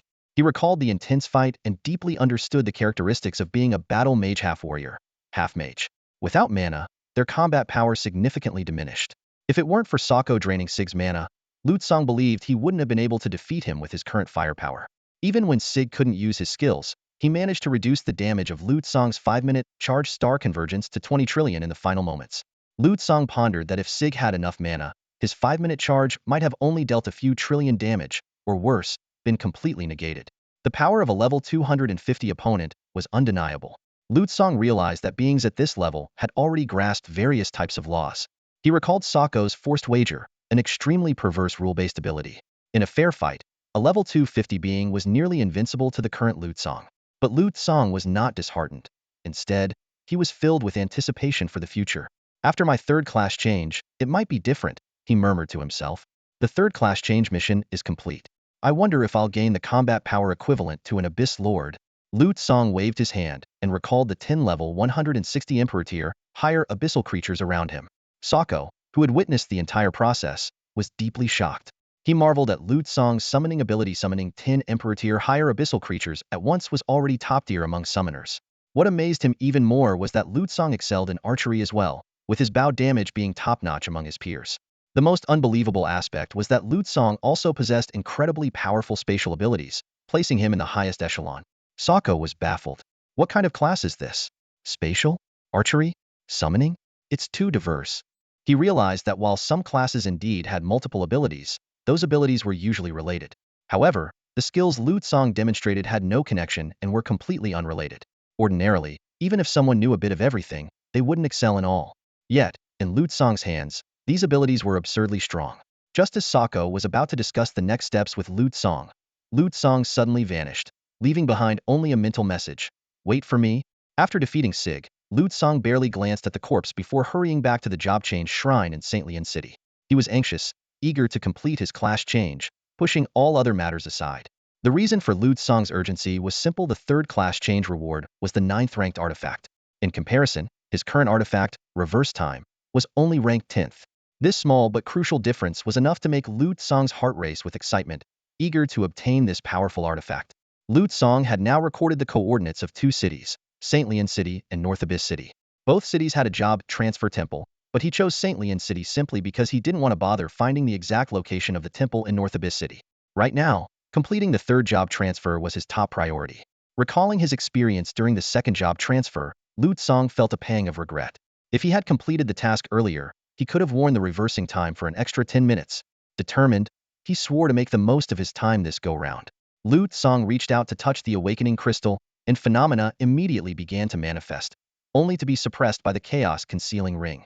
This time, however, the phenomena seemed unwilling to dissipate so easily and tried to break free from the constraints. Thump, thump, thump. The awakening crystal flickered slightly, and Lute Song could feel the pressure in his palm. Nonetheless, against the power of a divine artifact, such resistance was futile. The phenomena were eventually subdued. A prompt appeared. 3rd job, transfer quest. 3rd stage task objective 1. Obtain 100,000 Abyss Sage Stones. Current Abyss Sage Stones, 120, 51, 1100,000. Task objective 2. Prevent the resurrection of a great being completed. Task Objective 3. Participate in killing a creature that exceeds the human level cap completed. Quest rewards: Divine Transformation Equipment, 1 Rank 9 Divine Artifact, and a Temple Keystone. All your job transfer objectives have been completed. Would you like to proceed with the job transfer? Note that you cannot revert to your previous job stage after the transfer. Without hesitation, Lu Tsang chose to proceed with the transfer immediately. A system prompt followed. Congratulations! You have successfully transferred to the job class Divine Extremity. You have gained job specializations: Simplified Divine Equipment, Attribute Theft. You have obtained Temple Keystone. However, Lu Tsang's attention was entirely captured by another message. You have obtained Rank 9 Dagger Type, a weapon, and a Rank 9 Divine Artifact at that.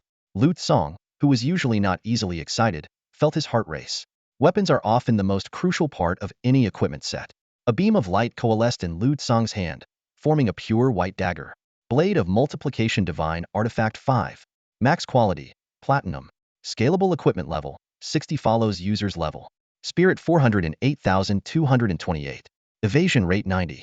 Effect: Upon cutting, it can multiply the target without causing harm, up to 24,816 times. This effect can be deactivated. This divine artifact cannot be multiplied. If the bearer of the divine artifact multiplies themselves, the duplicated bodies will not have independent consciousness and will be controlled solely by you. Effect 2. Awaiting Absorption. Effect 3. Awaiting Absorption. Effect 4. Awaiting Absorption. Description: The Blade of Multiplication is a magical dagger that fundamentally alters matter. This divine artifact enhances spirit rather than agility. Lu Tsang carefully studied the dagger's attributes, deep in thought. He decided to test the power of this divine artifact immediately. Entering Shadow Strike mode, Lu Tsang swung the dagger at a nearby human. The Blade of Multiplication effortlessly sliced through the target as if cutting through paper. The person looked in horror at their bisected body but soon realized they weren't dead. Their body began to morph strangely, with each half growing into 2 identical people in no time. What the hell? What's going on? Xiaoming, the person who was cut, pointed at his duplicate, panicking. Who are you? I'm Xiaoming. You're Xiaoming? Then who am I? Watching this comical scene, Lu Tsang couldn't help but chuckle. He decided to try again, quickly swinging the Blade of Multiplication. Slash, slash, slash, slash. In the blink of an eye, 16 Xiaomings appeared in the job transfer temple, creating utter chaos. What the hell? What's happening? Why are there so many of me? Damn, there's a ghost. A ghost. Who are you? I'm Xiaoming. Nonsense. I'm the real Xiaoming. You're fake. I'm the real one. Damn it. You all split off from me. I'm the original. Ridiculous. Who says the lower half isn't the real body? Isn't it possible that the upper half is more likely to be the original? I think you're the fake one. Using the Crown of Insight, Lu Tsang observed these duplicates and found that, apart from being marked as duplicates, their information was almost identical, including memories, equipment, and backpack items. Satisfied with the Blade of Multiplication's effects, Lu Tsang decided to conduct more tests. He didn't activate the reversing time immediately, but instead used the rewind ability. In an instant, Lu Tsang appeared behind Sarko. Before Sarko could react, Lu Tsang swung the blade. Sarko quickly entered his shadow form, attempting to nullify the physical attack, but it was futile this time. The Blade of Multiplication easily pierced through the shadow form's defense, splitting Sarko into 2 identical clowns. The 2 Sarkos stared at each other, clearly confused about what had just happened. Seeing this, Lu Tsang became even more certain of the divine artifact's power. Before Sarko and his duplicate could react, Lu Tsang activated the rewind ability again, teleporting into the sky. This was the path the human emperor would take. Sure enough, a few seconds later, the human emperor appeared nearby, riding his star dragon beast. Seeing Lu Tsang, the human emperor halted immediately. Lu Tsang? What are you doing here? Weren't you in North Abyss City? Before the human emperor could finish, Lu Tsang teleported beside him. Your Majesty, allow me to conduct an experiment. Lu Tsang swung the Blade of Multiplication at the human emperor. The human emperor didn't dodge, as no human attack should be able to harm him. Ding! The dagger lightly touched the human emperor's body, and without needing to cut through completely, his body began to split, forming a second, identical self. This duplicate even had identical equipment, although Lu Tsang had intentionally controlled it so that the backpack wasn't duplicated. Nodding internally, Lu Tsang realized that the multiplication effect could indeed be finely controlled. The human emperor, sensing the appearance of his second self, showed a look of astonishment. The emperor was momentarily stunned, but quickly regained his composure. He had countless questions for Lu Tsang, but just as he was about to speak, there was a swift sound, and Lu Tsang's recall ability activated, causing him to vanish from sight. The two emperors watched this unfold, their mouths twitching in disbelief. It was astonishing that the mighty emperor couldn't even manage to exchange a single word with Lu Tsong. Turning to his other self, the emperor found himself locked in a stare. Unlike Zhao Ming, who was panicked and terrified, the duplicate of Luo Jiutian remained calm and composed, looking at his original self and speaking first. So, you are also Luo Jiutian? Even the emperor can't resist. Huh. Quite impressive. Meanwhile, Lu Tsong arrived at the entrance of a dungeon he had completed before St. Lian City Dungeon, the Dark Castle. Without hesitation, he selected the insane difficulty and entered. Before Lu Tsong could take any action, the heavenly cluster bow, the spirit of his equipment, emitted a dazzling light. Arrows rained down like a storm, and amidst the thunderous explosions, the boss was instantly killed. Lu Tsong approached the boss's corpse, his eyes fixed on the treasure chest that had appeared. He raised the blade of multiplication and gave a gentle swing. With a crisp sound, the chest split into two. Lu Tsong continued to slice, and soon the chest had multiplied into 16 pieces, the limit of the platinum-grade blade of multiplication. Looking at the 16 chests before him, Lu Tsong softly uttered, "Open the chests." The sound of chests opening echoed continuously, each one revealing loot corresponding to its value. In essence, it was 16 times the loot. With his experience, Lu Tsong knew exactly what to expect from a chest on insane difficulty. The only issue was that all 16 chests contained identical items. Even chests can be multiplied, Lu Tsong mused. Well, if people can be multiplied, it's not surprising that chests can be too. His gaze then fell on the heavenly cluster bow, the spirit of his equipment. He took it down, held it in his hand, and lightly tapped it with the blade of multiplication. To his surprise, the bow split into two, each retaining the exact same effects. Holy, this can be duplicated too? Lu Tsong had only tried it out of curiosity, thinking that artifacts should be unique. He hadn't expected it to actually work. Where's the uniqueness? Did it get eaten by a dog? He thought wryly. However, considering the blade of multiplication was the 9th-ranked artifact, its ability to defy certain rules seemed somewhat reasonable. Just like the ability to freely reverse time, it was inherently illogical. Lu Tsong's eyes then shifted to the loot from the chests. He picked up a platinum-grade glorious blade, intending to try multiplying it again. However, when he touched it with the blade of multiplication, nothing happened. A message appeared. This item originates from the blade of multiplication, cannot be multiplied further. Seeing this message, Lu Tsong understood the mechanism. If an item was produced by a duplicate of the blade of multiplication, it couldn't be multiplied again. It was as if it already had a duplicate and couldn't be duplicated further. What a pity, Lu Tsong thought. He had hoped to exploit this glitch to exponentially multiply an item. If he could stack the glitch, the multiplication rate could reach unimaginable levels. Despite the limitation, Lu Tsong quickly shifted his thoughts to other possibilities. However, everything I've multiplied so far has been physical. The multiplication effect doesn't necessarily have to apply to physical objects, Lu Tsong considered, realizing that the effect might have untapped potential. With this in mind, Lu Tsong's gaze swept between the land beneath his feet and the health bar above his head. Slowly, he raised the blade of multiplication. Lu Tsong activated the time reversal and left the instance, arriving in a vast wilderness. Clutching the time reversal pendant tightly, he silently thanked his luck for having such a treasure. Without it, he wouldn't dare to recklessly test the power of the doubling blade. After all, the full extent of this artifact's effects was still unclear. If a single slash doubled the entire world, the consequences would be unimaginable. Taking a deep breath, Lu Tsong aimed the doubling blade at the ground beneath him. The moment the blade pierced the soil, he held his breath, bracing for a cataclysmic event. However, the expected disaster did not occur. Instead, a large clump of soil, roughly a cubic meter, appeared before him. So that's how it is, Lu Tsong realized. I overthought it. This is no different from loading soil into a backpack in the realm of bets and chips. 1 unit of soil is 1 cubic meter, and I merely doubled that unit. Although the result was within reason, Lu Tsong did not feel disappointed. He looked up at his health bar, ready to conduct a new experiment. His current health value displayed an impressive 390, 499, 211 over 4 billion. Raising his dagger, Lu Tsong stabbed at the health bar. With a soft ding, the health bar split into two, each still showing 4,390,499,211. It can be split? Lu Tsong exclaimed. But this isn't quite what I expected. Next, he tested the mana bar, and sure enough, it also split into 2 segments. Staring at this peculiar result, Lu Tsong fell into deep thought. To further investigate the mechanics of the health bar, he activated the time reversal again, returning to the depths of the abyss. The corrupting power of the abyss began to erode Lu Tsong's body, causing his health to plummet rapidly. Before long, The first health bar was depleted, and the second one started to drop. It really works, Lu Tsong murmured. After studying the health bar mechanism, Lu Tsong returned to the plains near Saint Lian City, ready to test if the doubling blade could double his damage. He took out Jinyue and looked around, suddenly realizing a problem. What could withstand a strike from him now? Sig was already dead. Sako was immune to physical attacks due to his shadowy form. The human emperor was immune to damage, and wild monsters couldn't survive his attacks. As for other Abyss Lords, he didn't have their coordinates recorded. For the moment, Lu Tsong couldn't find a suitable test subject.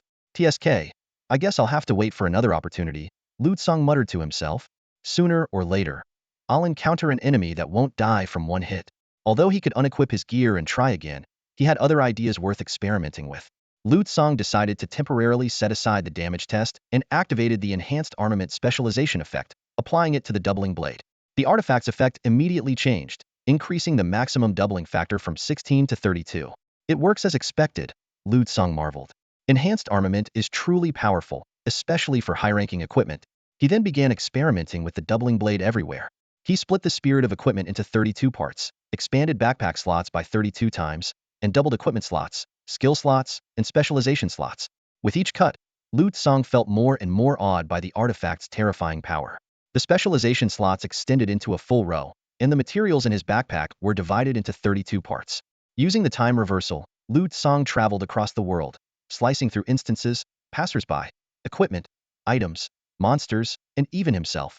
He returned to the abyss to cut Sako, and even split gold coins, mounts, and attributes. After 3 hours of various tests, Lu Tsong finally understood the principles of the doubling blade. Theoretically, anything that could be cut could be doubled, but there were 3 fundamental rules. First, derivatives of the doubled object could not be doubled again. Just like an egg laid by a doubled chicken couldn't continue to double. Second, everything doubled existed independently and did not provide additional benefits to the original. For example, a doubled equipment slot actually belonged to a non-existent duplicate, offering no real advantage to the original. Third, pure energy could be directly utilized, such as health and mana.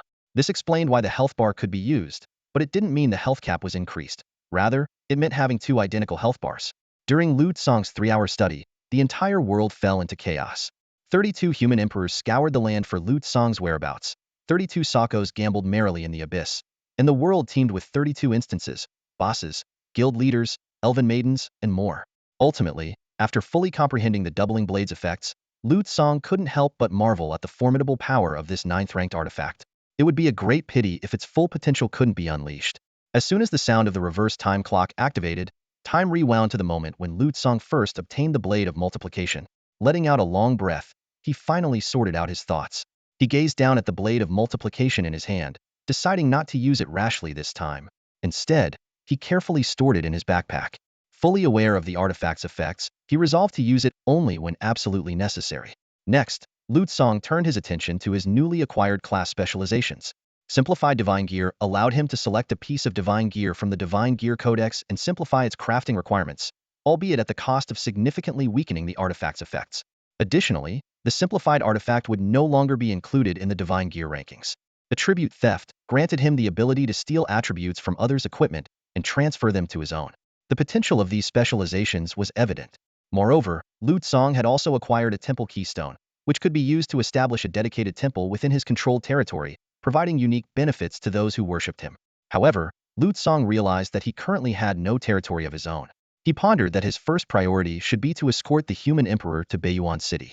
With this thought in mind, Lu Tsong activated his timer winding ability and instantly found himself in a scroll-making shop in Saint Lian City. Since he was neither a scroll maker nor a magic class, he couldn't craft scrolls himself and had to seek the shop owner's assistance. "Boss, I need to commission a batch of scrolls," Lu Tsong said straightforwardly.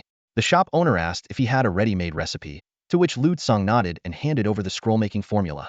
"I need scrolls that can affect level 200 creatures. You provide the materials." The shop owner raised an eyebrow in surprise.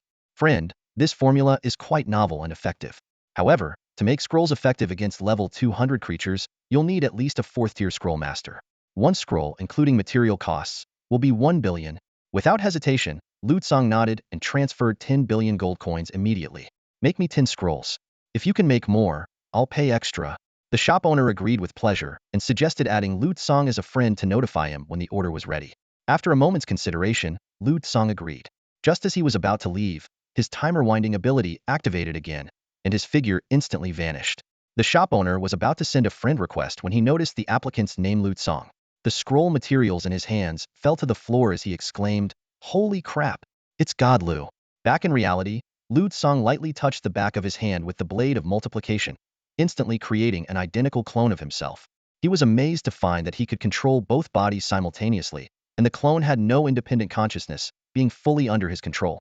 This ability eliminated the risk of the clone betraying or scheming against the original. Lu Song directed one clone to activate the timer winding ability and return to the abyss to discuss the spoils with Sako, while his original body headed directly to the Void Swamp, a new human map for levels 60 to 100. As soon as he stepped onto the map, Lu Song saw many level 60 job changers killing monsters to level up. Not far away, a 10-person team was besieging a hero-level boss, eagerly awaiting the golden chest reward. However, Lu Song's arrival completely changed the battlefield. 32 spirit of equipment entities materialized around him, each equipped with the heavenly cluster bow. At his command, countless arrows shot through the sky like meteors. Thrum, the bowstrings vibrated as the superstar flash skill activated. Swish, swish, swish. The sound of arrows slicing through the air was incessant. In an instant, half of the void swamp was enveloped in dazzling light. The hero-level boss melted away, and the star chain flash effect caused the arrows to ricochet to 2 additional enemies. Monsters in the swamp fell like wheat being harvested. Further away, some massive groups were tackling world bosses. They hadn't even processed what was happening when a blinding flash swept across. The world bosses, with over half their health remaining, were instantly riddled with thousands of holes, their health bars dropping to 0. Boom boom boom. Amidst the continuous dull thuds, one gigantic world boss after another collapsed under the astonishing rain of arrows. The ecological balance of the void swamp was completely shattered by Lu Song's overwhelming power, leaving countless players dumbfounded as they witnessed the spectacle. The doppelganger of Lu Song shared the ability to rewind with his main body, including the recorded coordinates. When Lu Song suddenly appeared in front of Sarko, the latter was already accustomed to it. Faced with Lu Song's incomprehensibly powerful spatial abilities, Sarko merely gave a sycophantic smile and said, "Brother Hung Luo, you came back so quickly." Although Sarko knew Lu Song's real name, he continued to call him Hung Luo as Lu Song requested. Lu Song responded briefly, "Yeah. Let's discuss how to distribute these gains." At that moment, a series of system notifications flashed before the humans like snowflakes. Void Swamp World Boss, level 60 has been slain. Killers, Lu Song, Denomi, Li Weicheng, Ano. Time taken, 10 hours 25 minutes 38 seconds. Void Swamp World Boss, level 60 has been slain. Killers, Lu Song, Qiuji, Yihe, Ren Ziyuan. Time taken, 10 hours 38 minutes 45 seconds. Void Swamp World Boss, level 90 has been slain. Killers, Lu Song, Peng Bai, Songli, Shui Buohong. Time taken, 10 hours 55 minutes 14 seconds. The notifications kept coming, and Lu Song's name was always at the top of each kill list. Players leveling up in the Void Swamp were stunned, shocked by Lu Song's astonishing power. A massive rain of light instantly obliterated the millions of HP of the wild boss, and such flashes never ceased. Meanwhile, the system notifications in front of Lu Song were even more dazzling. Heart of Steadfastness triggered. Ding, ding, ding. Congratulations, you have leveled up to 61. Congratulations, you have leveled up to 62. Congratulations, you have leveled up to 63. Congratulations, you have leveled up to 64. Various notifications followed one after another.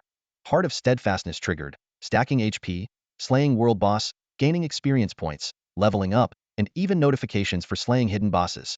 Lu Song's purpose in coming to the Void Swamp was simple leveling up. As for the world boss, he just killed them in passing. In an instant, when 32 spirits of equipment fired simultaneously, Lu Song's level skyrocketed to 80. Although the speed slowed down afterward, the experience bar still loaded crazily. Whenever a monster respawned, the stellar rain of light would immediately pursue it. It is worth noting that Lu Song did not enable friendly fire, so his fellow humans wouldn't get hurt even if struck by arrows. Congratulations, you have leveled up to 89, 91, 92, 93, 95 inch. During this process, Lu Song also switched other attributes to speed boosting ones. He lightly touched himself with the blade of multiplication, instantly splitting into over 30 doppelgangers that scattered in all directions to collect the loot dropped by the world boss. The materials dropped by smaller monsters were ignored. These doppelgangers' bags were connected to Lu Song's main body, so the items they picked up went directly into his inventory. Lu Song distributed the spirits of equipment to these doppelgangers, expanding the firepower coverage. In no time, the sky over the Void Swamp was filled with a rain of arrows. Other players leveling up there found themselves in a predicament with no monsters to kill. Each time monsters respawned, several flashes would instantly sweep through and kill them. This cycle of respawn and instant kill kept repeating, and Lu Tsang almost monopolized all the monsters within the firepower coverage. In just a few dozen seconds, Lu Tsang saw the final notification. Congratulations, you have leveled up to 100. You have reached the current stage level cap. Max level, Lu Tsang murmured, then used his rewind ability to disappear, heading to the Temple of Advancement to take on the 4th job change quest. With Lu Tsang's departure, the Void Swamp returned to calm. The remaining players stared blankly at the gradually respawning monsters, as if everything just now had been a dream. If not for the world boss corpses lying on the ground, they might have doubted if it had really happened. The world chat exploded. What just happened? What's with the series of world boss kills? Wasn't he just killing the Abyss Lord in the Abyss? How did he end up in the Void Swamp killing bosses? Where exactly is Lu Shan? I'm in the Void Swamp and I don't know if I'm hallucinating, but it felt like a dream. For Lu Tsang, this was a 3-hour test of the Blade of Multiplication. But for everyone else, they had just seen the announcement of Lu Tsang slaying a level 250 Abyss Lord, only to be followed by a flood of world boss kill notifications, almost all dying simultaneously. This scene left the entire human race in shock. Killing world bosses in 2 different regions within a day was simply beyond belief. I told you, Lu Shan has ghost abilities. We at St. Lian City weren't lying. We're not crazy. I've always said Lu Shan can traverse mysterious distances and clear multiple dungeons. Why don't you believe it? Despite the evidence before their eyes, the legend of St. Lian City still made many job changers from other cities skeptical. However, this time the evidence was irrefutable. Is the focus on the world boss? I think the focus is that Lu Shan finally showed his hand in front of us. We finally saw Lu Shan in action. This was Lu Tsang's first time displaying his strength in front of everyone, and it was the first time in a long while that people saw him really make a move. Instantly, countless posts emerged. The true power of Lu Shan, terrifyingly extreme damage. A rain of light. I wouldn't believe it even if you beat me. This is a class profession. Class? SSSSSSSSS class. I think we need a new tier, placing Lu Shan's profession in a completely new level. Damn, I'm an armament master too. So why is Lu Shan so powerful while I'm just a class weakling? Numerous videos and images were shared on forums, causing a sensation across the entire human race. Not only humans but also demons, elves, vampires, and beastkin. All races in contact with humans heard the news. Humans forwarded the news to their message boards, and it spread rapidly within each race. In no time, the legend of Lu Tsang swept across the world like a storm, leaving every race in awe. At the Job Change Temple, a transferee named Zhao Ming stood before the awakening crystal, his eyes gleaming with excitement. He thought to himself, 60 years, and I've finally reached level 100. 4th job change, here I come. This time, I'll only take the lowest level job change task. Just then, Lu Tsang appeared silently in the job change temple. His gaze swept over Zhao Ming, and a flicker of recognition crossed his mind. Wasn't this the unlucky guy he had once sliced into 16 pieces? Without lingering, Lu Tsang walked straight to an idle awakening crystal, coincidentally the same one he had just used, still warm to the touch. A system prompt echoed in Lu Tsang's mind. You are now eligible for a 4th job change task. Please choose your task difficulty. SSS. Seeing these options, a slight smile played on Lu Tsang's lips. His wish had indeed come true. A task level beyond SSS existed. Without hesitation, Lu Tsang chose the SSS difficulty. His reason was simple. For the greater rewards. The system immediately provided the task details. Stage 114. Task Objective 1. Acquire 2 territories of your own. Task Objective 2. Equip yourself entirely with divine artifacts. Task Reward. Unique skill book for your current class, Equipment Spirit 2. Lu Tsang nodded to himself. The rewards were indeed enticing. A unique skill book was undoubtedly a rare treasure, and equipment spirits were always welcome. He calculated that he was only missing a pair of pants to complete his set of divine artifacts. If he had chosen pants as his reward for ranking 80th, this task would be a breeze. However, he reconsidered. Without the artifact traceback, he would have to run everywhere. Given the vastness of the world, his legs would surely give out. This time, the process of accepting the job change task was more prolonged than the last. As the task difficulty increased, so did the time required to accept it. Though the reason was unclear, this time, merely waiting to accept the task took a full 30 minutes. Meanwhile, Lu Tsang's clones were not idle. He controlled them to scour the world, hunting world bosses or exploring maps. Despite being equipped with traceback gear, Lu Tsang found that traceback couldn't be activated by clones, rendering it a mere ornament. This led him to ponder. If a clone could travel back in time, would that mean the current clone might be from the future? If a version of himself from 2,000 years later sent a clone back to now, to whom would that clone belong? The future self or the present self? This thought unsettled Lu Tsang. Even if the clones could activate traceback, he wouldn't easily attempt it, fearing unpredictable and terrifying consequences. Returning to the task at hand, Lu Tsang began to strategize how to acquire two territories. Human territories were no longer an option. So, could the Abyss be a viable choice? With Sig dead, did that mean an abyssal kingdom was now vacant? Would that count as a territory? Meanwhile, in the Dawn Forest, Elise received a message. A friend excitedly forwarded her a post. Lady Elise, take a look at this. The post's title read, Infinite Radiance. The terrifying power of God Lu. The greatest prodigy of our time. Invincible. The greatest prodigy of our time? Elise, puzzled, clicked on the post. A first-person perspective video unfolded, showing the figure of a young man. Oddly, while every detail was crystal clear, Elise couldn't retain any memory of his appearance, only a vague sense that he was extraordinarily handsome. What caught her eye was the 32 glowing points floating around the mysterious man, vaguely forming the shape of a bow. Before Elise could take a closer look, these points burst into countless dazzling rays, spreading in all directions. Seeing this, Elise's pupils contracted sharply, and she exclaimed, "Star Flash! Isn't that my skill?"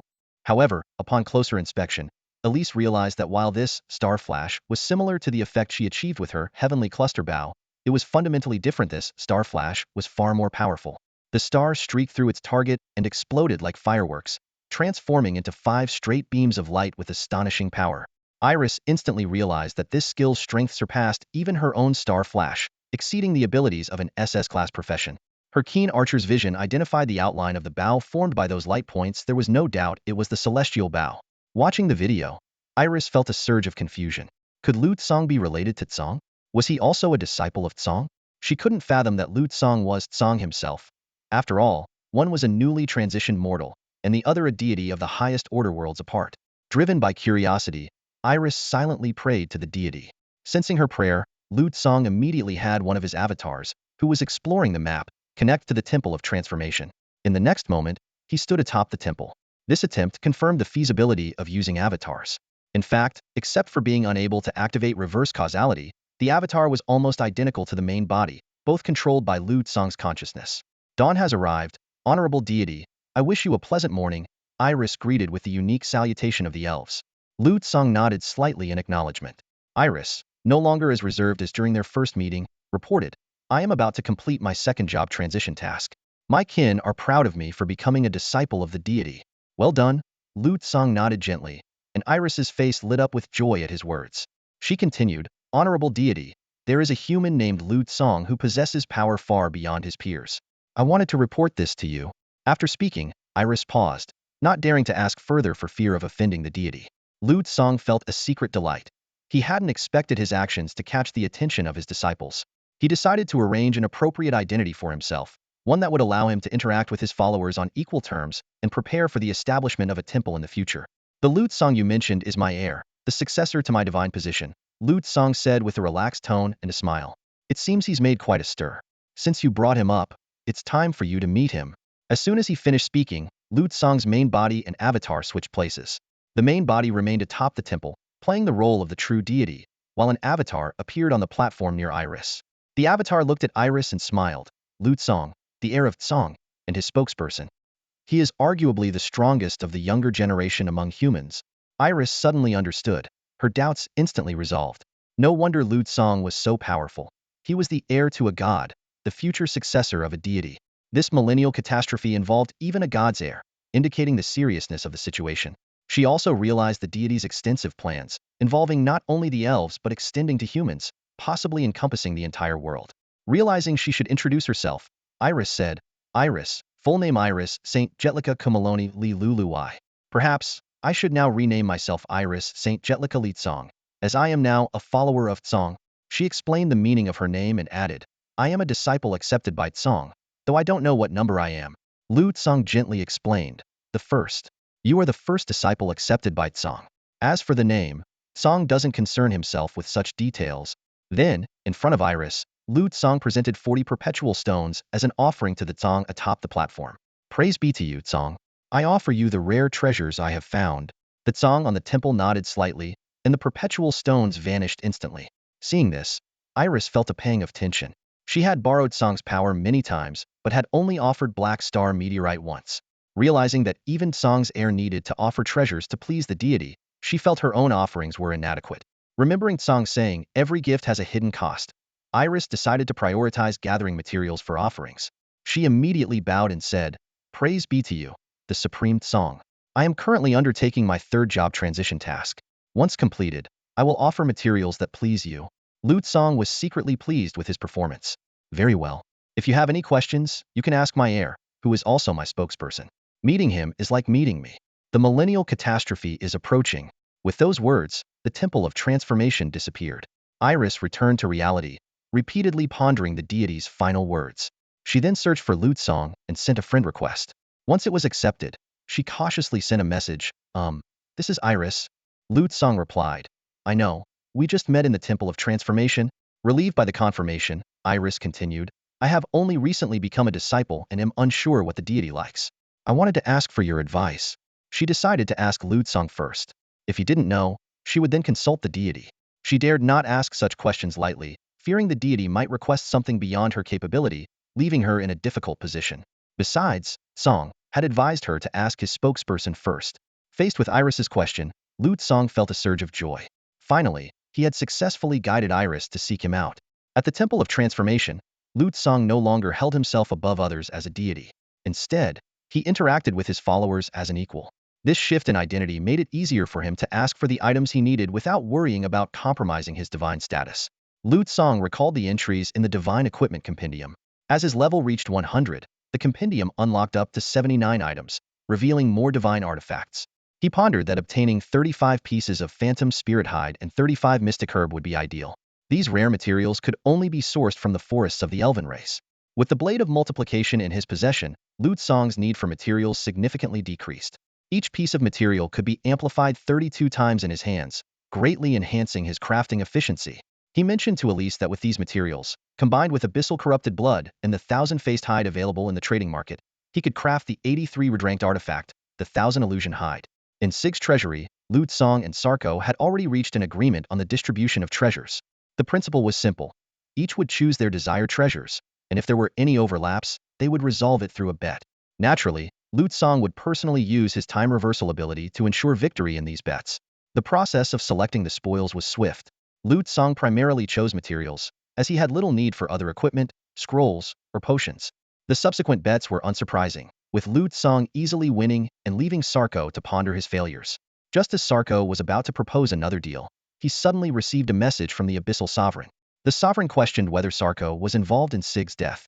This caused Sarko's expression to change momentarily, but he quickly regained his composure.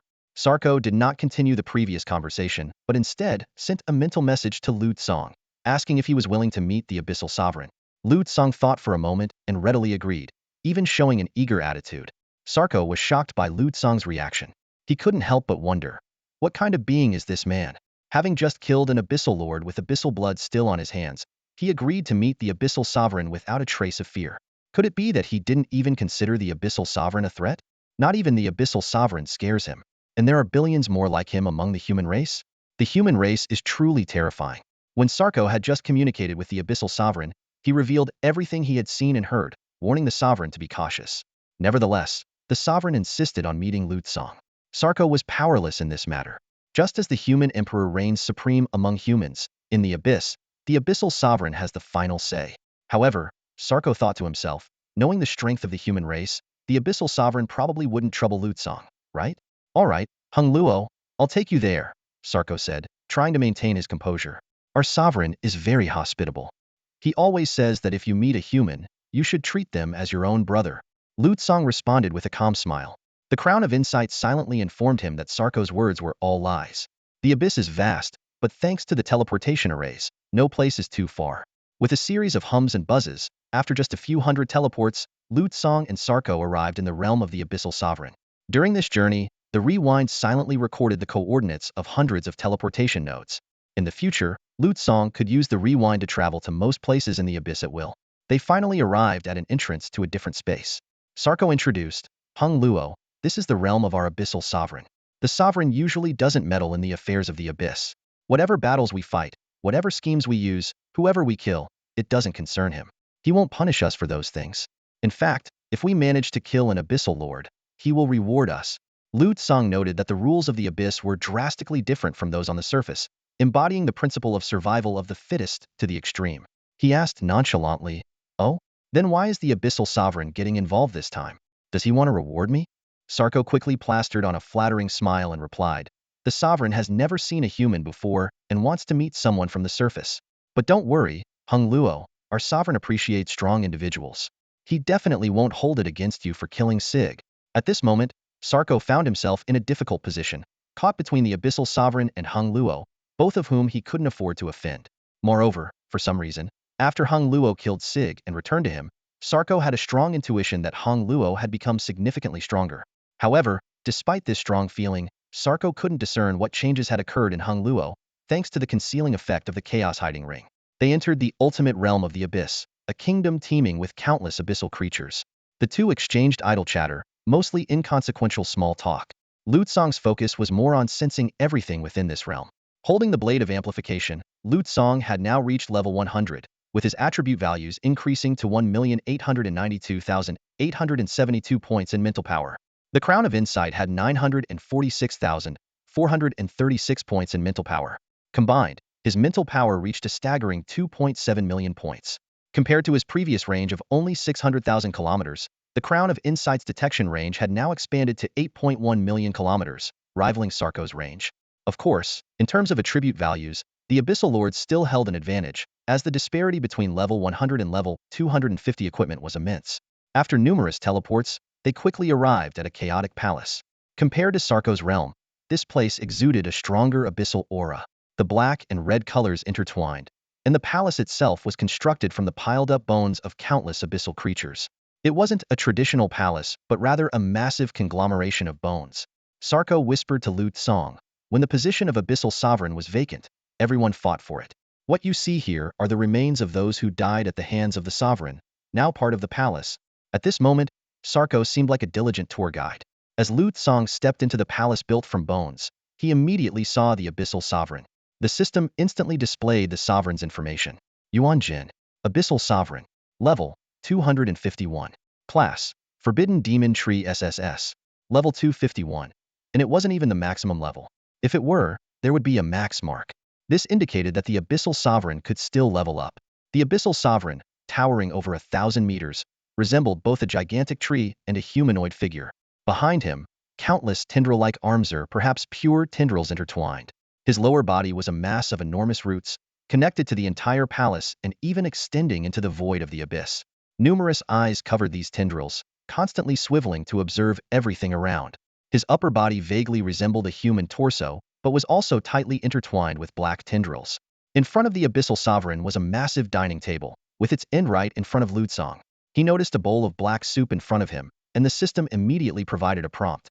Abyssal Gurgle Soup. Human consumption results in 3 hours of diarrhea.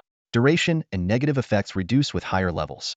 Aside from this bowl of soup, the table was filled with various bloody, black foods, creating quite a gruesome scene. Lu Tsang had already seen such delicacies in Sarko's realm and had no interest in them.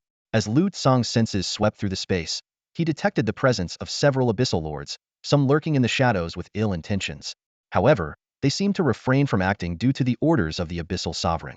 "Sarko, you said the Abyssal Sovereign wouldn't harm me, right?" Lu Tsang suddenly asked. Sarko quickly responded, "Of course, our sovereign greatly appreciates." However, before Sarko could finish, the Abyssal Sovereign interrupted with his unique telepathic voice, "Friend from the human race, welcome to the Abyss. You are the first human I've ever met. In theory, we should give you a warm welcome." The Abyssal Sovereign, Yuan Jin, suddenly changed his tone, becoming icy. "But you came to the Abyss and killed one of our lords. Isn't that a bit too much?" As the Abyssal Sovereign's tone shifted, the temperature in the space plummeted, and a chilling aura spread. Abnormal status, extreme cold movement speed reduced by 50. This status has been purified. Enveloped in a shroud of black mist, Lu Tsang was in a state of death immunity. In this state, he could continuously purify various abnormal statuses. Facing the Abyssal Sovereign's questioning, Lu Tsang merely shrugged and replied fearlessly, "Too much? That was Sarko's idea, not mine." He directly shifted the blame to Sarko beside him. Sarko's face twitched at Lu Tsang's words. The numerous eyes on the Abyssal Sovereign's body turned to scrutinize Sarko before retracting their gaze. In the abyss, how abyssal creatures fight is none of my concern. I won't punish them, the abyssal sovereign continued. But this time, human, you owe me an explanation. Seeing this, Sarko's heart sank. What was going on? He had clearly informed the sovereign about the human race's power. Why is the dominator still pushing Lu Tsang like this? This isn't what was promised. If things go south with Lu Tsang, who knows if the human race will retaliate? What is the dominator even thinking? Hearing the word explain, Lu Tsang couldn't help but chuckle. Behind him, 32 spirit weapons erupted in dazzling light. Streams of energy shot like arrows toward a single point in space, converging into a massive explosion. Boom. The sudden attack left no time to react. An abyssal lord tumbled out of the void, a gaping hole in his chest. His health bar plummeted to nearly zero in an instant. If not for the thick, dark substance life-saving black mud that quickly enveloped him, he would have been killed on the spot by Lu Tsang. This is my explanation. I wonder if the dominator is satisfied. Lu Tsang said coldly. At level 100, Lu Tsang, armed with 32 spirit weapons, finally had the strength to challenge an abyssal lord. The only drawback was his limited attack methods, which made it difficult to deal with beings in special states like Sarko. Nonetheless, it was more than enough to intimidate. Lu Tsang wasn't here to apologize or be bullied. His stance was clear. Negotiate if possible, and if not, take down a few abyssal lords. He certainly wasn't planning to stay. With the abyssal lord blasted away, the atmosphere grew tense. One by one, other abyssal lords who had been lurking in the shadows revealed themselves. Human, do you really think the abyss is so easily bullied? Hee, this might be our first time teaming up against a single person. Don't you realize you're already surrounded? Despite their tough words, Lu Tsang's senses detected that they had already activated their life-saving measures. If they were to be killed, these measures would trigger instantly. They talked big, but their hearts were filled with fear. Suddenly, Lu Tsang felt a shift in the space around him. With a hum, the abyssal dominator sealed off the area. Ordinary means of escape were now impossible. Lu Tsang tested his rewind ability and chuckled to himself. Space lockdown? Doesn't matter. Rewind is the perfect counter. Surrounded? Lu Tsang smirked at the word. Facing the threats of the abyssal lords, he showed no fear but rather a look of indifference. Surrounded? Huh? Let me think. That move. Lu Tsang pondered, recalling a technique from a past life show, Flame Shadow Ninja. Ever since acquiring the Blade of Multiplication, he had wanted to try this move. Forget it. I don't remember the hand signs. I'll just improvise.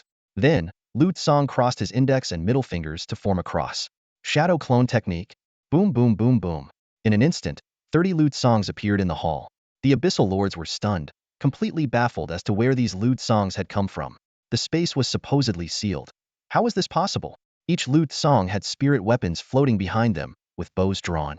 The original Lu Tsang raised the abyss summoning staff, while the clones each held a Zhenyue. Every 3 Lu Tsangs, along with their spirit weapons, surrounded an abyssal lord.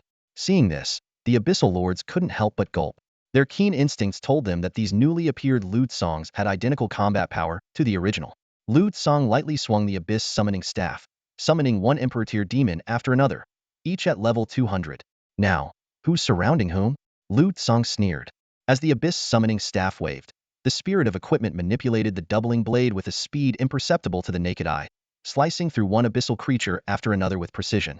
In the blink of an eye, the number of summoned abyssal creatures multiplied exponentially. 1 became 2, 2 became 4. In an instant, the entire hall was filled with 320 level 200 abyssal creatures, a stark contrast to the mere 9 abyssal lords remaining. The abyssal lords' ranks were severely diminished. Sig was dead. Sarko dared not oppose Lu Tsang, and another lord had just been beaten to the brink of death by Lu Tsang. Cold sweat beaded on Sarko's forehead as he realized the gravity of the situation. Only now did he understand that Lu Tsang hadn't been using his full strength in his earlier battle with Sig. The level 160 Emperor tier creatures summoned then were merely the tip of the iceberg. The 320 level 200 Emperor tier abyssal creatures before them now likely represented Lu Tsang's true power, and perhaps not even all of it. Faced with such a formidable force, the remaining abyssal lords wore grave expressions and dared not make any rash moves. They knew all too well that even level 160 Emperor tier creatures were challenging to deal with. Level 200 ones could only be barely managed, let alone defeated. Now, with 320 of these high-level creatures appearing simultaneously, the summoned beings alone were enough to suppress them completely, not to mention Lu Tsang's own power. The clones encircled the abyssal lords, while Lu Tsang himself leisurely held a specially made black abyss cigar in his mouth. He spoke slowly. Sarko, my friend, if I remember correctly, you said the Overlord wouldn't make a move against me? This question made Sarko feel like he was sitting on pins and needles. His gaze darted between the Abyssal Overlord and Lu Tsong, unsure how to respond. Just as Sako found himself in a dilemma, the Overlord's voice suddenly echoed in his mind. Sako, what are you waiting for? Light it for our human friend. Awakened by the Overlord's command, Sako hurried to Lu Tsong's side and ignited the Black Abyss cigar with a flicker of black flame. You have gained the status. Clear mind, focused. Lu Tsong took a deep drag from the Black Abyss cigar and fell silent. The surrounding Abyssal Lords also dared not make any sudden moves, and the atmosphere grew tense. The Overlord's voice rang out again. Haha, Sako was right. Why would I harm a guest? In the Abyss, strength is everything. Sig lacked the power and deserved his fate. According to Abyssal tradition, whoever kills an Abyssal Lord is qualified to become the new Lord. Brother Lu Tsong, if you agree, you can now become our new Abyssal Lord. From the 30th to the 40th level of the Abyss, the entire Bloodbath Abyss will be your domain. Hearing the Overlord's words, the other Abyssal Lords wanted to speak up, but seeing the menacing Abyssal creatures around them, they dared not act rashly. At this moment, they had no room to interject. In response to the Overlord's proposal, Lu Tsong slowly sat down on the Abyssal Bone Throne and took another deep drag from the specially made Black Abyss cigar. He then spoke calmly. Is that all? Lu Tsong had already learned from Sako about the Abyssal rules, and he knew that killing Sig would likely earn him the qualification to become an Abyssal Lord. The Overlord's offer matched his expectations. Had this offer been made at the outset, Lu Tsong might have accepted it without further ado. But now, this approach of force followed by diplomacy made him feel it was insufficient. Lu Tsong's gaze slowly lifted, fixing on the high and mighty Abyssal Overlord, and a bold idea sprouted in his mind. Exhaling the last puff of the Black Abyss cigar, he slowly spoke. According to the Abyssal rules, killing an Abyssal Lord makes one the new Lord. So, if I kill the Abyssal Overlord... Before he could finish, all the clones and level 200 Emperor tier Abyssal creatures instantly turned to face the Overlord. Lu Tsong continued. Does that mean this position would belong to me? Feeling the intent transmitted by Lu Tsong, all the Abyss Lords present gasped. Their eyes flashed with shock and unease as they exchanged glances. Lu Tsong's arrogance stunned them, but they had no idea that this arrogance was backed by careful consideration. In fact, if Lu Tsong had encountered Yuan Jin before his third transformation, he might have turned and fled at first sight through the Crown of Insight.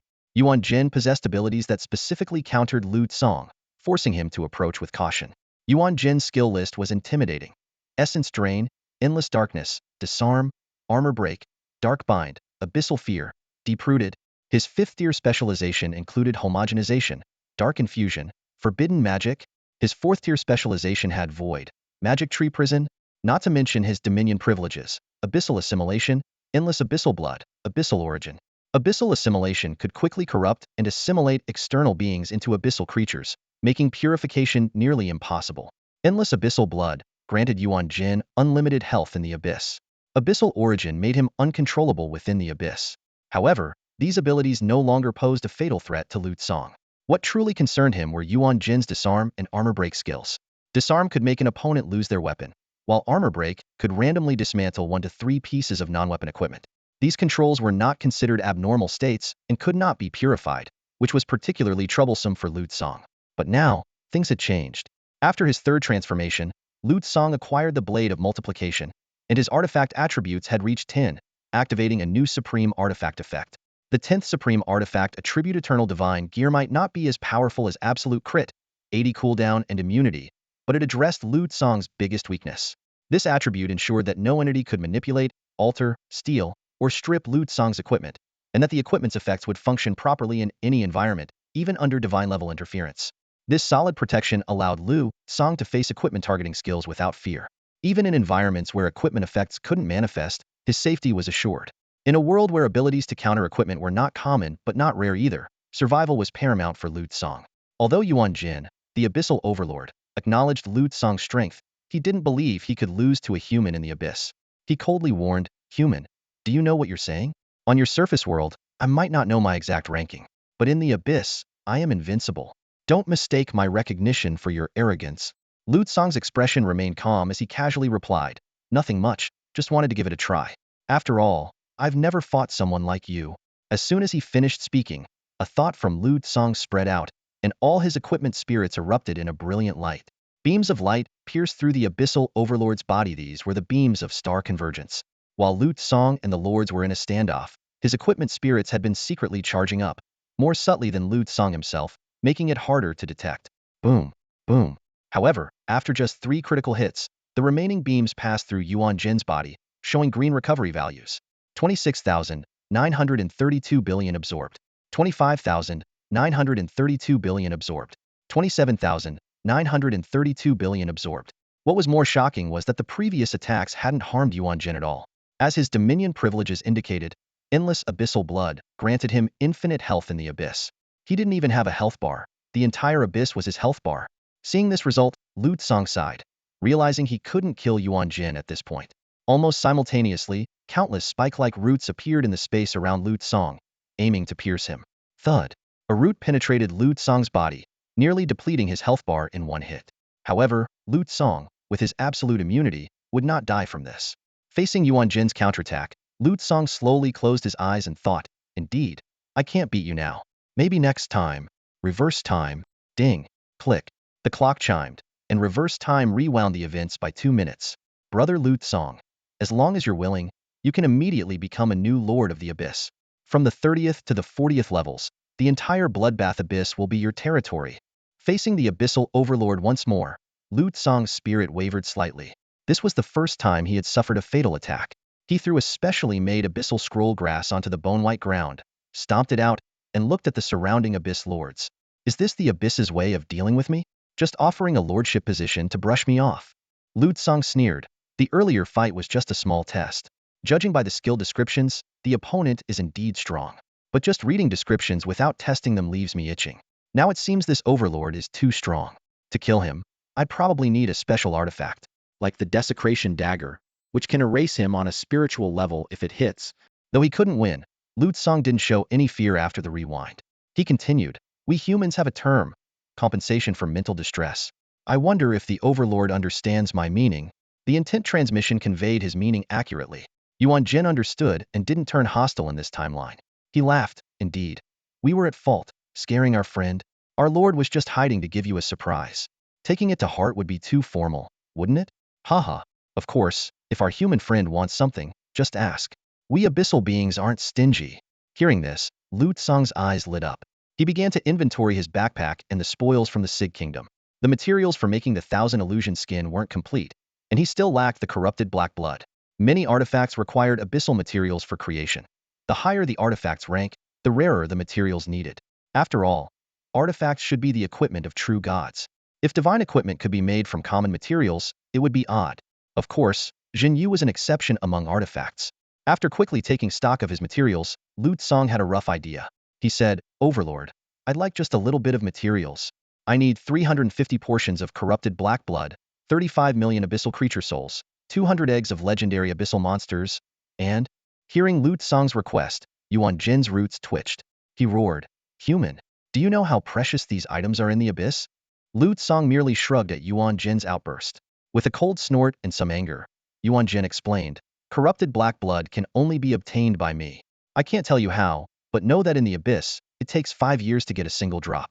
And only the overlord, which is me, can obtain it. As an overlord for only 1,800 years, Yuan Jin saw Lu Tsang's request as draining the abyss dry. Legendary beings, we've only encountered 2, and we never got their eggs. Legendary creatures are ranked above imperial ones. Yuan Jin continued, looking at Lu Tsang incredulously. Lu Tsang wanted 200 such eggs. So, hearing his request, even the abyssal overlord couldn't help but interrupt. The most terrifying part was that this human seemed to have more demands. If he hadn't interrupted, who knew how much more Lu Tsang would ask for? Lu Tsang's crown of insight gave no feedback, confirming the truth of the other party's words. Indeed, corrupted heart black blood only produces a single drop every 5 years, a fact that surprised Lu Tsang. He put on an innocent, harmless expression and said, Oh, I didn't know that. The compendium just listed the required materials, but didn't mention how to obtain them. So, does that mean you can't give it to me? The vines and branches of Abyss Root trembled violently, seemingly enraged by Lu Tsang's request. Its voice carried a tone of incredulity. You're still asking if I can give it to you? No, I can't. My human friend, you'll need to propose another condition. This one is too much. Upon hearing this refusal, Lu Tsang pondered briefly. The conditions for crafting the 1,000 illusion skin were so daunting that without the blade of duplication, it would take 50,000 years to produce enough corrupted heart black blood. He adjusted his strategy and proposed a new request. In that case, could you lend me the corrupted heart black blood? I need 350 portions. The Abyss Sovereign was puzzled by this request. Lend it to you? What exactly do you need it for? Once used, this material disappears. If you don't intend to use it, why borrow it? Facing this question, Song simply smiled mysteriously and assured, Sovereign, you don't need to worry. I promise to return the corrupted heart black blood to you exactly as it was. Abyssroot considered for a moment before responding. Well, if it's just borrowing, it might be possible. But you must return it without any impurities, exactly as you received it. You must swear an oath to the Abyss and enter into a contract with me. It turned to Sarko. Sarko, as a dark contract keeper, you are responsible for ensuring this contract is flawless. Sarko responded respectfully, as you command, my sovereign. The sovereign continued. As for the souls of abyssal creatures, that's easy. If you're interested in collecting them, there should be hundreds of billions of abyssal souls scattered in the realm you've inherited. You can take as many as you want. The Abyss has no shortage of weak souls. However, I can't help you with the egg of the legendary creature, but I can offer you some other valuable abyssal treasures, like the eggs of Emperor-tier monsters. We can provide up to 100 of these, or you can exchange them for items of equivalent value. This is the maximum compensation I can offer. Abyssroot's tone carried a hint of gritted teeth, clearly dissatisfied with the deal. Nonetheless, it continued, if you accept this compensation, you will become the first non-native lord of the Abyss. Of course, if you disagree, we won't stop you from leaving. Surprisingly, Song agreed immediately. All right, that works for me. Abyssroot's emotions fluctuated noticeably, as if feeling it had been tricked. All present could sense the slight surge of killing intent from the sovereign's mind, but it eventually subsided. Well then, my human friend, shall we set off now? The sovereign asked. Song made a stopping gesture and posed an unexpected question. Wait, I have one more question. According to Abyss rules, there's no ban on infighting, right? His gaze swept over the remaining abyssal lords, his tone carrying a hint of danger. Can I kill them all? Faced with Song's question, the abyssal lords were on high alert, their bodies tensing instantly. Yuan Jin's countless tendrils twisted tightly together, revealing his inner turmoil. According to the sole law of the abyss, survival of the fittest, Song's argument was irrefutable. He indeed had the right to kill. However, Yuan Jin ultimately gave a negative response. No. Unless another abyssal lord provokes you first, you can't kill any more abyssal lords. Otherwise, the Abyss will no longer welcome you. Yuan Jin explained that the rules of the Abyss existed for a reason. While infighting was brutal, it promoted the overall strength of the Abyss. Allowing an outsider like Song to slaughter the lords at will would hinder any progress. Hearing this, Song frowned slightly and retorted, not even one? So, if I hadn't asked you and killed an abyssal lord, would the Abyss still not welcome me? You didn't say no before. Yuan Jin's tendrils twisted even tighter. Silence stretched, broken only by the crack-crunch of his tendrils snapping under the strain. Finally, he conceded. Fine, one at most. Upon hearing the ruler's response, the surrounding abyssal lords tensed up, exclaiming, Lord, Lord. But their protests were met with Yuan Jin's silence. Ignoring the other lords, Yuan Jin fixed his gaze on Song and said, Human friend, this is the final compromise. Welcome to the Abyss. I hope you'll attend our next abyssal pillar meeting. Song's face broke into a radiant smile, of course. Meanwhile, in the realm of Sig, the abyssal creatures were in chaos, chattering among themselves. Our lord is dead? Seems like it was a human from the surface who killed him. What do we do now? Usually, whoever kills the lord becomes the new lord. But this time, a human did it. Are we to accept a human as our lord? Lord Sig brought us war and blood, and granted us great power. What will this new lord bring us? I have friends in Sarko's domain. They say it was actually Lord Sarko who killed Lord Sig, and the human just took the credit. I have friends with Lord Baha too.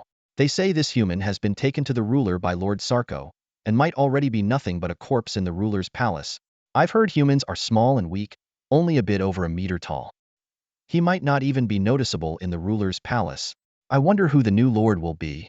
The abyssal creatures were both eager and fearful, their primal instincts driving their discussions. A good abyssal lord could satisfy their deepest desires, making life secondary. Yuan Jin spoke to Song. Lord Song, I'll be waiting for you in the blood abyss. With that, he used his spatial transferability and vanished. Song frowned slightly, thinking, why doesn't the human emperor have this ability? Compared to the abyssal ruler, the human emperor can only fly. The difference is too vast. Are the leaders from the thousand-year calamity stronger than those on the surface? As he pondered, Song activated his backtracking ability, instantly arriving in Sig's domain, now his domain. Yuan Jin's massive form floated in midair, tendrils reaching into the void. He glanced at Song, still finding this human unfathomable. As the abyssal ruler, he could traverse the abyss freely, but how did this human achieve instant teleportation? And if he remembered correctly, that space had been sealed, preventing any movement except his own. Yuan Jin extended a tendril, touching a fiery core deep within Sig's palace. Human friend, touch me, he said. Lu Tsang complied, and a soft sound followed. Bow. You have gained control of the blood abyss. You may rename this abyss. Yuan Jin continued, Lord Lu Tsang, you are now the master of this abyss.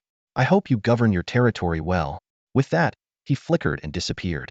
At the same time, Lu Tsang felt he could control everything within this domain. A system prompt sounded. You are within your controlled territory. Basic attributes increased by 100. This fundamental boost was enough to make a creature unbeatable among its peers. No wonder so many coveted the throne. Becoming a king likely offered similar benefits. Lu Tsang thought, in the human realm, I haven't even become a king. But here in the abyss, I'm already a ruler of a domain. Plans really can't keep up with changes. My first territory is in the abyss. Becoming the ruler of this domain only required Yuan Jin's authorization, with no level restrictions, similar to becoming a king. However, in any race, strength was paramount. Naturally, the strongest individuals were the most suitable for the throne. Lu Tsang, being able to become a king without reaching the highest level, was a rare exception. Blood Abyss doesn't suit my style, Lu Tsang thought, deciding to rename it. Rename to Myriad Abyss? The system promptly updated. You have renamed this abyss to Myriad Abyss. Lu Tsang then extended his perception. Although it wasn't his first visit, this time his range was much larger. As his awareness covered the entire domain, he couldn't help but feel a bit emotional. The entire realm was filled with slaughter and war, with abyssal creatures possessing combat power that completely outclassed their human counterparts. If the abyss invaded the surface, humanity would face annihilation. Lu Tsang thought. Not to mention others, just Sarko alone could probably go toe-a-toe with the human emperor without home field advantage. And Yuan Jin? He's simply unbeatable for the current human race. Lu Tsang had already added Yuan Jin as a friend. Yuan Jin sent him a message. The next pillar meeting will vote on whether to invade the surface. By sharing this information, Yuan Jin indicated he wouldn't ascend to the surface. However, the meeting and vote would proceed as usual to maintain his authority, avoiding any appearance of fear. The process had to be followed. Got it? Lu Tsang replied simply, then closed the chat window. From his inventory, Lu Tsang selected a temple cornerstone. The system prompted. Temple cornerstone multiplied, establishing a myriad temple in your domain. All creatures who worship the myriad temple will receive unique blessings. Creatures lower than your level will more easily fall into fervent worship. This third-tier reward, the temple cornerstone, was obtained alongside a rank 9 artifact. Now, Lu Tsang had the chance to use it. It should be quite valuable. Lu Tsang teleported to the palace's front, at the heart of the domain. Here it is, he thought, placing the cornerstone to establish the temple. With a resounding boom, a magnificent temple rose from the ground. In the process, countless abyssal creatures were flung aside, though none were seriously harmed. As the temple stood completed, the surrounding abyssal creatures were stunned. They also noticed the conspicuous human standing before them. Lu Tsang deliberately didn't hide his presence, allowing the abyssal beings to see him clearly. Is this a human? Is this the human who just became our lord? In the abyssal realm, voices of discontent rose in waves. Lu Tsang stood atop the dome of the Temple of Transformation, gazing over his entire domain. His eyes scanned the angry abyssal creatures below, his eyelids drooping slightly, his face expressionless. Human, don't ignore me. Just because you're the lord now doesn't mean you can do whatever you want. Humans are not welcome here. An abyssal creature shouted loudly. Lu Tsang didn't respond. He simply raised his hand slightly. In an instant, countless dazzling beams of light erupted from behind him, raining down like droplets and piercing through one abyssal creature after another. The sound of explosions resounded ceaselessly, and the voices of dissent instantly vanished. Anyone else dissatisfied? Feel free to shout it out. Lu Tsang's voice was calm, yet it echoed throughout the entire realm. This time, fewer abyssal creatures dared to speak up, but still, a few discordant voices emerged. Lu Tsang waved his hand again, and another series of light beams burst forth. The dissenters were shot dead on the spot, their bodies pierced through instantly. Anyone else? Lu Tsang asked again, a hint of impatience in his voice. Oddities among the abyssal creatures seemed endless. Another voice shouted, humans, get out! Bang! A beam of light shot out precisely, killing the source of the voice once more. After this repeated 7 or 8 times, Lu Tsang spoke again. Anyone else unhappy with me being the lord? This time, there were finally no opposing voices. Lu Tsang nodded in satisfaction and continued. So, it means those who remain support me as lord. From now on, You are all my subjects. I have only two things to say. First, this realm will be called the Nation of Transformation and Infinity from today. Second, you must not damage this temple. Other than that, there are no other rules. As soon as he finished speaking, Lu Tsong's figure suddenly disappeared. Meanwhile, on the human side, Luo Jiutian was approaching the northern border. From the sky, he could already see the thick black mist drifting from the abyss in the distance. The human emperor gazed at the black fog, his mind filled with countless thoughts, most of which were questions about Lu Tsong. Originally, he had planned to take Lu Tsong to his new post as a king, so why was he now traveling alone? Moreover, during his monotonous journey, it seemed Lu Tsong had been through an epic adventure. As the human emperor flew, he scrolled through posts in the community. He saw traces of Lu Tsong left all over the world. Saint Lian City, Yuan City, the Holy City, the High Sky Ridge, everywhere had sightings of Lu Tsong. Lu Tsong wins 5 consecutive matches. Saint Lian City Casino bankrupt. Holy City Insane Difficulty Dungeon record broken. Cleared by Lu Tsong. High Sky Ridge Emperor Tier boss defeated. The one who defeated it was Lu Tsong. Although these locations were all near the path from Saint Lian City to the northern border, the news of Lu Tsong appearing in multiple places simultaneously made the human emperor feel extremely eerie. This is really strange, like seeing a ghost. How is Lu Tsong everywhere? The human emperor muttered to himself. Just as he was puzzled, a first-person live stream popped up in front of him. In the video, Lu Tsong, wielding a black heavy sword, was engaged in a fierce battle with a level 100 Emperor tier beast. At that moment, a notification suddenly appeared in front of Luo Jiutian. Humans acquired additional territory Abyss. Controller of the Abyss of Transformation Lu Tsong. Title: Abyssal Lore. Boom. Another world boss fell. Iris quickly opened her quest panel, her eyes locking onto the current task. Defeat 5 world bosses with a team of fewer than 10 people 55. A smile crept across her face. The quest was now fully completed. Iris recalled her original plan. First, level up to 30, then push to level 40 on the first day. After the other elves reached level 30, they would venture into the new map together to hunt world bosses, aiming to reach level 60 within 5 days, and then spend a month completing the 3rd-year class quest. But now, with the divine artifact in her possession, everything had changed dramatically. She gently caressed the artifact, feeling a sense of relief. Completing this 2nd-tier quest gave her a perfect reason to gather materials and offer them to Tsong. Iris softly called out, and a rainbow-colored deer appeared in response. This was the fastest level 60 mount her tribe could provide. She leapt onto the deer's back and sped towards the elven forest. Before long, Iris was back in her tribe. She was greeted by a group of enthusiastic young admirers, all clamoring to praise her. Lady Saint, you're finally back. We've been hearing about your victories over the world bosses in Crescent Forest. As expected, you are truly special. The favored one of Luluwei, the wind and bow goddess. Iris responded with a gentle smile. She couldn't reveal that her faith lay elsewhere. She walked straight to the Clash Change treehouse to submit her 3rd-year quest. The system notification sounded. You have completed the 3rd-year quest 2nd phase. Would you like to accept the 3rd phase quest now? Without hesitation, Iris chose to accept. After accepting the 3rd phase quest, Iris glanced at the task list. The SS level difficulty made her gasp, but then she smiled confidently. If it had been before, she wouldn't have stood a chance. But now, things were different. Closing the task list, Iris headed towards the Queen's treehouse. She made her request to Queen Jutelica of the Verdant Tree. I need phantom spirit skin and bewildering grass. Upon hearing this, Jutelica took a deep breath, showing concern. Iris, my dear saint, what are you thinking? Are these materials really for your 3rd-tier class quest? What kind of difficulty are you dealing with? Seeing the Queen's reaction, Iris felt a bit puzzled and asked, Your Majesty, are these materials very rare? Jutelica shook her head, her tone serious. It's not just about rarity. Phantom spirit skin comes from the legendary creature, the Phantom Elder Tree. She then explained the terrifying nature of legendary creatures and the few successful hunts in history. Jutelica gazed into the distance, seemingly looking towards the dragon territory, her voice filled with deep concern. Iris, is the phantom spirit skin truly that important to you? If you genuinely need it, our elven tribe will do everything in our power to hunt the Phantom Elder Tree. It's only level 130, so it's not entirely impossible. You are our tribe's greatest hope, and for you, it's worth it. But Iris, you must think carefully. Faced with such a question, Iris fell into contemplation. She wasn't entirely sure of the material's importance. Finally, she replied, Your Majesty, I would like to seek guidance from the gods. Jutelica sighed softly, her tone filled with support and expectation. Go ahead, child. No matter what decision you make, the elven tribe will support you. Meanwhile, in Baiyuan City, Lu Tsong was studying the functions of the Myriad Transformation Shrine. He meticulously examined the construction bonuses, faith bonuses, and equipment bonuses, feeling very satisfied with these powerful capabilities. Particularly, the bonuses for believers, such as shock, leech, and swift escape, were like weakened versions of his divine artifact but were already godlike for ordinary beings. Lu Tsong realized that his shrine's ability to enhance believers might be unparalleled. He even contemplated whether to reduce these bonuses but ultimately decided to maintain the status quo, as new artifacts would continually augment these abilities.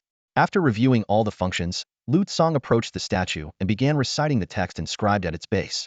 Whether other abyssal creatures believed it or not, Lu Tsong couldn't care less. He was only interested in the blessings and enhancements he received. Powers like shockwaves and siphoning surged within him, filling him with unprecedented strength. Lu Tsong strolled through his domain, carefully observing the unique species of abyssal creatures. Unlike humans, abyssal creatures are not born from wombs and do not require a lengthy reproduction process. They often come into existence spontaneously within the abyssal void, emerging fully formed with professions, intelligence, and basic knowledge, almost indistinguishable from adults. This mode of reproduction allows their population to grow at a rate far surpassing that of humans. In just this one domain, the number of abyssal creatures reached into the trillions. In contrast, the latest statistics showed the total human population to be around 30 billion, with only 20 to 30% being combat professions, mostly concentrated between levels 60 and 100. By comparison, every abyssal creature was at least a crank combatant, with drank beings almost non-existent. The disparity between the two races was staggering, and Lu Tsong couldn't help but worry. If the abyss truly launched an attack on the surface, humanity might struggle to fend them off. The millennial catastrophe loomed, each step fraught with peril. At this moment, some abyssal creatures had already entered the temple of myriad transformations, beginning to study its purpose. Despite their various vices, they were intelligent beings capable of thought. Naturally, they were deeply curious about the temple that their lord had emphasized. Gathering inside the temple, the abyssal creatures felt its immense, majestic, and solemn aura. Even these usually restless beings couldn't help but fall silent, quietly taking in everything within the temple. A leopard-like creature with red patterns on its face gazed at the statue before it. The statue's face was featureless, smooth, and blank, but its form was unmistakably humanoid. The base of the statue was inscribed with the deity's name and prayers. The Lord of Myriad Transformations and Artifacts? Song? The leopard creature pondered. Did the Lord place this temple here to make us worship him? What benefits would that bring? Would it make me stronger? It recalled Sarko, from the land of wagers and stakes, who was said to worship a god. Maybe he gained his power from the deity. The leopard creature chuckled to itself. There's no harm in trying. If it doesn't work, I'll just smash the statue. Despite its brash words, the level 156 abyssal creature clearly had some sense. It took a deep breath and solemnly declared, I pledge my faith to you, great lord of myriad transformations and artifacts. A system prompt immediately appeared. Do you wish to add the Lord of Myriad Transformations and Artifacts, Song, to your list of deities? The Lord of Myriad Transformations and Artifacts is incompatible with other deities. You may worship this deity exclusively. Choosing another deity will result in automatic abandonment by this one. Of course. I absolutely pledge my faith. The leopard creature responded without hesitation. In an instant, a beam of light enveloped its body. A series of notifications flashed before its eyes. You have received enhancements return. Abyssal Summoning, Perception Amplification. Your equipment has received an additional 1 enhancement, not exceeding the enhancement limit. The leopard creature was astonished to find its attributes had skyrocketed. Seeing the continuous stream of enhancements, it couldn't help but gasp. These boosts are incredible. Thank you.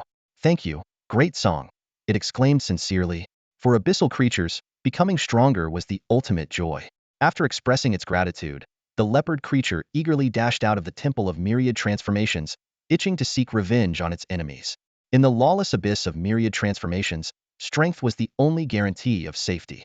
Now, a fast track to power was laid out before them worshipped Song. With these enhancements, their power saw a dramatic increase.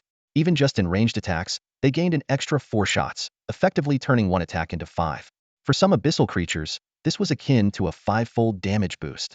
Not to mention, they could summon a king-tier abyssal creature, which, despite potentially being lower level, was still a king-tier. Worshipping Song could at least double one's strength. If others worshipped while one did not, it would be akin to falling hopelessly behind, making them as easy to kill as chickens. As some stronger abyssal creatures began seeking revenge and slaughtering weaker ones, news of the power gained from the Temple of Myriad Transformations spread like wildfire. Although Lu Tsong did not force them to worship at the temple, it soon became crowded with abyssal creatures. Outside, Countless more were eager to enter and pledge their faith to the Lord of myriad transformations and artifacts. To secure their place, these creatures even fought and killed each other. Lute Song did not intervene in this phenomenon. In the abyss, killing was omnipresent.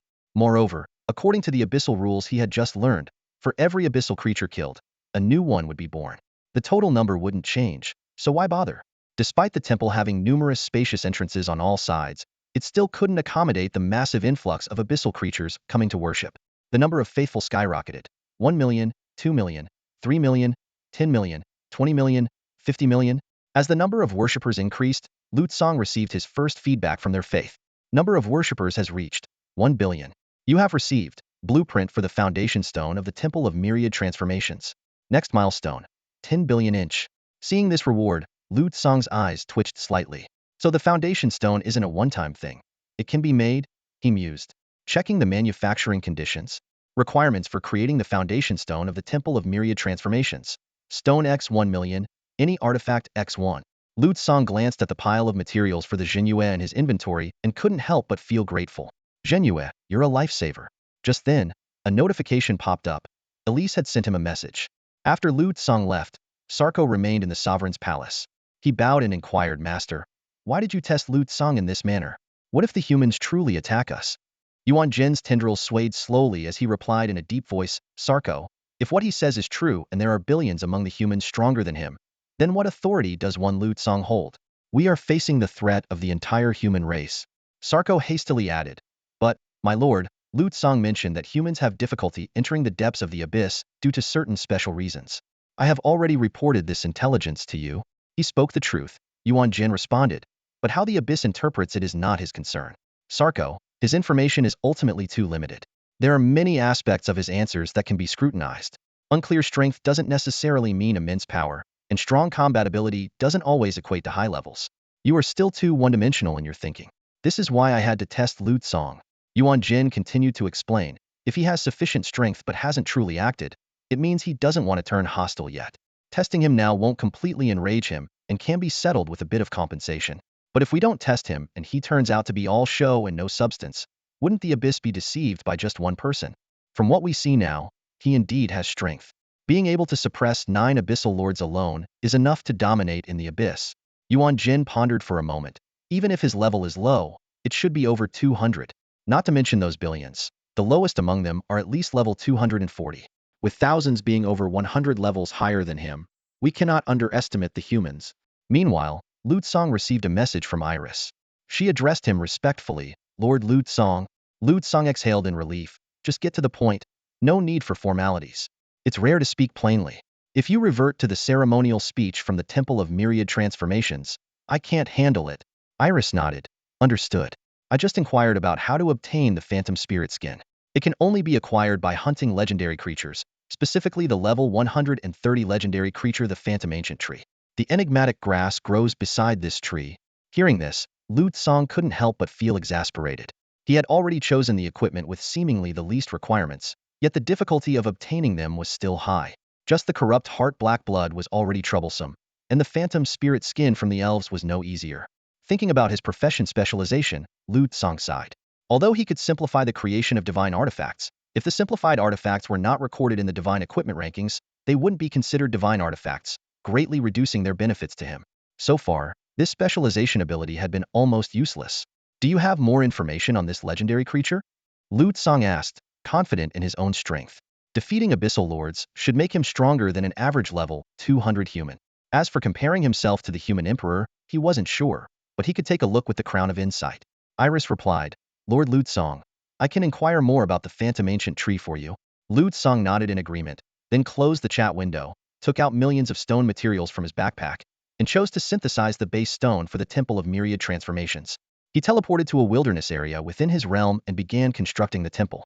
With a thunderous roar, a massive temple rose from the ground. Lute Song projected his thoughts across the entire realm. I have established a new Temple of Myriad Transformations in the Western Wasteland. As this message spread, a large number of abyssal creatures, like sharks smelling blood, rushed towards the new temple. In their quest to worship Song, they even fought each other along the way. Unhurried, Lute Song continued to synthesize more base stones and establish more temples at different locations. Soon, Over 100 temples rose from the ground, leaving those who had been fiercely competing for spots feeling frustrated. Just as Lu Song was building the 103rd temple, Yuan Jin sent a message, Lord Lu Song, you can come and collect the corrupt heart black blood.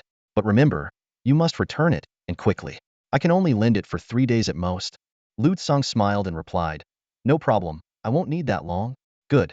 If there's nothing else, come to my palace, Yuan Jin said, silently adding several layers of spatial restrictions to his palace. Spatial lockdown, teleportation ban, space ceiling. Yuan Jin imposed over a dozen spatial restrictions on the area in one breath. Yet, in the next instant, a figure materialized before him. Master Yuan Jin, long time no see. Lu Tsang smiled, as if the spatial restrictions had no effect on him whatsoever. Yuan Jin's tendrils involuntarily coiled up in shock.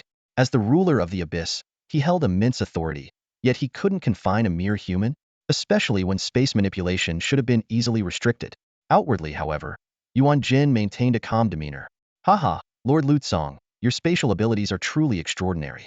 I wonder if I might have the chance to learn a thing or two.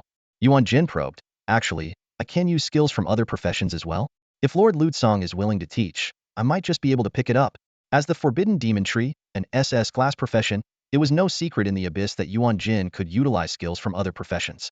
Lu Tsang, however, merely smiled faintly. Master, you didn't summon me here just to learn my skills, did you? Haha, of course not. Yuan Jin laughed. As you requested, I've procured the corrupted heart black blood. Sarko, bring the contract. Meanwhile, in Baiyuan City, one of Lu Tsang's clones was busy transferring goods from the abyss into a newly purchased warehouse. Despite being the lord of the entire northern territory, buying a warehouse was a trivial matter for Lu Tsang. After inventorying the materials, this clone placed some of the supplies into a shared backpack used by all his clones. In the blink of an eye, another Lu Tsang clone appeared before the human emperor. Your Majesty, I believe you need not travel any further, Lu Tsang said, producing a teleportation array blueprint and a small box. Here are the blueprints for the teleportation array and the materials needed for its construction. Lu Tsang handed the blueprints and materials to the human emperor. He believed that building the teleportation arrays should be entrusted to the human emperor. With the emperor's authority, construction could begin simultaneously across the world, quickly achieving interconnectivity for all of humanity. Luo Jiutian examined the blueprints carefully. This is truly a teleportation array blueprint. You were serious. Although he never doubted Lu Tsang, he hadn't expected this day to come so soon. The human emperor focused on the blueprint, reading the function description of the teleportation array. Teleportation array effect allows teleportation from one array to another linked array. Maximum teleportation distance, 50 billion kilometers. Materials needed, infinite crystals x5, spatial crystals x5, swift blossoms x10. These infinite crystals are beyond our people's reach, the human emperor remarked, suddenly noticing the box Lu Tsang was holding. Upon inspection, he was astonished to find it filled with materials, billions of them. Spatial crystals, infinite crystals, totaling 3.2 billion. The human emperor was stunned. Infinite crystals were unattainable for their people, and spatial crystals were extremely rare. The royal treasury contained less than 100,000. Yet, Lu Tsang possessed such an abundance? It made the human emperor wonder if Lu Tsang was a walking treasury. Lord Lu, these materials. The human emperor could scarcely believe they were truly meant for constructing the teleportation array. They are indeed for building the teleportation arrays, Your Majesty. Please accept them, Lu Tsang clarified. This was why he had waited until now to present the blueprints. Without the materials, the blueprints would have been useless. Only after defeating Sig and dividing his spoils did he acquire enough resources. The human emperor held the blueprints, then glanced at the box of materials, feeling momentarily dazed. He even felt a sense of being rewarded, which seemed incongruous with his status as the human emperor. Luo Jutian looked at Lu Tsang with a complex expression, a bold thought crossing his mind. Why don't you just take the throne yourself? To become the human emperor, one must reach the highest level. Lu Tsang understood this well. Even if Luo Jiutian wanted to abdicate now, he couldn't inherit the throne. Luo Jiutian nodded and said, all right, the materials are all set. I'll arrange for the teleportation array to be built as soon as possible. He explained that the materials could be transported at an astonishing speed, far exceeding the limits of flight. Humans had nearly mastered teleportation technology for inanimate objects, though they still couldn't teleport living beings. Once the human emperor gives the order, these materials will be swiftly delivered to all major human cities. With the materials and blueprints in place, the teleportation arrays will be constructed immediately, Luo Jiutian added. Lu Tsang pondered silently, wondering whether his spatial exchange scroll would be completed first, or the teleportation array would be established sooner. However, he quickly realized that the two were not mutually exclusive. The teleportation array offered fixed-point travel, while the spatial exchange scroll could be used against enemies and could transport allies to remote areas unreachable by the array. Having both options was undoubtedly beneficial. Luo Jiutian suddenly asked, Lord Lu, I intend to share the teleportation array blueprints with other races. What do you think? Lu Tsong nodded slightly. Yes, that's for the best. He thought that building more teleportation arrays would facilitate his movements, making it more convenient. Otherwise, he could only teleport within human territories, but would still have to fly for hours to reach the demon or elf territories. Sharing the blueprints would maximize the utility of the teleportation arrays. With Lu Tsong's approval, Luo Jiutian felt relieved. It was strange to have to seek someone else's opinion, given that he was the human emperor and could theoretically make all decisions for the race. However, from a practical standpoint, he had to consult Lu Tsong. After all, Lu Tsong was at least a human hero, and his contribution of the teleportation array blueprints had made him a significant benefactor to the human race, potentially earning him a place in history. Luo Jiutian immediately issued an emperor-level command to share the teleportation array. In an instant, all human lords and city chiefs received a notification. The human emperor has shared a new territory creation teleportation array. The city chief of Sacred Capital stood up abruptly from his chair, his pupils shrinking. Teleportation array? What's that? He quickly opened the building description. Teleportation array effect. Teleportation allows travel between linked teleportation arrays. Teleportation distance, 500 billion kilometers. This distance was 25 times the distance from St. Lian City to the northern frontier, a journey that would take the human emperor nearly 20 days by flight. With the teleportation array, one could reach it instantly. Your Majesty, you've truly blessed our race. The city chief exclaimed excitedly. But then he saw the material requirements. Infinite crystals. This was a resource that humans couldn't obtain. At that moment, two more emperor announcements popped up. 1. The materials for building the teleportation arrays will arrive in all major cities within an hour. 2. All city chiefs are to immediately mobilize builders and array masters to prepare for the construction of the teleportation arrays. With these announcements, not only the city chief of Sacred Capital, but all city chiefs clenched their fists, filled with admiration. The human emperor is incredible. He even managed to acquire such things. Simultaneously, this news was announced to all humans. Ordinary people were stunned by the news. No way? Teleportation array? Is it what I think it is? Is this some kind of scam? No, it's real. My dad is a city chief, and he just showed me the introduction to the teleportation array. It can teleport up to 500 billion kilometers. Finally, we won't have to travel billions of kilometers and spend months just to level up in dungeons. As they praised the human emperor, Luo Jiutian issued another announcement, explaining the origins of the teleportation array. Announcement to the race: the teleportation array blueprints and materials were all gifted by Lu Tsong of the human race. A materials list is attached. No way, it's Lu Tsong again? I thought this was the human emperor's doing, but it turns out it's Lu Tsong. Lu Tsong, always Lu Tsong. I feel like he's doing the human emperor's job. Damn.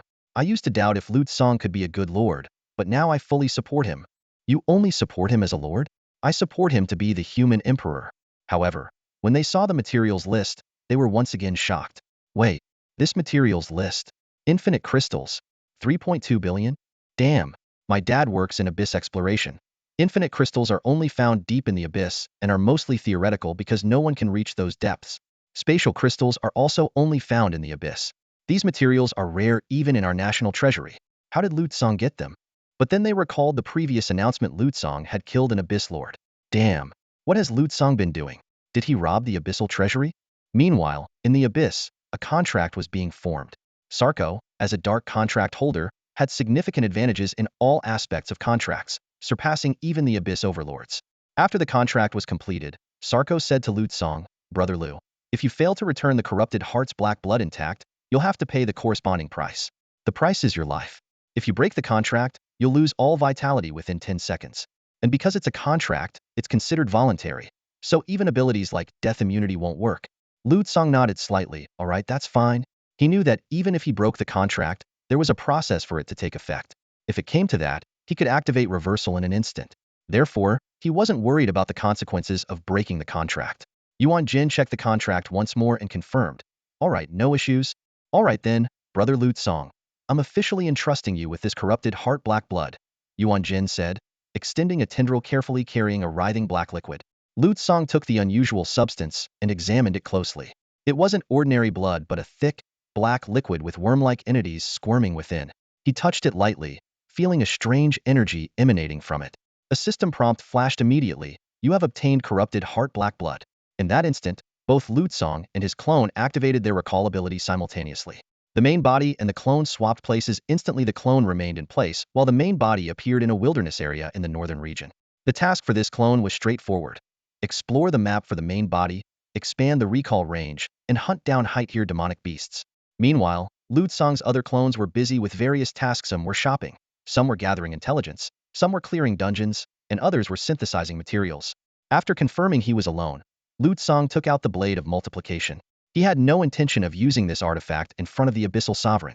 Although they couldn't see his hidden information, they weren't blind either. Song carefully reviewed the effects of the corrupted heart black blood. 1. Can corrupt any being below the Abyssal Sovereign level into an abyssal creature. Only demigods with more than 50 divine power can resist. 2. Acts as a material for abyssal creatures to break through their level caps. 3. Restores all health and mana, and removes all abnormal statuses for abyssal creatures, with unlimited uses. 4.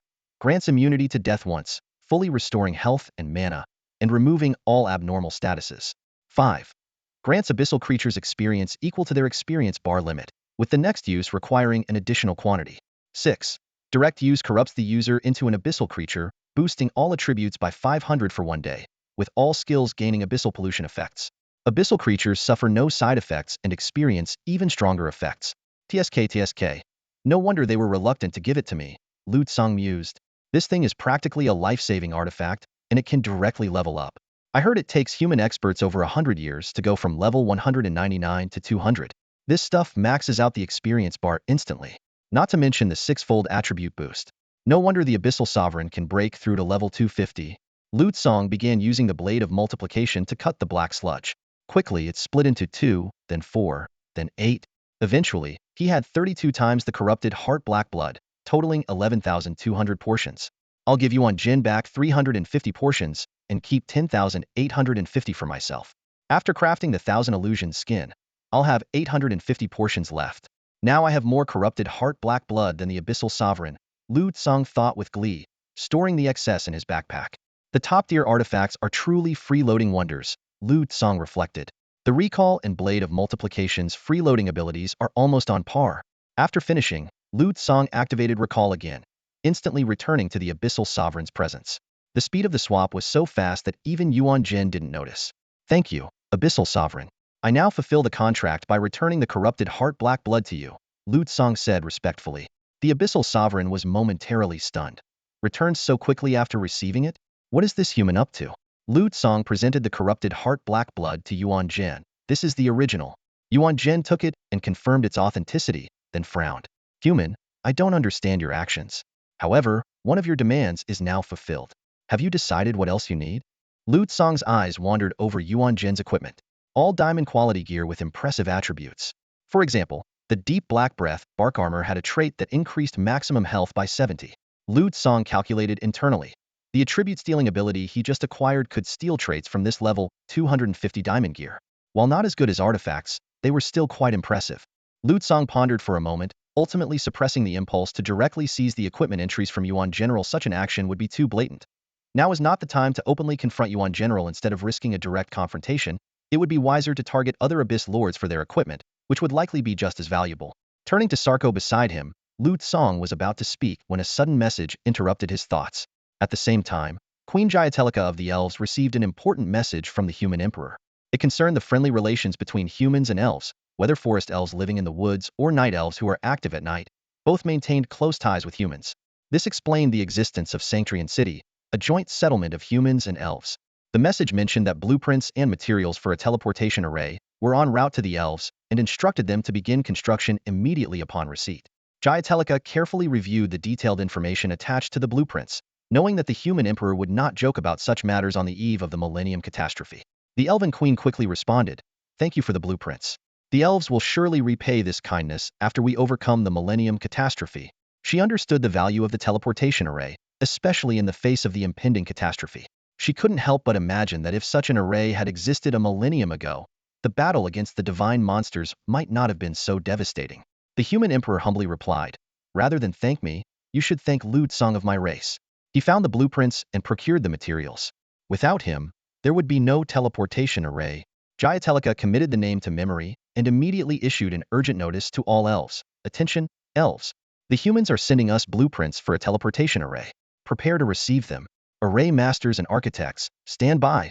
Just as Iris was about to ask Jayatelica for information on the phantom ancient tree, she saw the queen's announcement upon entering the room. Your Majesty, this teleportation array. Iris exclaimed in surprise. It was sent by the human emperor, and it should arrive soon. Jayatelica paused, then added, to be precise, it was sent by Lu Tsong. After speaking, Jayatelica turned her gaze to Iris, scrutinizing her as if seeing her for the first time, muttering the name Lu Tsong repeatedly.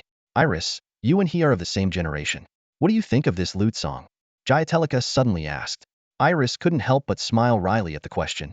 She humbly replied, Your Majesty, the gap between Lu Tsong and me is vast.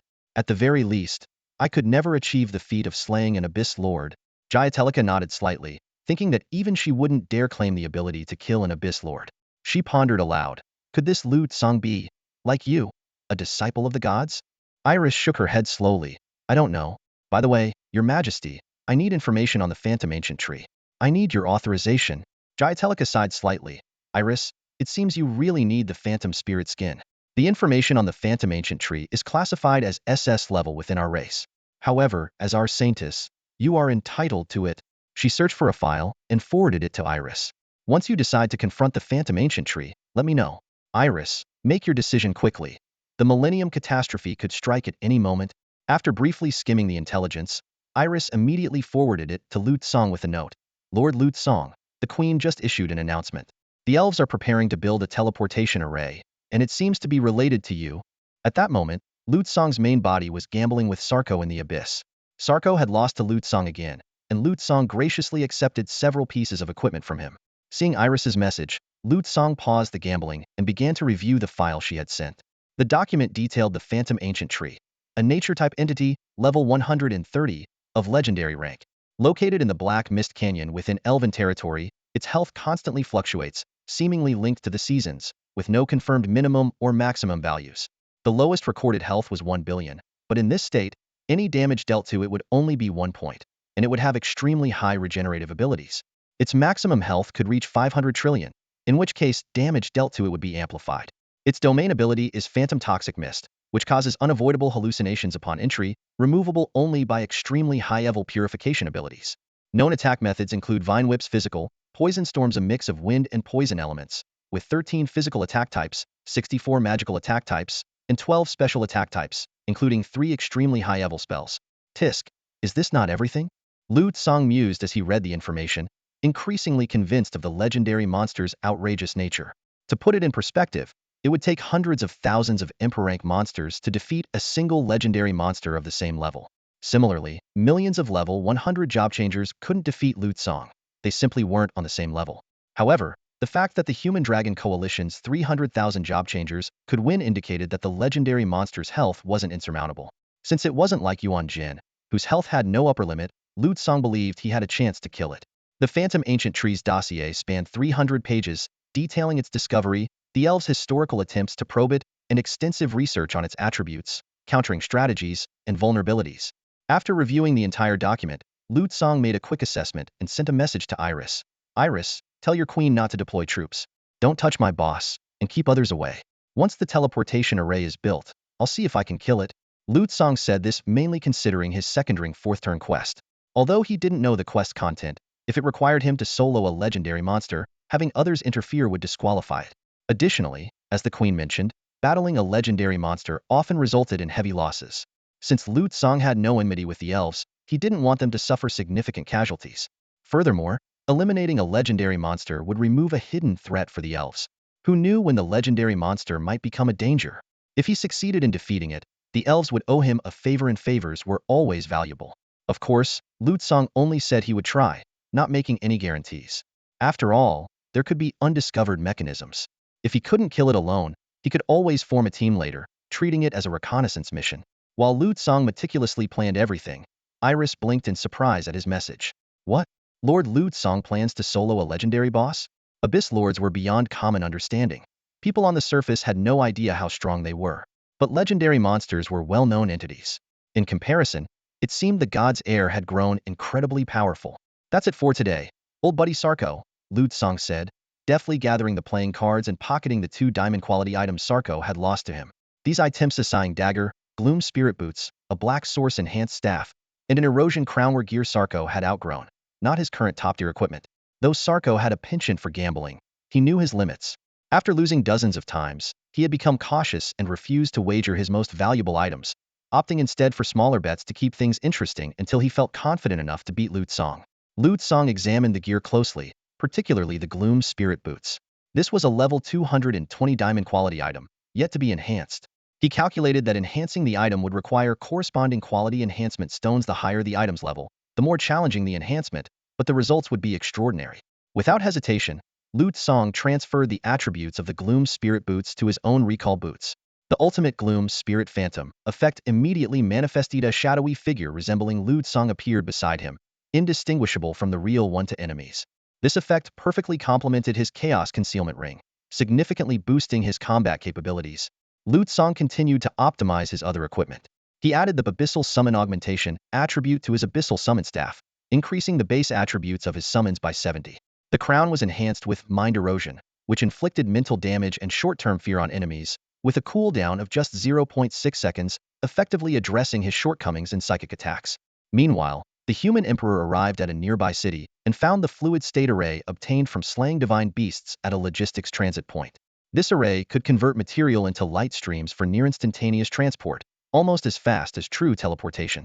Unfortunately, only one of the 3 divine beasts' loot was recovered. The rest either fell into the abyss or were sealed away. The human emperor opened the storage chest provided by Lu Tsong, astonished by its massive 3.2 billion slot capacity. It was filled with materials needed to construct the teleportation array, enough to address immediate needs if not the entire world's demands. Under the human emperor's orders, the materials were swiftly and evenly distributed. As the fluid state array activated, a pale blue light illuminated the area, and the allocated materials transformed into countless light particles, vanishing instantly as they began their journey to their destinations. Buzz's streams of light dispersed in all directions. Within moments, cities began receiving supplies from the emperor. Rue Jia City, being the closest to the emperor's city, quickly commenced the construction of a teleportation array.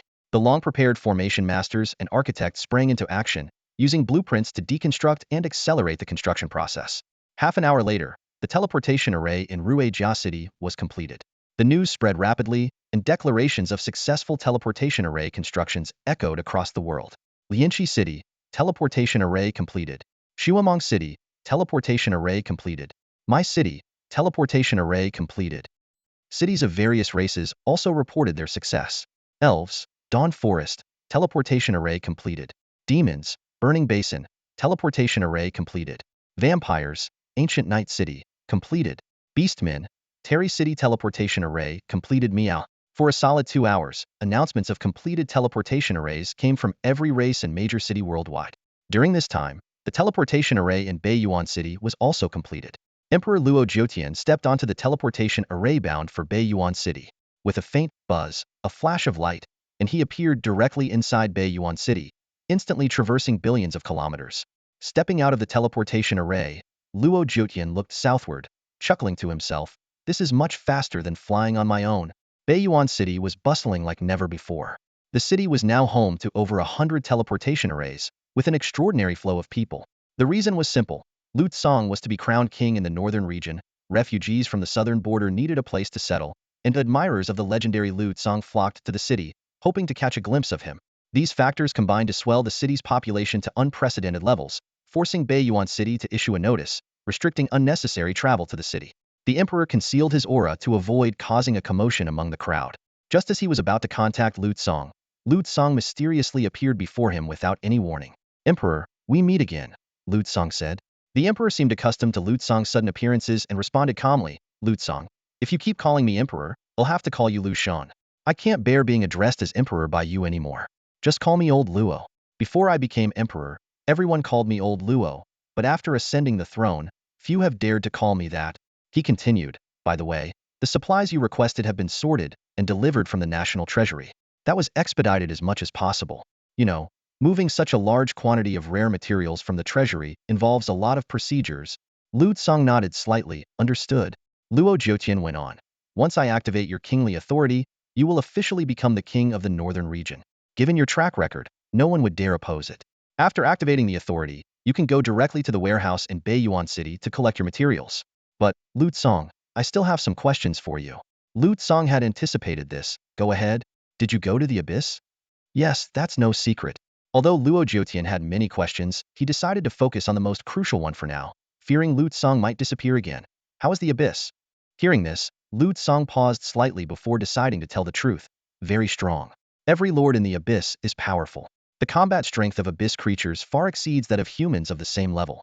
Their numbers also greatly surpass the total human population. The abyss overlord is an existence that humans absolutely cannot defeat. If the abyss invades the surface, humanity will be doomed. With every detail Lu Song described, Luo Juxian's expression grew more serious.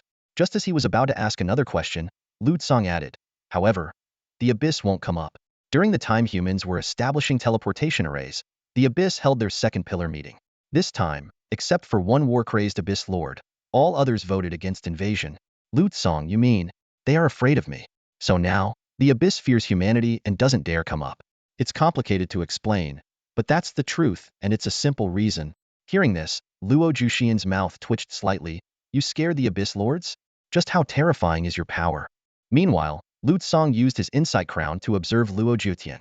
The description of Luo Juxian's combat ability had changed from an absolutely unbeatable existence to impossible to harm. As they talked, they flew. Lu Song had plenty of wind spirit potions, making flight no problem, while the Emperor, being a fourth-turn class changer, had flying as a basic ability. Soon, they reached the activation stone. Lu Song, I was worried you'd be in danger from the abyss. But now, it seems you've handled the abyss far better than I imagined. You are undoubtedly worthy of being the king of the northern region. I'm relieved. The Emperor placed his hand on the activation crystal. Instantly, countless formations lit up on the crystal. The entire northern region sky was covered by an enormous formation. Emperor Authority Activation Kingly Authority granted King Lu Song. Buzz. Countless formations converged towards Baiyuan City. Finally, a beam of light descended from the sky, landing on Lu Song. You have received the title King of the Northern Region. You have been granted all Northern Region authorities. After completing this, Luo Jiotian mentally called out to the historians. Historians, what are you doing? Get Lu Song recorded. The world channel exploded. Holy shit. The human history records have been updated. Wasn't it supposed to be updated every 5 years? It was just updated recently. Why now? People opened the human history records. The first page listed the names of all past emperors, and the second page honored historical figures who had made significant contributions. Lu Song's name now prominently appeared as the 10th entry on the second page. Lu Kang rescued the southern border populace, obtained teleportation arrays, and gathered materials for universal use. Known as the father of the world teleportation network, Lu Song has truly been immortalized in history. Damn, people on the world channel were joking about it. Who knew it would happen so fast? Moreover, each name on this page could be clicked to view their life story. Clicking on Lu Song's name revealed his entire life journey. Awakening, speedrunning 3 major novice dungeons, soloing world bosses in the Lian Duan Mountains, killing 10 world bosses, soloing insane difficulty challenge dungeons, rescuing the southern border, becoming a ghost legend in St. Lian City's insane dungeon, entering the abyss and defeating abyss lords, and then, becoming an abyss lord? What the hell? When did Lu Song become an abyss lord? Why didn't we know? This entry was added by the Emperor. Only he knew about Lu Song becoming an abyss lord. Nonetheless, he decided to make this information public and included it in the historical records. Following this was the acquisition of teleportation arrays. The global teleportation network was established because of Lu Song. As soon as the news of Lu Song being crowned king of the human race spread, it caused a huge stir. Even more shocking was the detailed record of the events. Lu Song had only awakened at 5 p.m. yesterday, and now it was just noon. In less than a day, Lu Song had undergone an unimaginable transformation. Such an experience is rare even for the world's greatest warriors, yet Lu Song achieved it all in such a short time. Those who witnessed it couldn't help but feel they were witnessing history in the making. Some speculated that Lu Song built the teleportation array because the Emperor's flying speed was too slow. After all, if the Emperor had flown there himself to crown Lu Song, it could have taken several more hours. This guess, though seemingly absurd, was surprisingly convincing.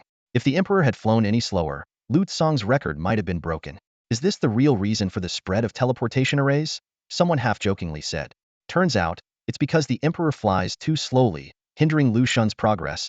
Regarding his deeds being recorded in human history, Lu Song merely glanced at it indifferently and then closed the record. After being crowned, Lu Song did not immediately start governing his territory. As the Emperor had said, for a newly crowned king, Enhancing his strength was the top priority. Daily management of the territory was left to dedicated personnel. Lu Tsang went to the warehouse in Beiyuan City, which was filled with various rare materials. These were what he had previously requested from the emperor for making divine artifacts.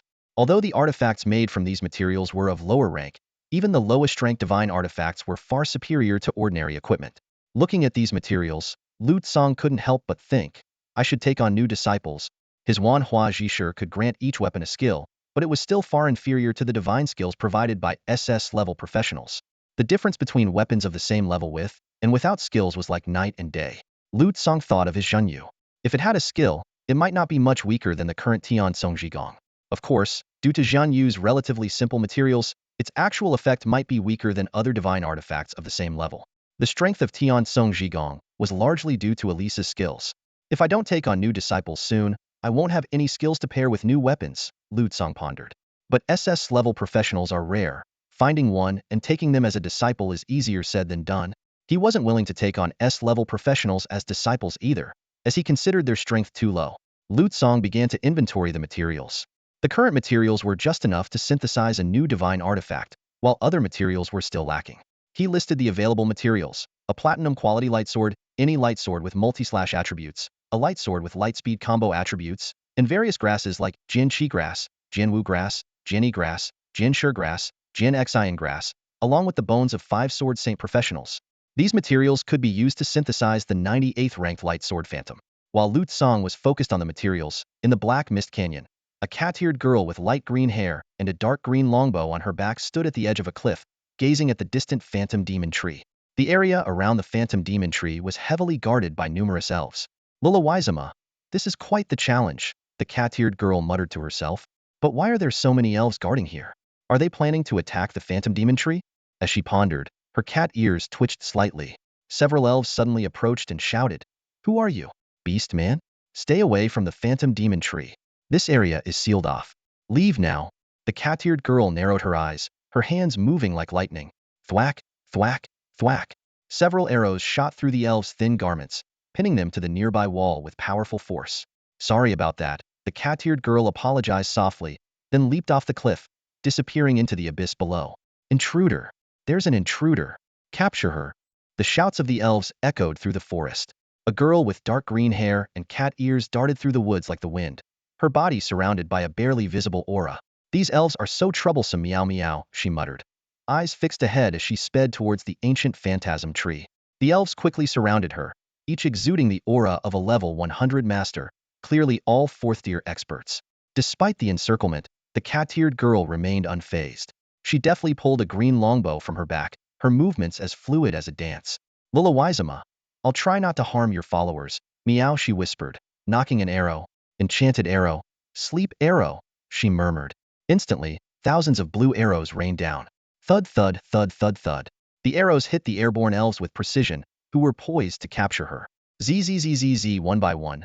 The elves fell into a deep sleep, gently descending from the sky. Just take a nap here, meow meow, the girl said as she ran. I don't get it. I'm here to help you deal with a threat, yet you try to capture me, meow. The cat-eared girl, longbow in hand, accelerated with the wind, covering miles in an instant. As she advanced, she casually shot showers of blue arrows, causing the elf guards to fall asleep wherever she went. Enemy attack. Enemy Ada. Zzzzz, the last guard's alarm was cut short by a sleep arrow, sending him into a deep slumber. By now, the cat-eared girl had reached the edge of the forbidden Black Mist Gorge. She faced a thick, toxic fog, within which a massive, ever-changing plant was faintly visible, the legendary phantasm tree. Gazing at this mythical creature, the girl's expression turned serious and focused. Lulawaizama, I pray to you, she whispered, gripping her longbow tightly. Meanwhile, in the warehouse of North Abyss City, Lu Tsang was sorting through materials, preparing to forge an artifact phantom. With a flash of light, the artifact phantom was successfully crafted. Phantom Artifact 5. Max quality, Platinum. Growth equipment level, 100 follows user level. Special weapon capable by classes: Sword Soul, Sword Saint, Lightbringer, Magic Swordsman, Weapon Master. Dual wieldable main hand attribute 70, offhand attribute 40. Grants 100 all attributes when held. Skill acquired dual wield copy. No attribute reduction when dual wielding this equipment. Seeing the dual wield effect, Lu Tsang's mouth twitched slightly. This is the tricky part about being a weapon master, he thought. Most weapons that can be dual-wielded can already be dual-wielded without a special skill. And forcing dual-wielding on weapons that can't isn't very useful, unless it's something like a greatsword. He continued to examine the specific attributes of Phantom. Agility 1,892,872. Attack speed 200. Effect O'Neill's sword skills can be instantly released and cast 7 times simultaneously. Normal attacks generate 4 additional Phantom attacks, dealing equal damage, and all sword attacks carry sword energy, which deals 3x agility damage. Effect 2. Ultimate multi-slash. Each normal attack transforms into 3 attacks dealing 75 damage each. Effect 3. Ultimate lightspeed slash. After a hit, you can perform the next attack at double speed, stacking up to 3 times. Effect 4. Pending description. Speed of Phantom Sword. Form of myriad changes. Attached skill Phantom Sword Dance SSS. 33 consecutive attacks in 1 second. Cooldown 3 seconds. No mana cost. Form of myriad changes. Effect Double Strike. All melee normal attacks hit twice. Second hit deals 50 damage. Definitely worthy of being ranked 98th. Good thing I'm not an ordinary weapon master, Lu Tsong thought, gripping a light sword in each hand, feeling the perfect control over the weapon. He swung Phantom, and instantly, 4 phantoms appeared around him, all striking simultaneously. Just then, Lu Tsong received a call from Iris. Song, I pray to you. I have urgent news to report. Lu Tsong immediately pulled Iris into the Myriad Transformations Temple, his spirit entering it as well. Iris first returned 5 multiplied artifacts to Lu Tsong, then reported, "Thank you for your blessings, Tong. Your disciple Iris completed her 3rd-tier advancement." A system prompt appeared. Iris's current class, Star Watcher. You have gained her skill Starfall Range Shot SSS. Starfall Range Shot. Adds an effect to the next shot, summoning 10,000 Starfall arrows, cooldown 10 seconds, mana cost 2,000, range 100 m, 10,000 m radius. Starfall Arrow. Deals 5x agility damage.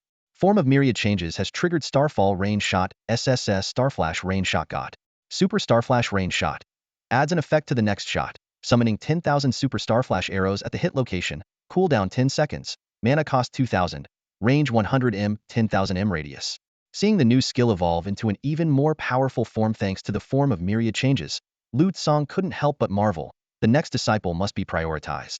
Just having Iris as a disciple has brought such obvious benefits. How powerful would I become with several disciples? And this was far from over. Iris also provided an additional class specialization. Lu Tsong eagerly awaited more surprises. Elise acquired the professional specialization Multibow Star God, which grants her 3 synchronized shooting star bows. This ability is similar to a Spirit of Equipment but has a more singular function, only capable of automatic shooting without equipping other items or providing attribute enhancements. Nevertheless, for an ordinary SS class profession, this is already a remarkably powerful ability. After returning the artifact, Elise reported an important piece of intelligence to Lu Tsong. The Elven race had discovered a powerful humanoid beast race job changer intruding into the Black Mist Grand Canyon. Based on the images sent back from the scene, this mysterious individual's abilities might surpass Elise's even when she uses the artifact, but their exact level remains unknown, and the Elven race cannot fully comprehend their information.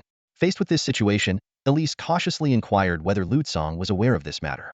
Lu Tsong furrowed his brows slightly upon hearing this, pondering silently. This was clearly not someone he had arranged. Currently, his only disciple was Elise. Although he had many believers in the Abyss, the appearance of this mysterious individual puzzled him.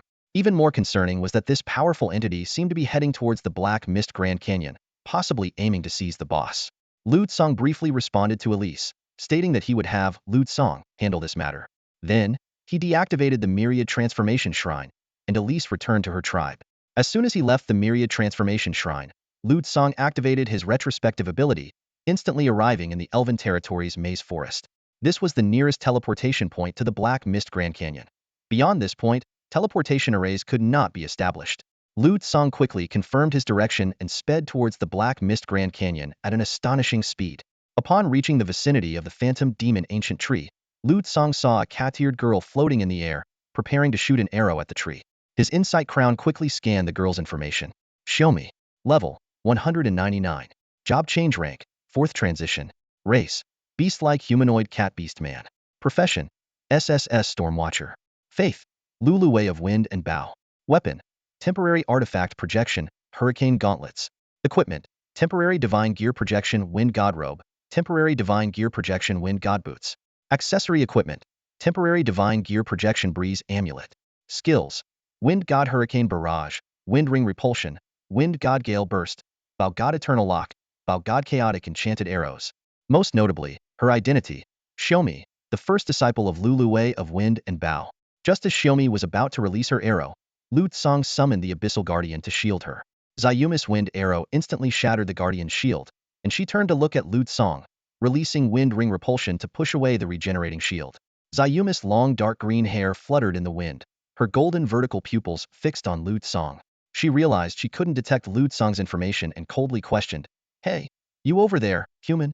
Why are you stopping me?" However, she quickly seemed to recognize Lu Tsong, her tone suddenly softening. "Meow? Wait, are you Lu Tsong, meow?" Realizing Lu Tsong's intentions, Xiaomi looked at the phantom demon ancient tree and firmly stated, "Sorry, meow. This boss can't be given to you, meow. You should find another boss." At this moment, the elven support members arrived one after another, witnessing this astonishing scene. 3 level 200 Emperor tier abyssal creatures hovered in the air, while the conversation between these two mysterious powerhouses baffled them. The elven members were shocked. Why are there 3 level 200 Emperor tier abyssal creatures here? What kind of terrifying beings are these? Even more perplexing was that although every word of the two powerhouses' conversation was clear, together, it made no sense. What did "this boss can't be given to you" mean? This was a legendary tier boss. How could they talk about it as if it were a mere chicken to be slaughtered? So arrogant? You think you can just say no, and that's it? Xiaomi's sharpness took Lu Tsong by surprise. In such a short time, this cat girl had already seen through his intentions. She didn't underestimate Lu Tsong. Instead, she refused so decisively because she believed he had the power to defeat this legendary boss. Lu Tsong keenly observed that the artifact in Xiaomi's hand was only a temporary one, with just a tenth of the power of a true artifact. Despite this, he didn't act impulsively. After all, Xiaomi was backed by a genuine deity, unlike him, who was merely a level 100 job changer pretending to be something more. To rashly offend a true deity's disciple would be unwise. "Why do you want this boss?" Lu Tsong asked tentatively. Xiaomi glanced at Lu Tsong seriously before turning to the distant elves. "Wind, disrupt them," she murmured. Whoosh! A fierce wind arose, creating a massive tornado that instantly enveloped both Lu Tsong and Xiaomi. The elves outside, blocked by the wind, couldn't see what was happening within. As the wind calmed, Xiaomi found herself surrounded by 3 abyssal creatures, yet she showed no sign of tension. Sitting cross-legged in midair, she leisurely pulled out a small dried fish from her bag and started munching on it while chatting with Lu Tsong. "With such power, you must be supported by a true deity too. Meow, which deity do you serve, meow?" Xiaomi asked curiously. Lu Tsong put away his weapon and took out a can of Ice Thunder Sprite from his bag. This was his first encounter with a true deity's disciple. Though he had speculated about it, experiencing it firsthand was still novel. "That's hard to say," Lu Tsong replied vaguely. "Oh, I serve Lady Luluwei, meow." Xiaomi squinted her eyes, her tail warily wrapping around the longbow behind her. "You don't serve an outer deity, do you, meow?" Lu Tsong frowned slightly and then tossed a lucky coin he had won from Sarko in the Kingdom of Wagers and Stakes, symbolizing Yakatikto, the god of wealth and fortune. Xiaomi caught the coin, a hint of doubt flashing in her eyes. "Yakatikto?" Lu Tsong didn't answer. "Well, it could be fake, but I'll take your word for it." Meow. Xiaomi stretched lazily, her tail still tightly wrapped around the longbow. "Who you serve doesn't concern me, meow. I'm just here to complete my mission, meow." Lu Tsong knew that any sudden move on his part would result in a barrage of arrows from Xiaomi. Even in a relaxed state, a powerful archer could instantly spring into action, and Xiaomi was already on high alert. "Do you just want to kill this boss, or take the materials as well?" Lu Tsong asked calmly. His goal was merely the materials. If she only wanted the boss, he might be able to compromise. After all, this wasn't the first kill, and there were no special rewards. "Lulu, you just," meow. Xiaomi laughed. "If not for the loot, who would bother killing this boss? Meow, all the spoils from the phantom demon tree are mine. Meow, can't we switch it up?" "It's not impossible, meow, but it's troublesome." Meow. Xiaomi stretched her body. "So, Lulu, sorry, meow, of course, if you insist on fighting, I can't help it. Meow, but then, Lady Luluwei might scold me, meow." Xiaomi's words carried hidden meanings, her eyes gleaming with a hint of provocative amusement. Hearing this, Lu Tsong made his decision. "Then, I apologize. I must have this boss." The phantom skin was the quickest way for him to craft a pair of artifact-level pants. Missing this boss would make finding other materials extremely difficult. Many materials were rare or possibly non-existent in this world, and some artifacts required outrageous quantities like 200 legendary beast eggs. Without the phantom skin, his path to the 4th job change would be indefinitely delayed. In Lu Tsong's hand, the abyss summoning staff materialized once more. His left hand held a light sword that shifted in color. Dual-wielding the Phantom Abyss summoning staff, he was ready for battle. Seeing Lu Tsong's stance, Xiaomi seemed almost pleased. Meow meow? Are you going to fight me, meow? She stretched again. Meow, I've been hearing about your legend since yesterday. Meow meow is actually quite interested in you. Meow, if you insist on fighting for the boss, then so be it. Meow, don't worry. Meow won't kill you, meow. If Meow loses, I'll just have to find another place to complete Lady Lilaway's task. Meow. Wind God's speed. Before she finished speaking, Xiaomi vanished from sight. Bang, bang, bang. In an instant, Lu Tsong felt himself being hit multiple times. Divine Wind. Rapid strike. Xiaomi's speed was astonishing, and for the first time, Lu Tsong found himself outmatched in speed. This cat indeed played dirty, attacking before finishing her sentence. Reverse time. Lu Tsong immediately activated his skill, returning to a previous moment in time. Complete Lady Lilaway's task. Meow. As Xiaomi's words echoed, Lu Tsong had already anticipated her wind god's speed. Trace back. In the next moment, Lu Tsong disappeared from his spot, and almost simultaneously, Xiaomi appeared where he had just been. Xiaomi was momentarily puzzled by Lu Tsong's disappearance. But the next second, she realized she was surrounded. This time, it wasn't just 3 level 200 Emperor tier creatures surrounding her but an entire 320 of them. Facing such an encirclement, Xiaomi remained unflustered. Meow, it's the first time I've encountered someone faster than me. Mia. As a disciple of the Wind God equipped with the temporary artifact the Wind God's boots, it was rare to find anyone faster than her at the same level. Bang. Suddenly, a crisp sound broke the stalemate. Boom. The massive tornado surrounding them was abruptly shattered. Lu Tsong's figure appeared high in the sky. During their earlier conversation, the Lu Tsongs had already arrived in the area, marking the entire battlefield with traceback. Meow, the disrupting hurricane was cut open. Meow, Xiaomi exclaimed in surprise. Is this a divine skill from Yakutikto? It doesn't seem like Yakutikto's power, meow. The truth was, the skill that cut through the disrupting hurricane was magic severance. It granted Lu Tsong the ability to cut through magic and nullify enemy attacks. With a single slash, Lu Tsong could dispel the disrupting hurricane. At this moment, Lu Tsong didn't respond. He switched his equipment, wielding the heavenly cluster bow, with 32 equipped spirits hovering behind him. Meow, a smile of excitement appeared on Xiaomi's face as wind wings unfolded behind her. Wind God. Stormwing Domain. Whoosh. A fierce wind arose, plunging the forest into a state of a level 12 gale. Trees swayed violently, some even toppling, and leaves danced wildly in the air. Seeing the short bow in Lu Tsong's hand, Xiaomi's excitement grew. You're going to fight me with a bow, meow? You really want to fight a disciple of Luluwei, the wind and bow goddess, with a bow, meow?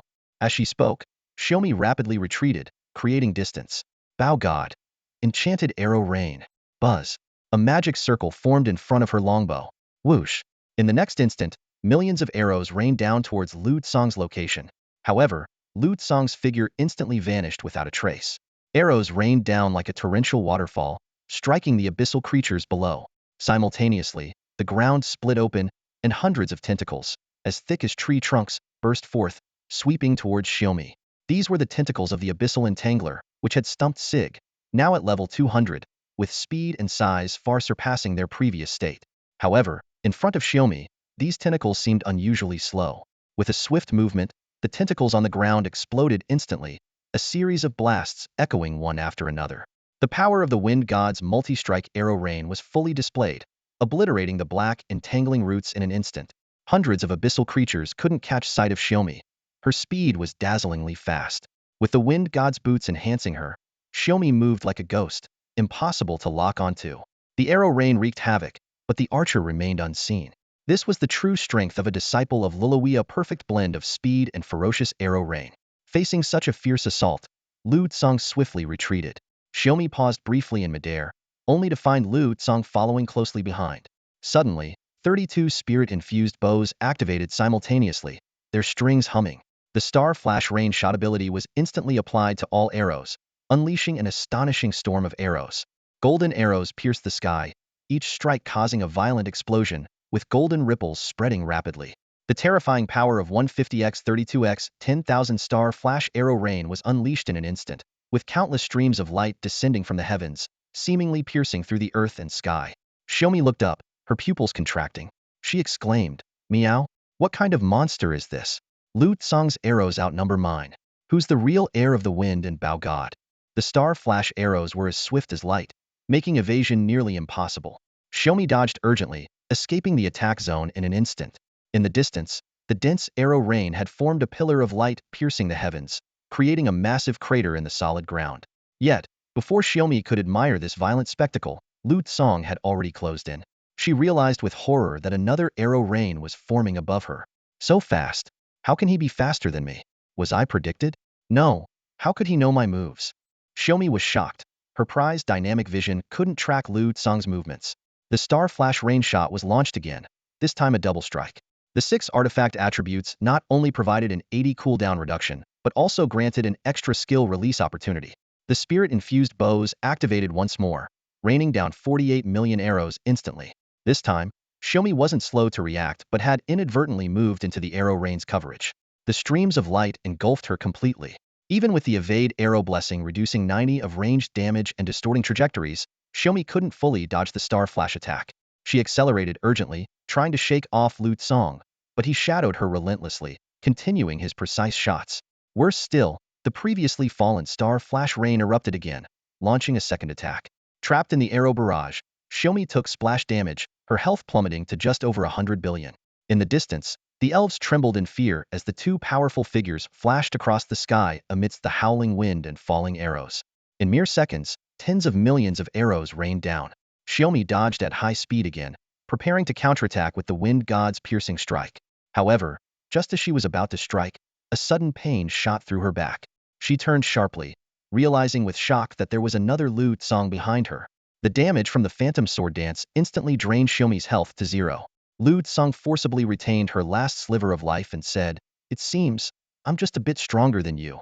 I won't kill you, but this boss is mine. You should rest now." Xiaomi's last sight before falling unconscious was Lu Tsong's health bar, full to the brim. She sighed inwardly, "Meow. It's full." Xiaomi's attitude made it clear that she had other ways to complete the task. Lu Tsong believed that the true god backing her wouldn't trouble him because of this. This battle was not only something Xiaomi wanted. Lu Tsong was also eager to fight. After all, it was his first time encountering a true god's disciple, and he was keen to see how powerful such a disciple truly was. During the battle, Lu Tsong discovered that although Xiaomi's level was higher than his own, her strength was slightly inferior. Even as a disciple of a true god, she was only an SS-class professional, and the gap between her and a god-tier individual was still significant. Xiaomi's 3 temporary divine artifacts paled in comparison to Lu Tsong's 11 genuine divine artifacts. Despite inheriting several god-level skills, she could not bridge the vast disparity. Lu Tsong felt a twinge of regret. The talent of this SS-class professional was impressive. However, as Lulawei's disciple, she couldn't be taken under his wing.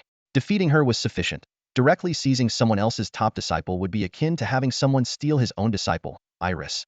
Such an act would likely be intolerable to a true god. Lu Tsong quickly dismissed the thought, realizing that the Wanhua Shrine didn't need another archer. After the battle, Lu Tsong used a special command to knock Xiaomi unconscious instead of killing her. He carefully laid her down on the ground, and then turned his gaze toward the distant phantom ancient tree and the nearby elven tribe. Iris stood among the elves, her expression one of shock. She had just witnessed an earth-shattering battle in the sky. Even with her advanced dynamic vision as a third-tier star sentinel, she could barely keep up with the pace of the fight. Billions of arrows exploded every second in the sky, and countless light arrows flew, far surpassing her own star flash and star fall. This battle had transcended the realm of mortals, entering the domain of gods. The aftermath of the battle left a deep impression on Iris. Despite being an SS-class professional, she felt incredibly small at that moment. However, she quickly adjusted her mindset, reminding herself how fortunate she was to follow a future true god's growth. Lu Tsong did not immediately attack the phantom ancient tree. Instead, he crouched down to touch Xiaomi, wondering if he could steal some attributes. Unfortunately, temporary divine artifact projections couldn't have their attributes stolen. After a moment's hesitation, he decided not to tamper with Xiaomi's other equipment to avoid unnecessary trouble with the true god. Suddenly, an idea struck Lu Tsong. He drew out the blade of duplication and made a gentle cut on Xiaomi, extracting her bow. He quickly stole the attributes from the bow, adding ultimate enchanted arrows and ultimate rapid fire to his own heavenly cluster bow. Lu Tsong then cut through Xiaomi's other equipment, taking several attributes that enhanced movement speed and transferring them to his speed set. Though the wind element damage attributes were of little use to him, he decided to transfer them to his elemental set anyway, embracing the philosophy of not letting anything go to waste. As expected of a disciple of the gods, even without the ability to extract entries, he managed to acquire such pure equipment sets. Lu Song handed the replicated equipment produced by Xiaomi to the other Lu Songs to take away. The ownership of these replicated items still belonged to Xiaomi, so Lu Song couldn't store them in his backpack and had to hide them. If the replication was cancelled, the stolen entries would disappear as well. After handling everything, Lu Song walked towards where the Phantom Demon Tree was located. He intended to gather some materials, but unexpectedly encountered other disciples of the gods with the same goal. This coincidence aroused Lu Song's suspicion, and he decided to gather information later. Lu Song assigned one of his clones to look after Xiaomi and then stepped into the poisonous mist. Instantly, the system notified him. Status acquired. Hallucination, and the scenery before his eyes began to blur and distort. Lu Song immediately took a high-tier purification potion from the abyss to avoid unnecessary death triggers. Sensing Lu Song's presence, the Phantom Demon Tree felt a massive threat and transformed into thousands of formstree spirits, beautiful women, demons, and even nothingness. Simultaneously, millions of vines writhed towards Lu Song, attempting to envelop him. Lu Song instantly activated his rapid movement ability, flashing to the vicinity of the Phantom Demon Tree. The clone left behind wielded dual light swords, sending out phantom sword auras that sliced through countless vines. Meanwhile, the real Lu Song gently picked the rare mysterious flowers, planning to gather all the materials before dealing with the Phantom Demon Tree. However, the Phantom Demon Tree launched a frenzied attack, sending thousands of toxic wind blades whistling towards him. Lu Song's figure flickered, repeatedly activating his traceback ability to easily dodge all the attacks. The toxic wind blades exploded, spreading a purple-green poisonous mist. Lu Song teleported again, leaving another Lu Song in his place. As time passed, the number of Lu Songs in the poisonous mist kept increasing. They gracefully strolled around the Phantom Demon Tree, picking the mysterious flowers. The toxic environment caused Lu Song to lose 800 million health points per second, but he had already stacked his health to 3 trillion in the abyss. This minor loss was negligible to him. In the Black Mist Canyon, a bizarre scene unfolded. Dozens of identical handsome men leisurely walked through the poisonous mist, effortlessly avoiding the Phantom Demon Tree's frenzied attacks while gracefully picking the surrounding mysterious flowers. The Phantom Demon Tree's attacks seemed like an accompaniment to their elegant dance. Lu Song acted this way because his insight crown had detected that the mysterious flowers were extremely delicate and had to be picked gently, or they would immediately wither. This rare material was the only thing unaffected by the Phantom Demon Tree's attacks, so Lu Song had to carefully collect them according to their nature. In just 5 minutes, 31 Lu Songs simultaneously picked a total of 999 mysterious flowers. This task took longer than defeating Xiaomi, but if the elven race had been sent, they might not have been able to get even a single flower. The elven observers were stunned by this scene. They couldn't understand why there were so many Lu Songs, or how he could move so freely in the toxic environment, as if the Phantom Demon Tree posed no threat to him. If the entire elven race had mobilized, their bodies might have filled the entire canyon. But for Lu Song, it was as easy as taking a stroll in his backyard. The elves were unaware of Xiaomi's identity. If they knew that Lu Song had just defeated Luluwei's disciple and dragged her into a small grove, they would probably faint on the spot. After all, most elves were devout followers of Luluwei. As the last mysterious flower was picked, the spirit of Lu Song's equipment glowed faintly behind him. He snapped his fingers, and a rain of light supernova arrow rain descended from the sky, covering a radius of 100 meters.